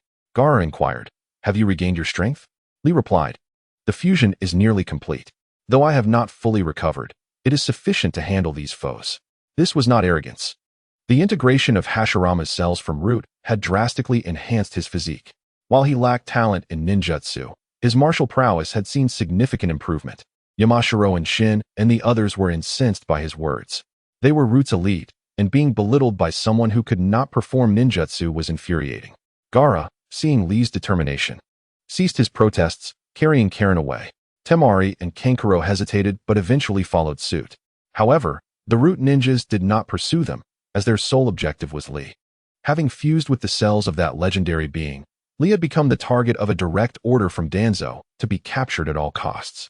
Sasuke refrained from attacking. Shikamaru found it troublesome, and the other two retreated to the sidelines. Lee produced a kunai and casually severed his long hair. Surprisingly, the transformation revealed a much more refined appearance, and with a subtle parting, even Sakura was taken aback. This newfound look was hidden beneath his previous hairdo. With his hair now short, Lee signaled for the Root ninjas to advance. Yamashiro and Shin, wearing a specially crafted mask that concealed all but his piercing eyes, stated, "Rock Lee. Though your martial arts are formidable, today you shall have nowhere to flee." His ominous voice echoed through the wind as he appeared before Lee like a specter, taking a combat stance. As one of the most exceptional Root ninjas, Yamashiro and Shin excelled at utilizing the environment to conceal himself, boasting extraordinary speed and agility. In a flash, he closed the distance, aiming to disable Lee's joints with his small blade. Lee reacted swiftly, propelling himself backward with a powerful push against the ground, narrowly evading the sudden assault, while simultaneously seizing Yamashiro and Shin's wrist and throwing him away. The trajectory was deliberately chosen, directing him toward a large tree. Yet Yamashiro and Shin avoided the collision by embedding his blade into the tree first. The other Root ninjas soon joined the fray. As Lee faced their onslaught, he inhaled deeply. His muscles tensed, every inch of his skin pulsating with explosive power. He donned his combat gloves and chose to take the initiative. Steel fist barrage. With a flurry of punches, he felled 3 opponents. Before the others could close in, he launched himself off the ground, hurling Yamashiro and Shin behind him and attacking the remaining members. Lee's martial arts embodied a perfect fusion of speed and strength, each strike capable of tearing through the air with a thunderous roar. This power was the result of his recent trials. Ordinary Chunin were no match for him, and even special Jonin would find themselves outmatched in physical combat. As Lee's ferocity surged, Yamashiro and Shin found himself unable to keep pace, consumed by frustration. Yet, Shaoli refrained from confronting him head-on, retreating swiftly and selectively targeting the weaker opponents. Shan Yongfeng bellowed, "Everyone, disperse and initiate ranged attacks." The ninjas, each possessing unique skills, some adept in hidden weapons, others masters of binding techniques, coordinated their efforts to assail Shaoli from various directions, attempting to divert his attention. However, Shaoli, endowed with extraordinary strength and speed akin to lightning, navigated the onslaught with apparent ease. His movements were elusive, blending seamlessly with the wind, rendering the root ninja's attacks futile. To their astonishment, they discovered that Shaoli's actions had become nearly impossible to predict. Each evasion was perfectly timed, allowing him to counterattack and catch his adversaries off guard. Once he closed in on an opponent, he would erupt into action like a ferocious dragon, swiftly incapacitating them. Damn it, how is this guy's taijutsu so formidable? They thought, facing Shaoli as if confronting an elite jonin. Indeed, at times, taijutsu proved to be more straightforwardly destructive than ninjutsu. In close combat, they were powerless, and from a distance, they could not land a hit. Capturing Shaoli was an insurmountable challenge, unless they resorted to lethal ninjutsu. Yet, such a course of action would attract attention to Shaoli's monstrous regenerative abilities. Contemplating this, Shan Yongfeng commanded, "Hold him off. I will use my secret technique to deal with him." As a member of the Shanyong clan, he was also skilled in the heart-turn technique. After several root ninjas sacrificed themselves to create an opportunity, two of them succeeded in grappling Shaoli, though it lasted only a moment. Shan Yongfeng was prepared and immediately employed the Shanyong secret technique, the heart-turn technique. The heart-turn technique focuses the spirit on a singular point to unleash a ninjutsu aimed at the enemy. However, the spirit can only move in a straight line. If the spirit fails to strike, it cannot return to the body for a short duration. Upon success, the enemy's spirit would enter a state of slumber, allowing for a brief period where the enemy could be manipulated for one's advantage. In that fleeting moment when Shaoli was held, Shan Yongfeng indeed managed to penetrate Shaoli's mind. But what was this? Within Shaoli's consciousness, a figure ablaze awaited him. Faced with Shan Yongfeng's astonishment, the figure raised a thumb and laughed. "This is the passion of youth. Ha! To dare enter my mind is to invite your own demise." Before Shan Yongfeng could react, Shaoli's spiritual form delivered a powerful punch, sending him hurtling out of his body. Roar! "This is youth, Teacher Kai?" The blow rendered Shan Yongfeng unconscious, causing him to spew blood. The remaining ninjas were equally terrified. With their leader defeated so effortlessly, they felt utterly hopeless. Shaoli's legs unfolded like a blooming lotus, accompanied by a howling gust of wind as he ruthlessly kicked at the remaining ninjas. In an instant, they were either sent crashing into trees or left gravely injured.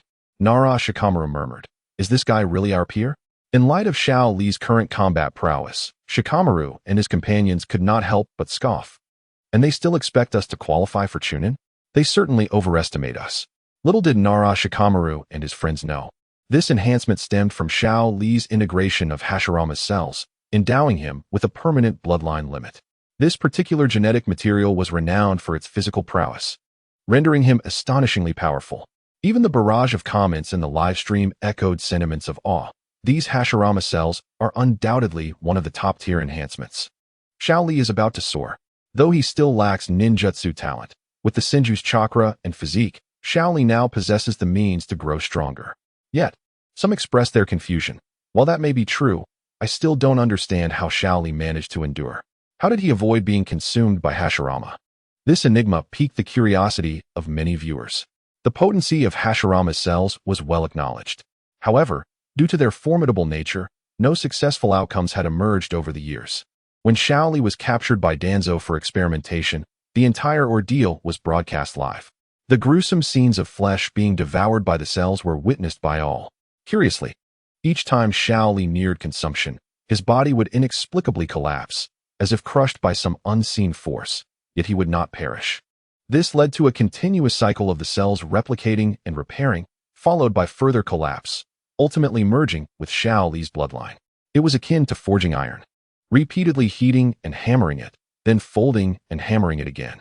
During those harrowing moments, the audience believed Shaoli would die at any second. Thinking back on that scene still sends chills down my spine. I can't fathom how Shaoli endured. Indeed, it was reminiscent of hellish torment, a relentless cycle. I don't envy his newfound strength in the slightest. Xiao Li has indeed turned misfortune into fortune. Those cells have become indistinguishable from his own bloodline, no longer merely Hashiramas. In truth, during his time in the laboratory, Xiao Li came perilously close to death on several occasions. Yet, in those moments of despair, he would recall the days of training under Might Guy. He remembered the lessons in taijutsu and the encouragement to confront challenges, affirming his efforts. This teacher, who had cared for him for years, was someone he must protect. He had to survive, not for himself, but for Teacher Kai. Thus, after escaping the laboratory, Xiao Li chose not to disclose everything to Might Guy. He understood that if Guy were to learn of his recent tribulations, he would undoubtedly stir chaos at the Hokage's office. Xiao Li did not wish for his troubles to disrupt Guy's life. He preferred to bear the burden of blame, leaving Konoha under the guise of a rogue ninja rather than shattering Guy's cherished image of the Radiant Village. After dispatching the pursuing root ninjas, Xiao Li turned to Uchiha Sasuke and said, "Sasuke, I will only confide in you. Do not let a third party know, understood?" He specifically informed Sasuke to incite suspicion regarding the village, prompting an investigation into the truth about the Uchiha clan. He believed that Uchiha Sasuke would take action. Sasuke nodded, preparing to respond when a rustling sound drew their attention. They looked up to see Uzumaki Naruto approaching. Initially delighted to see Xiao Li, Naruto cheerfully exclaimed, "Xiao Li, there you are? What a shame you didn't compete. I just defeated Niji." Xiao Li had previously declared Niji to be a greater genius than himself, and Naruto had always remembered this. Xiao Li was taken aback by the news. He couldn't believe Naruto had triumphed over Niji. "Really?" he inquired uncertainly, glancing at the others. Seeing their nods, Xiao Li couldn't help but marvel at Naruto's rapid growth, remarking, "Naruto, you've progressed remarkably." No wonder he was favored by the livestream audience. Naruto, scratching his head bashfully, replied, "Haha, it's nothing special." At that moment, he noticed Xiao Li's distinctive hairstyle was absent. "Hey, Xiao Li, how come you look so handsome now?"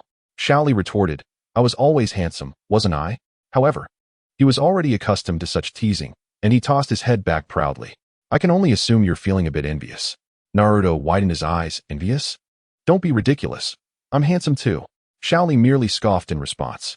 Just as Naruto was about to argue, Shanyong Feng on the ground suddenly regained consciousness. Coughing, he surveyed his surroundings, realizing that all the root members had collapsed and the Sand Village ninjas had vanished. Only Uchiha Sasuke and a few others remained nearby. He immediately questioned, "Why have you not apprehended Rock Lee yet?" "Capture Lee?" Naruto inquired, puzzled. "By the way, who are you, donning such peculiar masks?" Had it not been for the sudden awakening of Kazekage, Naruto might not have even noticed these individuals. Kazekage coughed and stated, "We are root ninjas, here to capture Rock Lee. He has defected from the village. Are you not aware?" With the root ninjas being eradicated, Kazekage knew he must find a way to retain Lee. As for whether these lower-ranked ninjas could prevail, that was beyond his concern. All that mattered was to delay the enemy. Upon hearing of Lee's defection, Naruto's first reaction was disbelief. Impossible. How could Lee betray the village? Are you speaking nonsense? Although Lee had not spent much time with Team 7, Naruto perceived him as the first person who truly acknowledged him. Lee had not only assisted him in defeating Mizuki, but also reassured him that he was not a monster. At graduation, he had even presented Naruto with a gift. During training, he offered guidance, and in exams, he had advised Naruto to pay attention to those around him, which led him to realize that Hinata had been silently supporting and encouraging him. Such a person could never betray the village. No way, absolutely not. Chapter 64, A Companion. I must stop you continuing from the previous conversation. Naruto was unwilling to accept that Lee could become a rogue ninja. In his mind, rogue ninjas were akin to Zabuza Momochi, merciless killers. How could Lee possibly be a rogue ninja? Unfortunately, Lee's response shattered his illusion. "Naruto, he is right. I intend to leave Konoha and no longer remain here." Naruto hurriedly retorted, But you can go out, just like Jiraiya-sensei." Lee replied, "While I appreciate your good intentions, how could I expect to receive the same treatment as Jiraiya? Setting aside strength and status, Danzo is determined to eliminate me, and he would never allow me to remain here legitimately." Thus, Lee shook his head. "That is impossible. I have made my decision. I will leave today." Naruto insisted, "No? I cannot allow you to become a rogue ninja. If you do, the entire village will be after you." He then turned to the others, "But unfortunately, Sasuke and the others showed no intention of intervening. Sasuke was aware of the underlying issues and, being astute, understood that the situation was more complicated, thus choosing not to take action. When Shikamaru saw Root's involvement, he sensed there must be hidden motives, naturally fearing entanglement. As for Shino, his close friend had been taken by Root and had yet to be seen, so he held no fondness for them. Ultimately, only Sakura remained. She knew Lee as well, and even if she wished to intervene, she lacked the courage. Therefore, only Naruto was intent on keeping Lee with them. Hey, why is everyone silent? Lee is one of us. How can we let him become a rogue ninja? Lee patted Naruto, saying, do not pressure everyone. We each have our own paths. Your dream is to become Hokage, while I simply aspire to grow stronger. So let us part ways. However, Naruto did not step aside, blocking Lee's path with hope in his eyes. I cannot let you become a rogue ninja. We are partners. This cannot be how it ends. Let us return to the village and explain everything to Grandpa Hokage. He will not make things difficult for you. Lee resolutely shook his head once more. His gaze was unwavering, yet Naruto's determination was equally tenacious. Seeing this, Lee felt compelled to sidestep. But Naruto did not give up. Lee, I will never allow you to become a rogue ninja. Let us return to Konoha together. Lee earnestly explained, I have said it. Our paths diverge. And I will not return. Naruto persisted, no? I cannot stand by and watch you become a rogue ninja, even if I must do it alone. I will bring you back. Lee, resigned, stated, if that is the case, then you must defeat me first. As ninjas, we must ultimately engage in combat. However, regarding this battle, Naruto was indeed filled with confidence. He joyfully exclaimed, you said it yourself. You mentioned you have never defeated Neji, right? But my current strength surpasses his. Lee fell silent and instead launched a swift punch. So quick was the motion that Naruto barely had time to react before being sent flying. Thankfully, Lee had held back, merely aiming to incapacitate Naruto rather than seriously harm him. Although struck, Naruto did not fall. Clutching his abdomen, he struggled to rise. You are indeed strong. But I cannot be defeated by such an attack. Naruto closed his eyes, calling upon another power within him. Damn fox, lend me your strength. I must win this battle. The sealed nine tails within Naruto opened its eyes. Although it looked down upon Naruto, the seal allowed Naruto to draw upon its chakra. With the nine tails chakra, a crimson mist enveloped Naruto's exterior. This was the power of the nine tails. Even a small amount manifested visible chakra energy. At this moment, Naruto opened his eyes and confidently declared, now, I will surely defeat you. Lee noticed the sudden surge of chakra, but was no longer the same Lee as before. Taking a deep breath, he tensed all his muscles, resembling a beast poised to pounce. Naruto, even with this red chakra, you will not win against me. With a low growl, Lee's speed and strength surged. Like a flash of lightning, he closed the distance to Naruto, executing a leaf hurricane aimed directly at Naruto's head. Naruto reacted swiftly, evading and employing the shadow clone technique to create multiple clones to attack Lee. Despite Lee lacking Neji's Byakugan, his speed was astonishing, and he dispatched each clone with rapid punches, eliminating them in the blink of an eye. However, you've fallen for my trap, Lee. Naruto's body suddenly appeared beneath Lee's feet, swinging a fist to strike Lee's chin. Yet, Lee did not fall prey to this attack. Instead, he reached out and caught Naruto's fist, then kicked him away. Boom. The Naruto in the air exploded, revealing it to be a clone. He had hidden his true self in a pit, waiting for Lee to kick away the clone, only for the real Naruto to emerge. But unexpectedly, Lee's foot changed direction midair and swiftly struck Naruto's waist. Boom. This kick sent Naruto crashing through several large trees before he finally came to a halt. Incredible. The onlookers marveled. Not only was Naruto strong, but Lee's mastery of taijutsu left them feeling utterly helpless.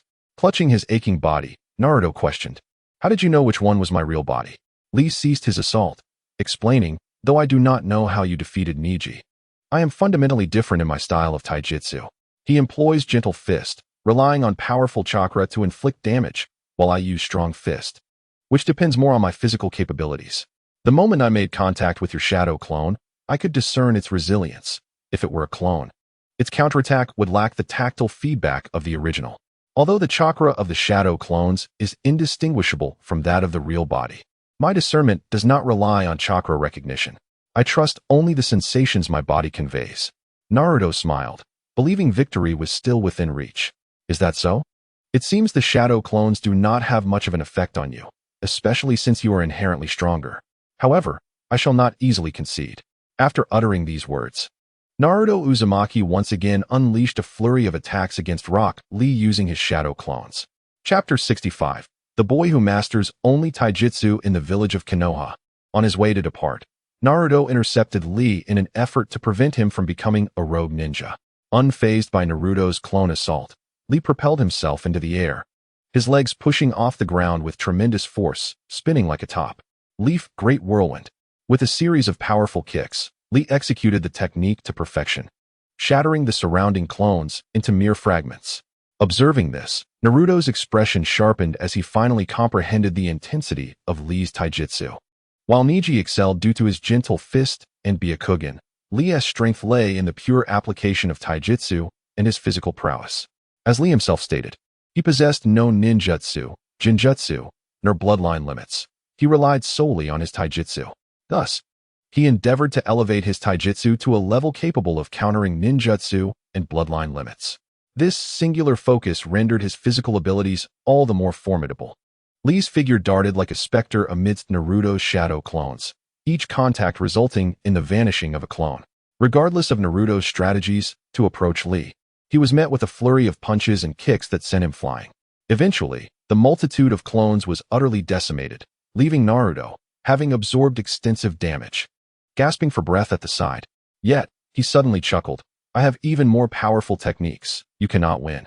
As he caught his breath and wiped away the blood from the corner of his mouth, he strained to recall the sensation of harnessing the Nine-Tails chakra, gathering his energy with determination.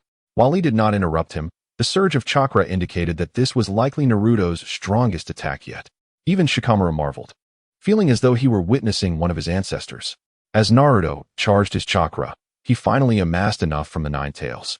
With a fingertip pressing against the blood on his hand, a summoning array materialized in the forest.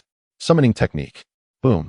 A colossal form resembling a small mountain emerged, a gigantic red toad, adorned with a large pipe in its mouth, wrapped in bandages, and wielding a short sword. The sight of this towering creature left the onlookers astounded. Is this the summoning technique? It's enormous, Sasuke thought, trembling. He had not anticipated that Naruto possessed such a formidable summoned beast. Previously, they had only encountered Kakashi's small dog, and even Lee had only seen Guy's large turtle, which was merely the size of a table. Yet this toad stood at an impressive 30 meters. It was none other than Fukasaku, the giant toad from Mount Myaboku. In that moment, Naruto reveled in the astonished expressions of those around him. Indeed, the summoning technique he had diligently practiced for a month had finally borne fruit. However, upon appearing, Fukasaku growled, "You again, brat. I told you not to summon me." Naruto forced a nervous laugh. Fukasaku, my little brother can't handle this. So I had no choice but to call for your assistance. Could you help me knock Lee out? Lee? Fukasaku glanced down his arm and spotted a sturdy youth standing before him. But how could this boy compel Naruto to summon help? Knowing the immense chakra radiating from Naruto, Fukasaku found it perplexing. Consider this a favor. A mere ninja, I could subdue him with a single blow. Knocking him out is a trivial matter. With this thought, Fukasaku swatted at Lee. The spectators felt a sudden gust of wind as the toad's forelimb came crashing down upon Lee. Boom. Although Lee crossed his arms to shield himself, he was still sent flying by the force of the strike. Fortunately, he had anticipated this. Using the momentum to propel himself backward, he kicked off a tree trunk and landed gracefully on the ground. Despite feeling a surge of blood within him, he remained within the limits of endurance. This, however, surprised Fukasaku. He didn't sustain any damage. Fukasaku felt his pride wounded. It seems your physique is quite extraordinary. No wonder you were able to defeat that brat Naruto. But you won't be so lucky next time. With that, Fukasaku's hand struck at Lee once more. This time, Lee braced himself for the onslaught, and the battle erupted in an instant. Facing such a colossal creature for the first time, Lee resolutely opened the third gate of the 8 gates.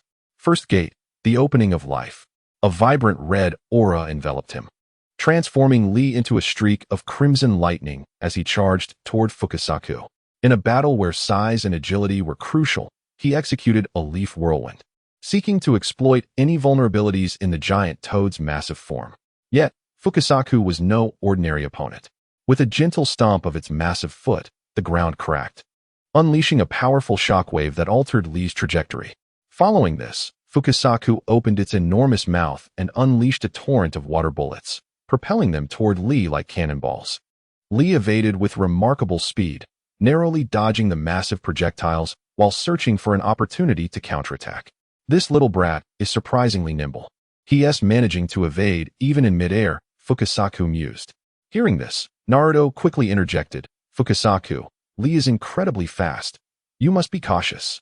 Your concern is unnecessary, Fukasaku replied.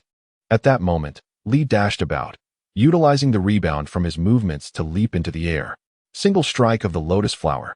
This technique represented the culmination of Li's mastery over taijutsu and chakra control, intended for a singular, devastating attack. Given Fukasaku's immense size, it was indeed a daunting task to propel him into the sky. However, against Fukasaku's wall-like solid skin, Li's strikes seemed to have little effect. The defense is too strong. No, it's the sheer size. It's a natural defense. Though Li was swift, his third gate strength appeared insufficient against Fukasaku. Consequently, the battle reached a stalemate. Li realized that sheer force alone would not prevail against the giant toad. He began to observe Fukasaku's attack patterns, searching for weaknesses. Meanwhile, Fukasaku unleashed a barrage of water bullets, applying comprehensive pressure on Li. From the sidelines, Naruto gleefully shouted, Li, your speed is impressive, but it's of no use against Fukasaku. Li refrained from retorting, maintaining a calm demeanor as he devised a new strategy. Direct confrontation was futile. He would need to exploit Fukasaku's attack intervals for rapid movement and surprise strikes. Chapter 66. The Clash of Secrets and Strikes in the Forest of Konoha. The battle between Li and Fukasaku intensified. Water bullets wreaked havoc upon the trees, yet Li still failed to inflict significant harm upon the toad. He sidestepped and contemplated. It seems my standard combat ability is still lacking. I must harness explosive power to escape this entanglement. In the meantime, Gaara and the others should have moved far away by now. Though Li had not dealt considerable damage, Fukasaku was equally frustrated and furious. How could a mighty toad like him be unable to subdue a mere ninja boy? This was an embarrassment, a disgrace to the Toad clan. Thus, disregarding the severity of his strikes, Fukasaku swung his enormous short sword down upon Li. To Fukasaku, it was merely a short blade, but to Li, it loomed taller than the buildings of Konoha. The descending blow, accompanied by a fierce gust of wind, heralded its arrival. Alas, the toad has been provoked to fury. This sudden outburst left Xiao Li no time to contemplate. He promptly activated the fifth gate of the 8 gates of Duanjia, the door of dismissal. Simultaneously, crimson markings surged across his body, initiating a rapid mutation. This remarkable ability, acquired from Orochimaru, manifested as the cursed seal of the earth.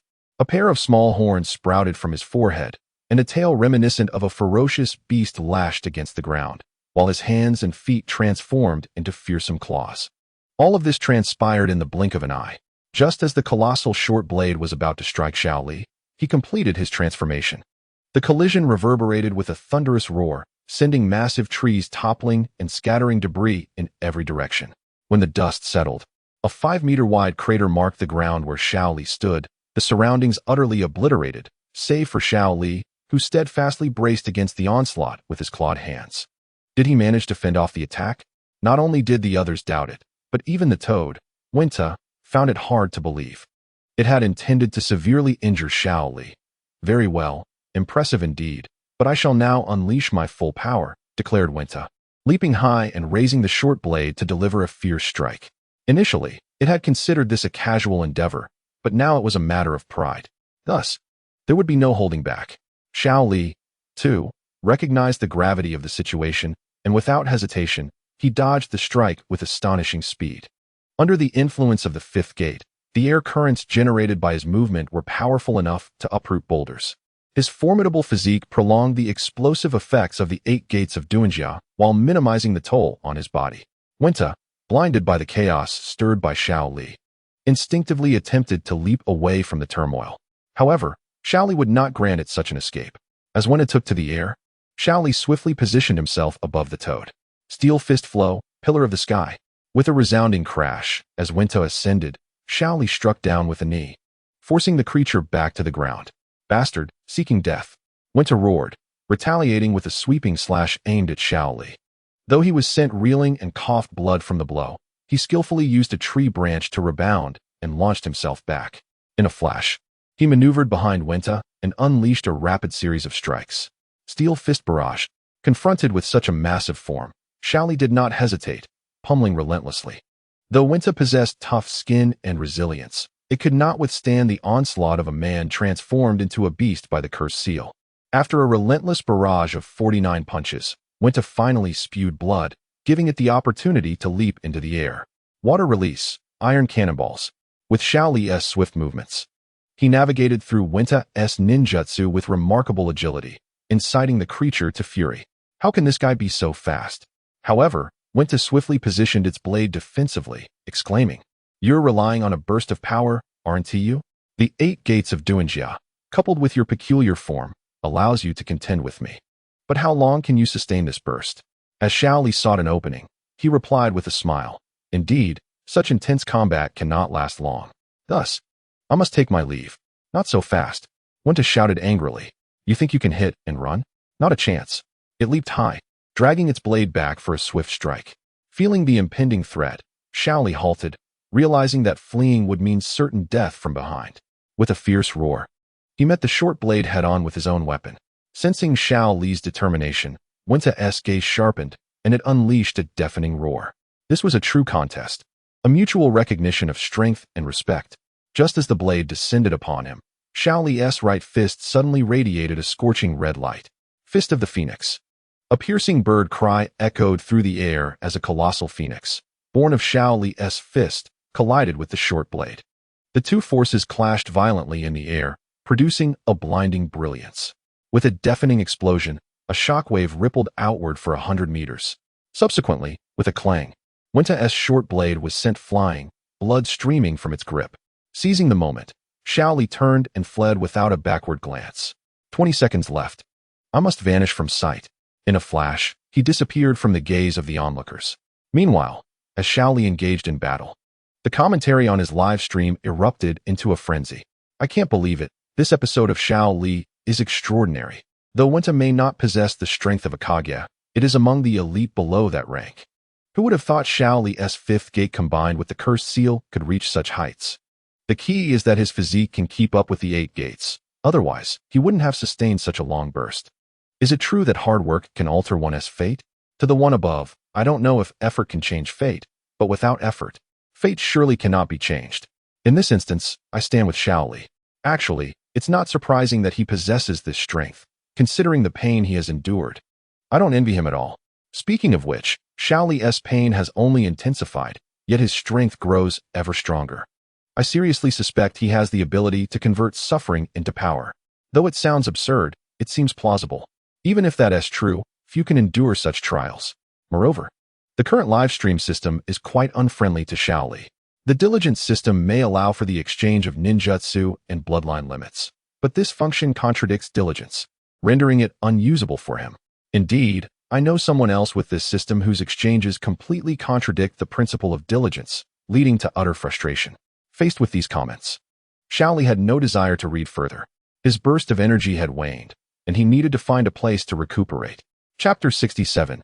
An empty scene. Meanwhile, as Xiao Li's speed allowed him to escape from sight, the remaining few fell into a moment of silence. They had not anticipated that Naruto Uzumaki possessed such a formidable toad, nor that Xiao Li could unleash power comparable to it. Though brief, he had indeed managed to flee. If any of them had taken the stage, the outcome would have been evident. Particularly, Sasuke Uchiha felt this acutely, as he yearned for strength. The sight of Xiao Li's cursed seal had ignited an inexplicable excitement within him. If he could harness such power, perhaps he could eliminate that person after all. He mused longingly. While each pondered their own thoughts, Danzo Shimura hurriedly arrived. Clad in his ceremonial elder robes, he prepared to embrace a pivotal moment in his life. However, he was met with confusion. Where are they? Just recently, I received word that they had located Rock Lee. What on earth has transpired?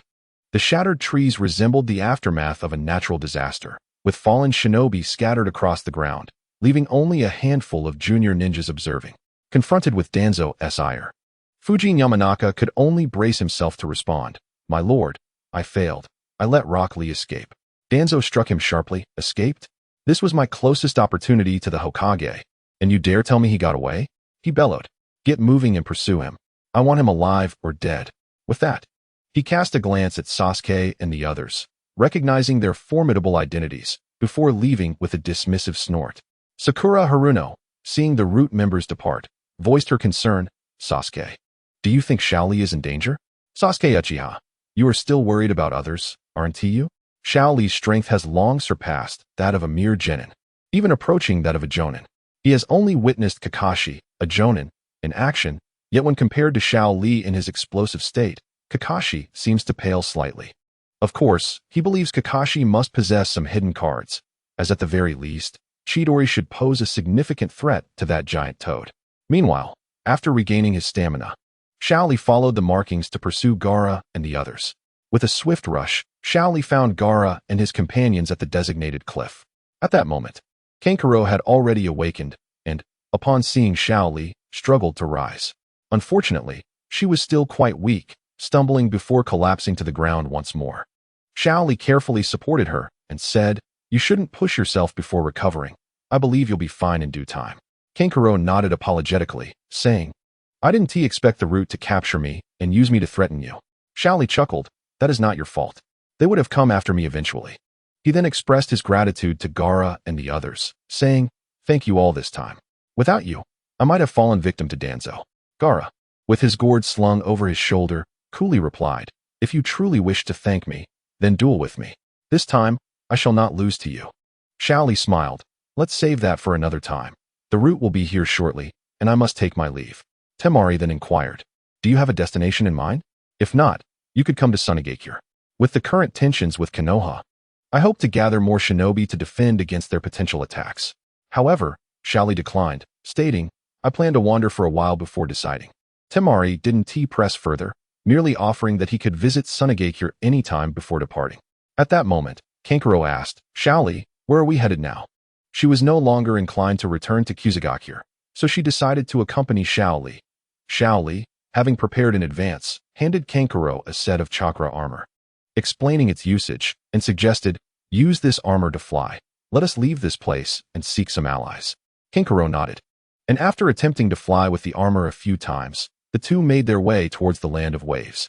In the early morning, as the first rays of sunlight pierced through the mist, illuminating the winding paths of the mountainous forest, Shao Li and Kankuro finally arrived in the land of waves after a week. The area had long since been connected by a grand bridge, with villagers either carrying their harvests or riding old bicycles laden with homegrown vegetables, chickens, and ducks, heading towards the marketplace. Nearby villagers also flocked to the land of waves for trade. Upon reaching the marketplace, they were met with a plethora of stalls, offering everything from fresh fruits and vegetables to lively fish and shrimp, and from handcrafted pastries to locally produced rice and oil, all in abundance. Many specialty snack stalls had become an indispensable part of the market experience. Disguised as travelers, Shao Li and Kankuro blended into the crowd. One enjoyed a seafood bun while the other savored a candied hawthorn, making their way into the forest. Kankuro, with narrowed eyes, munched on her snacks and asked, "Shao Li, who are we looking for this time?" Shao Li replied, drawing from his previous reconnaissance, "We are searching for Zabuza Momochi and Haku. They are also rogue ninjas. Perhaps we can persuade them to join us." Kankuro inquired, "Are they really that formidable?" Shao Li responded, "They should be quite strong. With Zabuza and Haku's abilities, coupled with the ninjutsu I can exchange with them, they should be able to contend with elite jonin." Thus, Shao Li intended to recruit these two. He not only needed to train, but also sought ways to earn money, and forming a team to take on bounty missions seemed a good option. Otherwise, he would have to sleep outdoors, which was fine for him, but not for Kankuro, a young girl who shouldn't have to spend nights in the wilderness. Currently, Kankuro had learned the medical ninjutsu he had exchanged, and had already attained the strength of a chunin. With Zabuza and Haku on their side, Shao Li felt confident that even if Danzo pursued them, they would not be afraid. However, when they arrived at the place where Zabuza had recuperated, they found it eerily quiet, save for the chirping of birds. Shao Li gently pushed open the door, and the creaking sound echoed in the empty room, feeling particularly jarring. He stepped inside slowly, his gaze sweeping the surroundings in search of any possible clues. Yet, all he beheld were neglected sofas and furniture, coated in thick layers of dust. "Zabuza," Shaoli called softly, his voice reverberating in the empty space, but he received no reply. He continued to explore every room and corner, leaving no stone unturned. Yet the outcome was disheartening. The place had long been abandoned, leaving behind only desolation and solitude. Had the two been discovered by the Umbu of the Mist Village? Chapter 68. A Reunion. Unresolved feelings in the forests of the Land of Waves. Shaoli and Kankuro, having failed to locate Zabuza and Haku, planned to explore elsewhere in search of privately posted missions. Some merchants or leaders of organizations would, due to an inability to afford the bounties of missions at the same level, post-gray missions. Those who accepted such tasks were typically wandering ninjas or rogue ninjas. Though the pay was relatively low, it was still a means of earning money, which was Shaoli's aim. On the mountain path, Kankuro, with her small backpack, observed Shaoli, who was practicing while on the move. Sensing her gaze, Shaoli, puzzled, asked, "Kankuro, you've been staring for a while. Aren't you bored?" Kankuro smiled, "Not at all. However, this is the first time I've seen someone training 24/7. Don't you find it dull?" Shaoli replied, "Of course not. Only through training can one grow stronger. Why would I find it boring?" His training schedule was meticulously arranged.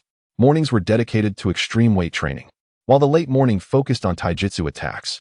Afternoons were reserved for physical conditioning, and evenings for combat technique training. Late at night, he would work on balance and flexibility exercises while resting. Unless there was an urgent matter or mission, Shaoli's training would not be interrupted. At that moment, he was engaged in weight training, hence his slower pace. Suddenly, a flurry of shuriken shot forth from the trees ahead without warning.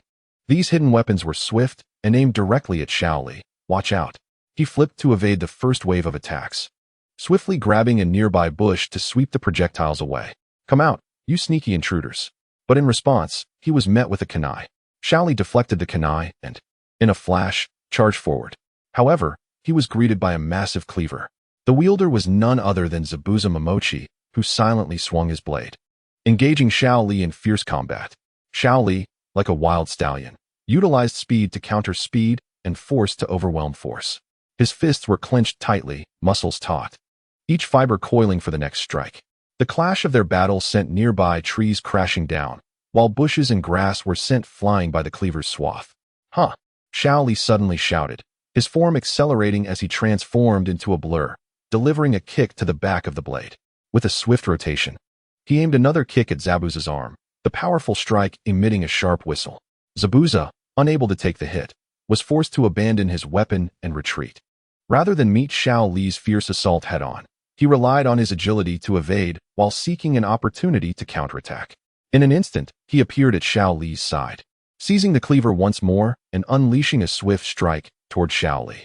The blade, imbued with the essence of Zabuza Momochi's lifelong mastery, sliced through the air, rendering it almost frozen. A shiver coursed through Lee's heart, yet he remained composed. His years of rigorous training had endowed him with a reflex speed that surpassed that of ordinary individuals. In this critical moment, he deftly twisted his body, narrowly evading the strike. Although the blade did not touch him, the fierce wind it created tore through his clothing, leaving a faint trace of blood. Before Zabuza could revel in his initial success, Lee retaliated with a powerful punch, sending him sprawling. Rising to his feet, Zabuza wiped the blood from his face and sneered. "You've grown quite a bit, little brat. However, to defeat me, you are still too inexperienced." With a swift motion, the two engaged in battle once more. The sound of their fierce clashes echoed loudly, causing trees nearby to snap under the strain of their confrontation, while leaves fluttered down like autumn rain. Yet, it was evident that Lee had significantly matured during this period. Even Zabuza's formidable physical techniques could not overpower him. As time passed, beads of sweat began to form on Zabuza's forehead, indicating that this battle was not as effortless for him as it seemed. It was only when Lee successfully kicked Zabuza's large sword away that he paused his assault, exclaiming, "Konoha truly has a wealth of talent. The once little brat has grown to such heights." Lee also halted his offensive, smiling as he replied, "Indeed, Konoha is rich in talent, but I am no longer a part of it." Zabuza raised an eyebrow, surprised. "What? Have you turned rogue?" It was then that he noticed the mark on Lee's arm.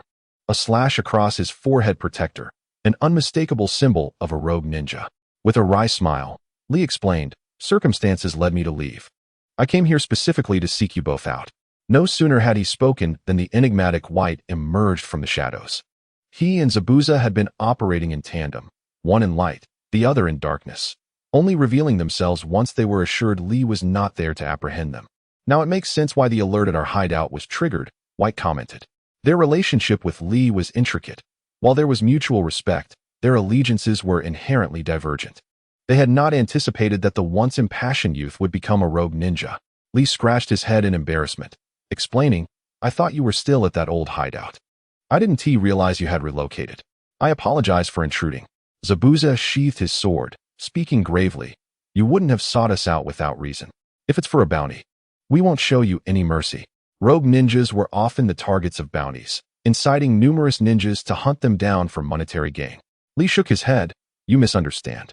I am not here for the bounty. I wish to propose a partnership. Zabuza and White exchanged puzzled glances. A partnership? What do you mean? Lee elaborated. I intend to form a new team to undertake missions and acquire bounties. This would not only enhance our practical experience, but also elevate our abilities. Without hesitation, Zabuza flatly rejected the idea. Impossible. We are already evading Umbu. Do you expect us to openly accept missions? With that, he prepared to leave. Just then, Karui interjected, Zabuza. Before coming here, Lee mentioned you both were formidable ninjas. Now it seems you are merely cowards hiding away. Will you continue to cower indefinitely? Zabuza retorted coldly. What do you know, little girl? With our strength, any typical Umbu would merely be courting death. However, if we venture out, it wouldn't be just Umbu we contend with, but bounty ninjas from all over. Do you think they are all weaklings? Karui countered. And so you intend to remain hidden? From what I gather, you are not merely taijutsu users. You need to master advanced ninjutsu to enhance your strength. Growth is only attainable by stepping outside. After a brief pause, she added, just like the battle we had earlier. You've only been hiding for a month or two. Yet Lee has already caught up to you. If this continues, even without the threat of bounty ninjas, the Umbu will eventually overpower you. Are you content to hide for the rest of your lives? Chapter 69. A world unseen in the forests of the land of waves, faced with Zabuza's refusal. Lee did not press the issue. Yet, as Karui pointed out, perpetual hiding would only lead to greater weakness. If he did not take a chance now, future opportunities would slip away. Moreover, Zabuza and White's experience with the Umbu was precisely what Lee sought, making his desire for their partnership earnest. Noticing Zabuza hesitating as he attempted to leave, Lee suddenly called out, Zabuza, do you remember Naruto and Sasuke from last time? Zabuza halted, responding, you mean those two brats? I have some recollection. Have they turned rogue as well? Lee clarified, they have not turned rogue. Rather, I wish to convey that their strength has surged remarkably. One has mastered summoning techniques, rivaling Kakashi, while the other wields Kakashi's lightning release. You should comprehend the potency of that jutsu. Summoning techniques? Lightning release? Zabuza froze in place, vividly recalling the power of lightning release. Had those brats really developed to such an extent? Sensing Zabuza's resolve wavering, Lee pressed on, everyone is seizing their youth. If you continue to hide, you will be left far behind. If this persists, you will be easily overwhelmed when next you encounter them. I refuse to accept such a fate. With that, Lee and Karui feigned departure. Karui's eyes questioned, are we truly leaving? Lee gave a thumbs up, rest assured. They will join us. The pair proceeded slowly, with Lee deliberately intensifying his training. He was determined that Zabuza would not be content to live in obscurity. Indeed, just as Lee and Karui were about to vanish from sight, Zabuza and White chased after them. Zabuza raised his sword, pointing it at Lee. I will join you. But if my strength does not grow, I will leave without hesitation. White nodded with a slight smile. Zabuza's decision is my decision. Lee chuckled, extending his hand. Welcome aboard. Both of you. Allow me to formally introduce myself. I am Rock Lee, but you may call me Lee. This is Karui, our medical ninja. Once they had acquainted themselves, Lee produced 2 boxes, saying, these 2 items are gifts to commemorate your joining. When they opened the boxes, astonishment washed over their faces. Zabuza gasped, you didn't kill that brat and take his Sharingan, did you? Inside Zabuza's box lay a single Tomo Sharingan. The Sharingan was exclusive to the Uchiha clan. And with only a few remaining, including the mysterious rogue and the last Uchiha they had encountered, Sasuke, it was impossible not to suspect some sinister plot. Such acts were all too common in the ninja world. Zabuza could hardly believe that Lee was one of them. Had he been ensnared in a treacherous scheme? Lee laughed heartily, of course not. I have my own methods, and rest assured, it does not involve harming my comrades. In fact, This was acquired through popularity points in a live stream. A single Tomo Sharingan, 50,000 popularity points. He explained that it differed from normal rewards. This Sharingan could not evolve on its own. To attain higher-tier ocular techniques, one needed to exchange for superior eyes. Conversely, gifted Sharingan could evolve naturally.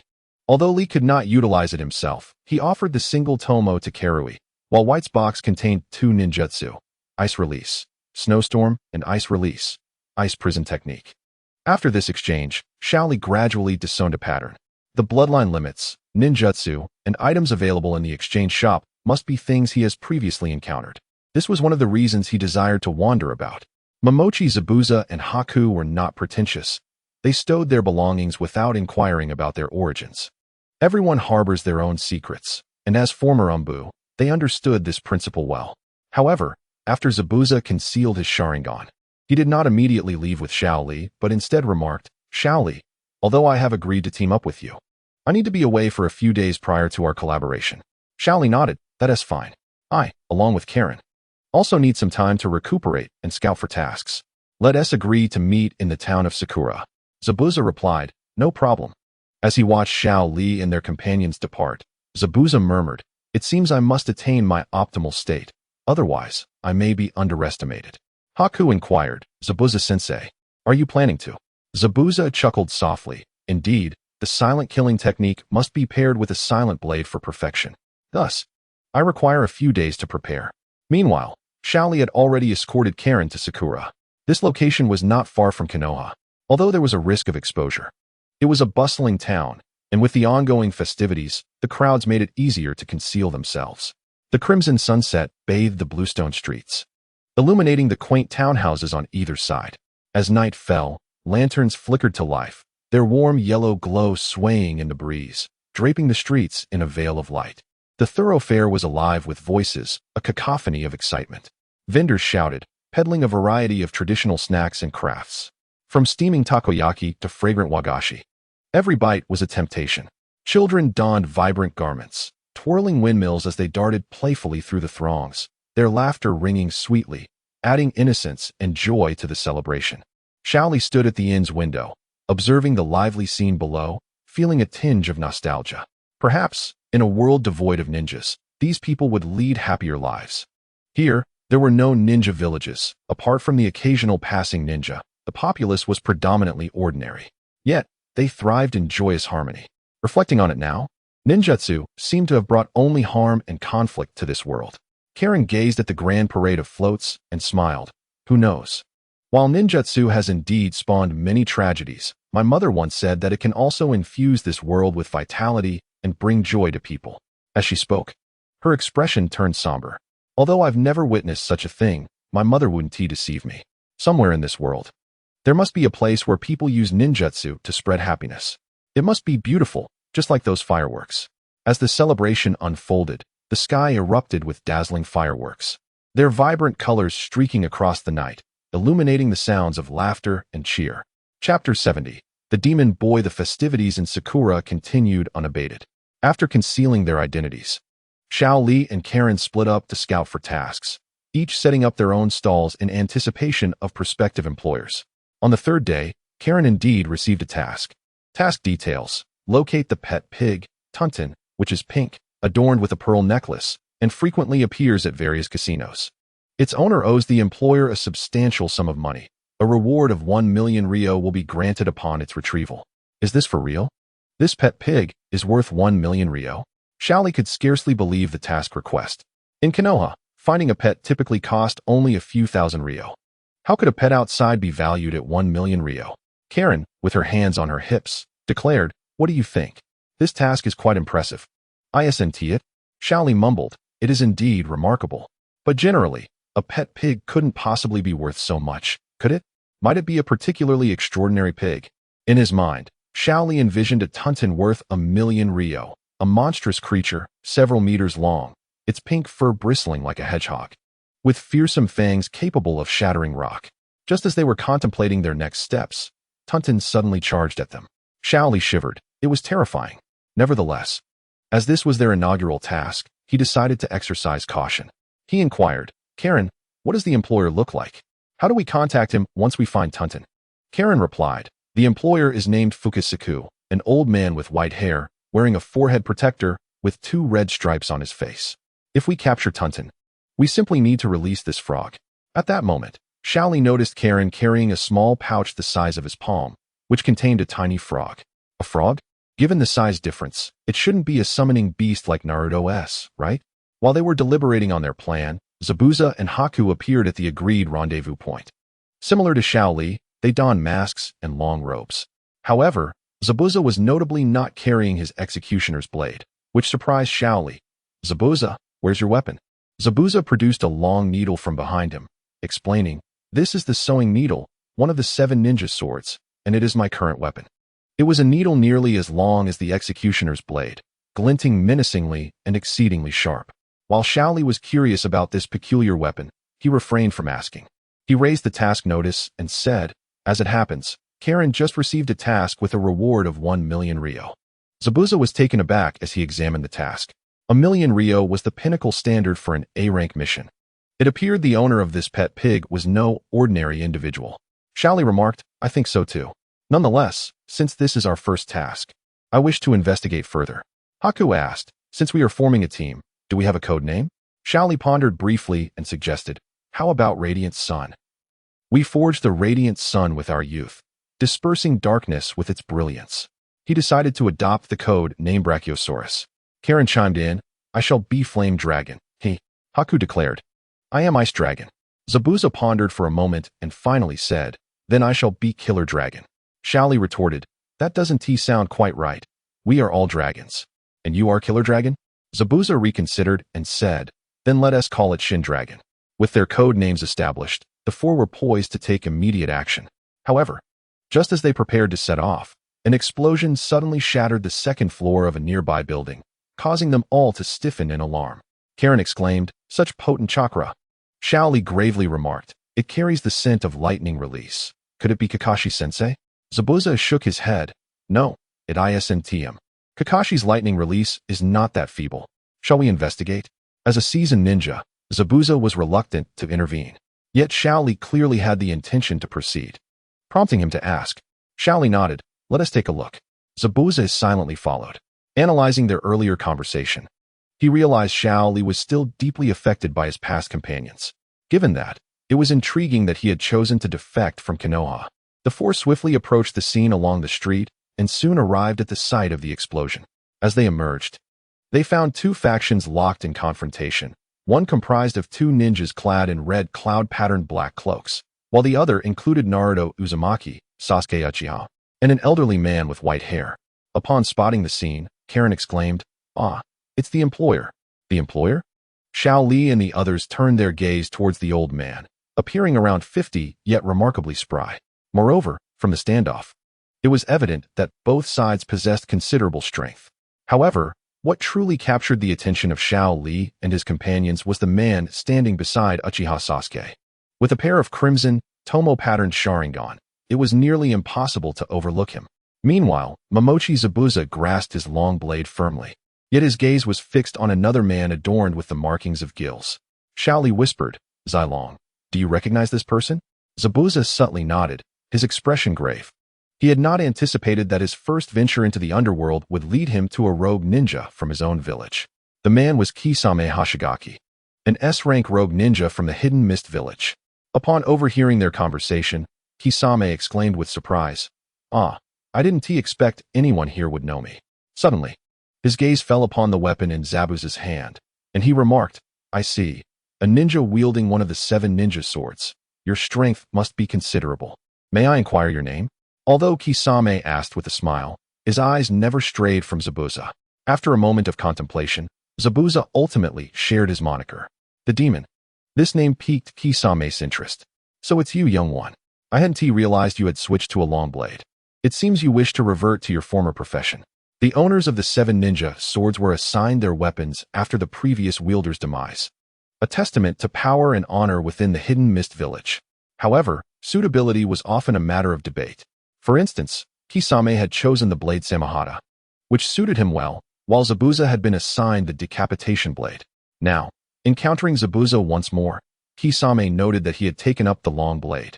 Clearly a weapon well suited for silent assassination techniques. Thus, Kisame remarked that Zabuza was returning to his old profession.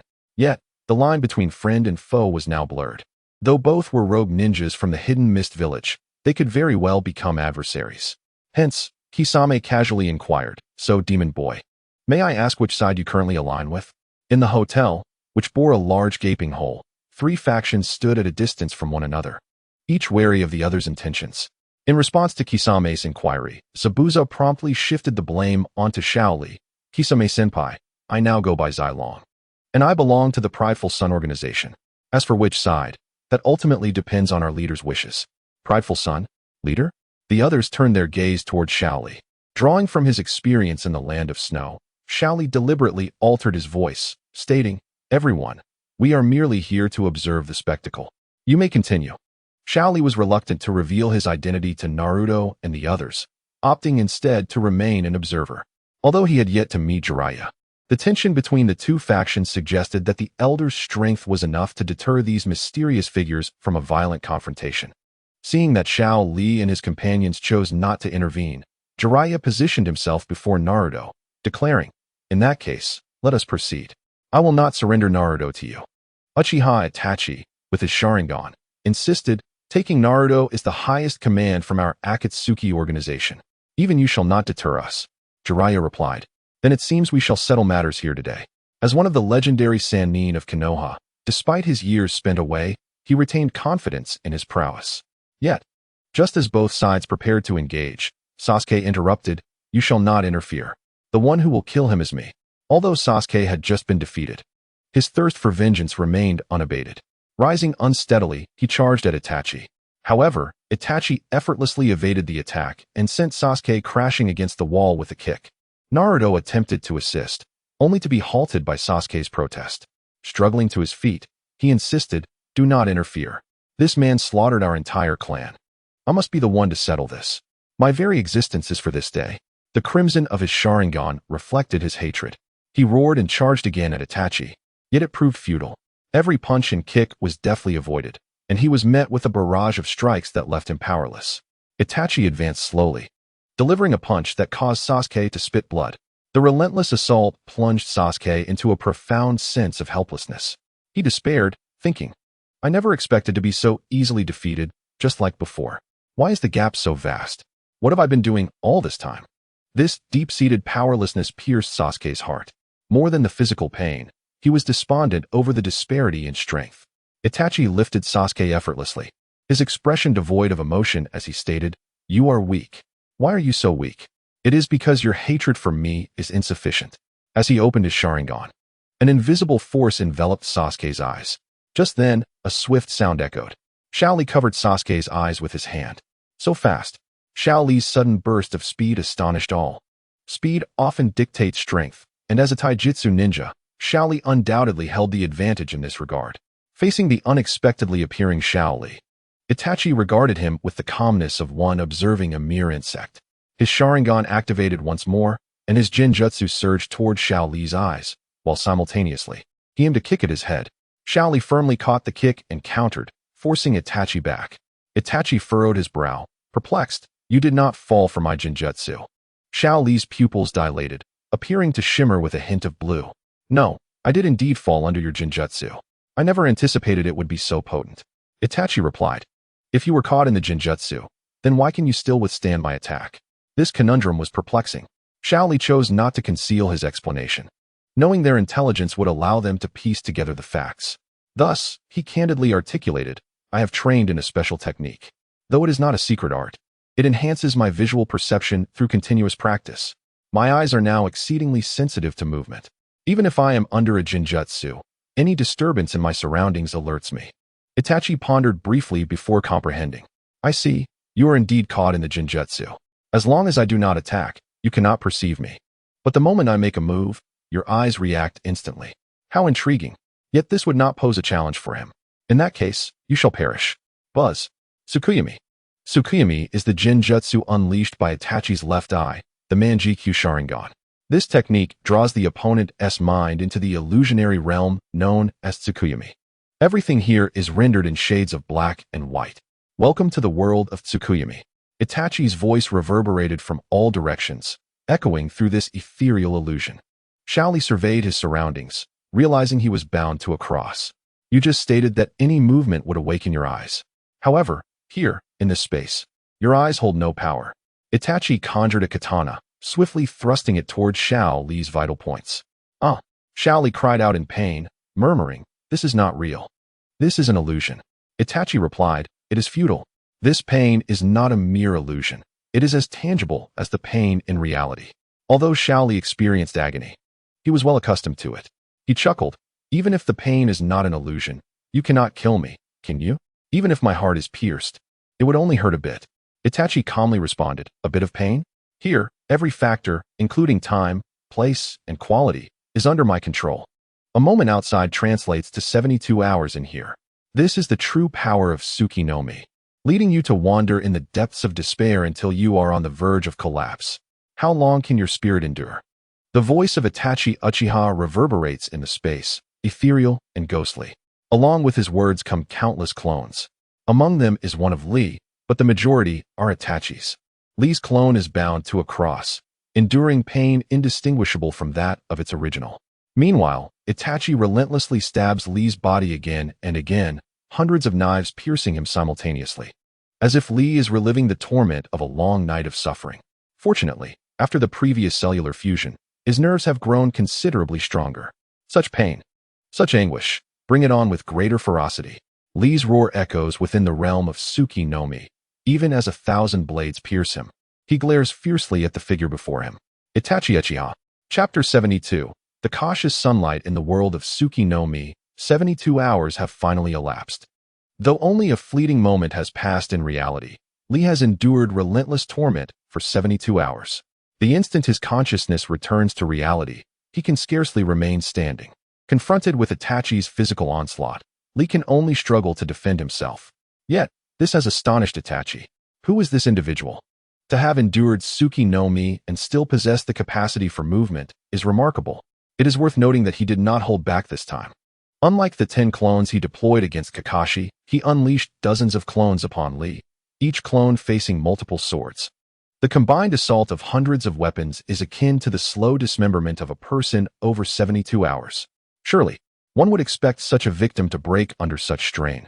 Yet, amidst the excruciating pain, Li's mind is indeed splitting, but his past experiences fortify his resolve, rendering him significantly more resilient. Gritting his teeth against the agony, Li addresses Sasuke. "Have you forgotten what I once told you? Vengeance may be sought, but do not let hatred cloud your vision. Look at yourself. You cannot even perform hand seals for ninjutsu, merely attacking like a child driven by rage. Is this truly your strength?" Sasuke Uchiha is taken aback. You are." Li chuckles, saying, "Don't let it slip. I prefer not to be pursued." With that, he tosses Sasuke towards Naruto. Itachi shows no intention of intervening, merely observing Li's mask and remarking, "I never anticipated such a figure to emerge in the ninja world." He refrains from further attack, mindful of the legendary Sannin watching closely. Should he continue to utilize his Sharingan, his chakra might falter against the formidable Jiraiya. Indeed, a moment later, the battlefield transforms. Red viscous material engulfs the corridor, with liquid green smoke rising from the ground, ensnaring both Itachi and Kisame Hashigaki. This was the result of a jutsu unleashed by Jiraiya, the technique of the toad mouth binding. Jiraiya exclaims, "What a pity, Itachi Kisame. I have summoned the esophagus of the great toad from Mount Myaboku. You are now within its belly. Since you are both wanted criminals, you might as well become food for the toad." Upon hearing this, Zabuza Momochi touches the fleshy wall, his expression grave. After reuniting with Li, he says, "This thing is remarkably resilient. What shall we do? They are not allies of Konoha. If our identities are revealed, it could spell trouble." Li replies, "Follow Kisame and the others. The attention of the Toad Sage is currently on these two. Let us see if we can slip away amidst the chaos." The others understand that even if Jiraiya has yet to strike against them, they cannot rely on his mercy for their safety. Thus, they gradually distance themselves, feigning an intent to attack Kisame. In truth, they hope the others possess a means of breaking through. As expected, Itachi does not disappoint. Amidst the relentless assault on the fleshy wall, a circle of black flames suddenly appears. These flames adhere to the wall, igniting and swiftly creating a large hole. What kind of flames are these? They are terrifying. Zabuza, having previously tested the wall's resilience, is now acutely aware of the flame's horrifying capabilities. He warns, be careful not to get caught in them. As a seasoned ninja, his experience proves invaluable at this moment, alerting his companions to avoid any misfortune. Thankfully, they refrain from curious touches, or they would have been reduced to ashes. It is important to note that these black flames stem from Itachi's Amaterasu ability. Once adhered to a target, they will not vanish until the target is consumed. After emerging, the four maintain their distance from Itachi and change direction to escape. With these two no longer hindering Jiraiya, they have no desire to engage him now. However, as they depart, Lee inquires, Zabuza, were those three individuals recorded in your notes? Zabuza hastily responds as he runs. You have indeed asked the right question. Kisame is my senior, immensely powerful, and bears the title of the Tailless Beast. His great sword, Semihata, can absorb chakra and return it for his use. The one with the Sharingan is Itachi Uchiha. There is little information on his capabilities, as he seldom reveals himself. Yet, partnering with Kisame, he must be formidable. The final individual, the white-haired elder, if I am not mistaken, should be one of Konoha's legendary Sannin, Jiraiya. He gained fame early, and little is known about his ninjutsu. However, it is said he has a penchant for lecherous pursuits, wandering about. Nevertheless, he is extraordinarily powerful and is recognized as possessing strength at the level of a Kage. At the level of a Kage, he is indeed an astonishing ninja. Zabuza remarks, since he is from Konoha, should we still proceed with our mission? Lee contemplates and confirms. The mission continues. We shall focus on earning our reward. Even a Sannin cannot renege on a debt. Zabuza chuckles. You are quite audacious. As a rogue ninja from Konoha, you dare to accept Jiraiya's mission? Karen expresses concern. What if we end up being captured? Lee reassures. Do not worry. Our identities have not been exposed yet, and we can still earn this money. Moreover, not even a Sannin can obstruct our path to becoming stronger. His aspirations undoubtedly lie beyond that of the Sannin. Yet, one must wonder, who could compel Gai-sensei to open the 8th gate? In the comments, no one has mentioned it, which is truly exasperating. Meanwhile, Kisame Hashigaki and Itachi Uchiha have also decided to depart. Along the way, Kisame curiously asks, Itachi, why are we leaving? With your strength. You should be able to, Itachi calmly explains. There is no need for haste regarding Naruto's current state. Additionally, my body requires adequate rest. His abilities, while powerful, are substantial chakra consumers. Both Tsuki no Mi and Amaterasu are burdensome. Moreover, Itachi is also intrigued by the mysterious figure who could still act despite being attacked by Tsuki no Mi. With this thought, he suddenly inquires, Kisame, do you recall anything about the Kyoko group? It seems there is someone you know among them. Kisame responds, regrettably, I have no recollection of this organization.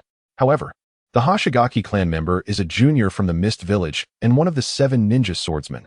His assassination techniques are quite formidable. In truth, it is not only Itachi who is concerned about Lee and his companions. Jiraiya shares the same sentiment. He initially intended to gather intelligence after the fact, but was surprised by how decisively Lee retreated, leaving without a trace. Indeed, he is quite cautious. However, they shall meet again, won't they? Kyoko Group, Chapter 73, An Unyielding Will in the Land of Fire. Within an unnamed forest, Lee and his companions are traveling under the cover of night. Zabuza and Karen express their bewilderment at Lee's insistence on camping outside tonight. Why endure the hardships of the wilderness when one can easily afford a hotel? It baffles me.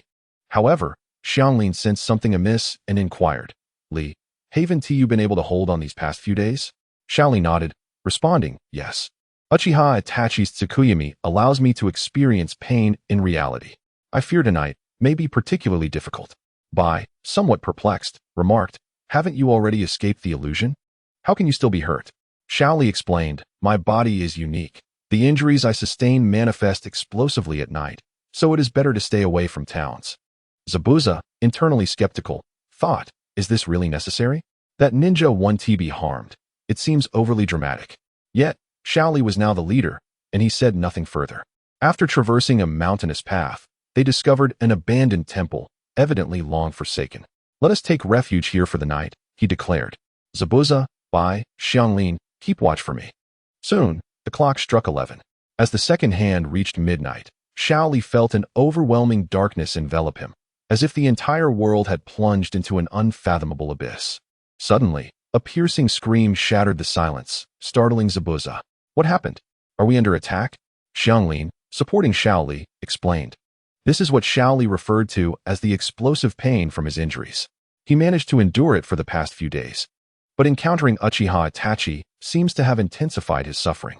Zabuza, bewildered, questioned, explosive pain? This seems more than mere injury. The agony Shaoli experienced was akin to being assailed by countless blades, each strike compounding the torment he endured. In that moment, his mind became a void, overwhelmed by an indescribable anguish. The chilling scream sent shivers down the spines of the three companions.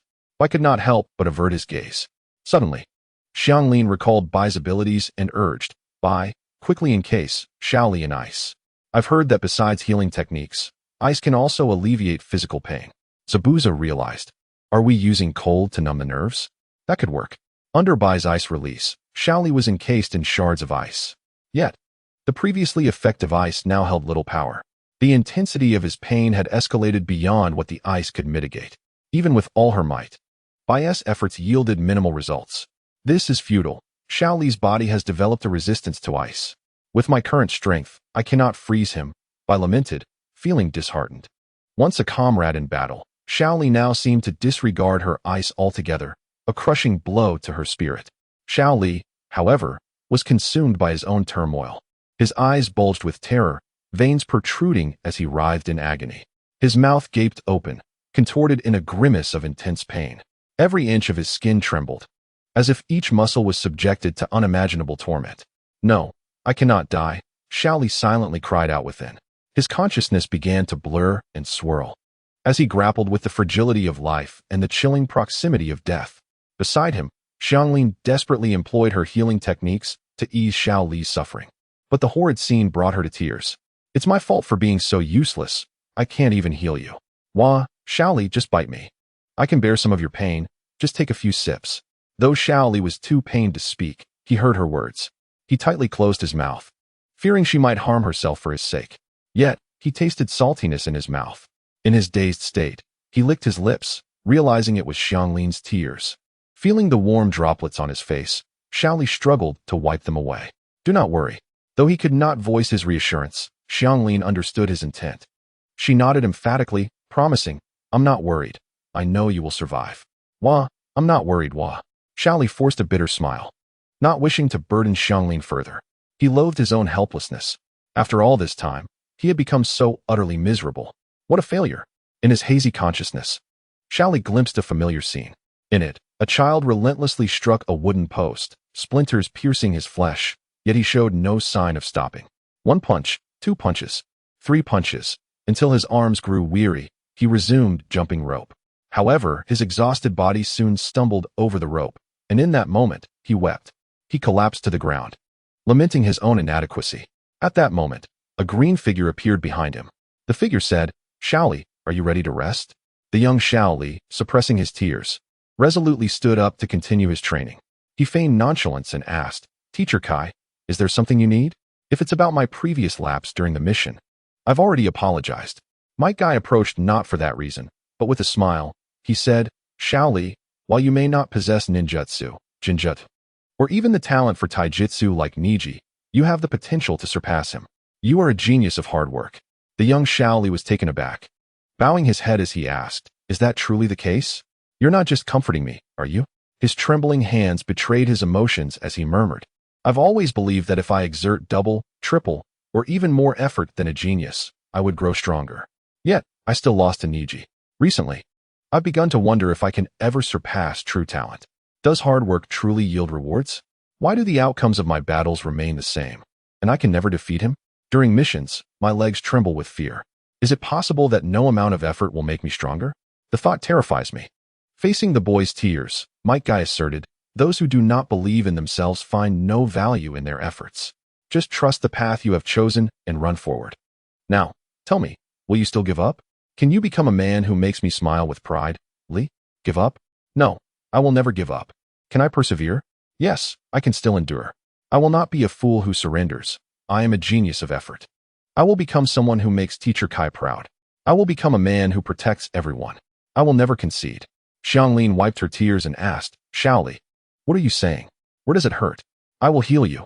Shaoli struggled to raise his hand, hoarsely shouting, I will not concede, Xianglin. I will not be defeated by pain. How could I possibly be vanquished by mere suffering? Shaoli, resolute, stood tall. His body trembled. Yet his gaze shone with an extraordinary brightness. It was light, the light of hope. Though his body remained ensnared by pain, his spirit began to break free. Striving towards that glimmer of brightness, he resolved to tell himself that even if his body were to be destroyed, he would rise again with sheer willpower. He could not be shackled by pain. Instead, he would strive even harder to face the challenges of life. Chapter 74. The legendary fat sheep. As dawn broke and the birds awoke, a figure was seen engaged in extreme weight training. It was none other than Rock Lee. Beside him, Taldi Haibujang observed his training for 3 hours, and in disbelief remarked, Is this truly the same individual who suffered so greatly last night? His recovery is astonishingly swift. Perhaps it was merely an illusion, but Tao Did Zaibujang sensed that Xiao Li had grown stronger. It was simply outrageous. Shanglin, who was preparing a meal nearby, chuckled, That's just how Xiao Li is. His training regimen is quite consistent. Unless he encounters an enemy or faces a pressing matter, he seldom takes a break. Bot, who stood nearby, queried, Do we really need to prepare so much food? Are we supposed to eat on the road? At that moment, Shanglin had prepared dozens of pounds of food, including roasted, stir-fried, and boiled dishes. She replied, No, this is our breakfast. Shaoli has just finished training and requires a substantial amount of nourishment. In their minds, the heap of food could sustain them for several days, yet here it was merely breakfast. However, the next scene confirmed Shan's words. Upon finishing his training, Shaoli began to devour the food voraciously. The prepared meats and mushrooms vanished at a visible pace into Shaoli's mouth. Gulp, he seemed to find the taste delightful. We should eat quickly, or there will be nothing left. Unbeknownst to them, Shaoli was currently fixated on the task in the live stream. Task: prevent Dashawan from restoring his body. Task level: A. Completion reward: 30,000 popularity points. Failure penalty: 15,000 popularity points. Do you accept this task? The answer was, of course, to accept the task. Although this mission bore the risk of failure, it presented a rare opportunity to witness a powerful ninja in battle. Additionally, the destination offered numerous casinos, where they could also search for the pet pig. Noticing Shaoli's change in demeanor, Tao Di Zaibujang inquired, Shaoli, do you have a destination in mind? Shaoli nodded in response, Yes. I would like to visit Donshijie first. Donshijie, indeed a fine place, Tao Di Zaibujang acknowledged. With Shaoli's decision to head to Donshijie, they had no objections. After satisfying their hunger, they set off. In Donshijie, 2 young and beautiful women strolled leisurely. One had long, light yellow hair styled in a high ponytail, adorned with a blue-purple mark on her forehead. Not only was she strikingly beautiful, but she also possessed fair skin and an ample figure. The other had short black hair, an innocent face, and cradled a small pink pig. These 2 were none other than Gangshu and her assistant Qingyin, whom Zulaiya was searching for. Gangshu wore a long, tea-green coat emblazoned with the character for gambling. Having lost all her money in the previous town, she sighed heavily, pondering ways to earn some back. Jingyin, how can we make money? Jingyin, holding Din, replied helplessly, Gangshu Dan, if you would stop gambling, we wouldn't need to think about making money. Gangshu retorted, That can't be. It's my only passion. She then smiled mischievously. It seems we need to find a wealthy patron to lend us some funds. Jingyin could only facepalm at Gangshu's gambling nature. Little did they know, their every move was being observed by a pair of watchful eyes, Shaoli and his companions. Upon confirming the identity of the pink pet pig, Tao Di Zaibujang noticed the nearby blonde beauty. He opened his notebook and pointed to the front pages, explaining, Indeed, this woman is also one of the legendary Sannin of Wiyet. Her name is Gangshu, known for her love of gambling, and her attire bears a gambling symbol. However, she is notoriously unlucky at it, earning her the nickname the legendary Fat Sheep. Additionally, she is a skilled medical ninja, proficient in healing jutsu, and possesses extraordinary strength. But isn't one of the Sannin over 50 years old? Shanglin queried. This one appears to be in her 20s, Tao Di Haibujang replied with a serious expression. That is the terrifying aspect of her medical ninjutsu. Thus, if we wish to acquire that pet pig, we must resort to cunning. Bai smiled. It seems Mr. de Bujan has a plan. Xiaoli's eyes lit up as he asked, "What is the plan? Pray tell." Tao de Zibujang elaborated. "I have heard that Gangshu often borrows money without repaying it, and, in preparation for gambling, occasionally pawns her pet pig. Of course, the pig is quite clever and will return shortly after escaping. Nevertheless, we can exploit this information and buy it directly." Shanglin queried, "But you mentioned the pig is intelligent. What happens if it runs back?" Kaldi Zaibujang reassured, "It matters not. As long as we hand it over to it within this time frame, we will have completed our task." This plan was indeed feasible, and after discussion, they decided that Bai and Shanglin would take the lead to find an opportunity to purchase the pig. At this moment, Gangshu remained oblivious to the fact that she, a renowned Sannin of Uyit, was being outsmarted by younger individuals. She and Yin were about to try their luck at a casino when they unexpectedly collided with two figures, Bai and Shanglin. After the bump, Shanglin arrogantly exclaimed, "Hey, how dare you bump into me? You must compensate for my losses." Gangshu, already in a foul mood, retorted angrily, "You were the one who bumped into me, and you dare to extort me?" Shanglin, full of pride, declared, "I don't care. You hurt me, and you owe me." She turned to Bai, instructing, "Calculate how much she owes me." Bai replied solemnly, "At least 10,000 Rio. 10,000.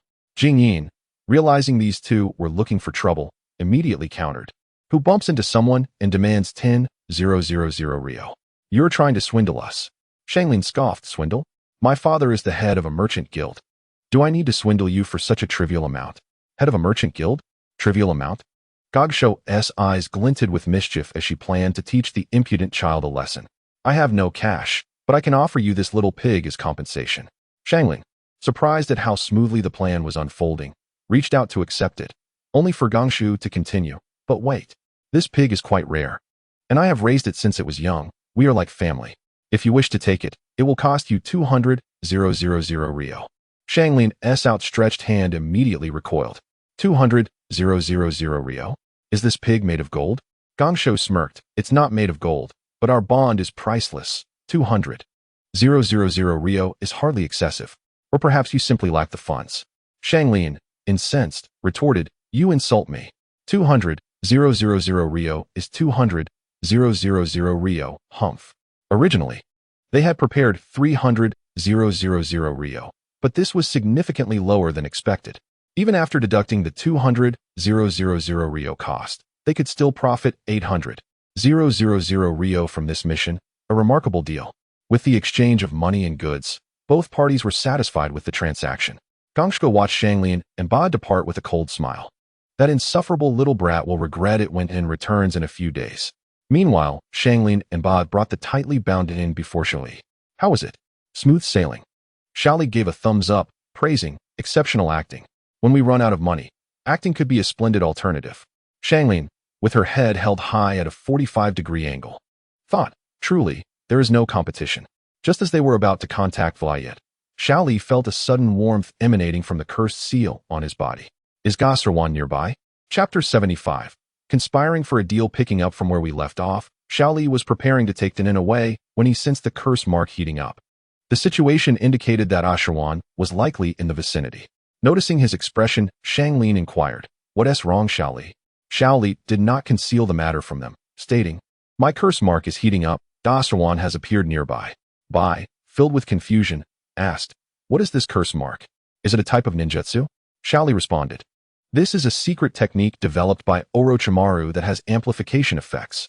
This curse mark can forcibly enhance the user's chakra, but the side effect is that it erodes the body. Furthermore, it will be used as a vessel for reincarnation." "A reincarnation vessel?" Both Zaibujan and Bai were hearing of such a power for the first time. They expressed their concerns. "Aren't you already targeted by Orochimaru? He is one of the legendary 3 ninjas, and it's not easy to escape from him." Xiaoli shook his head and explained, "He should already be aware of my information, so he won't come looking for me. Instead, I should be cautious. Orochimaru has a keen interest in bloodline limits. If he learns about it, he will take notice. Bai's ice release bloodline limit differs from that of the Land of Snow, which might pique Orochimaru's interest," prompting Xiao Li to offer this warning. However, encountering Orochimaru was precisely Xiao Li's intention, so he had no plans to retreat. Not only did he intend to stay, but he even wished to meet him. He stated to the group, My purpose for coming here is to find Orochimaru. For safety's sake, Zaibu-Zhan will accompany me, while Qin and Bai will wait for us in the town opposite Shanxi Street. Zaibu-Zhan inquired, do you have a plan? He knew Xiao Li had been seeking ways to increase his strength and suspected he aimed to extract something from Orochimaru. However, facing one of the legendary three ninjas, Zaibu-Zhan felt uncertain. Xiao Li replied, indeed, I have an unrefined plan, but it must be adaptable. Does anyone have other suggestions? Qin and the others expressed no other opinions, although she wished to accompany them. Naturally, Xiao Li refused this.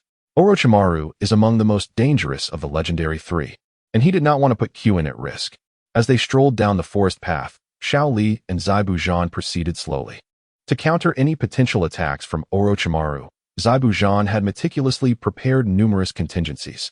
However, Xiao Li disheartened him, saying, Zaibu-Zhan, these smoke bombs and explosive tags are ineffective against such a powerful opponent. Recalling the battles he witnessed in Konoha, he explained, I have seen Orochimaru in action. His techniques are enigmatic, his martial prowess exceptional, and he possesses many means of survival. Conventional ninjutsu and tools will have no effect. After all, he has been active on the battlefield since the Second Great Ninja War. Zaibu-Zhan pondered this and understood. As someone who had also seen the horrors of war, he recognized that Orochimaru's success in 2 wars was not merely due to luck, but rather his formidable strength. As the two approached their destination, they soon found themselves outside an inn. Sensing the heat of the curse mark, Xiao Li knew Orochimaru must be within. Indeed, as they stepped inside, a figure swiftly appeared before them. It was Kabuto, whose identity had been revealed, and he had long since departed from Konoha. Upon seeing Xiao Li, who was disguised, Kabuto chuckled lightly. Oh dear, I truly misjudged you back then. How should I address you now? Xiao Li replied, Kabuto. You may call me by my current code name, Arm Dragon. Kabuto remarked, Arm Dragon, you've chosen quite a casual nickname. He had heard from Orochimaru that Xiao Li had once fabricated a bloodline limit involving the Arm Dragon to deceive Orochimaru into obtaining the Earth Curse mark. Otherwise, someone without any ninjutsu abilities would hardly warrant a glance from Orochimaru. Yet, Xiao Li's audacity in seeking them out surprised both Kabuto and Orochimaru. Kabuto asked, So, Mr. Arm Dragon, what brings you here? Xiao Li stated, I wish to see Orochimaru to discuss his recovery. This made Kabuto's brow furrow slightly. Orochimaru was here to seek Tsunade's help for his arm, but how did Xiao Li know this? However, Orochimaru upstairs seemed intrigued and instructed Kabuto to lead them upstairs. In the room, Orochimaru had returned to his true form, sitting with his arms hanging down. He had long black hair and pale skin, with golden vertical pupils, purple eyeshadow extending to his nostrils, and blue-green Magatama earrings. Upon seeing Xiao Li, he remarked with interest, You know, Xiao Li, this is the first time I have misjudged someone. You not only deceived me using a body inferior to that of an ordinary person, but now you dare to appear before me. Are you exceptionally bold, or do you think I, Orochimaru, am without temper? With a powerful surge of killing intent, the entire room seemed to sink into a quagmire. Even Zaibu-Zhan trembled, slowly gripping his weapon for reassurance. Yet Xiao Li remained unfazed, standing like a lifeless statue. This was not an act. He truly felt no fear. After enduring rude experiments and suffering for 3 days and nights in the world of Suki-Suki, coupled with daily pain transformation, his will had become remarkably resilient. Even Orochimaru's overwhelming killing intent could not shake Xiao Li's composure. After a moment, Orochimaru suddenly burst into laughter. Retracting his killing intent, he said, Although you are an ordinary person, this level of will is indeed rare.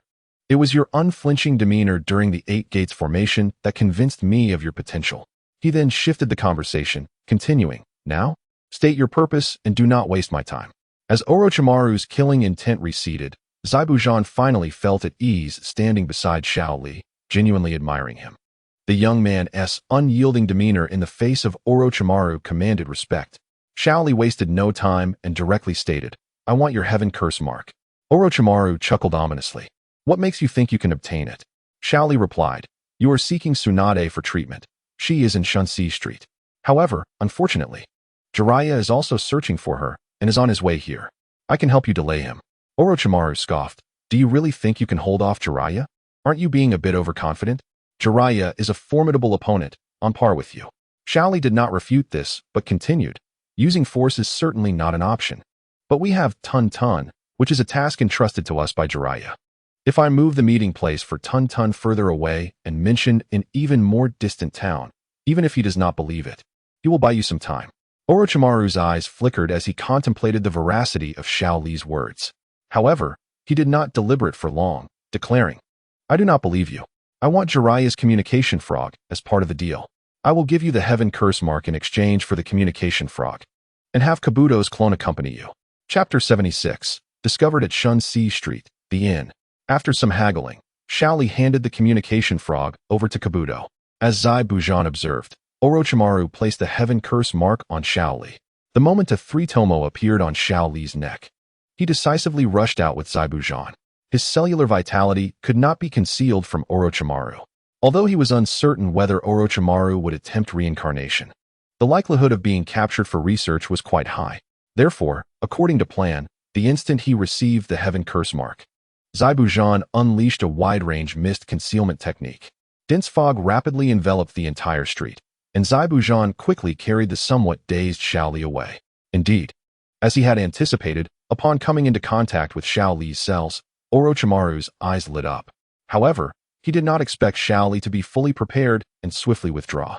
Orochimaru extended his long snake-like neck, grinning, Interesting. You have cells comparable to Hashirama's. You cannot escape. With that, he and Kabuto gave chase. In the heart of the forest, sunlight filtered through the sparse treetops, casting mottled patterns upon Zabuza Momochi's sweat-drenched face. He had been fleeing with all his might for 3 hours, his body nearing its limits, each step growing heavier beneath him. Yet he dared not pause. For every step forward felt like traversing a razor's edge, fraught with peril, as he faced the relentless ninjutsu of Orochimaru. Zabuza Momochi. Do you truly believe you can escape my grasp? Surrender that boy, and I shall let you go. Orochimaru's voice echoed through the dense woodland, tinged with a hint of amusement and disdain. His form flickered like a wraith, appearing and vanishing, each emergence seemingly testing Zabuza's mental fortitude. So, this is one of the legendary 3 ninjas? Zabuza gritted his teeth, contemplating his predicament. He understood that a direct confrontation would be tantamount to throwing oneself against a stone wall. Only by cleverly utilizing the forest's cover could he hope for survival. However, Orochimaru was no ordinary opponent. With his extraordinary perception and insight, Zabuza knew that no matter how cunning he was, escaping the relentless pursuit was nearly impossible. Moreover, he bore the additional burden of Li on his back. Had it not been for the initial use of the mist concealment technique to gain some distance, they might have already met their end.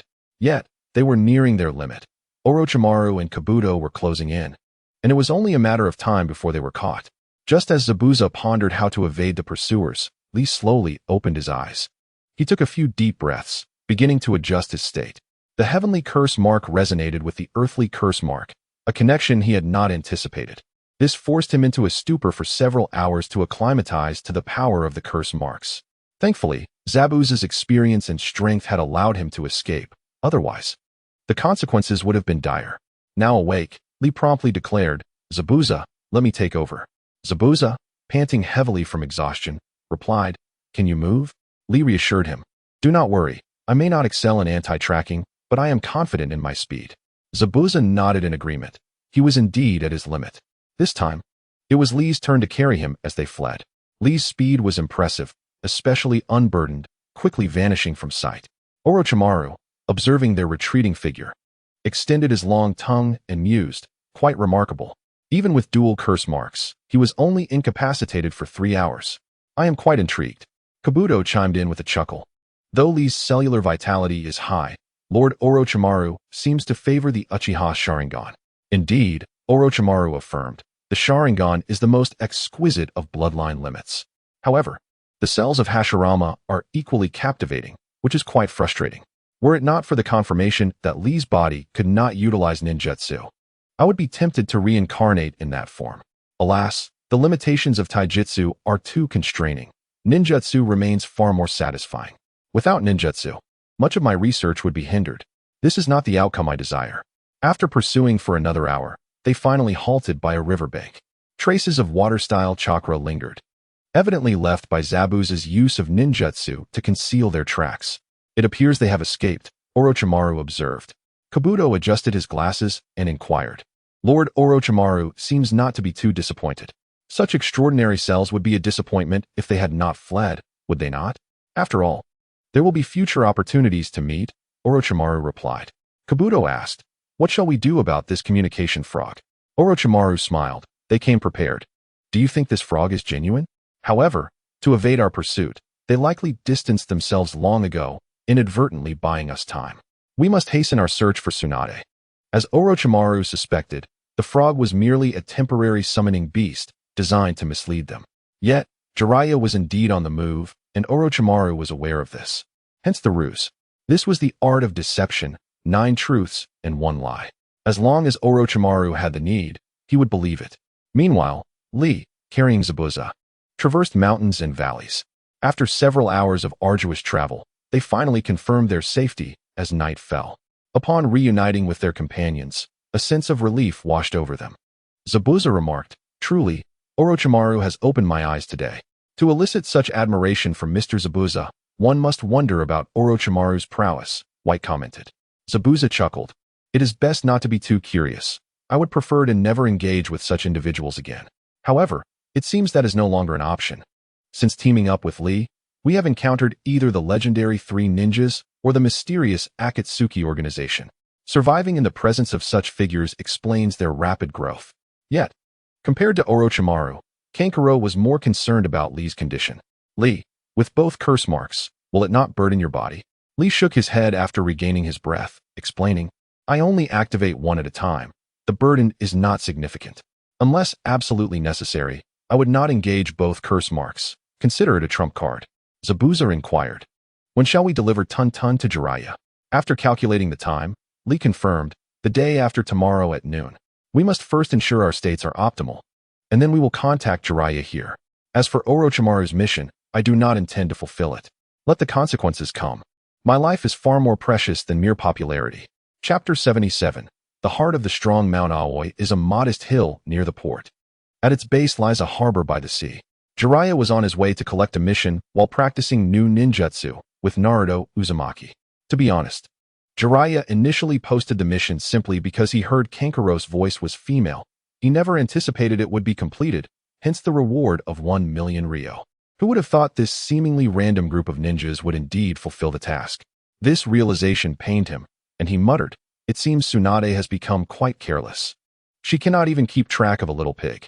Oh, my 1 million Ryo. Sighing, Jiraiya finally reached the designated meeting point. At this time, Lee and Zabuza were already waiting. Upon seeing Jiraiya and Naruto Uzumaki arrive, Kankuro brought over her pet pig, Tun Tun. Frog Sage, your pet pig, Tun Tun, is right here. Where's the reward? Lee announced. Jiraiya, wincing in pain, summoned a box from the scroll, hesitating. Could you tell me how you managed to snatch the pet pig from that woman? Lee replied, that is our secret. Zabuza opened the box, confirming the amount before nodding at the others. Kankuro then handed the bound Tun Tun to Jiraiya. At that moment, Lee added, as a courtesy to you as our employer, let me share another piece of information. A man named Orochimaru is searching for that blonde-haired woman in Short Book Street. It seems they have some purpose for her. Orochimaru. Jiraiya's heart skipped. His first thought was that Orochimaru sought Tsunade to heal his hands. His second thought was that these ninjas seemed well-informed, perhaps even having encountered Orochimaru. Despite his urgency, Jiraiya inquired, you share this information with me, but I suspect it is not out of goodwill. Lee answered candidly, indeed, Orochimaru has a grudge against us. Thus, causing him some trouble is not unwelcome. From this response, Jiraiya surmised that the strength of this group, the Kyu, was significantly higher than he had initially believed. Surviving an encounter with Orochimaru and still being alive indicated they were no ordinary characters. Once the transaction was completed, they prepared to take their leave. Involving Orochimaru, Jiraiya did not wish to linger, so he promptly departed with Tun Tun. This pet pig possessed a keen sense of smell, surpassing even that of a dog, enabling it to locate Tsunade within a certain radius. This was the very purpose of his search for the pig. With thoughts of the impending actions swirling in his mind, Jiraiya shook his head, dismissing any further contemplation. There was no time for such musings. They needed to hasten their journey. As Jiraiya and his companions departed, Lee and the others finally exhaled in relief. Phew, we finally completed the mission and earned 800,000. exclaimed Karen, her excitement palpable. This was her first mission, and she had not anticipated successfully accomplishing an A-rank task.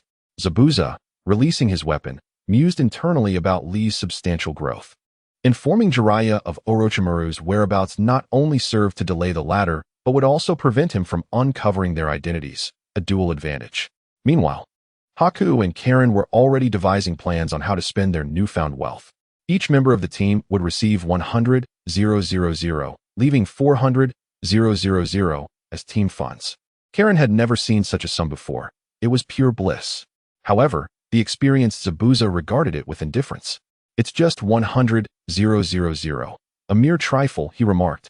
Before inquiring about Lee's future plans, he was aware that Lee was not the type to remain idle and would certainly have a subsequent strategy in mind.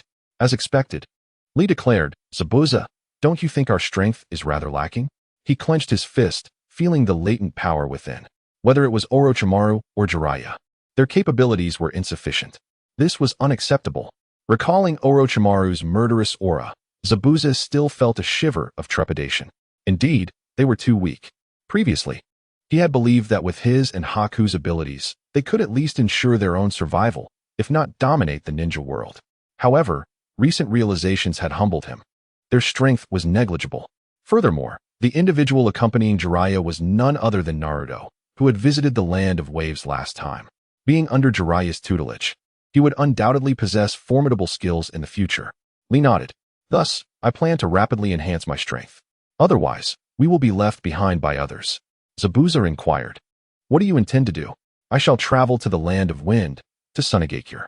I have some connections with Gaara, and his strength could assist me greatly. Zabuza asked, when will we depart? Let us wait until Karen and the others have their day of enjoyment before we set off. In the market, Karen delightedly flitted between various perfume shops.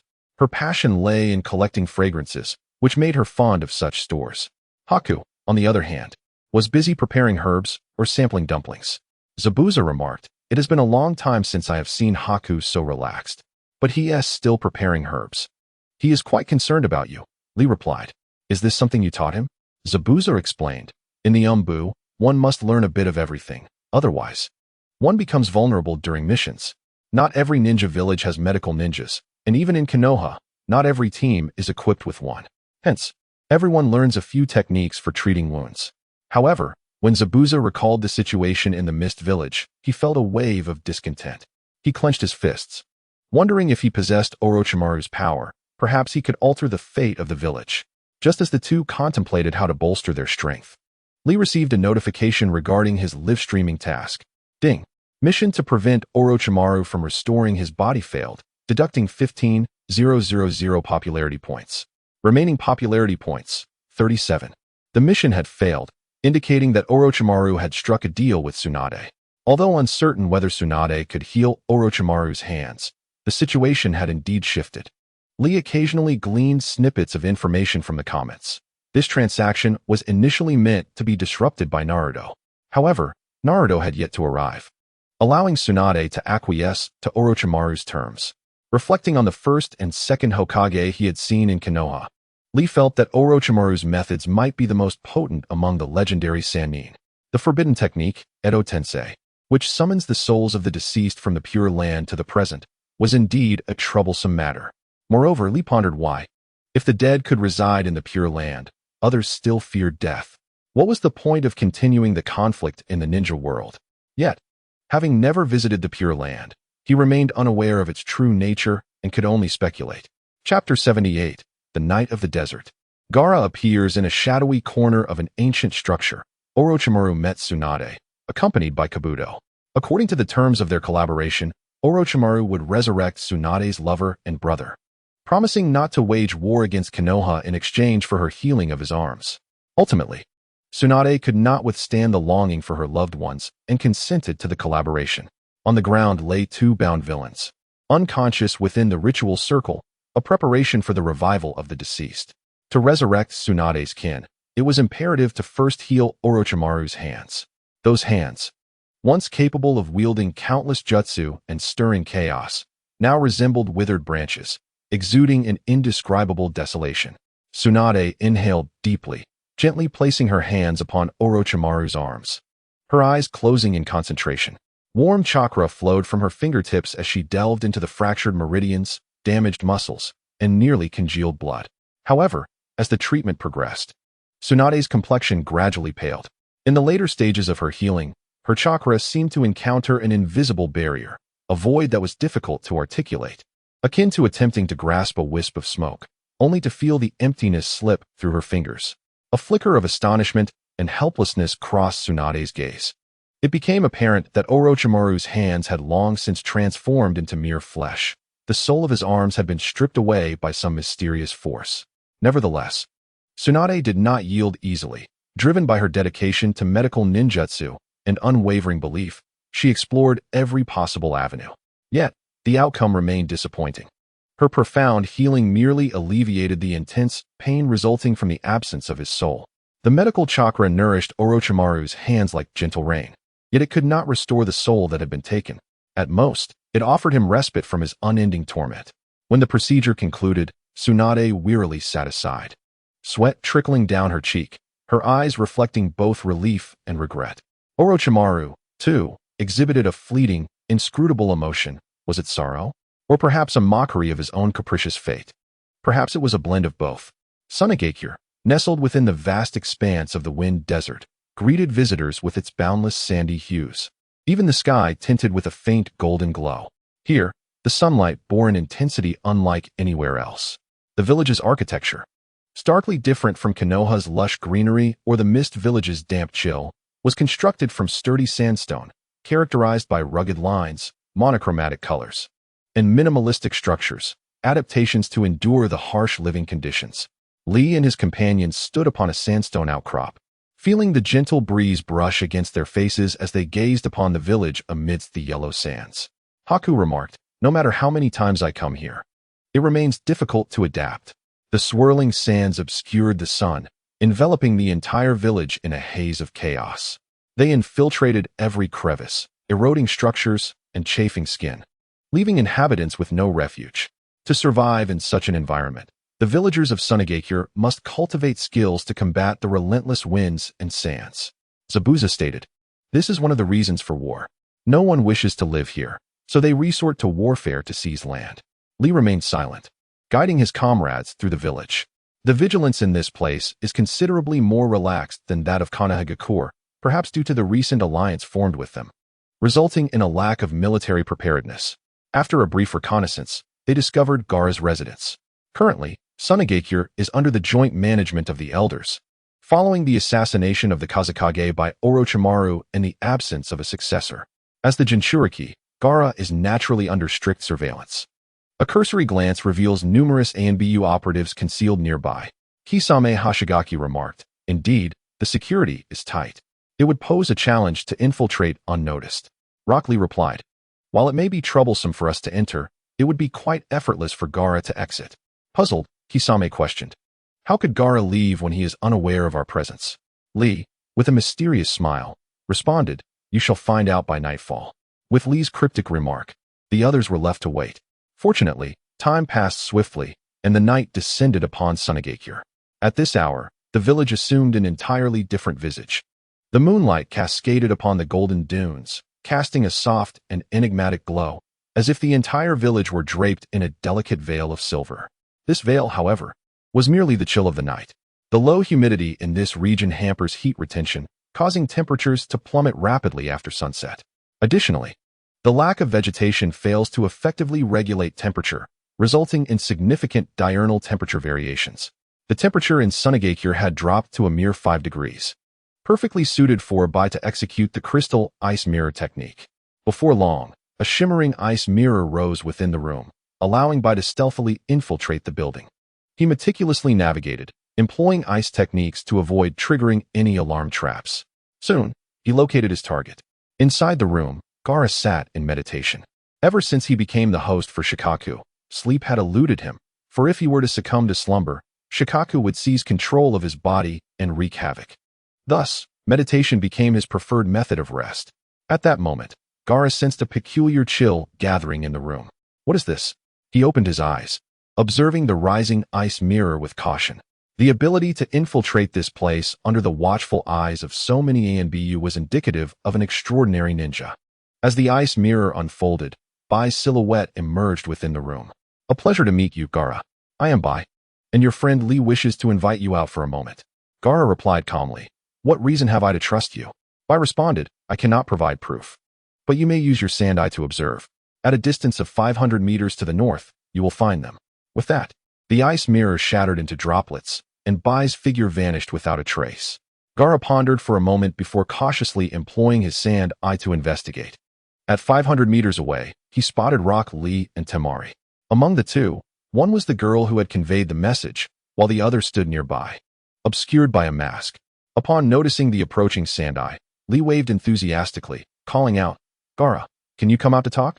The sand eye hesitated momentarily before slowly dissipating into the air. In the room, Gaara, having evaded the ANBU, manifested a clone of yellow sand and stealthily advanced underground. When they met again, the emotions were complex. Yet, one sentiment was shared: joy. Although Gaara did not outwardly express it, his tranquil arrival signified his stance. After exchanging pleasantries, Lee finally broached the purpose of his visit. "Gaara, I need your assistance." Chapter 79. Gaara's transformation in Sunigakure. As Gaara heard the plea for help, for words echoed relentlessly in his mind. "Please help me." He was not to be regarded merely as an emotionless jinchuriki or a strategic weapon, but rather as an ordinary person being asked for aid. "How can I assist you?" Gaara inquired. Lee tightened his fists, explaining, "I want you to join us. I intend to fight alongside you and Shikaku." He elaborated, "My strength is insufficient, and our team's capabilities are lacking. I wish to grow stronger through extensive combat." Gaara was taken aback that Lee dared to target Shikaku, a force even the Kage found formidable. If it were to go berserk, Lee, sensing Gaara's concerns, continued, "You need not worry about it rampaging. I, along with Kisame, Bai, and Temari, will restrain it. Should the situation become dire, we will awaken you. Trust me, Gaara," Lee urged. Gaara replied gravely, "If I accompany you, Sunigakure will not let you go unpunished. You must comprehend my significance to the village." Lee responded with equal seriousness, "I understand completely. That is why I have prepared a gift from the desert." He produced a small seedling from his backpack. This verdant sapling, only the length of a palm, had a root system that comprised a significant portion of its size. "This is a mutated tea tree I discovered in the land of tea. It thrives in desert conditions. With it, Sunigakure can not only secure an economic source, but also prevent further desertification." As Gaara examined the seedling, he sensed his chakra stirring, a sign of its mutated nature. He inherently trusted Lee's character, believing he would not deceive him. However, gaining approval from the village's higher-ups to leave would require more than a mere seedling. Just as Gaara contemplated this, Lee produced a stack of seedlings. 1 bundle, 2 bundles, 3 bundles, an astonishing total of 13,000 specimens. Unbeknownst to Gaara, these seedlings were actually exchanged by Lee. During their passage through the land of tea, the Livestream marketplace had collected genetically modified tea tree seeds. The price: 1 seedling for 1 point of popularity. Compared to ordinary tea seedlings, this was a princely sum. "That's all there is," Lee stated.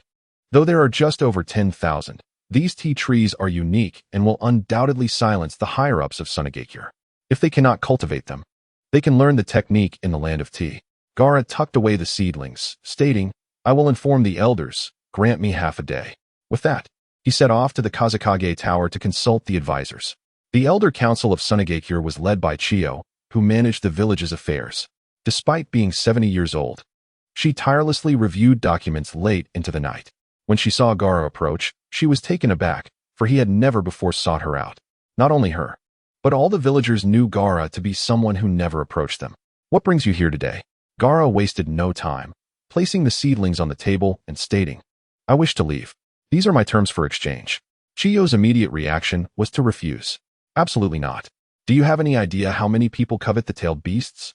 If you leave, you are walking into a trap." Gaara replied firmly, "I did not come here to negotiate. Regardless of the outcome, I must depart. These tea trees are my condition for you to abandon your pursuit." Chiyo picked up a seedling, her fury palpable. "Do you think me foolish?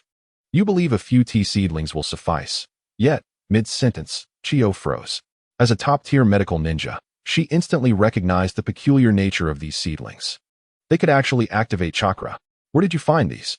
Although the effect of a single seedling was weak, the sheer number present was staggering. This is a treasure. Can it survive in the desert? As she examined the seedlings, Chio was already preparing to seize land. Gaara interjected, "This is a desert tea tree. It can only thrive in desert conditions. As for how I acquired it, that is not for you to know." Chio conceded, "Very well, it seems I cannot dissuade you. Has your clone already begun to dissipate? Has your true self already departed?" Gaara affirmed, "Indeed. If you cannot cultivate them, you may send someone to the land of tea to learn. I must take my leave for a time." Gazing at the mound of yellow sand on the ground, Granny Chio sighed and cast her eyes toward the window. This young man has changed remarkably of late. Although Gaara still wore a cold expression, his demeanor had calmed significantly. In the past, he would not have taken the time to inform her. He would have simply acted. However, these tea trees indeed require diligent care if they can thrive. Sunagakure will no longer need to scour for sand. Among the 5 great hidden villages, Sunagakure is undoubtedly the most impoverished.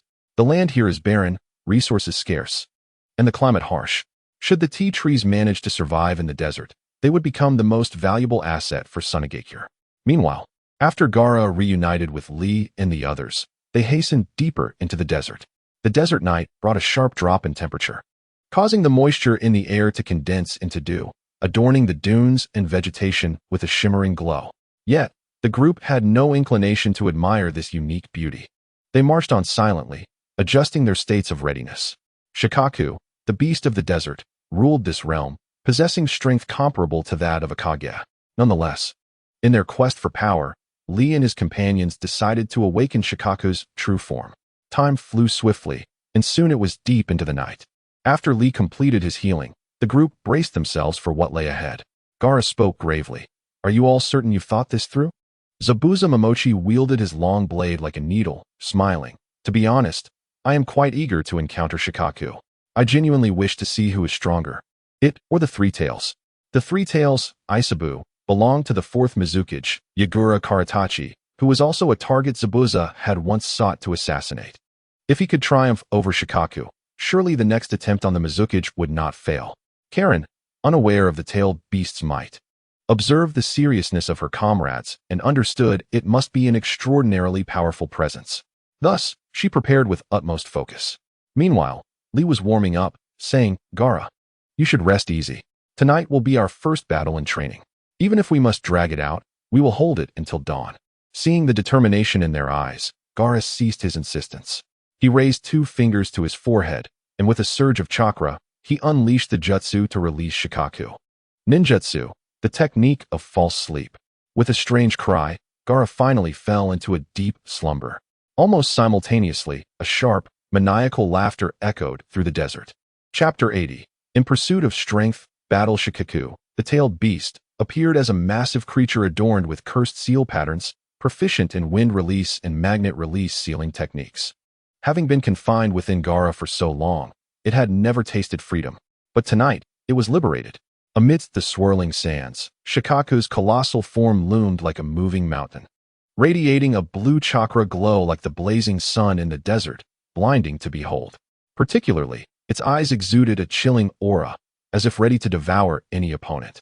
At the moment of its full manifestation, Shikaku let out a piercing cry, laughing boisterously. "Ha ha! Finally free. You fools, vanish before me." With a mighty thump of its belly, it unleashed a torrent of wind release. Wind release, vacuum sphere. Boom. The massive wind cannon hurtled through the air. "Lee, are you ready?" Zabuza's voice was low and resolute, his weapon poised for action. Lee nodded, his muscles coiled like steel, green chakra bubbling within him. "I am fired up." Swish, swish. The two evaded the wind attack, flanking Shikaku from opposite sides. Meanwhile, Haku formed hand seals, preparing to unleash his secret technique. Ice release, 1,000 kill water shuriken. With a swift incantation, countless sharp ice crystals erupted from the ground, hurtling toward Shikaku.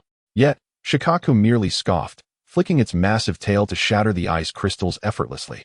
Its immense body stood as an insurmountable fortress, rendering their attacks utterly insignificant. "Do not underestimate us." Karen's voice rang out amidst the swirling sands, her eyes shimmering with determination. "Chakra Blade!"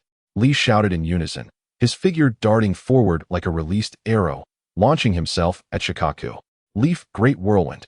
However, Shikaku merely swayed slightly, absorbing the attack without flinching. Lee's strike, though swift, felt feeble against Shikaku's colossal frame. The physical prowess of the group appeared trivial before such a formidable-tailed beast. To inflict damage upon Shikaku, Zabuza activated the mist technique. A thick fog enveloped the area, concealing his figure. Silent killing technique. Like a specter, Zabuza glided around Shikaku, each swing of his blade leaving gaping wounds. Nevertheless, Shikaku was the only tailed beast impervious to physical harm. Its body, composed entirely of sand, could regenerate from any cut or bruise. This creature is indeed formidable. Zabuza marveled inwardly, yet he did not waver. Instead, his fighting spirit surged. At that moment, Haku reappeared before the group. Ice release, demonic mirror ice crystals. Instantly, shards of ice shot toward Shikaku from all directions, surrounding it completely. Yet, Shikaku merely trembled slightly, shattering the ice crystals with ease. Haku, startled, retreated hastily, but it was too late. Shikaku's enormous claw, accompanied by a howling wind, aimed directly for his crown. Danger! Lee shouted, swiftly positioning himself before Haku, his fists enveloped in green chakra, crashing against Shikaku's claw. Boom! A thunderous sound erupted as Lee's blow forced Shikaku's claw backward. Yet the overwhelming force sent Lee tumbling back.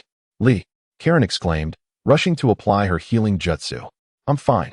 Lee rose, dusting himself off, his resolve strengthened. Let us all attack together. Zabuza launched another offensive, moving like a phantom around Shikaku, each strike accompanied by a deadly gleam. Haku, too, unleashed his ice techniques. Their movements synchronized flawlessly. Yet, no matter how many times they struck, Shikaku's sandy exterior restored itself, swelling with arrogance. You think you can defeat me so easily? Shikaku's voice boomed through the sandstorm, laced with disdain and mockery. I am Shikaku. With that proclamation, its massive tail swept up sand, launching an overwhelming assault toward them. But Lee and the others would not relent. Haku was the first to retaliate with his jutsu. Ice release, ice dragon technique. With a fierce shout, a colossal ice dragon surged from the ground, propelled by a chilling wind and frost, charging at Shikaku. Lotus blossom. Lee spun midair, his legs whirling like a windmill, crashing into Shikaku with a deafening roar. Yet, Shikaku merely swayed, swatting Lee away with its enormous paw. Boom! Lee was sent flying, crashing heavily to the ground. Dust erupting around him. Struggling to rise, he wiped blood from his lips. Lee, are you all right? Karen asked anxiously, her hands forming seals for healing. I'm fine. Lee brushed away the blood and charged at Shikaku once more. Zabuza, wielding his long blade, relentlessly slashed at Shikaku's limbs, aiming to hinder its mobility. However, Shikaku's gravelly exterior proved impenetrable, leaving only shallow gashes on its surface. Water release, great waterfall technique. In a sudden burst, Zabuza leapt into the air, hands forming intricate seals. Instantly, a massive torrent of water cascaded from the sky, crashing down upon Gaara. Yet, to Gaara, this deluge was scarcely sufficient. With a deft use of wind release, he repelled the water column, sending Zabuza hurtling backward. Despite the concerted efforts of the four, they found themselves at a distinct disadvantage against the formidable full-body Gaara. He unleashed a relentless barrage of attacks, leaving the four to adopt a defensive stance, dodging and shielding themselves. Continuously on the back foot was not a sustainable strategy. Lee wiped the sweat from his brow, feeling increasingly helpless. Unless he could elevate his physical prowess to the level of Tsunade's prodigious strength, inflicting any real damage on Gaara would remain an elusive goal. However, he was not there yet. In the desert, Gaara's tenacity far surpassed that of the flesh and blood toad, Gamabunta. Yet, it was precisely this challenge, this peril, that spurred Lee on to confront it. Like a cannonball, he charged at Gaara, propelling himself upwards with a powerful push from the ground, and aimed a fierce kick at Gaara's head. Simultaneously, Zabuza swung his massive blade, thrusting toward Gaara's neck from another angle. Haku joined in, forming seals with his hands, casting the ice release, ice prison technique. In an instant, a colossal cage encased Gaara. Meanwhile, Karui shaped her hands into blades, concentrating her chakra at her palms before delivering a decisive strike toward Gaara. Regrettably, despite their combined efforts, Gaara remained unyielding. With a deafening roar, he opened his gaping maw and unleashed a ferocious sandstorm. Boom! The four were engulfed by the tempest, sent sprawling to the ground. When the storm subsided, Lee, Zabuza, Haku, and Karui lay defeated in the sand, their clothing torn and bodies marred with wounds and blood, a grim sight to behold. Is this the might of a tailed beast? Zabuza gasped for breath, his eyes filled with a sense of longing. When would he possess such power? Chapter 81. The Three Ninjas. Negotiation fails in the cold desert of the Land of Wind. Gaara's feigned slumber was abruptly disrupted, forcing Shikaku to roar back into his seal. Zabuza and his companions sprawled across the sand, utterly exhausted and unwilling to move. Apart from Lee, who managed to stand, the other three were on the brink of unconsciousness. They were utterly drained. Upon awakening, Gaara glanced at the time, surprised to find that only 4 hours had passed. It was quite impressive that they had endured this long. After a brief pause, he continued, "Although I am unaware of the conditions of the others, your prowess must exceed this, correct?" Lee waved his hand dismissively, explaining, "This is training, not a duel. There's no need to exert our full power. Techniques like the 8 gates or cursed seal transformations come with side effects, so I prefer to avoid them. Besides, I wish to unlock the full potential of my physical abilities. If I could reach the level of monstrous strength, that would be ideal." However, Gaara, having just awakened, would not allow Lee to rest so easily. A whirlwind of yellow sand surged once more, looming ominously behind Gaara. "Since you still have energy left, it is time for our battle." Lee was taken aback, quickly retorting, "No, Gaara. If we keep fighting, it will be dawn soon. And I haven't had any rest." Gaara replied calmly, "That is not my concern. You cannot expect me to expend my energy for nothing. Come." The sand swirled violently, rushing toward Lee. "Wait, are you serious? Help." Unfortunately, the other three had exhausted their strength and could only rely on him to fight. Meanwhile, in the Hidden Leaf Village, Tsunade had just concluded a healing session, drowning her sorrows in alcohol. She had anticipated reuniting with her loved ones, only to find herself powerless against Orochimaru's machinations. After all, Tsunade could not conjure souls from thin air, she could only mend flesh. In quiet concern, Shizune observed Tsunade as she continued to drink, fearful of the consequences. Just then, a small pig scampered into the room, momentarily lifting Shizune's spirits as she exclaimed, "Tun-Tun, you've finally returned. They didn't mistreat you, did they?" The little pig squealed happily in her arms. Shizune gasped in shock. "What? They actually tied you up? How despicable. How did you manage to escape?" Tun-Tun squealed again. Shizune queried, "You were sold, and then you came back? Where are those people?" Just then, an old man and a young boy followed Tun-Tun into the room. It was Jiraiya and Naruto Uzumaki. Tsunade, slightly inebriated, exclaimed incredulously, "Jiraiya, what are you doing here?" As one of the legendary three ninjas, they had not seen each other in many years, so their recent encounters were quite surprising. Jiraiya chuckled heartily, "I finally found you. I followed Tun-Tun here and spent quite a bit to track you down." Tsunade scoffed, continuing to drink. "What do you want with me?" Jiraiya took a seat opposite her, pouring himself a drink. "Let me be frank. The village has requested that you succeed the 5th Hokage." The announcement stunned both Tsunade and Shizune, while Naruto remained oblivious to the significance of the moment. He could not fathom why this woman would suddenly be appointed as the 5th Hokage. Jiraiya explained, "The 3rd Hokage was killed by Orochimaru," Tsunade interjected calmly. "He told me himself." Hearing this, Naruto quickly asked, "Orochimaru is the one who killed the 3rd Hokage, right? I've seen him before. Who exactly is he?" Jiraiya responded, "Orochimaru is another of the legendary three." This revelation left Naruto even more bewildered. He exclaimed, "Why? The legendary three are all from Konoha, right? Why would they kill the Hokage?" Naruto couldn't understand why the legendary three had either defected or betrayed the village. Even Lee had left not long ago. Why was this happening? Noticing Naruto's outburst, Tsunade frowned and asked, "Who is this little brat?" Jiraiya chuckled, "Ah, this is Naruto Uzumaki." "Naruto? This little brat is the host for the Nine Tails?" Tsunade thought back to the seal and couldn't help but glance at the furious Naruto. At that moment, Naruto, enraged by Orochimaru's actions, slammed his hands on the table, interrupting their conversation. "Wait a minute. I'm not finished. That Orochimaru, who killed the Hokage, is also one of the legendary three, right? Why does the pervy sage know this and do nothing about it? And how can you just appoint someone like that as the 5th Hokage?" Jiraiya shot him a stern glare, firmly interjecting, "Naruto, be quiet. The 5th Hokage is the only one capable of fulfilling that role. In the recent wars, her combat and healing prowess have yet to be matched. Furthermore, She is the granddaughter of the first Hokage. No one is more suitable than she is. This decision comes from the higher-ups in Konoha, and you, as a mere genin, have no place to interject. After this, Jiraiya turned to Tsunade and asked, "So, what is your answer?" Having already lost hope after her dealings with Orochimaru, Tsunade, having chosen to leave the village, had no intention of returning. My answer is a resounding no. It is simply impossible. Moreover, she added, and your current disciple pales in comparison to previous ones, whether in eloquence, intellect, or even appearance. Just as Naruto was about to retort, Jiraiya swiftly silenced him. He chuckled, saying, in comparison to the fourth Hokage, anyone would pale in comparison. After all, that fellow possesses qualities as a ninja that are unmatched throughout the ages. He is not only gifted in ninjutsu, but also possesses a sharp intellect and is beloved by many. Moreover, he shares my handsomeness. Upon hearing this, Tsunade sighed. But even that fourth Hokage met his end swiftly, sacrificing his life for the village.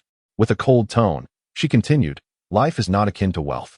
To gamble away one's life so recklessly is an act of folly. My grandfather and the second Hokage yearned for peace amidst turmoil, yet they perished before realizing their dreams. She questioned, do you truly believe I would consent to inherit the title of Hokage? At the utterance of those words, Jiraiya comprehended Tsunade's intentions. The once indomitable Sannin had indeed transformed.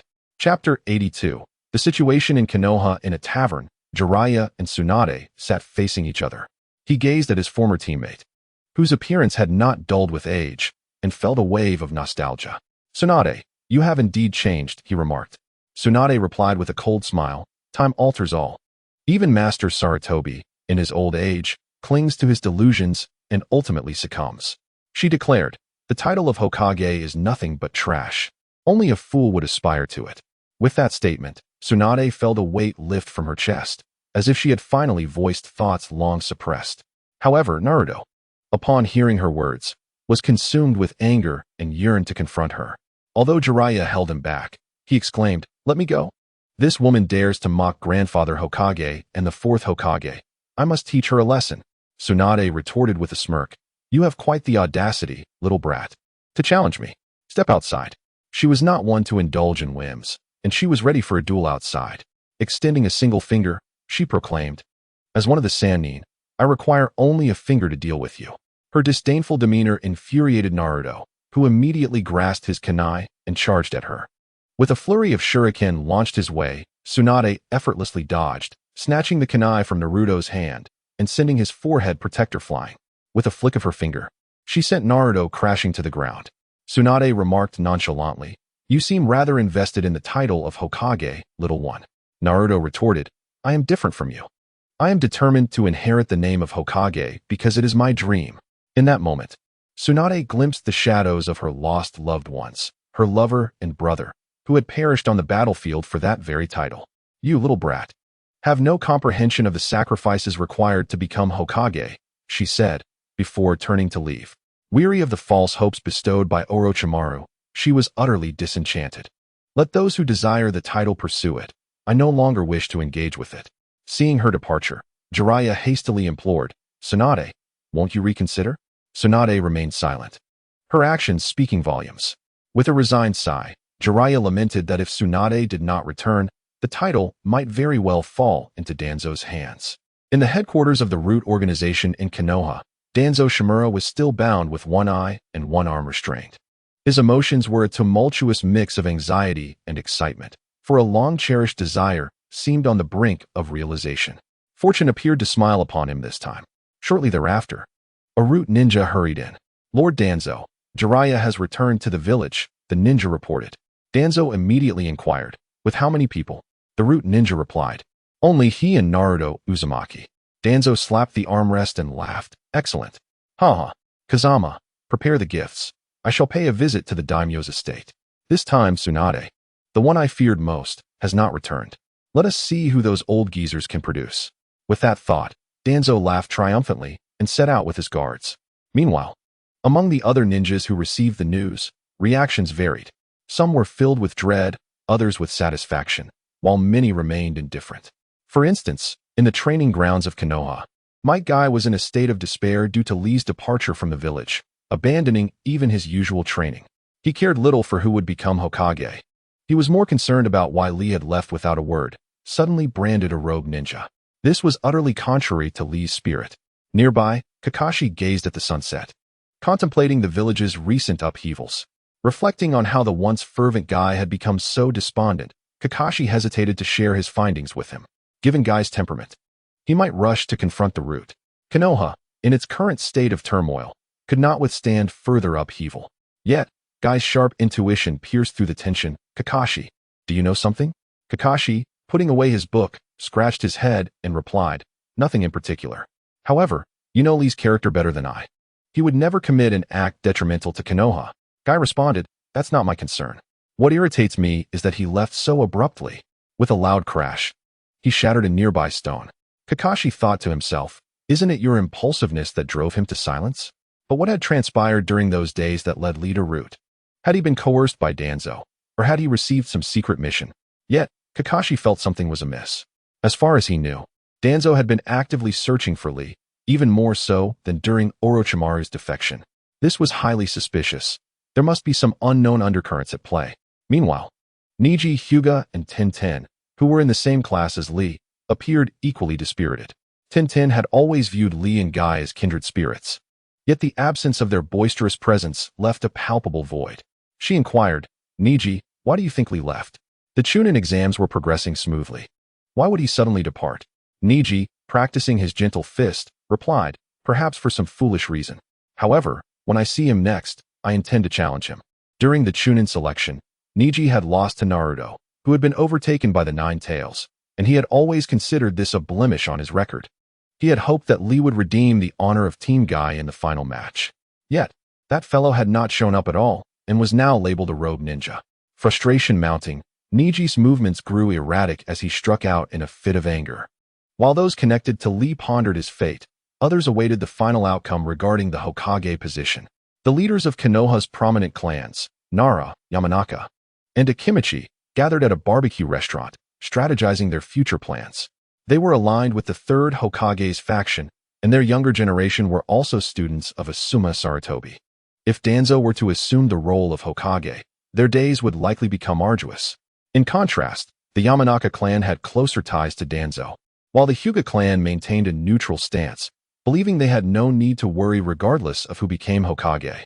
The head of the Inuzuka clan, focused on breeding mean dogs, had no intention of getting involved. Yet, the brewing storm in Konoha was palpable, and all ninjas sensed the shift. Even those dispatched on missions appeared distracted. Chapter 83, The Land of Tea, the upcoming festival in the grand tapestry of life. Joy and sorrow walk hand in hand.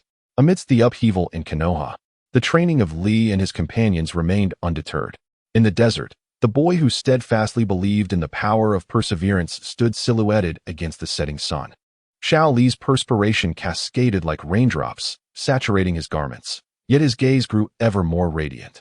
After countless battles, falls, and recoveries, his martial prowess had finally undergone a qualitative leap, now embodying the nascent form of formidable strength. The once defector of the hidden mist village, Momochi Zabuza, wielded his blade with an even greater chill. Throughout this period of training, he had discovered a new equilibrium, seamlessly merging strength with technique. Each swing of his sword left behind a sharp trajectory. Meanwhile, the purity and potency of Haku's ice-release bloodline limit had intensified. Karen had awakened her Uzumaki clan abilities, mastering the control of her perception, transforming this power into a significant asset in her battles. Gaara's sand manipulation had become more versatile, learning to better regulate his emotions during Shikaku's rampages. Each individual here was fortifying themselves in their own unique manner. The fatigue that followed their rigorous training was a testament to their growth, a cornerstone on their path to greater strength. On this day, after their training concluded, the group reclined in the shade of the sandstone, resting. Suddenly, a bird swooped down and landed on Gaara's hand. It bore a message from Temari, delivered every 2 days. Gaara unfurled the bamboo tube and, after perusing its contents, handed it to Xiao Li and the others, stating, "The 5th Hokage of the Leaf Village has been confirmed, with Shimura Danzo appointed to the position. Furthermore, your ranking has been designated as A rank, and the root organization has been expanded, intensifying the efforts to apprehend you." Xiao Li returned the note with a smile, saying, "Let them come. We have been in relative silence for some time. It is time to venture out. The arduous training they had endured was not in vain.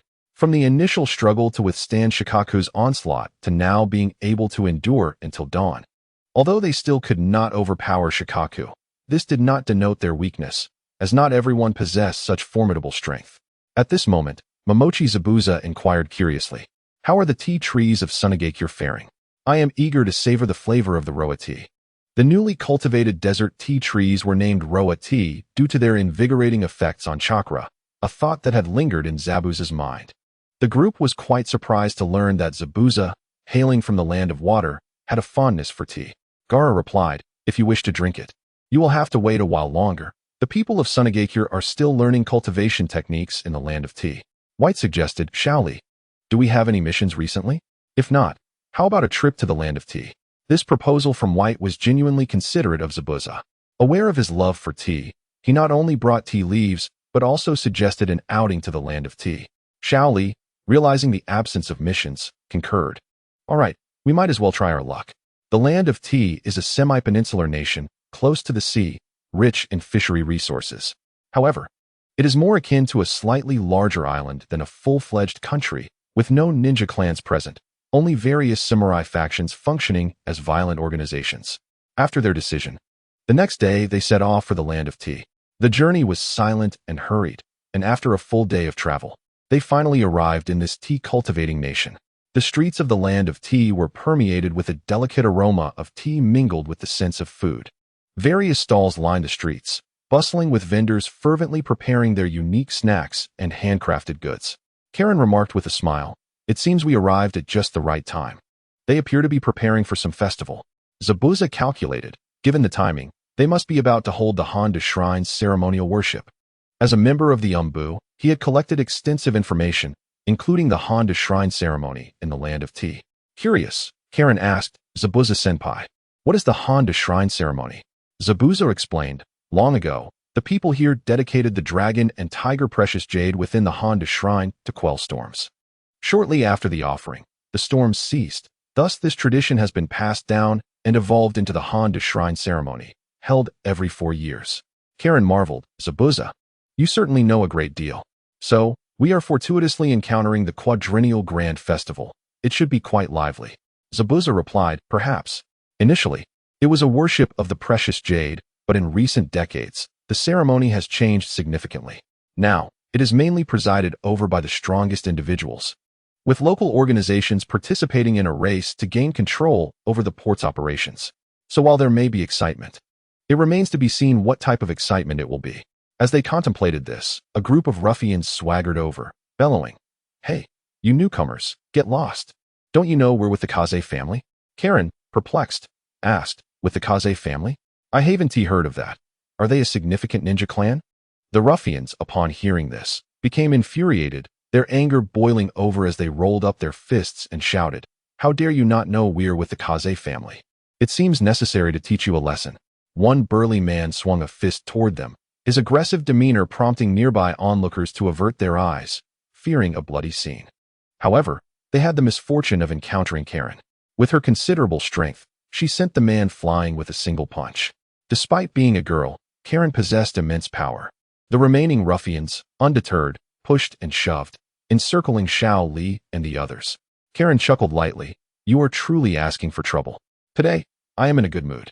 So I will grant you a complimentary deep slumber." Before they could charge at her, she descended upon them like a wolf among sheep, delivering a flurry of blows that rendered them unconscious. Clapping her hands, she remarked with ease, "All done, let us continue our shopping."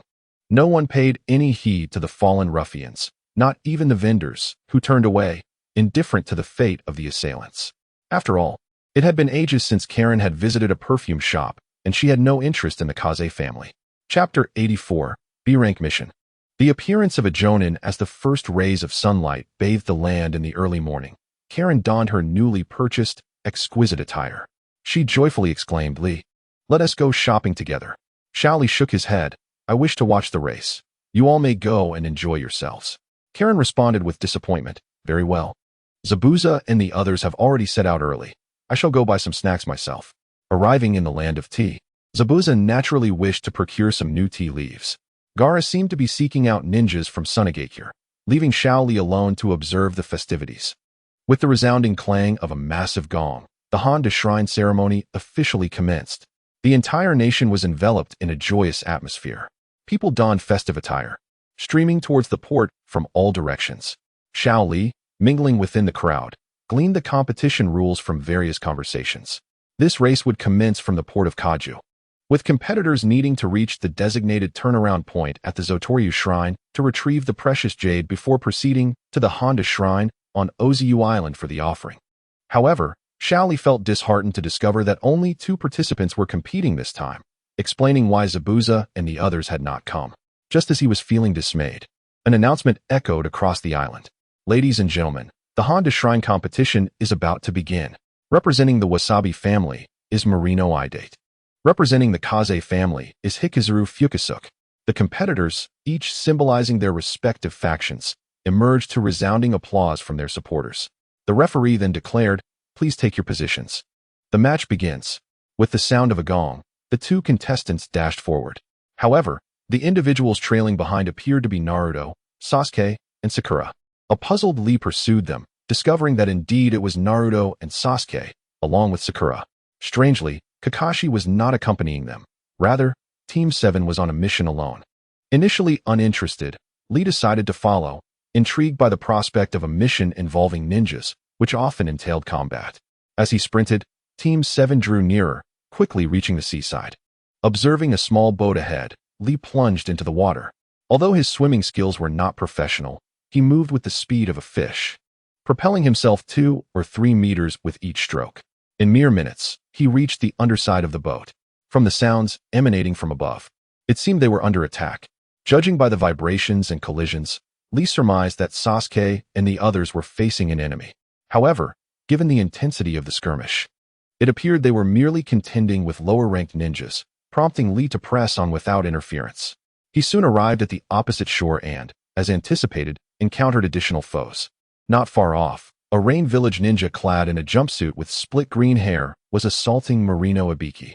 Although termed an attack, it resembled more of a mockery.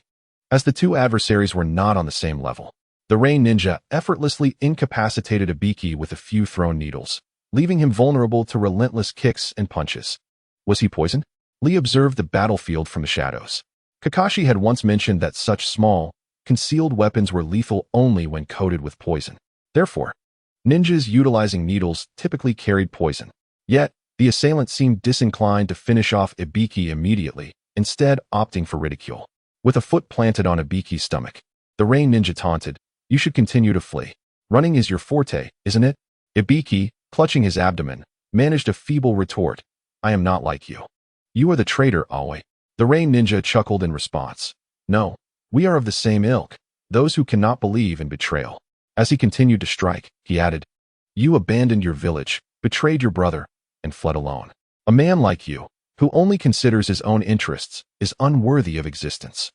Ibiki seethed with fury but found himself unable to counter the words, for they rang true of his past. Just as Aoi prepared to unleash further mockery, Sasuke and the others finally arrived. Aoi appeared unfazed, for despite being lower-ranked ninjas, Konoha's shinobi were indeed different. However, he believed that their ninja level would not suffice against him.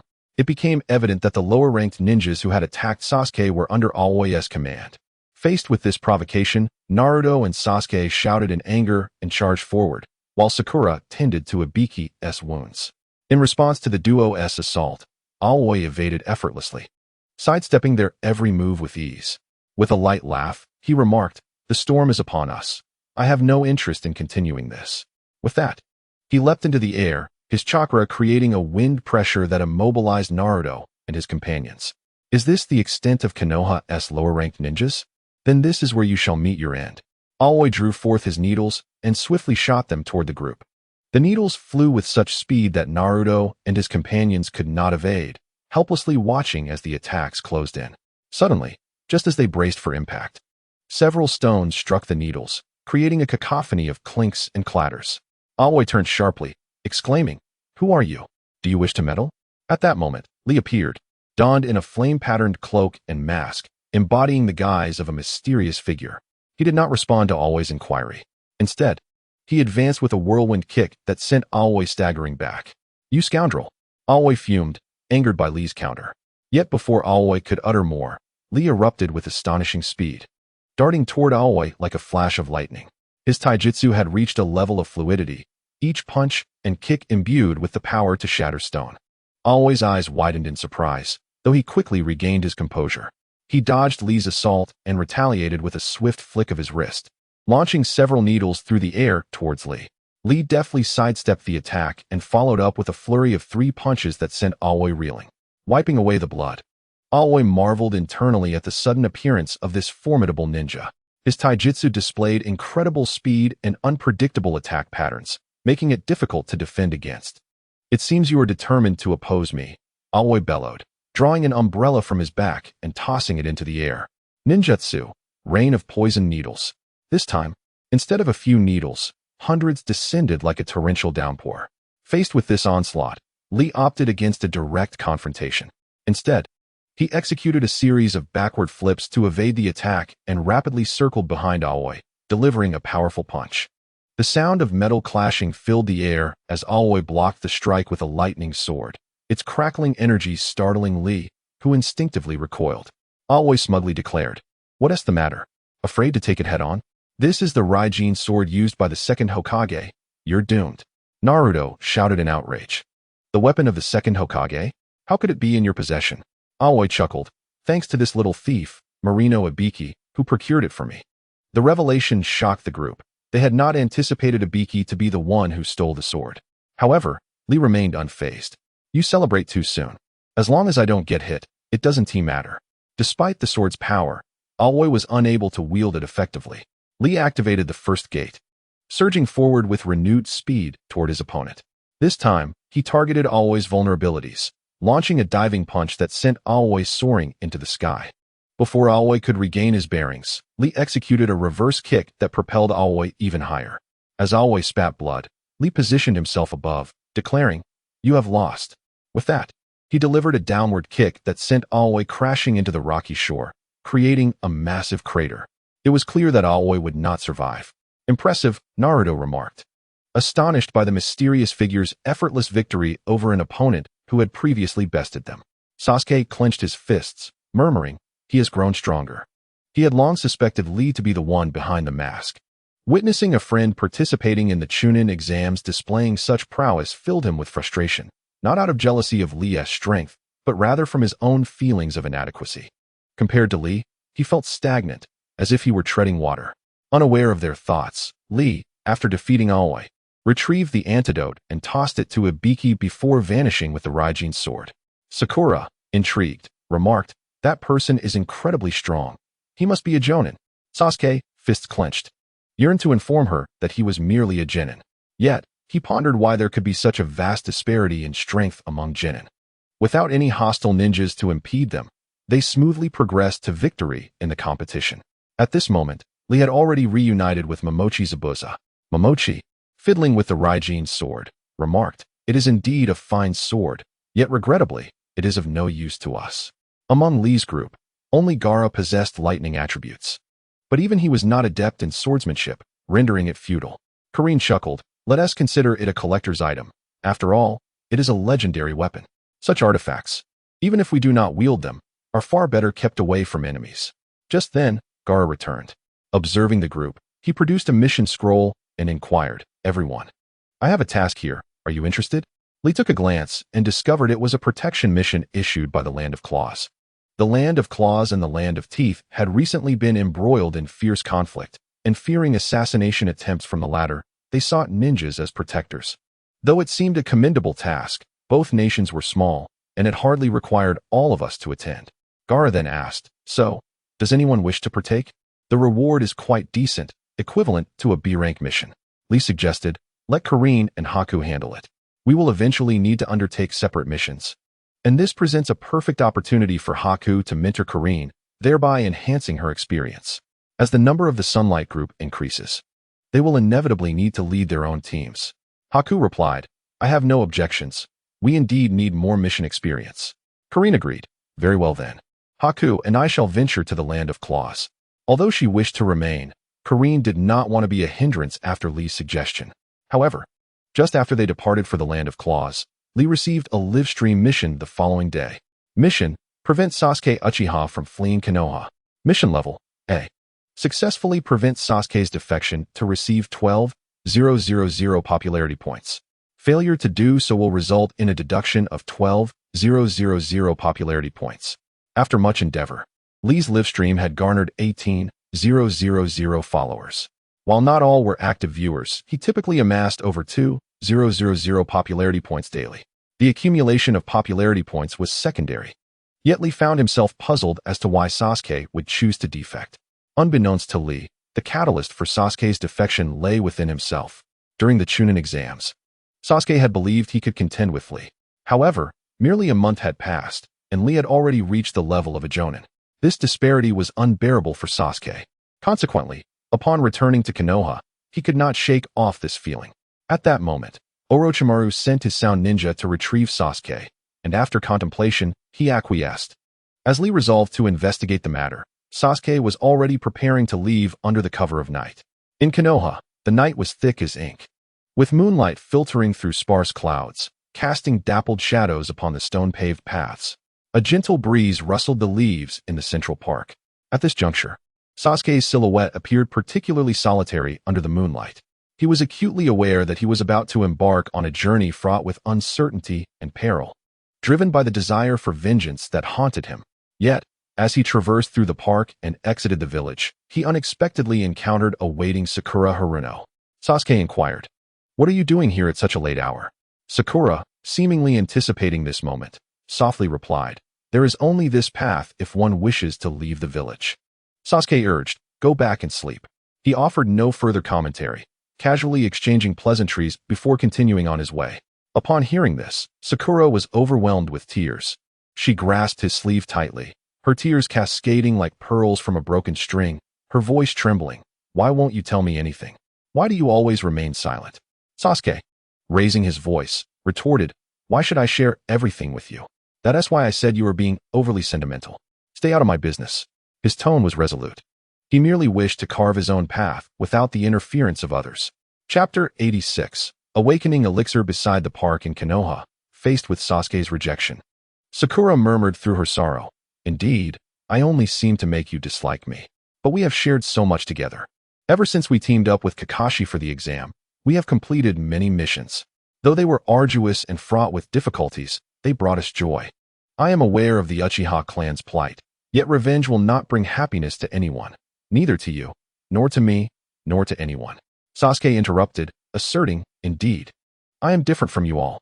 While I once believed that was my path during our missions, I have ultimately chosen revenge as the purpose of my existence." Sakura sobbed, "But are you truly going to leave? Can't you stay? I can't bear to part with you. While I have family and friends, without you, I feel utterly alone. I care for you deeply, Sasuke." Tears flowed from Sakura like a spring, and shaking her head, her voice choked with emotion, she pleaded, "Sasuke, if you would only stay with me, I promise to make you happy every day. Even if it means aiding your quest for vengeance, I will find a way. Just stay with me, please, or take me with you." Sasuke did not look back as he continued down the path leading into darkness. In a sudden panic, Sakura called out, "Don't go. If you leave, I will scream." Hearing this threat, Sasuke swiftly moved behind her. He gazed at the girl before him and, before rendering her unconscious, softly said, "Sakura, thank you." Although Sakura had promised to support him, that was not what he sought. Sasuke's figure gradually faded into the distance, soon vanishing into the shadows. Upon reaching the outskirts of the village, the four-sound ninja knelt before him. "We have awaited your arrival for some time, Lord Sasuke." Sasuke inquired, "What does this mean?" The one with two heads explained, "From the moment you stepped beyond the borders of Konoha, you became our leader. We beg your forgiveness for our previous insolence." Sasuke, indifferent, replied, "That matters little, let us proceed." He desired nothing but power. Meanwhile, upon receiving the livestream mission, Lee, along with Momochi Zabuza and Gaara, headed back to Konoha. Following the route indicated by the streaming instructions, he pursued until he reached the outskirts of the village. Those watching the stream noticed something amiss and began to comment. "What is happening? Why is he suddenly returning to Konoha? Is he looking to confront Danzo? Don't underestimate Danzo. Lee probably can't match him right now." Besides, he has even become Hokage, TSK. Someone reminded them. Have you forgotten that Sasuke is unlikely to stay put in Konoha? He must have defected. So, did the livestream system assign Lee a mission? That makes sense. However, there were also those who criticized. This system is the worst. If I had it, I wouldn't want to do a single mission. I can't use any of the rewards anyway. You could always redeem them for someone else to use, you fool. The retort was met with derision. Oh, you may not have heard, but someone was transported to the world of pirates, utilizing this very system. They exchanged items for fruits for their crew, only to be betrayed and killed by them. Subsequently, a group of individuals unearthed various rumors, each asserting that different worlds had been ensnared by this system, albeit with varying degrees of calamity. After all, mere diligence cannot always contend with those who wield extraordinary advantages, and sometimes one inadvertently bestows such advantages upon others, which is even more exasperating. Nevertheless, Shaoli paid no heed to these tales. He was, in fact, quite appreciative of this system. Although it did not directly enhance his prowess, it undeniably altered the course of his destiny.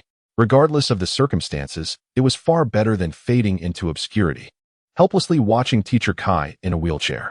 Thus, he refrained from complaining, instead utilizing every piece of information to continually augment his strength.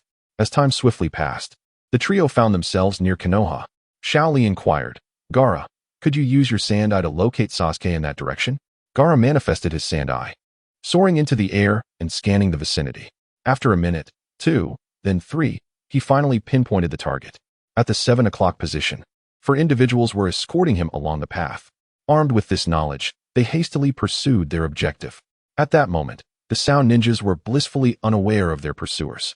After all, with Danzo stationed there, no one had roused Sakura Haruno, nor had anyone else noticed Sasuke's absence. Their journey had been remarkably smooth thus far. However, having now ventured beyond the borders of Konoha, the 4 temporarily halted. Sasuke-sama, we have arrived here. It is time to initiate the secret technique, spoke Suiyujin. What do you mean? Sasuke Uchiha replied. In truth, Lord Orochimaru has assigned us a rather crucial task. He paused before elaborating, which involves you dying once. A frown creased Sasuke's brow. Die once. Indeed, Suiyujin affirmed, producing a small vial. Your current curse mark is at stage 1. This awakening pill will forcibly elevate you to stage 2. Another added, however, once you transition to stage 2, the erosion of the curse mark will accelerate significantly, leading to your demise in a short time. To master the power of stage 2, extensive practice is required to acclimate your body. Given your current condition, you may not survive even a few minutes. To counteract the curse mark's adverse effects, we shall employ a barrier to mitigate its side effects and use the awakening pill to induce a state of false death. Sasuke Uchiha inquired seriously. Is your barrier truly reliable? He had no desire to perish in ignorance. Rest assured, Lord Sasuke. We are, after all, Lord Orochimaru's guards. Barriers, defensive techniques, curse marks, and sealing techniques are all within our expertise. The barrier used in Lord Orochimaru's battles was established by us. At this juncture, Sasuke had no choice but to place his trust in them. Moreover, he was aware of Orochimaru's intentions and believed he would not allow him to perish. After careful deliberation, he swallowed the awakening pill. Chapter 87, Sound Ninjas vs. The Proud Sun Clan outside Konoha, in the bordering forest, as Sasuke Uchiha consumed the awakening pill. His curse mark began to uncontrollably spread, black sigils encroaching upon his body. In an instant, he was plunged into a near-fainting state. Suiyujin, witnessing this, immediately summoned a large cylindrical coffin and commanded, quickly, place Lord Sasuke inside. Once Sasuke was secured within the barrel, the 4 Sound Ninjas hesitated no longer. Each took a position, channeling their chakra to form a massive black cloud. As this cloud expanded, they forcefully compressed it into the round coffin, executing their combined technique, the 4 black mist formation. With the mist settling, Suiyujin employed sealing techniques to confine it within the barrel. Sighing in relief upon completing the seal, he seemed to have relaxed a tad too soon. Just as they finished, a dense fog began to envelop the forest. What is happening? Why is there fog now? Stay alert. The 4 formed a protective circle, bracing against potential hidden foes. Little did they know, the one attacking was the mist-wielding assassin, Momochi Zabuza. After a period of intensive training, his strength had increased once more. As the fog arose, he emerged from within. Time ticked away as both sides remained locked in a standoff. Among them, Kido couldn't contain his frustration, shouting, "Creep out if you have the guts." No sooner had he spoken than a long needle pierced his throat. Blood trickled down, the sound startling the other three. Be cautious, the enemy is a master of assassination. Assassination always instilled a chilling dread. Jirobo promptly clapped his hands, channeling chakra into the ground. Earth style, earth prison. Boom, boom, boom. Soon, a dirt prison encircled the remaining three. However, this was evidently a temporary measure. They needed to find a way to dispel the fog. At that moment, Moyu suggested, "Jirobo, is there anyone trapped within the earth prison?" Jirobo shook his head. "I have not sensed any chakra from within. My earth prison is saturated with chakra. If anyone were inside, I would have detected them. However, the enemy was decisive, retreating the moment I initiated my jutsu." Yet, with his chakra absorption, the mist within the prison was finally cleared. Seeing that Sasuke's coffin remained intact, he breathed a sigh of relief. Zui Eugene remarked, "Staying trapped here is not a solution. If Konoha discovers us, it will be too late." Jirobo replied, "The mist technique used by the enemy is not of Konoha's origin. What shall we do now?" After pondering, Zui Eugene proposed, "Upon exiting, we will activate the curse marks to leave. As long as they pursue us, we will be able to detect them." The remaining three reached a consensus and activated their curse marks, each carrying the round barrel. Of course, two of them were mere decoys. As the earth prison crumbled, Zui Eugene shouted, "Split up!" Swish, swish, swish. The three dashed in different directions, swiftly fleeing without looking back. "Have we succeeded?" Noting the absence of pursuers, Zui Eugene informed the others to continue their retreat. Unbeknownst to him, their adversary was not singular. However, Momochi Zabuza had chosen not to pursue him, but rather to confront Jirobo. While fleeing, Jirobo spotted a masked figure waiting for him and swiftly wiped away the blood before slamming it into the ground. Summoning technique, Mud Puppet. This colossal puppet, crafted from earth, not only assisted in battle but also absorbed others' chakra. Upon its arrival, it delivered a punch towards Momochi Zabuza. However, Zabuza chose not to engage head-on and instead evaded the attack. Seeing this, Jirobo growled, "You won't succeed," and charged forward, employing a shoulder check. His body angled as he accelerated to catch up with Zabuza. Taijutsu, crushing palm. Bam! The Zabuza before him shattered, dissolving into a puddle of water. What? It was merely a water clone. Jirobo, taken aback, immediately readied himself, but it was too late. The fog thickened once more, and he attempted to escape its grasp. Yet, Zabuza would not allow him to flee. A long blade lunged toward him. He swiftly sidestepped and delivered a knee strike to his opponent. Zabuza chuckled, pressing his hand against Jirobo's arm, using the momentum to flip over him seamlessly. However, Jirobo also reacted quickly, executing a crushing palm technique that aimed for Zabuza's back. "Your taijutsu is commendable, but alas, it falls short," Zabuza remarked as he brandished the needle, forcing Jirobo to retract his attack. Yet, in that brief moment of delay, the fog had enveloped him once more. The human body possesses 8 critical points: the throat, spine, lungs, liver, carotid artery, subclavian artery, kidneys, and heart. Which of these vital areas would you choose to target? Jirobo sought the source of the voice, seething with anger. "Stop the theatrics, if you have the courage. Then pierce my heart." With a swift motion, a steel wire sprang up from the ground, and Jirobo instinctively attempted to retreat. Yet, as he backed away, a chilling sensation crept over him from behind. "You chose poorly."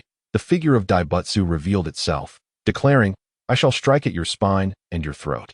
As the words fell, the steel wire coiled around his throat, silencing his scream as it severed his life. Daibutsu unsheathed a long knife, threading it with precision, and vanished into the thick mist once more. Meanwhile, Gaara pursued the woman, Doyo. Upon entering her cursed seal's second state, her skin darkened, wrinkles deepened on her face, and a pair of bull-like horns emerged from either side of her head. Upon encountering Gaara, she promptly summoned 3 furious spirits through her summoning technique. These summoned beasts excelled in physical combat, but were intellectually sluggish, moving solely under Doyo's flute's command.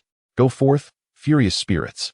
As the eerie melody resonated, the battlefield was enveloped in an invisible fog, distorting the surroundings, intertwining illusions with reality, making it nearly impossible to discern the truth. Around Gaara, phantoms of enemies materialized, brandishing sharp blades, launching attacks from various directions to disrupt his judgment. Nevertheless, in the face of this overwhelming illusion, Gaara remained exceptionally composed. He formed hand seals, and the grains of sand in his armor seemed to come alive, automatically forming a flowing shield that negated the furious spirit's assaults. Simultaneously, using the sharp inside of his sand eye, he quickly discerned the true location of his opponent. Doyo's illusion was auditory, ensnaring those who heard the flute in a phantasm. Alas, Gaara's sand eye lacked hearing, thus exposing her position before him. Sand binding coffin. With a commanding shout, the sand beneath Doyo surged, transforming into thick ropes that coiled around her form. She gasped in shock, evading the attack, her expression turning grave. "You are not affected by my illusions?" It appeared she was more formidable than she had anticipated. Yet Doyo did not falter. She played her flute once more, and this time, the illusions became even more vivid. As if the entire battlefield was under her control, dark clouds gathering overhead, thunder rumbling ominously. Faced with Doyo's increasingly potent illusions, Gaara resolved not to engage in a drawn-out battle. He unleashed a widespread assault, enveloping both the furious spirits and Doyo. Sand waterfall funeral. Gaara's voice echoed across the battlefield as he spread his arms wide, awakening the grains of sand, which coalesced into a surging torrent, crashing towards Doyo's position. Doyo's face paled in realization. She desperately attempted to flee, but against such overwhelming force, her speed seemed painfully sluggish. The sand torrent engulfed her like a flood, swallowing all her struggles into the boundless sea of sand. When the sand subsided, silence reigned over the battlefield. Chapter 88. Left near, right near.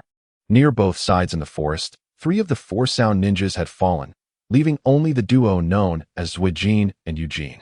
These twin brothers from the Sound Village possessed a unique fusion technique, allowing them to seamlessly transform from 1 into 2 in an instant, excelling in both offense and defense. After a brief exchange of physical techniques with Lee, they activated their second stage of the Curse Seal and prepared to utilize their bloodline limit. Drawing distance as they retreated, Zuijin laughed heartily. "Your taijutsu is impressive, but against my bloodline limit, it is nothing but futile struggle." With a cold smirk, Zuijin initiated his attack. Bloodline limit, twin demon assault. Lee did not waver, his gaze fixed solely on the future ahead. "Let me see if your twin demon assault can withstand the ferocious impact of a beast."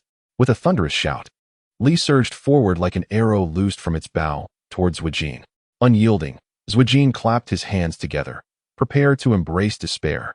Lee, undaunted, executed a nimble aerial flip, evading Zuijin's direct assault. Simultaneously, he lightly tapped the ground, leaping with the grace of a dragonfly skimming water. Each landing stirring a flurry of dust, his speed dazzling to behold. Konoha Great Whirlwind. Seeing this, Zuijin clenched his fists and hurled a punch at Lee, but peculiarly. From beyond his arms, another pair of fists surged forth. In a moment of unawareness, Lee was struck twice. What is happening? 2 additional hands attacking? Lee swiftly evaded, appearing like a specter behind Zuijin. Steel might punch. With a mighty roar, Lee's fist struck Zuijin with the force of a cannonball. A powerful explosion erupted at their point of contact, sending Zuijin reeling despite his 4 arms attempting to shield him. Yet, just as everyone believed Lee was on the verge of victory, Zuijin erupted into mad laughter. "Ha! Do you think this will defeat me? You are terribly naive." Zuijin's body began to morph again, rapidly healing from the injuries Lee had inflicted. Observing Lee's bewildered expression, Zuijin chuckled. "Strange, isn't it? No matter the damage I sustain, I can restore myself in no time." Now this is true despair. Recognizing Lee's formidable strength, Zuijin prepared to embrace him despite the pain. Although Lee was uncertain of Zuijin's hidden abilities, maintaining distance was always wise.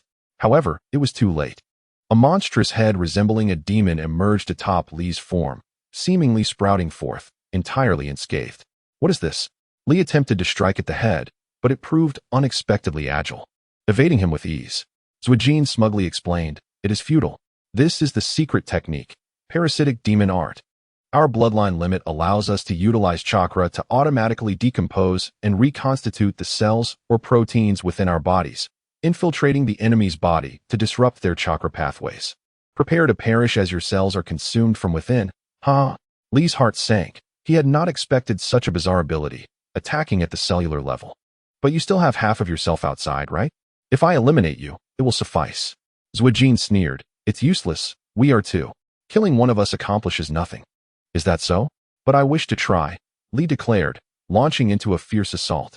With each heavy punch, he struck Zwajin with the force of thunder, unleashing a torrent of power that painted terror across their faces.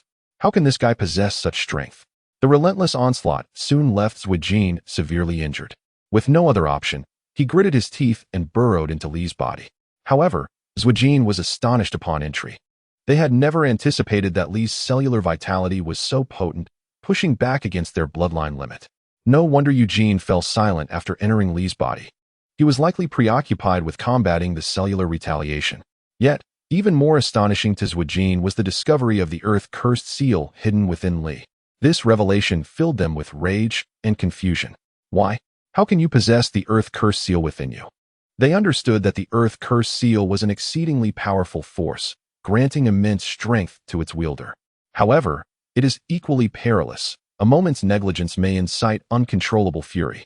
Crucially, this ability was sown by Orochimaru, and only those who follow him have the chance to acquire it.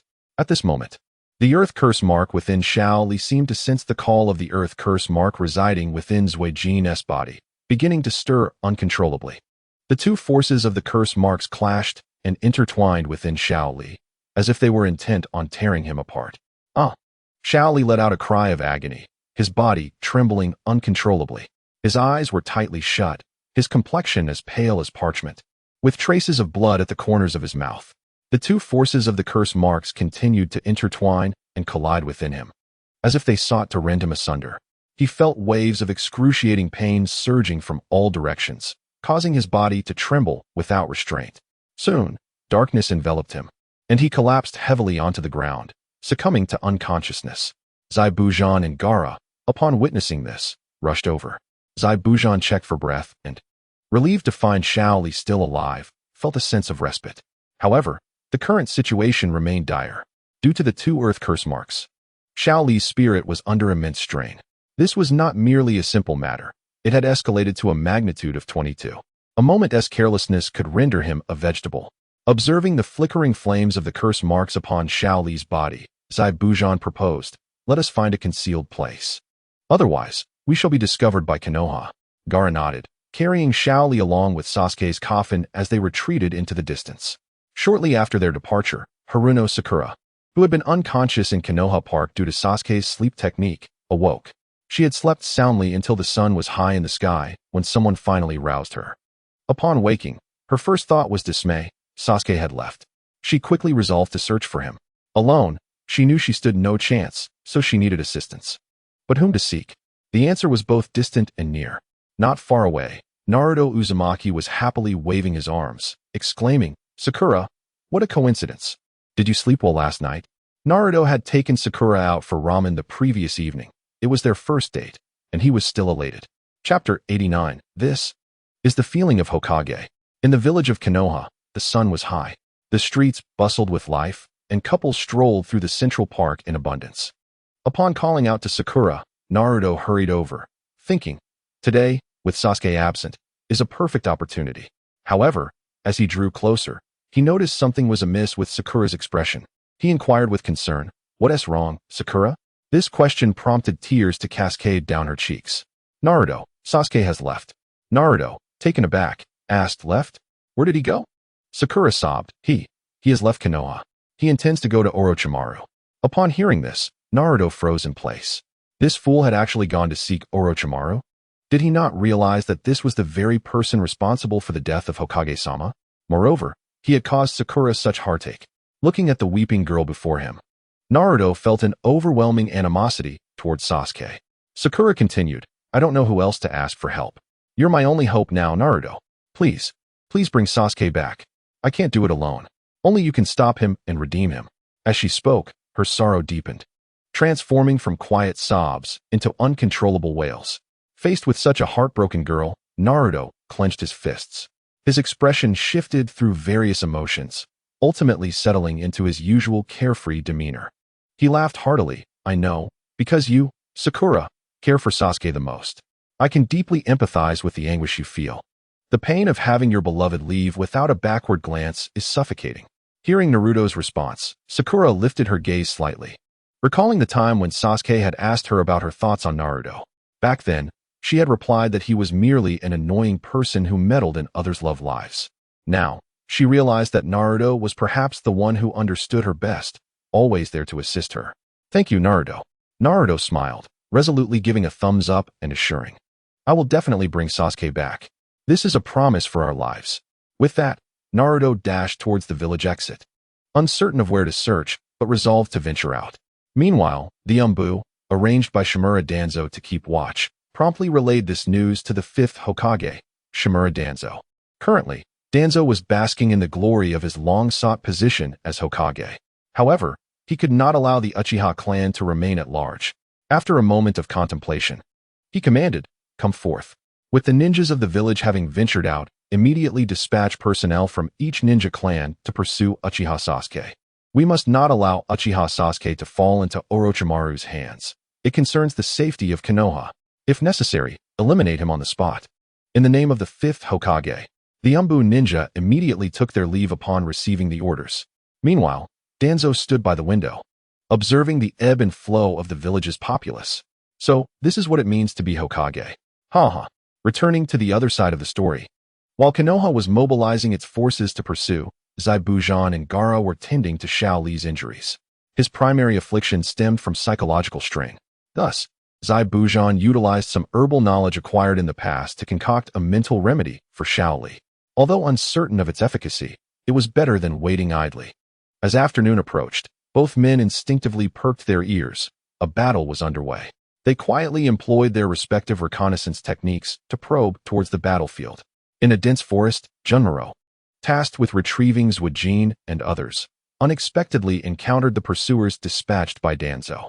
A confrontation was imminent. "The arrival of Konoha's ninjas has caught me by surprise." Junmaro's voice was clear, yet tinged with subtle frailty. "Those fools could not possibly incite such a grand scale of pursuit. Whose orders are you following?" Awashi stepped forward, admonishing, "Junmaro, we will not allow your nefarious plans to succeed." He swiftly formed hand seals, summoning a torrent of water surging forth, aimed directly at Junmaro. Junmaro nimbly evaded the watery assault and, with a cold smirk, transformed his body into a state as hard as bone, the sound of cracking echoing between his joints. "Humph. Mere techniques of trivial skill." With a disdainful huff, Junmaro surged forward, akin to a ferocious beast, charging at the ninja squad. Observing this, Iwashi retreated rapidly, forming hand seals to unleash a more potent lightning technique. However, Junmaro's speed surpassed his expectations. In the blink of an eye, he was directly before him. Junmaro's fist penetrated through Iwashi's shield, delivering a powerful blow to his chest. Iwashi felt a tremendous force strike him, sending him hurtling backward like a kite severed from its string, crashing against a large tree. Water release, water dragon bullet technique. Another ninja, undeterred, swiftly formed hand seals, directing a colossal water dragon to launch at Junmaro. However, Junmaro merely smiled faintly, his form suddenly becoming as ethereal as smoke. The water dragon struck nothing but air, crashing heavily against a nearby tree trunk and sending a spray of water into the air. This ninjutsu appeared to be somewhat immature. Junmaro's voice emerged from the mist, tinged with a hint of mockery. At that moment, the remaining 8 Konoha ninjas launched their assault. Each displayed their unique skills. Some wielded fire techniques, others utilized wind techniques, while a few relied on taijutsu and ninja tools. Yet, in the face of Junmaro's formidable strength, their efforts seemed utterly futile. The distant Zabuza watched the scene with growing concern. If he were to confront Junmaro, his own attacks would likely prove ineffective. The opponent's taijutsu was exceedingly powerful, distinctly different from the combination of speed and strength exhibited by Lee. Junmaro's style emphasized speed and technique, specifically designed for lethality, not to mention the sudden emergence of bones, unmistakably indicative of a troublesome bloodline limit. This perplexed him. It was quite strange. Why did bloodline limits appear so frequently? Are they truly so commonplace now? Chapter 90. The Rising Smoke and the Awakening Uchiha. Continuing from the previous account, the battle between Junmaro and the Konoha pursuers concluded predictably with Junmaro's victory. These pursuers were merely hastily assembled reinforcements, lacking in true strength. Had it not been for the face-saving measure for Danzo, the Hokage, many clans were reluctant to dispatch their members. After all, with Uchiha Sasuke's departure, it was a responsibility of the Hokage. Utilizing private soldiers from other clans was hardly appropriate. Moreover, many speculated whether Danzo truly wished to retrieve Uchiha Sasuke. After all, the massacre of the clan was still fresh in memory. Did he intend to keep the last remaining heir as an eyesore? Regardless, Konoha did not dispatch a second wave of pursuers, which brought a sense of relief to Zabuza and his companions. However, not long after they concealed themselves, black smoke began to rise from Sasuke's coffin. No, it was the black smoke within the coffin dissipating. Zabuza lamented, "This fellow certainly knows how to pick his moments." This black smoke would undoubtedly reveal their position. Gaara could only seal the entrance with sand to prevent Junmaru from discovering them. In just a few minutes, the black smoke from the coffin cleared, and the ceiling strip suddenly shattered. Oh no! Both men thought simultaneously. As expected, with the seal broken, the coffin erupted violently. Amidst the flying wood chips, a nonconformist figure materialized within the cave. His hair was a dark gray, and a cross-shaped shuriken mark adorned his nostrils. This was none other than Uchiha Sasuke. He clenched his fists, feeling the power of the cursed seal, and could not help but erupt in wild joy. His body had surpassed the adaptation phase, allowing him to wield the power of the second state of the cursed seal. Although endurance was a concern, the risk of erosion had been minimized. "Is this power?" he exclaimed with laughter, feeling closer to his vengeance than ever before. After his exuberance subsided, he noticed that he was accompanied by two individuals clad in flame-patterned cloaks. However, one of them, carrying a gourd, looked strikingly familiar. "You are Gaara, aren't you? Is it really necessary to wear a mask with such an obvious sand gourd?" "Indeed," Gaara replied. "You are rather lackadaisical with that mask. It's easily recognizable," Sasuke remarked. Gaara, dropping his pretense, removed his mask and stated, "You've become stronger." Sasuke tightened his fists and smiled. "Indeed, this power is formidable." Gaara, puzzled, asked, "Is that also a cursed seal? It doesn't seem as powerful as Lee's." "Lee?" Sasuke retorted defiantly, "That may not be the case. I can now activate the second state of the cursed seal, and my strength is not what it once was." At that moment, Sasuke recalled and inquired, "How did you end up here? What of the Sound Ninjas?" Zabuza replied, "The Sound Ninjas are dead. Lee mentioned you would become a rogue ninja, so we came to see for ourselves. After all, the Uchiha are one of Konoha's three great clans, which is rather disheartening. The three great clans of Konoha are Senju, Uchiha, and Hyuga. Nowadays, both Senju and Uchiha are virtually extinct, with only the Hyuga remaining in Konoha. The last surviving Uchiha had also defected from the village, which piqued their interest. Sasuke paid little heed to this matter. As long as he existed, the Uchiha clan would not perish. However, he then glanced at the unconscious figure on the ground. If he was not mistaken, that person was Rock Lee. "What has happened to him?" Sasuke asked. Zabuza replied, "We're uncertain. It appears his body is undergoing some form of mutation, an area in which we lack expertise. We can only wait for him to awaken." Just as Zabuza finished speaking, he reached for his long blade. Gaara and Sasuke both turned their attention to the entrance of the cave. They heard footsteps approaching. The newcomer made no attempt to conceal their presence, boldly advancing to the cave's mouth. Upon encountering the sand barrier, the individual revealed a bone, piercing through the sandy wall. "You are indeed here." Junmaru stood calmly at the entrance, the gentle breeze lifting his robe, dispersing the last remnants of black smoke within the cave. "Come with me to see Lord Orochimaru," Junmaru stated matter-of-factly, as if he had come solely to guide them. Since Lord Orochimaru indicated that Sasuke would come, it was a certainty he would. Lord Orochimaru was never mistaken. Sasuke hesitated briefly before stepping toward Junmaru. Just as the two turned to leave, Lee's fingers twitched. Simultaneously, under the influence of a mysterious force, the encroaching fiery cursed marks began to form an imprint, resembling a tattoo that crawled across Lee's chest. Concurrently, the color of his hair ignited, transforming from black to purple, then to red, resonating with the cursed marks on his body. Although he was not yet fully awake, he exuded a chilling aura. This was the energy leaking due to a lack of control over his powers. It was the result of the fusion between the cellular activity within him and the two cursed seals of the earth. It was also a brand new power born from the absorption of the bloodline limits by his cells.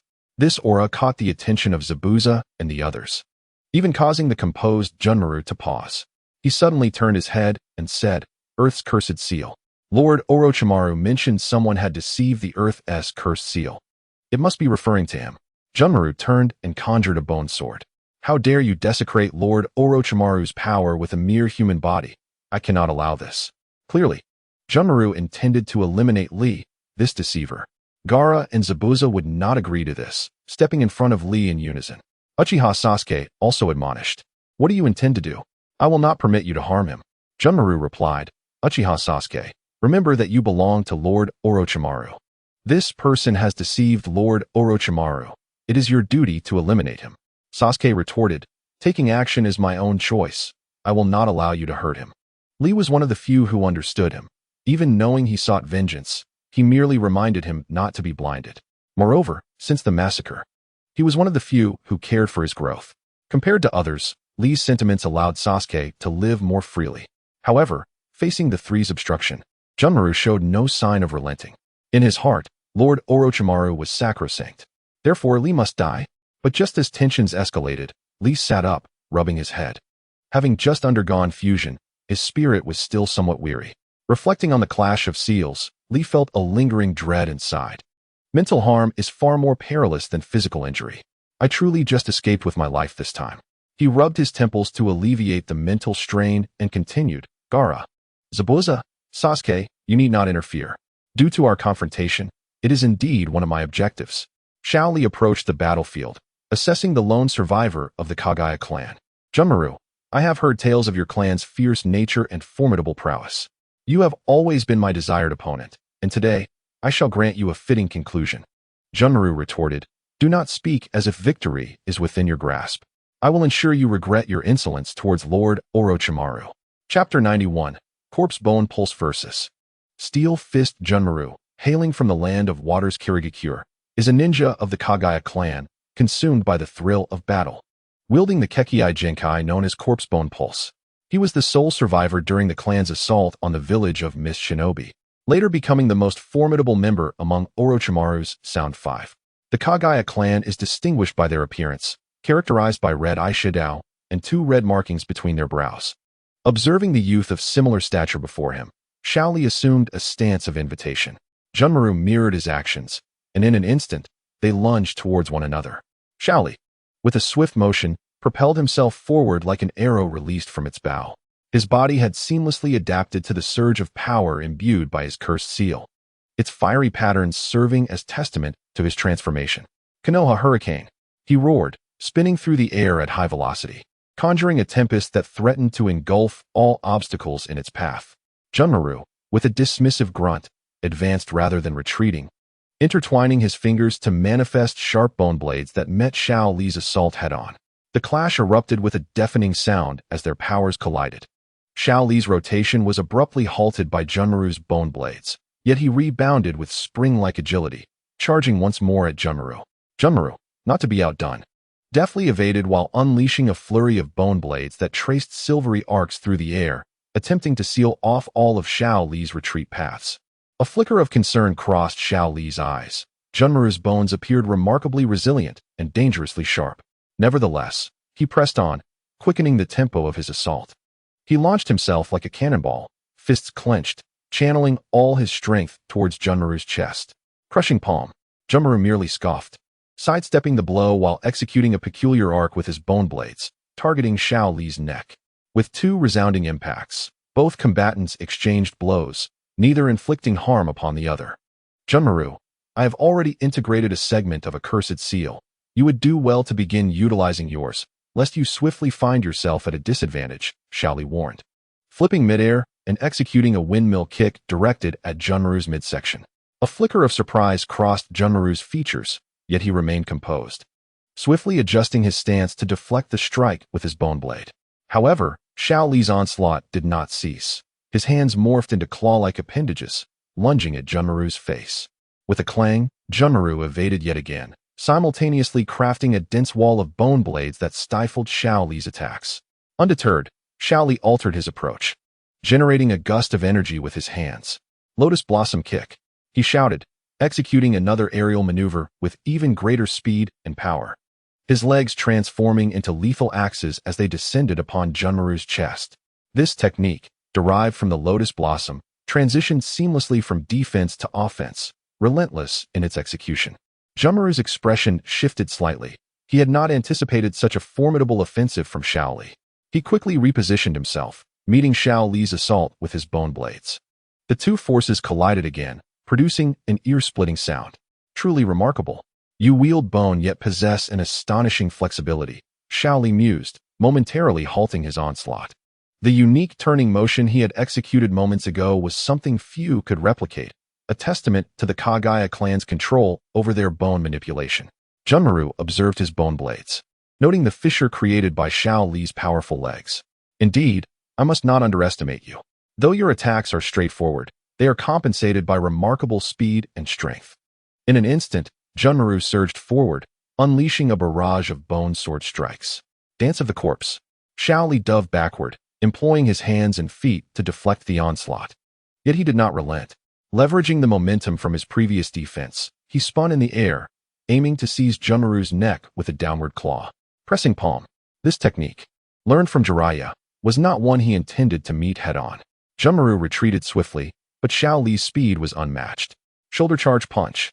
Utilizing the momentary surge of force, Xiao Li's hands sliced through the air like lightning, closing the distance to Junmaru in an instant.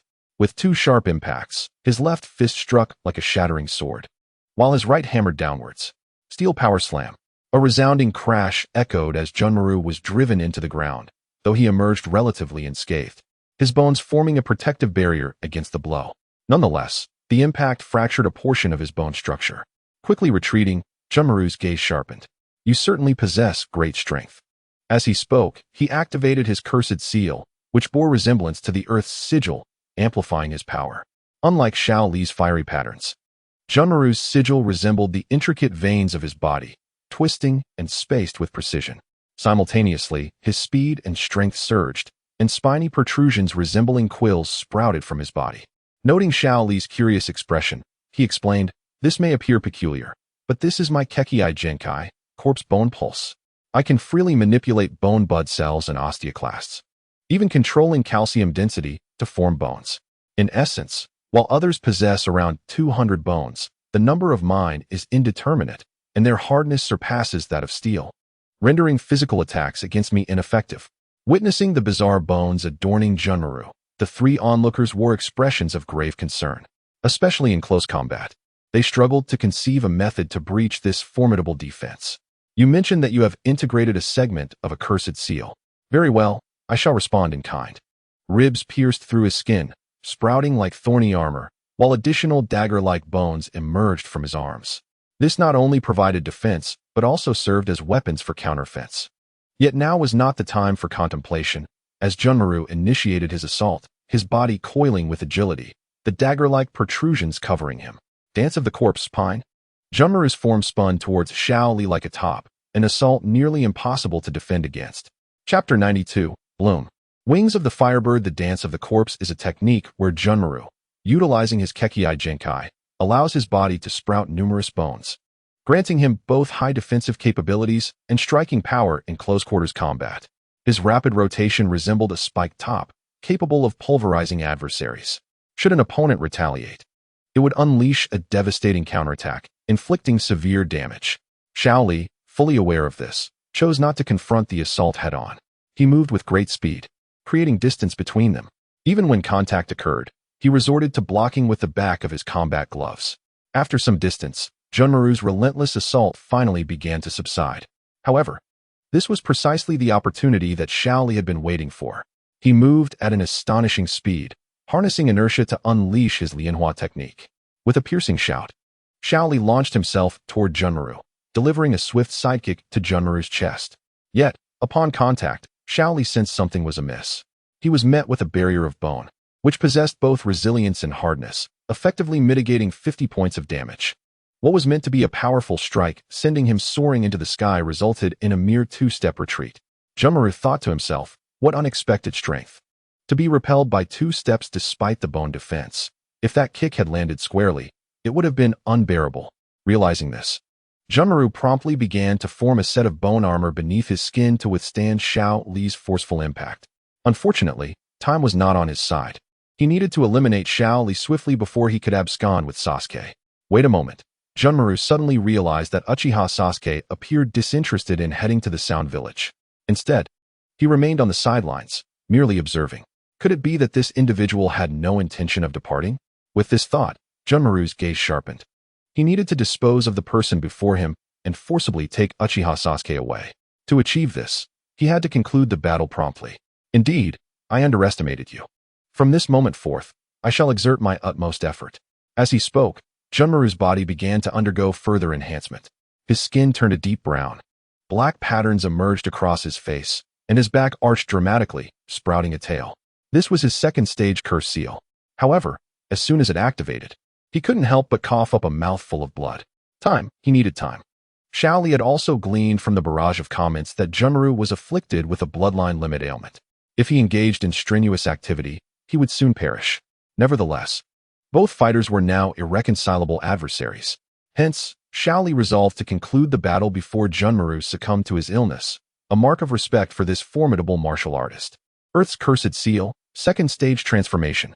Crack, crack, crack. Xiao Li also initiated his second transformation. However, as the two Earth Curse Seals merged, his transformation was amplified. Not only was his strength enhanced, but the side effects were significantly diminished. The sharp protrusions atop his head vanished, his tail became slender, and the scales on his body transformed into thick, keratinized skin. Set against the backdrop of fiery red patterns, he appeared even more formidable. Witnessing this, the comments section erupted in astonishment. I haven't seen him in a day. How has Li Locke's curse seal changed? Those who missed it have lost a spectacular moment. Xiao Li's curse seal has absorbed a similar type, resulting in a mutation. Yet, it's a pity for Junmaru, if not for his own bloodline limit possessing cellular capabilities. He wouldn't have been devoured by Xiao Li. It seems Xiao Li's first stage curse seal has become a permanent form. His power has risen significantly. Is Xiao Li also going to gain an advantage now? Upon hearing this, someone who had been attentively watching remarked, "This advantage is not something just anyone can attain. While the diligent can compensate for their shortcomings, the abilities gained through legitimate means are truly Xiao Li's own prowess. Moreover, enduring the impact of this curse seal is not something everyone can withstand. Even the likes of the second Hokage would struggle. This entirely hinges on mental fortitude and willpower. Xiao Li's resolve is astonishingly formidable." Despite the clamorous barrage of comments, it did not disturb Xiao Li's state of mind. The two combatants charged at each other like wild beasts. Bone pulse, 10-finger bullet. Junmaru's attack arrived before he did. His finger bones shot forth like bullets. Yet, Xiao Li moved with the speed of lightning, easily avoiding the assault. This outcome seemed anticipated. The attacks persisted, and he crossed his limbs, instantly rushing toward his opponent. Bone pulse, willow dance. This technique lacked a fixed form, allowing the user to evade enemy attacks like drifting willow fluff, seamlessly combining gentle movements with a series of strikes using bone. In the face of the onslaught, Xiao Li chose to confront it head-on. His fists, elbows, shoulders, knees, feet, tail, and every part of his body became weapons. With the reinforcement of his keratinized skin, Xiao Li's defense rivaled that of Junmaru's bones. Bang, bang, bang. The two exchanged blows like lightning, continuously colliding in midair. Each collision represented dozens of engagements. The intensity of their power tightened Zabuza's grip on his long knife. This level of strength made Gaara's blood boil with excitement. This strength, Uchiha Sasuke silently roared within, questioning whether going to Orochimaru would indeed facilitate his rapid growth. Could he truly compete with Xiao Li? Could he actually defeat that person? A series of doubts left Sasuke feeling dizzy. Yet, the two fighters engaged in battle were oblivious to such musings. Xiao Li spread his arms wide, his tail striking fiercely against his opponent, while he dove in pursuit. As Junmaru had noted, his attacks were straightforward, yet their power was undeniable. Thus, in the moment of being pushed back, Junmaru extracted his spine, transforming it into a long whipsword that pierced the ground to cushion his impact. Upon landing, he launched a counterattack. Bone pulse, iron wire flower dance. Swish. The iron wire flower consists of two phases, iron wire and flower. The long whipsword represented the iron wire, swiftly darting toward Xiao Li. However, Xiao Li was not one to sit idle. Reverse Lianhua. The two assaults collided violently. Yet Junmaru's assault was not finished. His left hand morphed into a massive bone spear, targeting his opponent as well. This was the flower phase of the iron wire. With a single strike, he repelled Xiao Li mid-attack, creating a hole in his waist. That was close. However, this was just the beginning. Junmaru roared in fury. Though reluctant, this would be his final dance. I am sorry, Lord Orochimaru. I cannot proceed any further. Reflecting on his unfinished mission, Junmaru unleashed his final strike. Bone Pulse, Early Fern Dance. Bang, bang, bang. In the blink of an eye, sharp bones erupted from the ground, aiming for Shaoli. The sheer number of these pointed bone spears covered the entire ground, resembling a forest of white bones. This made it exceedingly difficult for Shaoli to maneuver. Wherever he landed, bone spears threatened him. What a comprehensive assault, a terrifying technique that left one defenseless. Yet Shaoli was undeterred.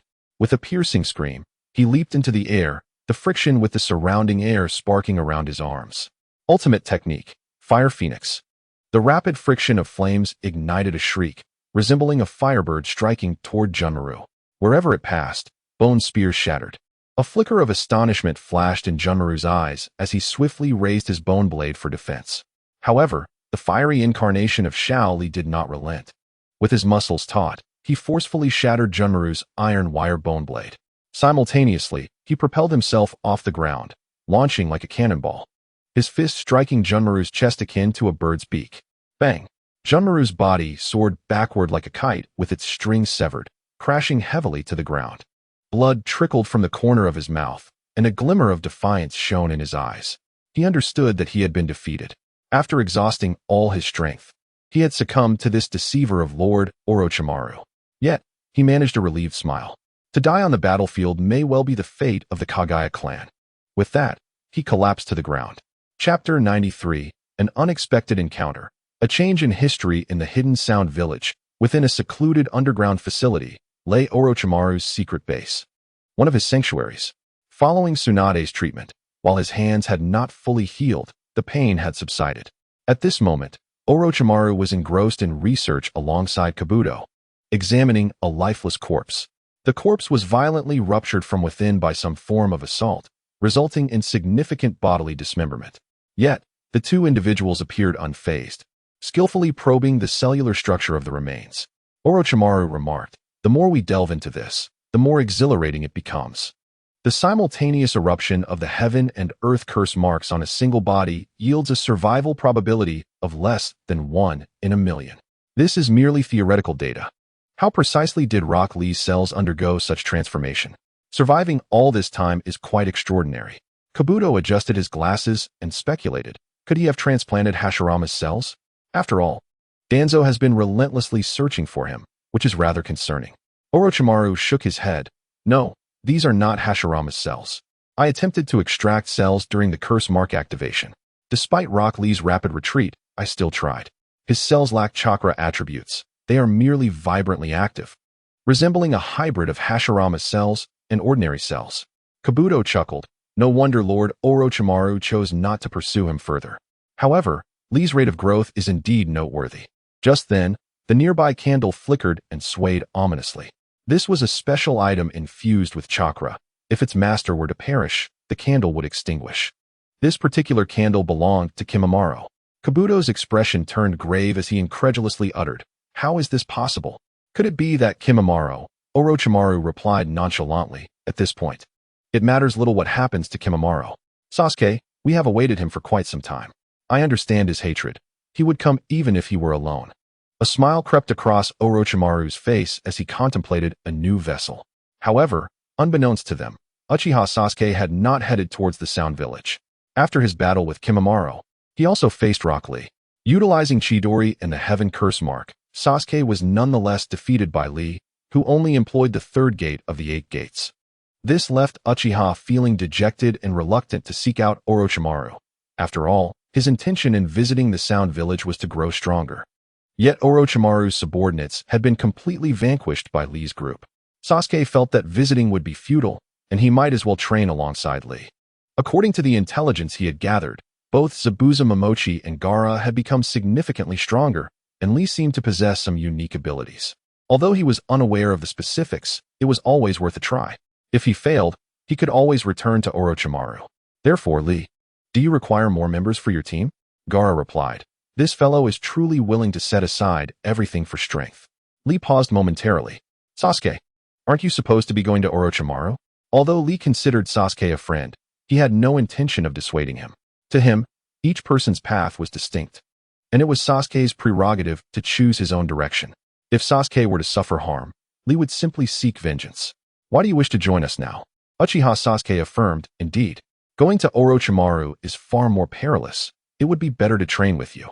If I make no progress here, I can always visit Orochimaru later. Lee remarked, such candidness is refreshing. However, do you truly consider Orochimaru a mere backup plan? Lee continued, joining us is certainly an option. Our team, known as the Radiant Sun, is rather laid back. Our purpose in coming together is to grow stronger.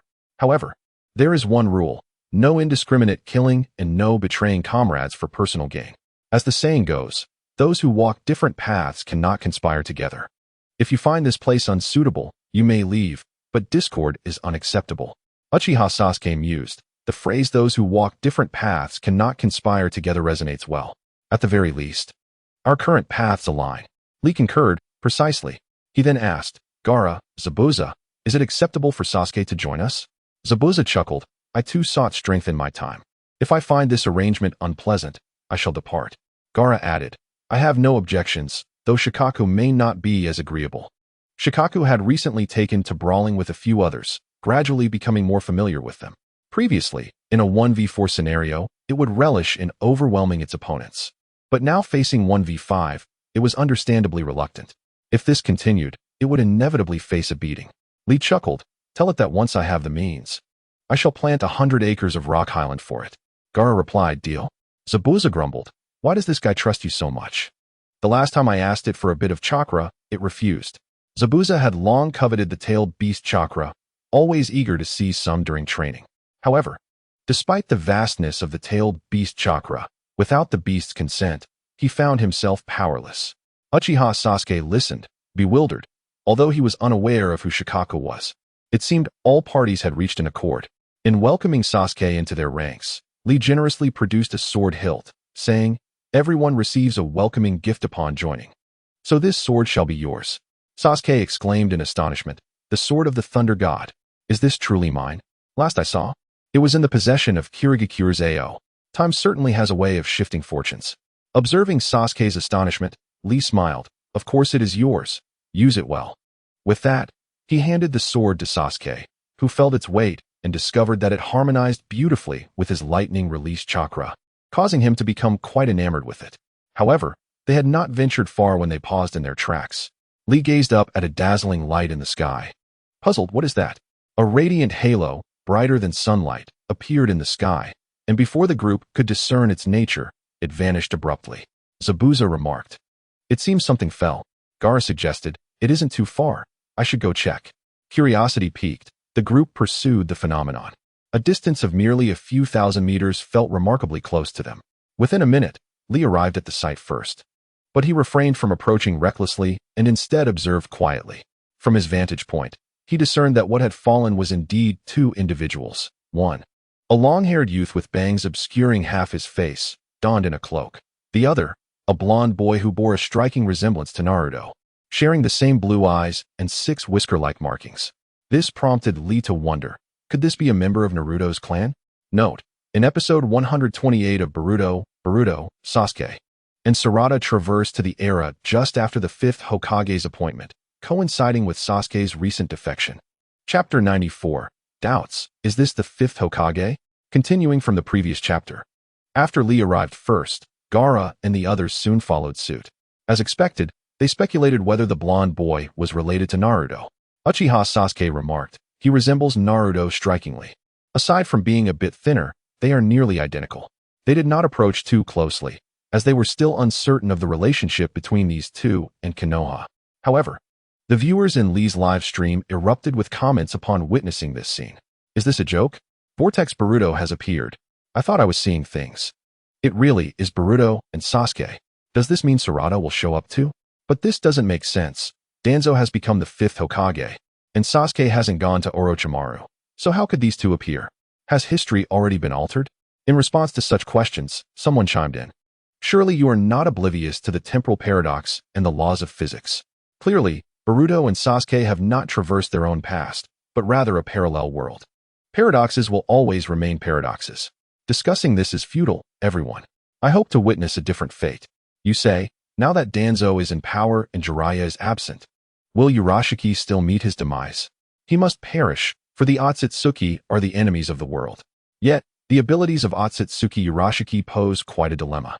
These comments echoed back and forth, each one more explosive than the last. It turns out this fellow is Naruto's son? Shaoli shook his head. No. It seems to be a matter of time travel or some temporal paradox. Nevertheless, the revelation was shocking. For a brief moment, Shaoli felt as though the world had turned unfamiliar. Is this the essence of knowing more, only to feel more ignorant? His thoughts scattered, and he shook his head. Now was not the time for such musings. Suddenly, a kunai shot toward Sasuke from behind. After dodging, the group realized their positions had been compromised. So they boldly stepped into view. Young Sasuke, upon seeing several masked individuals, cautiously grasped the hilt of his sword. However, upon noticing Gaara's enormous gourd of sand, he relaxed slightly. In young Sasuke's memory, Tsunagakure was an ally, and Gaara was closely allied with Konoha. Yet, he still inquired, "What brings you here?"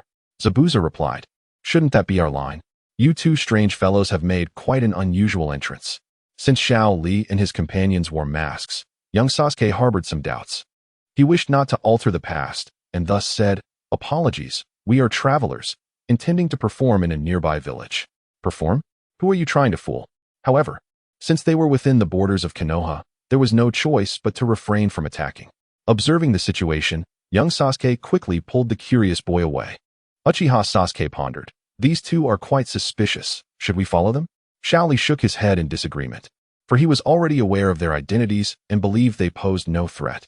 Instead, it was the absent Urashiki that concerned him, prompting his suggestion, "Everyone, I propose we wait here for a few days." Gaara asked, "Was there something wrong with those people?" Shaoli replied, "They are not problematic, but the target they are pursuing raises concerns." Zabuza remarked, "As long as you have a plan, I have no objections." Uchiha Sasuke also wished to observe the developments and agreed. Subsequently, Shaoli assigned positions and tasks to everyone, quietly lurking in their designated spots. Meanwhile, young Sasuke and Boruto, after searching, finally confirmed they had returned to Konoha.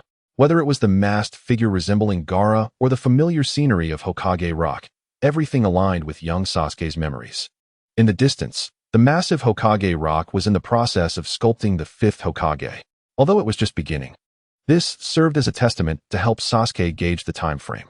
He informed Boruto, "The Hokage Rock for the fifth Hokage is not yet completed. Lady Tsunade must have only just returned to the village." "That's fantastic. I can finally meet Dad," exclaimed Boruto. Young Sasuke quickly placed a hand over his mouth, admonishing, "Have you forgotten what the artifact said? We cannot interfere with the past. Therefore, I intend to stealthily follow Naruto. All we need to do is ensure he is not captured by Urashiki." Moreover, during their journey, young Sasuke had severely depleted his chakra and needed to recover his strength. The pair moved stealthily, unaware that they were already being surveilled by members of the Root. Since Danzo had ascended to the position of Hokage, he had dispatched numerous Root members to monitor the village. Although he lacked the foresight techniques of Hiruzen Sarutobi, he had his agents. Thus, it didn't take long for him to learn of two suspicious strangers entering the village. Upon receiving this news, Shimura Danzo certainly would not let it slide. He was far more cautious than Hiruzen Sarutobi and promptly arranged for the capture of the two. Meanwhile, young Sasuke and Boruto were inquiring about Naruto's whereabouts. They failed to locate Naruto, but instead encountered the Root. Suddenly, three ninjas surrounded them, stating, "You two, the fifth Hokage requests your presence." Boruto and young Sasuke exchanged glances, tacitly agreeing not to resist. In their memories, Lady Tsunade was a commendable Hokage, so upon arriving at the Hokage's office, Sasuke could not contain his anger, exclaiming, "Danzo, what are you doing here?" Shimura Danzo was taken aback. Why shouldn't he be here as Hokage? In contrast to Sasuke's ire, Boruto stuttered in shock, "Uncle Sasuke, look at his attire." "Attire?" Young Sasuke turned to look. To his astonishment, he gasped, "Danzo, how dare you don the Hokage robes without permission? Are you not afraid of Lady Tsunade's wrath? Or do you intend to stage a coup?" This did not sit well with Danzo, who glared with fiery eyes, retorting, "Coup? I am the fifth Hokage, a fact recognized by the daimyo and the villagers. I find it curious who you are. Turns out you are Tsunade's people. Seize them." Young Sasuke, realizing he could not afford to be captured here, decisively took action, leading Boruto to flee. Facing the pursuers, young Sasuke instructed, Boruto, we must find a place to hide. This situation is too peculiar. We need to clarify matters. Boruto had no objections. The two fled, and with young Sasuke's prowess, they soon evaded their pursuers, concealing themselves in a civilian house. He pressed his bleeding Sharingan, sighing, this is bad. My chakra is depleted. I still need to confront Urashiki, so I must recover my chakra quickly. Chapter 95, Otsutsuki. The first clash. Young Sasuke and Boruto remained hidden, cautious of the root's pursuit, awaiting the moment until young Sasuke could restore his chakra. However, they were unaware that Naruto had long since left the village in search of Sasuke.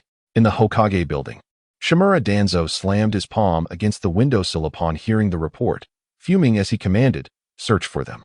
These two are likely reinforcements summoned by Tsunade. The notion of unwillingness to take the Hokage position is utter nonsense. To Danzo, the sudden appearance of young Sasuke was a ploy by Tsunade to disrupt Konoha's unity. The audacity to suggest he was staging a coup. Did he even need to? This might be an opportune moment to strike first. With a glint in his eye, Danzo smirked coldly. He then ordered, Yamanaka Ino, locate the root ninjas who brought them here. Use your secret techniques to create a video of their memories. I want the entire ninja world to witness Tsunade's true nature. If you claim it as a coup, I will expose it first. Let us see who will believe you afterward. Danzo was not foolish. He understood that Tsunade had saved many ninjas, and those individuals would surely wish for her return. Now, with the memory video brought by young Sasuke, he could extinguish any hope of Tsunade's resurgence. Simultaneously, he intensified the search efforts, leaving the concealed duo in a dire predicament. Meanwhile, let us not dwell on young Sasuke evading Danzo's pursuit. In the forest, the Kage were on high alert. 3 days had passed, and the awaited individual finally made an appearance. It was a peculiar being with pale skin and long, light blue hair, tied in a high ponytail. The peculiarity arose from the absence of eyebrows and 2 circular dots on the forehead, with horns resembling a forehead protector. As this individual appeared, the 3 atop the trees instantly became vigilant. Zabuza murmured, possessing Byakugan, clad in white attire, carrying a red fish basket, and wielding a red fishing rod. This matches the intelligence description. It must be him. Without turning around, the figure maintained their guard while softly asking, are you ready, Sasuke, Naruto? Indeed. The 3 individuals present are Uchiha Sasuke, Uzumaki Naruto, and Momochi Zabuza. Confronted by the sudden emergence of Otsutsuki Kinshiki, they stand as the vanguard. Upon his appearance, Kinshiki, with an unexpected grin, exclaimed, ha, I spotted you 3 from afar. Who would have thought it would be the Ninetales brat? With his Byakugan, he could discern the chakra pathways of individuals. The golden-haired figure with a beard and blue eyes, possessing an immense reservoir of chakra, could undoubtedly be identified as the Ninetales Uzumaki Naruto. Although Naruto concealed his chakra deeply, the unique aura of a tailed beast could not elude Kinshiki's senses. Uzumaki Naruto, maintaining his composure, inquired, who are you, and what do you mean by Ninetales brat? Kinshiki replied, the Ninetales brat refers to you, Uzumaki Naruto. Surprised, Naruto asked, do you know me? Kinshiki chuckled, of course I do. You are quite famous. And this one beside you must be Uchiha Sasuke. It seems you often associate with each other. Uchiha Sasuke retorted, what do you mean by often associate? I have been diligently training. However, before they could contemplate further, a crimson fishing hook was hurled towards them. With a resounding thud, the trio instinctively recoiled to evade it. Kinshiki declared, it's futile, surrender the Ninetales. He attempted to pursue them, but Zabuza had already initiated his jutsu, hidden mist technique. A thick fog enveloped the area, spreading far and wide, even affecting Kinshiki hundreds of meters away. Kinshiki quickly deduced, I see, you utilized the moisture from the nearby river. However, you underestimate me. With a swift motion of his fishing rod, he lunged towards the 3 with lightning speed. Heavenly Susa Meteor. The glowing red fishing rod moved with such rapidity that it seemed to unleash numerous hooks simultaneously in an assault. Yet, the trio, prepared for such an eventuality, evaded the attacks, causing Kinshiki to furrow his brow. You certainly know how to dodge, but your chakra is an open book to me. As the attacks continued, the 3 refrained from engaging offensively, prioritizing speed. Simultaneously, Zabuza employed his ninjutsu, summoning technique, Angry Spirits. This was a contract summoning scroll he had discovered on the body of another.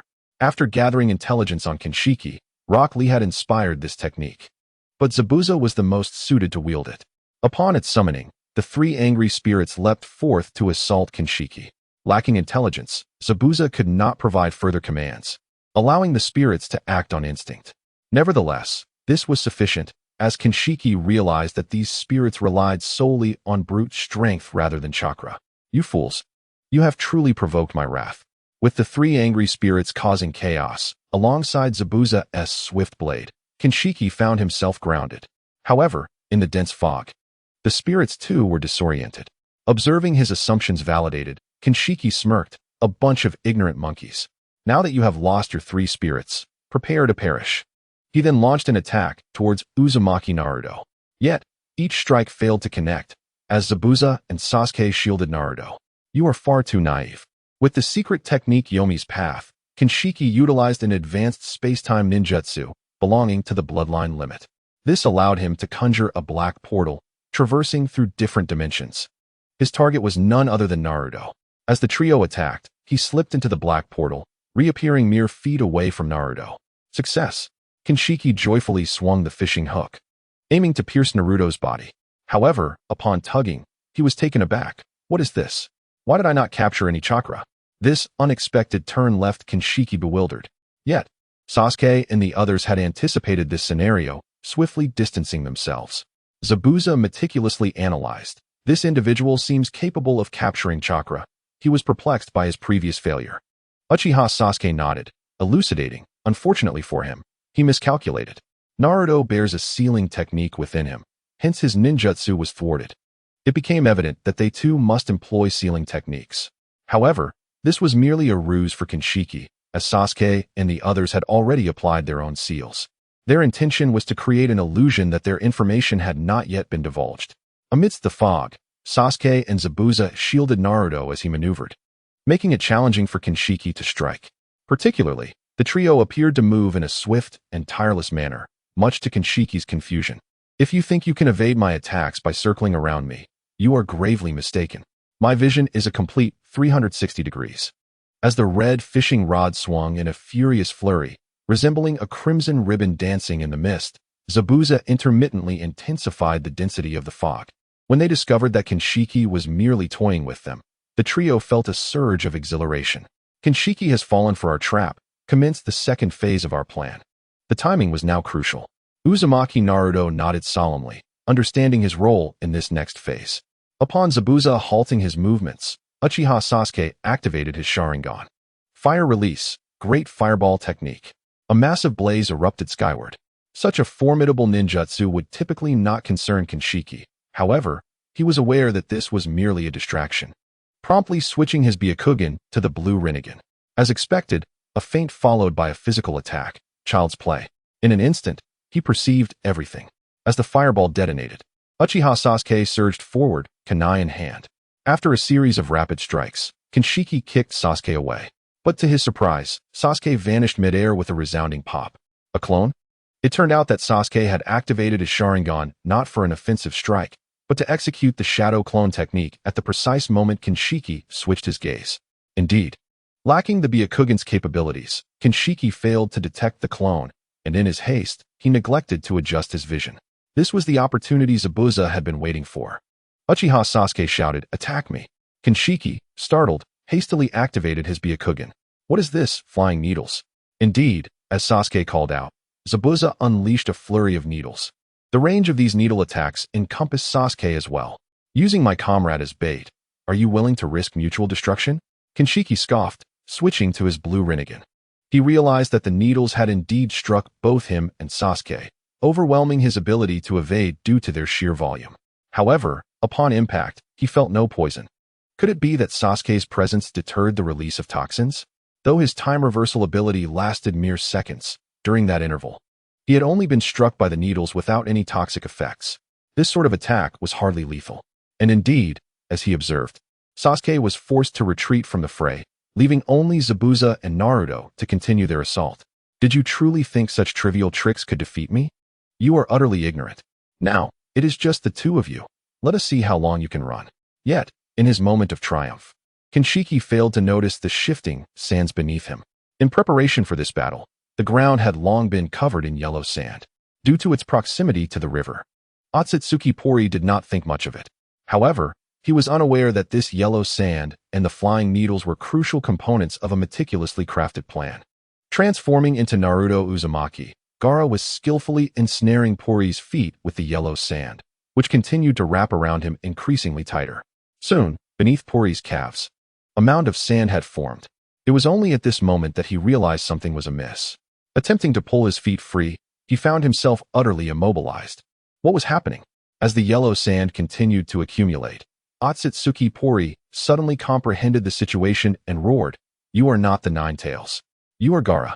With a resounding pop, Naruto Uzumaki revealed his true form. Indeed, he was Gaara. No longer pretending, he laid his cards on the table. "Indeed, I have worked hard to confront you." When Lee learned that Pori's target was Naruto Uzumaki, they devised a plan for Gaara to transform into Naruto. Gaara, possessing Shikaku, had an immense chakra that would not easily be detected. This way, Otsutsuki Pori would be less likely to abandon the battlefield. To counter Pori, who could appear at any moment, only the ever-vigilant Gaara could maintain the transformation for 3 days and nights. The three of them remained atop the trees to draw Pori's attention. This was the first step of their plan. The second step involved the flying needles. Most of these needles were harmless, with only a few containing potent paralyzing toxins that were designed for delayed activation. All the other needles, including those launched by Sasuke, were intended to shield these toxic ones. The targeted area was the calves. When Otsutsuki Pori used his time reversal ability to check for symptoms of blood vomiting due to poisoning, he felt relieved. He had no idea that his calves had already gone numb. Meanwhile, Zabuza Momochi ran in circles, diverting Pori's attention, with the aim of coaxing him into a state of complacency. Although this aspect relied on a stroke of luck, it ultimately succeeded in ensnaring Otsutsuki Pori. By the time he realized his inability to move, it was too late. In an instant, Zabuza's sewing needles and Sasuke's Chidori struck Otsutsuki Pori. Gaara intensified the wrapping of sand. Within Pori's time reversal vision, he discerned only one way to escape his current predicament, to perform the flying crane transformation. He realized that using the Hell's Road technique was impossible because his feet were trapped. Additionally, with the rapid speed of the Chidori, enhanced by the Sharingan, Pori had no time for further contemplation. He could only transform and forcefully extricate himself from the spot. "You wretched fools, I shall annihilate you." Otsutsuki Pori was beyond furious. These natives dared to toy with him as if he were a mere monkey. In a moment of desperation, he swiftly absorbed the chakra from the fish basket. Fortunately, this chakra was sufficient to sustain his transformation into the divine crane, though he was compelled to remove his eyes. The Rinnegan also contained immense chakra. However, just as he removed his eyes, Sasuke Uchiha let out a cold laugh and decisively activated the second stage of his heavenly curse seal transformation. With the blessing of this seal, his speed surged once more.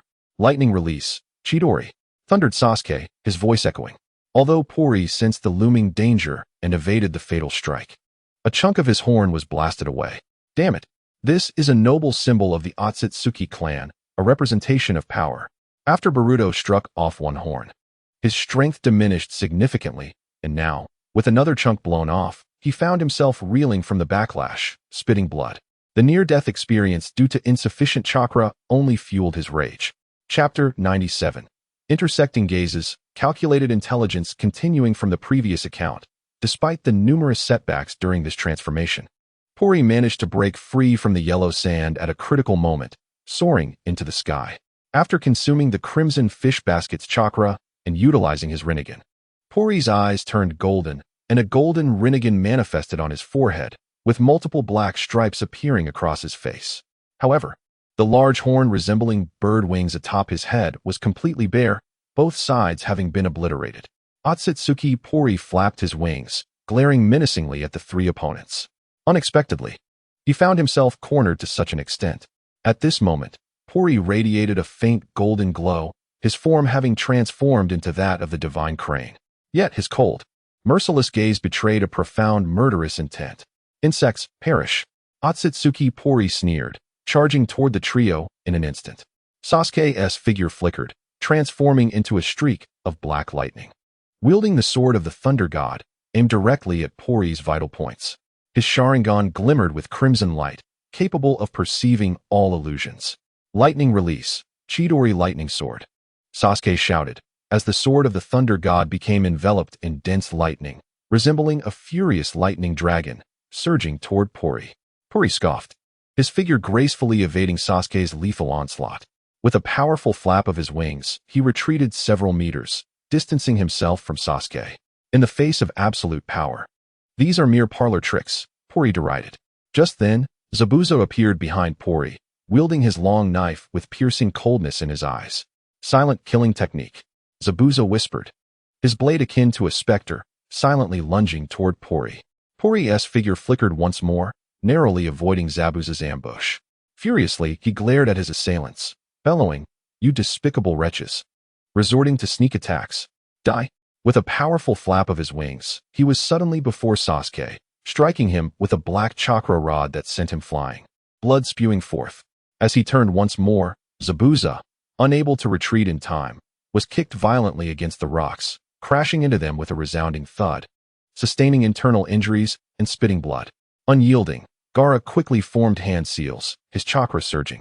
"Desert waterfall," Gaara exclaimed, as the yellow sand erupted, transforming into a multitude of sand tendrils that enveloped Pori. Pori struggled within the yellow sand, darting left and right, yet he remained ensnared by Gaara's grasp. Although infuriated, he had to concede that the combined prowess of these individuals was indeed formidable. However, in a swift motion, Otsutsuki Pori used his black chakra rod to pin Sasuke's wing to the ground, eliciting a pained cry from him. Sasuke, gasping for breath, glared at Pori, while Zabuza, too, bore several grievous wounds from the black rod, making it increasingly challenging to employ his silent killing technique. Just as Gaara pursued with his myriad of sand tendrils, the previously unseen Lee suddenly emerged outside Pori's line of sight. His eyes locked onto Pori, every muscle in his body taut, resembling a beast poised to spring. "Earth Curse Seal, second stage transformation," Lee shouted, as the sixth gate of the 8 gates was opened.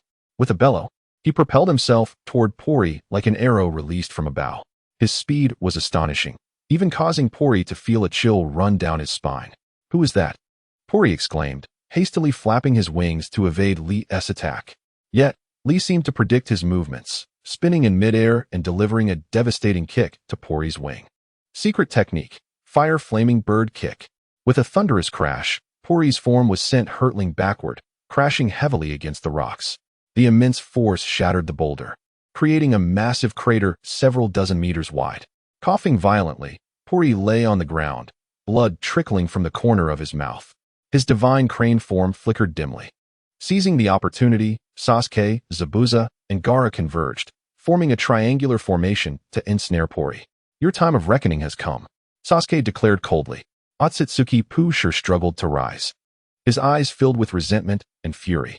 "How do you know my secrets? Whether it be time reversal, transformation, or even the ability to devour techniques post-transformation. How could you possibly know?" He bellowed, furious. "I, Otsutsuki Pusher, refuse to perish at the hands of mere ants." Once again, Lee rushed forward. Though the simultaneous eruption of the 8 gates and the earth sealing technique weighed heavily upon him, Lee's gaze remained resolute and unwavering. He was determined to defeat Pusher completely. With a low growl, he accelerated once more, charging at Pusher like a bolt of lightning. This time, he exerted all his strength, vowing to bring Pusher down in one fell swoop.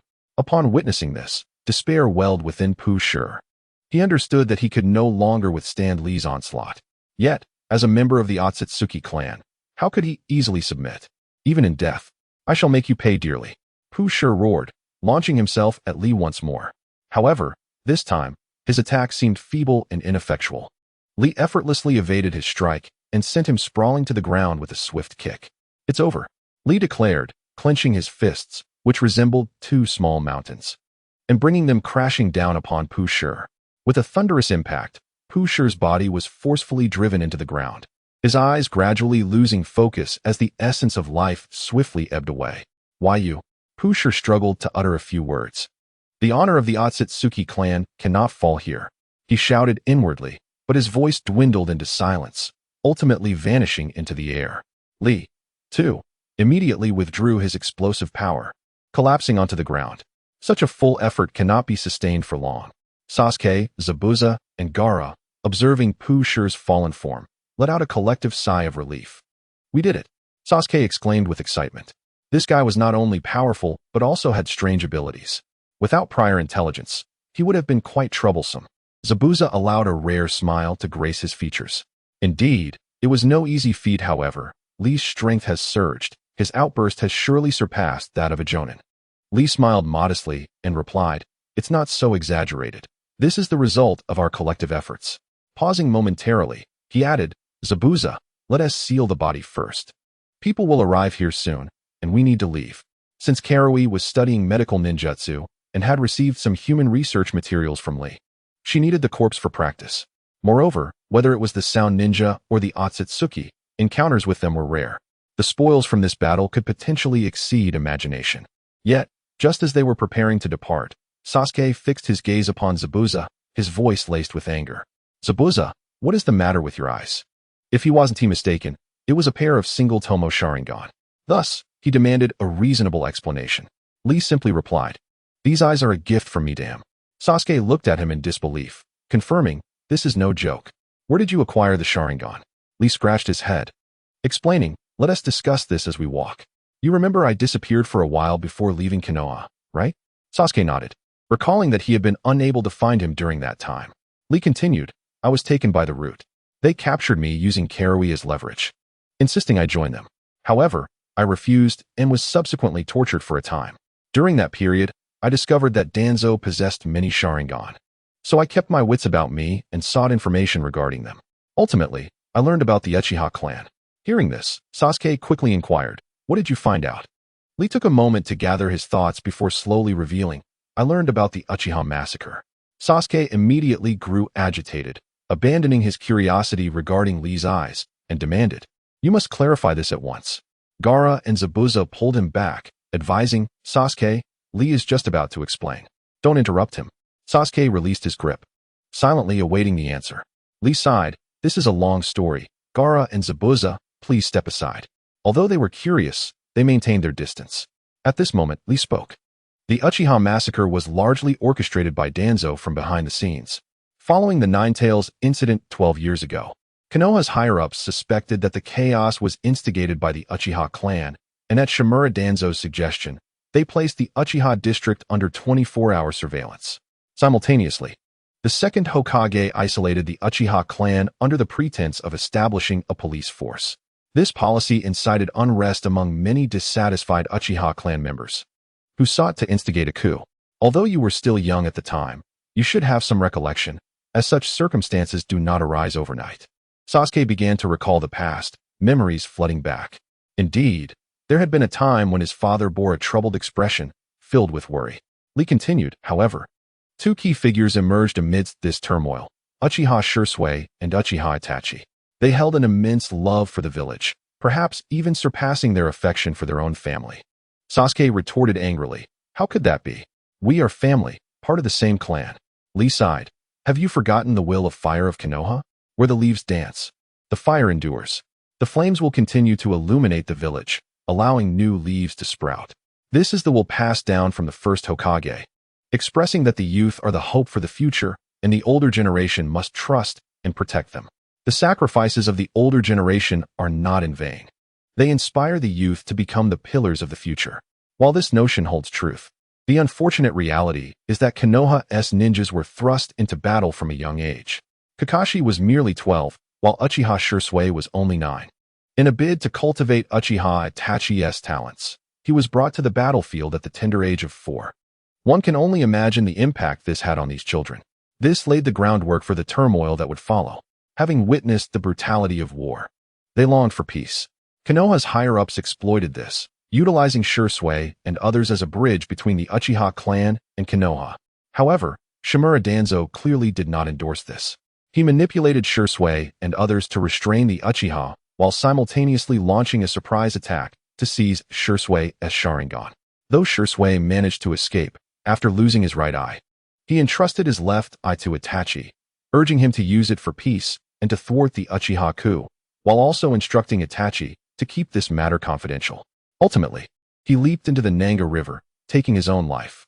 It was precisely because Uchiha Itachi witnessed Shusui's suicide that he was triggered to awaken the Mangekyo Sharingan. By that time, Danzo had already revealed his true nature. Shusui's death left the Uchiha clan in turmoil. In response, Danzo approached Uchiha Itachi, asserting that if he did not annihilate the Uchiha, Konoha would personally eliminate those poised to revolt. In that moment, not a soul would remain. If Uchiha Itachi were to intervene, it would be for your sake. However, as a condition, he must serve the village, infiltrating the enigmatic organization to ensure your safety. You see, while Uchiha Itachi harbors love for his village, he equally cherishes his family. By personally executing the annihilation of his clan, he not only averted the turmoil of internal strife within the village, but also safeguarded you. The Uchiha clan's eyes were subsequently divided between Danzo and another mysterious figure. Uchiha Sasuke, with his crimson eyes blazing, demanded, "Who is the other person?" At that moment, his Sharingan had transformed from the double tomo to the triple tomo, evidently a sign of heightened power. The other individual claims to be Uchiha Madara. Lee interjected, though the authenticity of his claim remains uncertain. He is said to possess only one eye and wears a swirling mask. He had a hand in the clan's downfall as well. During the experiments conducted on me, I inadvertently awakened a peculiar power, such as transforming chakra into a Sharingan. Of course, this eye cannot evolve on its own. Only by generating new eyes can I evolve into the two tomo. Upon hearing this, Uchiha Sasuke immediately resolved to leave. His eyes, filled with a murderous intent, clearly indicated his desire for vengeance. Lee grasped his arm, urging, "You cannot act just yet." "Why?" Sasuke retorted angrily. "I seek the truth. I must avenge my family. I will kill them." Lee explained, "Currently, Danzo is in power. Even if you possess the strength to defeat him, he has allies. Moreover, should you expose these matters, Uchiha Itachi would be in peril. He is an undercover agent. If they discover his identity, they will not spare him. Can your power truly aid him? Reflect on this. You have always been astute. Do not let hatred cloud your judgment. Assess the road ahead before making any plans." It was then that Uchiha Sasuke regained his composure. No wonder Lee had repeatedly cautioned him against being blinded by rage. These matters possessed another layer, one of which he had remained oblivious. Yet, he felt utterly powerless. Chapter 99. A prophecy once more. Bloodstains in war. The land of the ninja world may not be vast, yet it harbors numerous mysterious locales. For instance, within this expansive, boundless mountain range, surrounded by dense forests, it appears isolated from the outside world. Upon entering this mysterious land, one is first greeted by towering peaks that pierce the clouds, standing resolutely as guardians, witnesses to the passage of time. The air in the mountains is exceptionally fresh, laced with a faint aroma of flora, invigorating the spirit. Gazing upwards, the blue sky and white clouds harmonize with the verdant mountains, creating a breathtaking tableau. Occasionally, the melodious chirps of birds from the forest add a touch of vitality. Here, the lake's crystal-clear waters lie still as a mirror, reflecting the surrounding mountains and trees, resembling a stunning ink-wash painting. Lush green lotus leaves blanket the lakeside, while lotus flowers stand gracefully, akin to dancers in the breeze. As the gentle wind sweeps across, ripples form on the water's surface, causing the flowers to sway, emanating a delicate fragrance that enchants the senses. This is Miyaboka Mountain, one of the three great sanctuaries, the domain of the Toad clan. These enormous toads thrive freely in this land, endowed not only with formidable strength, but also an array of mysterious abilities. Among them is the clan's ancestor, Fukasaku, a toad who has lived for over 1,000 years, revered as the great toad sage, possessing extraordinary prophetic abilities. His massive form rests upon a throne dedicated to him, inscribed with the character for sage. His body is orange, adorned with a string of prayer beads around his neck, featuring a pale purple cat's eye stone at its center. Inscribed with the character for oil, Jiraiya, one of the legendary 3 ninjas of Konoha, serves as a representative of the Toad clan. One day, while Jiraiya was gathering material for his novels, he unexpectedly received a summons from the great Toad sage. Recognizing the importance of this summons, Jiraiya promptly packed his belongings and made his way to Miyaboku Mountain, where the elders, Shima and Fukasaku, were already prepared to guide him. As elders and trusted confidants of the great Toad sage, they promptly brought Jiraiya before him. "Great Toad sage, Jiraiya has arrived," Fukasaku announced. The great Toad sage shook his head as if coming to his senses and said, Ah, young Jiraiya. Oh, by the way, I have a new prophecy. What is it? Great Toad Sage? Jiraiya inquired. I have yet to determine the child of prophecy you mentioned last time. How is there a new prophecy already? The Great Toad Sage appeared to ponder deeply before responding. This prophecy is extraordinary. I saw a person possessing 3 pairs of eyes. I also witnessed someone transforming into a monster. They are incredibly powerful. Even the child of prophecy may struggle to resist them. Jiraiya was taken aback. Could they be enemies? The Great Toad Sage replied, I do not know. However, wherever they go, they are engulfed in the flames of war, their bodies stained with crimson blood. With that, the Great Toad Sage fell into a deep slumber. Jiraiya sighed in exasperation. Is that all? With such vague imagery, how am I to find them? Shima remarked. There is nothing to be done. He is growing old, and his prophecies have become sporadic. Jiraiya, would you care to stay for dinner? Today, the father of the child caught some fresh insects, and they are delicious when fried. Jiraiya's expression soured, and he quickly replied, No, Shima, I must continue gathering material. No, I mean, I need to confirm the child of prophecy. This cannot be delayed.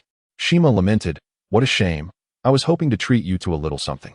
Jiraiya forced a few awkward laughs before hastily departing. Little did he know, the one with 3 pairs of eyes had already been slain. Even if he rushed back to Konoha now, it would be too late. As he prepared to return to Konoha to see Naruto, he crossed paths with Sasuke and Boruto, who had just left the village, having evaded detection for 3 days. Their evasion was made possible by the upheaval at Konoha prison. Initially, after defeating Mizuki, Lee had been imprisoned.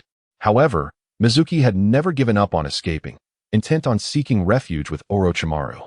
Following the demise of the 3rd Hokage, Danzo had mobilized a substantial number of ninjas to fulfill missions, leaving the ranks thin. When Boruto and the others appeared, it prompted Danzo to once again call for reinforcements, finally granting Mizuki the opportunity to escape. He manipulated the less intelligent wind and thunder gods to incite chaos, seizing the chance to break out of prison. Consequently, Boruto and his companions managed to slip from Root's surveillance. As the two entered the forest, they heard distant sounds of combat chakra and explosions, prompting them to investigate. Alas, they arrived too late. Upon their arrival, they were met with a scene of devastation on the beach and shattered trees. Young Sasuke meticulously examined the area, shaking his head in resignation. All traces had been obscured by sand, a testament to the opponent's caution. Boruto asked, Uncle Sasuke, do we have no leads? Young Sasuke replied, Not entirely. The residual chakra here, while chaotic, bears the distinct aura of space ninjutsu. Given the current time frame, no one else possesses such abilities. Thus, it is likely that Otsutsuki Kinshiki fought here. Boruto quickly urged, Then let us pursue him. According to the intel gathered over the past few days, my father is still outside the village. It could be dangerous if they cross paths. Young Sasuke nodded, immediately summoning a giant eagle to soar into the sky. In his assessment, since the adversary had chosen such a remote location for battle, and Konoha had received no word, it was highly probable that they were not affiliated with Konoha. Thus, his search extended beyond the borders of Konoha. This assumption was indeed accurate, for Lee and his companions were indeed departing from the village. However, due to the situation surrounding Sasuke, their pace was rather slow, which inadvertently afforded the young Sasuke ample time to pursue them. He commanded a giant eagle, flying in every direction for an hour before returning from different angles. Through this repetitive motion, he successfully located Lee and his companions. Boruto exclaimed excitedly, These are the 4 individuals we encountered in the forest, aren't they? It's quite suspicious that they remain in this vicinity after all these days. Sasuke shared this sentiment, although he wished to avoid disrupting the past. The matters concerning Otsutsuki Kinshiki and Naruto compelled him to gather information. With a swift motion, the two jumped off the giant eagle and landed ahead. At that moment, Uchiha Sasuke, having just learned about his family's affairs, was in a particularly foul mood. Upon seeing the 2 strangers blocking his path, he irritably barked, Step aside. His tone was quite abrasive, prompting Boruto to retort, Who are you yelling at? We merely wish to ask a question. Is it necessary to be so irate? Uchiha Sasuke, maintaining a stern expression, responded, I'm addressing you. What of it? I'm in a very bad mood, so it's best not to provoke me. Boruto, unaccustomed to being treated in such a manner, sneered, Is that so? Well, my mood isn't great either. The two stood their ground, tension palpable, as if a disagreement could erupt into violence at any moment. Chapter 100. The straggler from the future. To continue from the previous account, young Sasuke, along with Boruto, was poised to seek information when they encountered the irritable Uchiha Sasuke, leading to a standoff. Lee and the others exchanged glances, silently agreeing not to intervene. It was clear that Uchiha Sasuke needed an outlet for his anger, and this seemingly insignificant boy had unwittingly become his target. Young Sasuke, intrigued by the prospect of discerning the origins of his opponent, did not deter Boruto's provocation. They locked eyes, tension escalating until a leaf drifted down, prompting both to launch their attacks simultaneously. Shuriken. The clash echoed as the shuriken struck the ground. However, Uchiha Sasuke's assault was evidently swifter, covering greater distance. And before Boruto could even react, Sasuke was already before him. The two engaged in rapid hand-to-hand combat, each wielding kunai. Yet, in terms of both speed and strength, Uchiha Sasuke undoubtedly surpassed Boruto. Within mere minutes, Boruto was sent flying by a powerful kick. Simultaneously, Sasuke hurled shuriken, pressing Boruto to retreat in a flurry of desperation. Unfortunately, Boruto misjudged the intensity of the attack. As he rolled back, the shuriken suddenly returned, entangled with wire, catching him off guard. How is this possible? The technique was executed with such finesse. Young Sasuke furrowed his brow, recognizing the attack as the Uchiha clan's signature shuriken technique. The shuriken spun and ensnared Boruto, leaving him unable to evade. With a cold smirk, Uchiha Sasuke declared, "Fire style, great fireball technique." The explosion engulfed Boruto, leaving him charred and rolling in pain. Sasuke did not pursue, instead taunting, "With skills like yours, you can't possibly be anything but a straggler." Straggler. Boruto was incensed. How could the son of the Hokage be mocked in such a manner? His indignation boiled over as he shouted, "You're getting ahead of yourself." Drawing upon his chakra, it rapidly coiled and compressed. Sasuke recognized the scene. It was indeed the Rasengan. However, unlike Naruto, who required multiple clones, this boy could perform it with a single hand. One must not underestimate their opponent. As Boruto unleashed the Rasengan, Uchiha Sasuke responded with Chidori. The lightning-infused chakra writhed in his hand, exuding a palpable sense of danger that momentarily paralyzed Boruto. This chakra felt unusually potent. Yet, he could not retreat now. He charged forward with determination. Boruto, Rasengan. Uchiha Sasuke, Chidori. The clash of chakra erupted, sending shockwaves through the air. Uchiha Sasuke was forced back a few steps to regain his balance, while Boruto was sent flying. Coughing, he marveled at the potency of Sasuke's Chidori, realizing that had it not been for the Rasengan neutralizing most of the force, he would have suffered far worse injuries. In contrast, Uchiha Sasuke felt a tinge of disappointment. This Rasengan was weaker than Naruto's. There was no doubt that Boruto was indeed a straggler. Following the skirmish, Uchiha Sasuke's anger had somewhat dissipated. He returned to his group silently, casting a cold glance at the two. Young Sasuke, having surmised that this individual might be a version of himself who had defected from the village, pondered why the sound for were absent. Could it be that this was the route to Orochimaru? He found himself perplexed. Meanwhile, the fifth Hokage of Konoha had changed. Having defected, young Sasuke had yet to encounter the sound for. Suddenly, he regarded the other mysterious figures with suspicion. Were they perhaps the sound for? Just as young Sasuke was lost in thought, Lee spoke up. "Excuse me, do you have any advice for us?" Young Sasuke clarified, "Apologies, it was all a misunderstanding. We merely wish to inquire if you have seen a peculiar ninja, one who can fly and carries a red fishing rod and basket." Lee responded, "Indeed, we have seen him. He was killed not long ago." Young Sasuke inquired urgently, "Killed?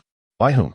Lee and his companions shook their heads regretfully, stating, "Their battle was too fierce. We could only observe from afar." His opponent was a white-haired ninja accompanied by several large toads. In Lee's understanding, the legendary Sannin surpassed Shikaku in strength and could likely defeat Otsutsuki Kinshiki. Thus, he attributed the demise of Kinshiki to Jiraiya. Indeed, upon hearing this, young Sasuke's first thought was of Jiraiya. If Kinshiki had truly fallen to him, it might even be a blessing. As for the individuals before him, young Sasuke had mentally categorized them as members of the Sound. Yet, something felt amiss. The narrative diverges here. At that moment, the sky was painted crimson by the setting sun, casting its glow upon the desolate edges of the desert. After parting ways with Boruto, Lee and his three companions hastened towards the desert for safety. They aimed to evade Konoha's pursuit while also seeking to train. The initial objective set by the group was to attain strength comparable to that of Shikaku. Thus, when Uchiha Sasuke first laid eyes on Shikaku in its entirety, his jaw nearly dropped in astonishment. A tempest rose, sand swirling chaotically. A colossal creature, over 50 meters tall, began to awaken from Gaara's seal. This was the tailed beast Shikaku, a massive entity formed of sand, its cross-shaped pupils radiating an unsettling pressure. With a thunderous roar, it seemed to shake the very earth, causing the desert to tremble. Is this your training goal? How formidable! Uchiha Sasuke inhaled deeply, gripping his weapon tightly. His eyes reflected both trepidation and defiance.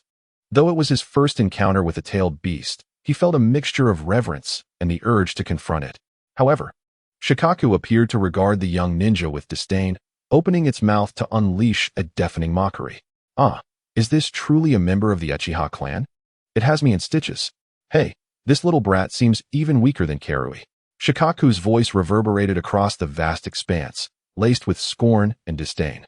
A flicker of anger crossed Sasuke Uchiha's eyes, yet he remained composed, fully aware that any emotional lapse against such an opponent would be catastrophic. Shikaku taunted. You don't seem convinced, do you? Tonight, I shall show you the power of the Desert Lord. Wind release, vacuum bullets. The battle was imminent. Apart from Lee and his companions executing their attacks with precision, Sasuke charged forward as well, maneuvering adeptly in search of Shikaku's vulnerabilities. However, the desert was Shikaku's domain, where his immense strength and defense rendered any low-level ninjutsu and physical assaults ineffective. Nevertheless, the group refused to yield, silently pushing themselves to grow stronger. As long as the flame of life burned brightly, their determination to improve would not wane. Chapter 101. The Art of Drunken Fist. A sudden assault. Time passed swiftly. Under the scorching sun by the sea, Lee stood resilient as a solitary and tenacious poplar tree, proud amidst the elements. The golden sunlight wove a delicate tapestry, accentuating his powerful physique. Beads of sweat gathered upon his forehead, eventually cascading down and disappearing into the scorching stones below. One more drink, Lee proclaimed as he stood in the blistering desert, simultaneously training his strength while indulging in yellow wine. In his battle against Kimimaro, he realized that his attacks had been too straightforward, reliant solely on strength and speed. Faced with another formidable practitioner of taijutsu, he found himself at a disadvantage. Thus, after much contemplation, he discovered the concept of drunken fist. Lee was particularly sensitive to alcohol. Even a small cup would leave him inebriated. He recalled that his mentor, Gai-sensei, had mentioned how one's movements become unpredictable when intoxicated. Even the combined might of Might Guy and Niji struggled to subdue him. Hence, upon returning from the Hidden Leaf Village, Lee incorporated drinking into his training regimen, aiming to adapt to and master this state. With a thunderous roar, Lee's swaying form seemed propelled by an invisible force. His movements became exaggerated, yet carried a hint of clumsiness. As he staggered, it felt as though he treaded upon soft clouds, each step unsteady, his body swaying perilously as if on the verge of losing balance. In his drunken stupor, Lee's gaze became unfocused, and he occasionally mumbled to himself incoherently. He would raise a hand, fingers bending into peculiar shapes, waving erratically as if attempting to grasp something elusive. At times, a silly grin would spread across his flushed cheeks, or he would suddenly bow his head, conversing with his shadow on the ground. But could he truly engage in combat in such a state? Both Sasuke and Zabuza harbored doubts regarding Lee's inebriated condition. Gaara calmly remarked, "If it works, we shall soon find out." With a restrained shout, he brought his hands together, summoning countless grains of sand as if animated, forming a colossal hand of sand that lunged toward Lee. Yet, remarkably, Lee seemed to anticipate the trajectory of the attack. His body twisted at an impossible angle, sliding effortlessly through the gaps of the sandy hand. Simultaneously, with a boulder on his shoulder, he unleashed a punch infused with the wildness and untamed spirit of drunkenness, striking Gaara's side with force. However, he faced three opponents. Sasuke immediately executed the replicated taijutsu shadow dance, a swift kick aimed to send Lee flying. Yet, Lee appeared to foresee it all. His body shifted in a manner that defied the laws of physics, the attack narrowly grazing his clothing. The subsequent counterattack surged forth with ferocity, forcing Sasuke to retreat hastily to evade the perilous strike. Just as he prepared to pursue, Zabuza made his move. Silent killing technique. Needle. The blades danced like lightning, each strike accompanied by a chilling breeze. Yet, Li seemed to waltz with the blades, weaving through the lethal arcs with uncanny agility, narrowly avoiding each edge. Meanwhile, his fists and feet rained down upon Zabuza like a tempest, compelling the elite ninja from the mist to focus entirely on defense. The trio's onslaught should have been overwhelming. Yet Li's movements under the influence of alcohol were akin to an unsolved enigma. Though chaotic in appearance, they concealed profound intricacies. Each attack deftly sidestepped the trio's strikes, while his counterattacks unleashed a torrent that forced them to retreat, unable to find a moment for effective retaliation. What manner of monster is this? A flicker of disbelief crossed Sasuke's eyes, for he had never witnessed such a bizarre and formidable form of taijutsu. Among peers, his reputation as the foremost prodigy of this new generation paled in comparison. The eccentricity of Li's drunken fist left Gaara's heart trembling, his voice tinged with incredulity. Even Gaara's sand shield trembled under the seemingly chaotic barrage of Li's fists, the grains scattering. Sasuke's attacks consistently missed their mark. What appeared to be clumsy punches and kicks invariably found their way back with astonishing angles at the most critical moments. Astonishingly, while intoxicated, his taijutsu seemed to grow stronger. In the vast desert, each of Li's strikes sliced through the air with a resounding whoosh, sending rocks flying in all directions. His movements were swift and precise, each technique a testament to countless hours of practice and sweat. His mind was singularly focused on transcending his limits. This impromptu battle raged on for 3 hours, culminating in exhaustion for all 4 combatants. Just as they prepared to recover their strength, distant explosions echoed in the air. They were beyond the borders of Sunagakure. What could possibly be happening? Intrigued, they followed the sound. In the distance, a small village was under siege by a horde of rotund robots. Indeed, they were not merely attacking. The entire village was being annihilated. Witnessing such devastation, the group needed no further words. They immediately sprang into action. Sand, water release, lightning release, taijutsu, an array of attacks ensued.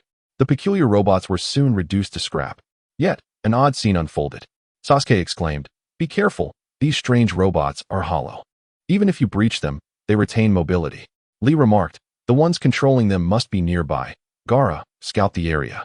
Gaara's sand-eye ascended, circling once before fixating on a peculiar ship on the sea at the 3 o'clock position. It was likely the stronghold of their assailants.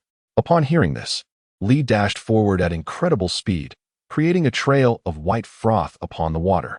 Soon, a steel vessel came into view. Li wasted no time in analyzing, vaulting into the ship's hull. Inside, metal pipes adorned the interior, with only a narrow passage ahead. Traversing the corridor led to a spacious hall filled with numerous transparent spherical devices, each containing a young boy inside. Could it be that those robots on the shore were controlled by these boys? This realization, coupled with the scene before him, stirred his thoughts. However, just as he hesitated to destroy the apparatus, information from the barrage altered his decision. Hyde's ship has appeared. It seems that fellow is close to locating the Grell Stone. What a pity, so many Grell Stones could have transformed the desert. Not merely a desert, the Grell Stone is imbued with potent chakra, capable of healing, enhancing strength, and improving the environment. This chakra-rich mineral, mentioned in the barrage of comments, piqued Li's interest as he found himself in dire need of such a substance. Chapter 102. The peculiar troop appears, unexpected gains continuing from the previous episode. The small coastal village swiftly turned the tide of battle with the inclusion of Gaara and his companions. The plump robots began to retreat, and just as they were poised to pursue, Gaara retracted his sand-eye and stated, "No need to chase. Li believes they may prove useful." Kisame Hashigaki inquired, "Has he discovered something?" Gaara replied, "Uncertain. He merely signaled us to infiltrate the great ship and follow them to their lair." With excitement still etched on his face, Sasuke Uchiha chimed in, "Perfect. I haven't had my fill of fighting yet since joining Li and the others." He had noted that their activities revolved around combat or training, a stark contrast to his monotonous tasks back in Konoha, which involved capturing pets, delivering items, and weeding. After stealthily regrouping aboard the grand vessel, Sasuke eagerly questioned Li, "Did you uncover any new developments?" Li nodded and elaborated. "The mastermind behind this ship is Hyde, a brigand leader who has been wreaking havoc in pursuit of the Grell Stone." Kisame asked, "What is the Grell Stone that has you so invested?" Li explained, The Grial stone harbors an immense amount of chakra energy. It not only enhances strength, but can also transform deserts into oases. In ancient times, this mineral enabled the establishment of a colossal super-civilization. However, its pursuit ultimately brought devastation upon nations. To my knowledge, Hyde has located the island where the Grial stone resides, and I intend to seize it. Upon hearing of such a powerful mineral, the others readily agreed. With the grand ship as their guide, they arrived at a massive island. After a cursory examination, Kisame remarked, "Is this information truly reliable? The island's natural environment appears rather barren in places." Lee replied with a mysterious smile. An ancient tome mentions that the mineral veins lie within the Red Earth waterfall. Mechanical giant city, Plum Blossom Key, three-pronged seal. Ironically, the desolate Red Earth is the entrance to the mineral vein. Subsequently, the group made their way to the Red Earth cliffs, where they indeed discovered an ancient castle below. Upon entering this fortress encircled by stone walls, a profound sense of history enveloped them. The structures, crafted from blue stone, had weathered the elements yet remained remarkably resilient, each stone seemingly narrating tales of a glorious past. Within the castle lay a broad stone pathway flanked by irregularly arranged architectural remnants. Though the exterior appeared dilapidated, glimpses of its former splendor could still be discerned within. Suddenly, Gaara's Sandai keenly detected something, directing attention to an emblem above a palace gate, exclaiming, "Look, is that not a card's plum blossom pattern?" Following his gaze, the group beheld a massive plum blossom motif intricately carved in blue stone above, accompanied by an equally large plum blossom altar below. The elongated corridor, combined with the plum blossom, formed the shape of a key. Lee pieced together fragmented information from the barrage, attempting to twist the circular disc at the end. With a resounding crack, the massive stone beneath them seemed to function like an elevator, descending. "Be cautious," he warned, preparing for potential attacks. However, this descent proved devoid of danger, and they soon found themselves in a domed hall. The walls of the hall were adorned with weathered murals, akin to a silent epic that transcended time, revealing a history replete with glory and tragedy. At the top of the mural, an expansive sky filled with brilliant stars seemed to herald the dawn of an era. The imagery gradually descended, portraying the tranquil life of a primitive tribe, where people adorned in simple garments coexisted harmoniously with nature, their faces aglow with innocent smiles. Yet, this tranquility was shattered by the emergence of a mysterious stone, radiating a gentle blue light, akin to a divine gift that bestowed unprecedented power upon the tribe. The murals depicted the tribe harnessing the stone's energy, propelling advancements in technology and magic, leading to a rapid rise of civilization, with cities burgeoning in astonishing splendor. Alas, the idyllic scene was short-lived. As the stone's power became manifest, greed and desire stealthily took root in the hearts of the people. The murals began to depict chaos, with fierce wars erupting between nations vying for control of the energy stone. The land, once serene, transformed into a battleground, countless lives extinguished amidst the conflict, as the brilliance of civilization was tainted by blood and tears.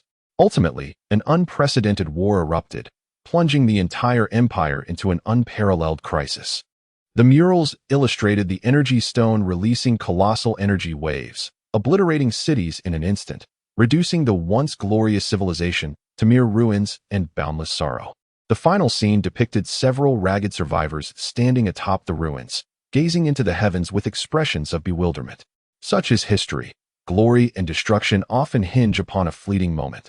Kisame could not help but feel a profound sense of melancholy. The group seemed to hear the distant wails of ancient times, a reminder to ensure that greed and desire do not once again become the harbingers of civilization's downfall. Adjacent to a blank wall stood a tri-pronged apparatus of varying heights. This was the key to the Grial stone seal. Upon sighting this sealing key, Lee gazed at the dome above it. According to the barrage, the mineral veins lay above. However, without unsealing it, they could only access the Grial stone by damaging the dome, albeit cautiously, lest it unleash catastrophic destruction. Lee urged Sasuke and the others to step back and carefully struck the stone pillar above with his fist. With a resounding crack, the point of impact began to fracture. He then delicately dismantled the stone ceiling, unleashing a torrent of immense energy. Feeling this surge of energy, even those who had witnessed the Shikaku's awakening found themselves momentarily entranced. "Have we stumbled upon something extraordinary?" Lee chuckled, affirming, "Indeed, it is something remarkable. However, we must unseal it fully to harness its potential, otherwise, this place will collapse and explode." He meticulously extracted the energy, which, upon separation from the mineral vein, coalesced into gem-like crystals. This was the Grial Stone. What an immense power! Sasuke murmured, his eyes alight with excitement and curiosity. Lee distributed a crystal to each, cautioning, "Everyone, this matter must remain confidential. If this information leaks, we will undoubtedly face an onslaught from the entire shinobi world." The group understood the gravity of the situation and nodded in agreement. Lee added, "Gaara, take a few more for cultivating oases. Sunagakure is far too arid and requires this to transform its environment." Gaara expressed his heartfelt gratitude. "Thank you." Lee smiled. "No need for thanks. We are all comrades.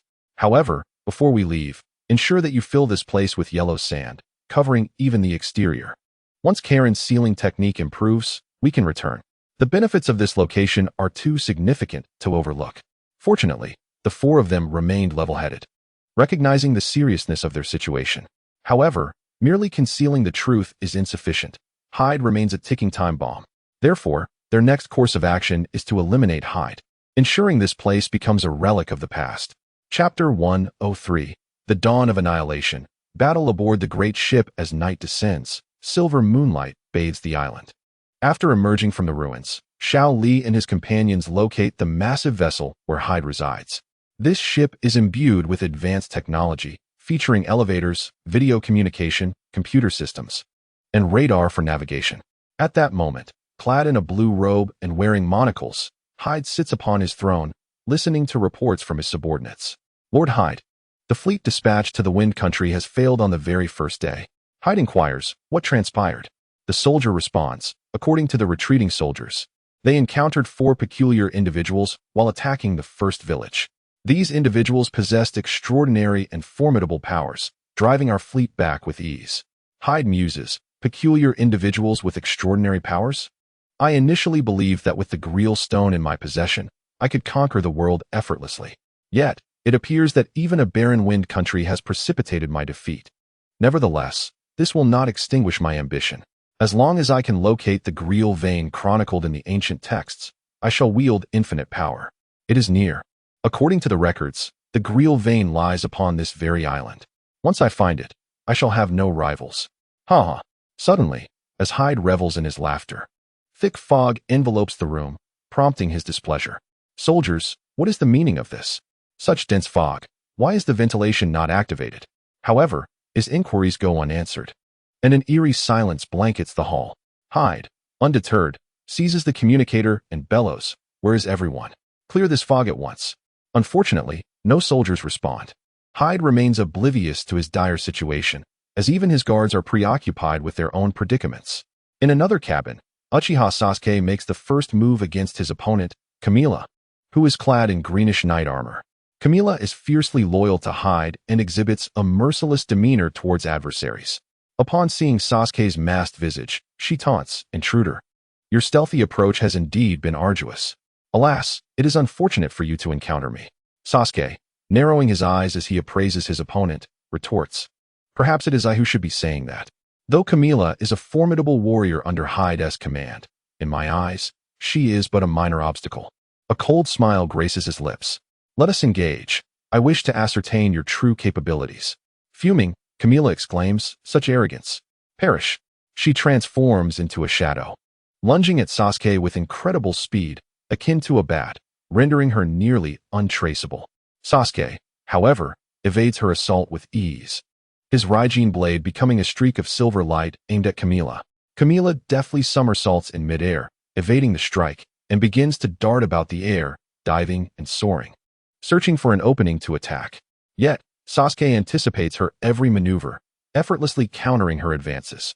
"It seems you possess some skill," Camila acknowledges, her tone now tinged with seriousness. Realizing that the current strategy may not yield favorable results, she resolves to harness the power of the Grial Stone. In an instant, a surge of potent energy erupts from her, as the Grial Stone implanted in her chest transforms her into a bat-like beast.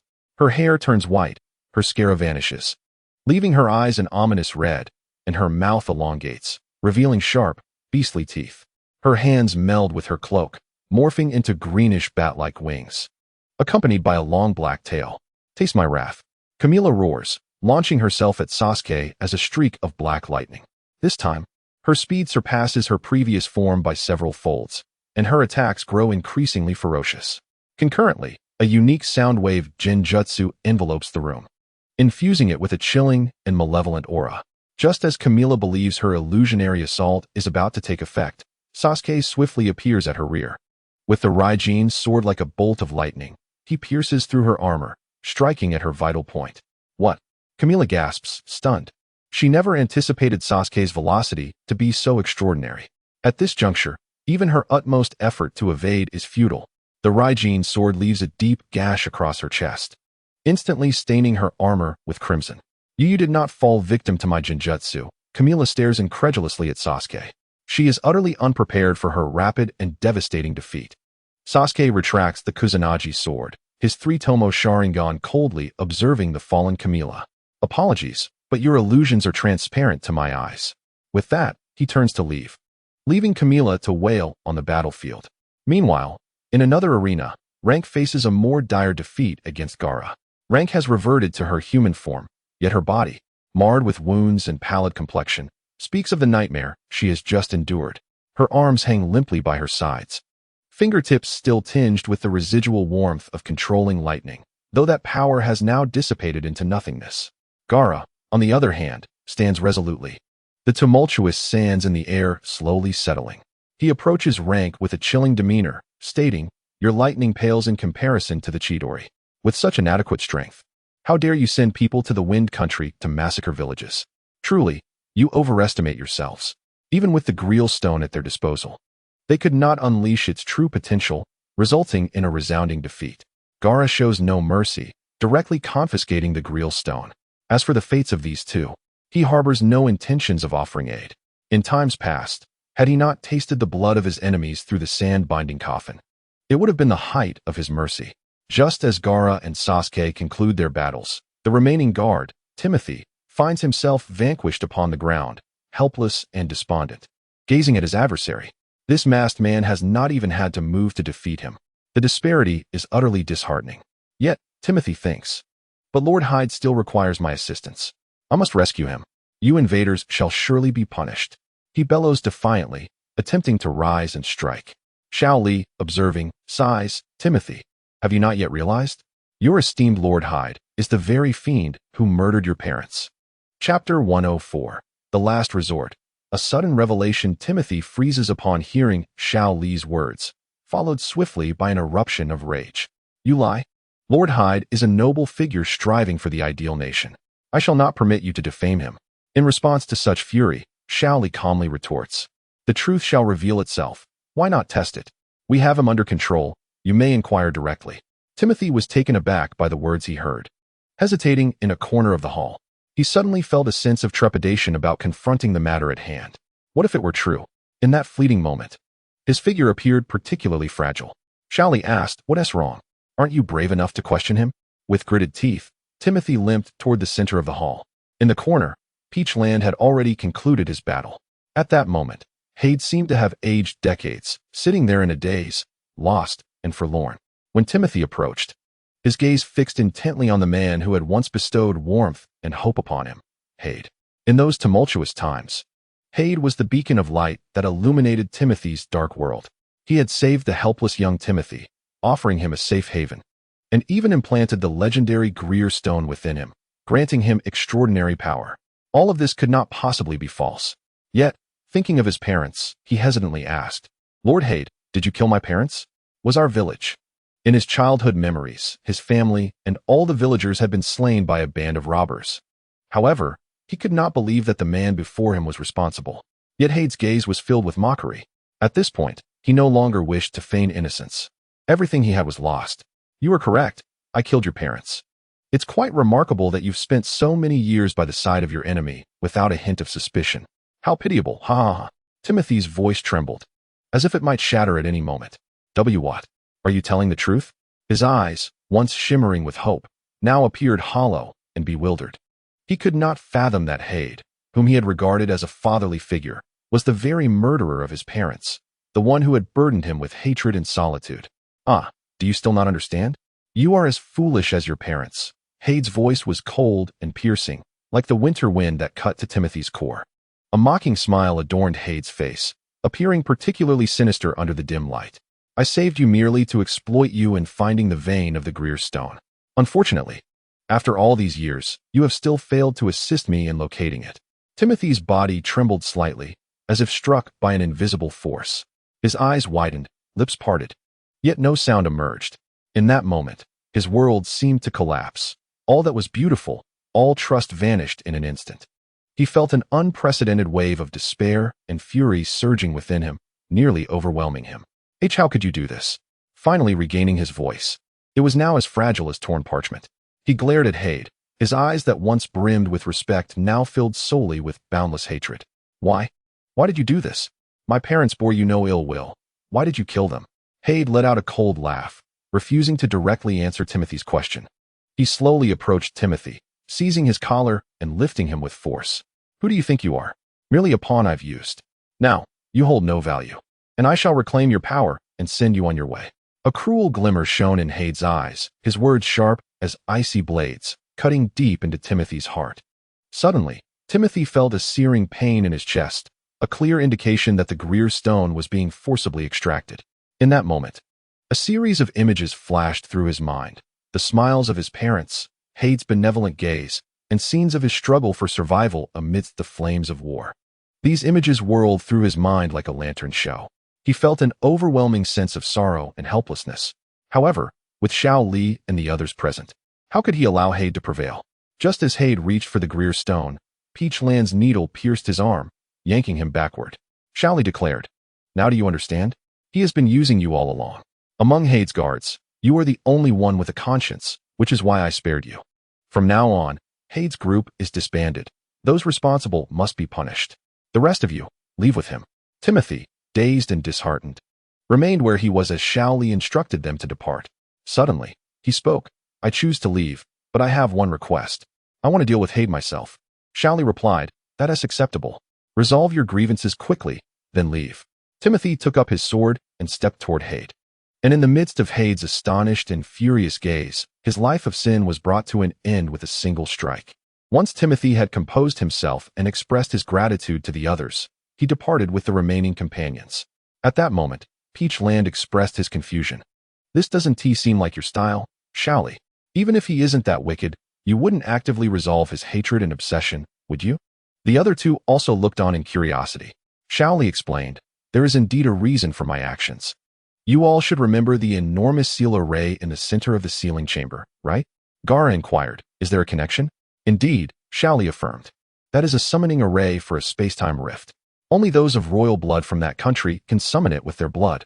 Its purpose is to absorb all nearby energy and matter, transporting them to the void." Sasuke reacted, "I see. So that's the final measure to prevent the mind from going out of control?" "Precisely. Therefore, we must keep Timothy close. Whether to prevent the mind from going berserk or for other unforeseen circumstances, we need him. Those unforeseen circumstances refer to the mind being seized or other uncontrollable events. At that time, Timothy's existence will be the final safeguard. Now that Hade's people had been disbanded and the massive ship had been reclaimed, utilizing the Greer stone to enhance strength was the next step. However, just then, an unsettling message arrived from the Land of Wind. Chapter 105, Urgent. The pursuit of the powerful frog moonlight filtered through the dense canopy, casting dappled shadows upon the forest. A gentle breeze blew, yet it did nothing to alleviate Xiao Li's anxiety. Earlier that afternoon, news had arrived from the Land of Wind. Xianglin and Bai had been ambushed while returning from a mission. The assailant was none other than a giant frog. There were not many frogs capable of rendering Xianglin and Bai helpless, so Xiao Li and the others immediately thought of Mayaboka Mountain. Whether it was Jiraiya or Naruto Uzumaki, the frogs they summoned were colossal and formidable. If it were indeed a frog from Mayaboka Mountain, it would indeed be troublesome. Peach Land, equally anxious since Bai was also part of this mission, asked, "Xiao Li, are you certain it's a frog from Mayaboka Mountain? We have no grievances with them. Why would they attack Bai?" Xiao Li could only shake his head.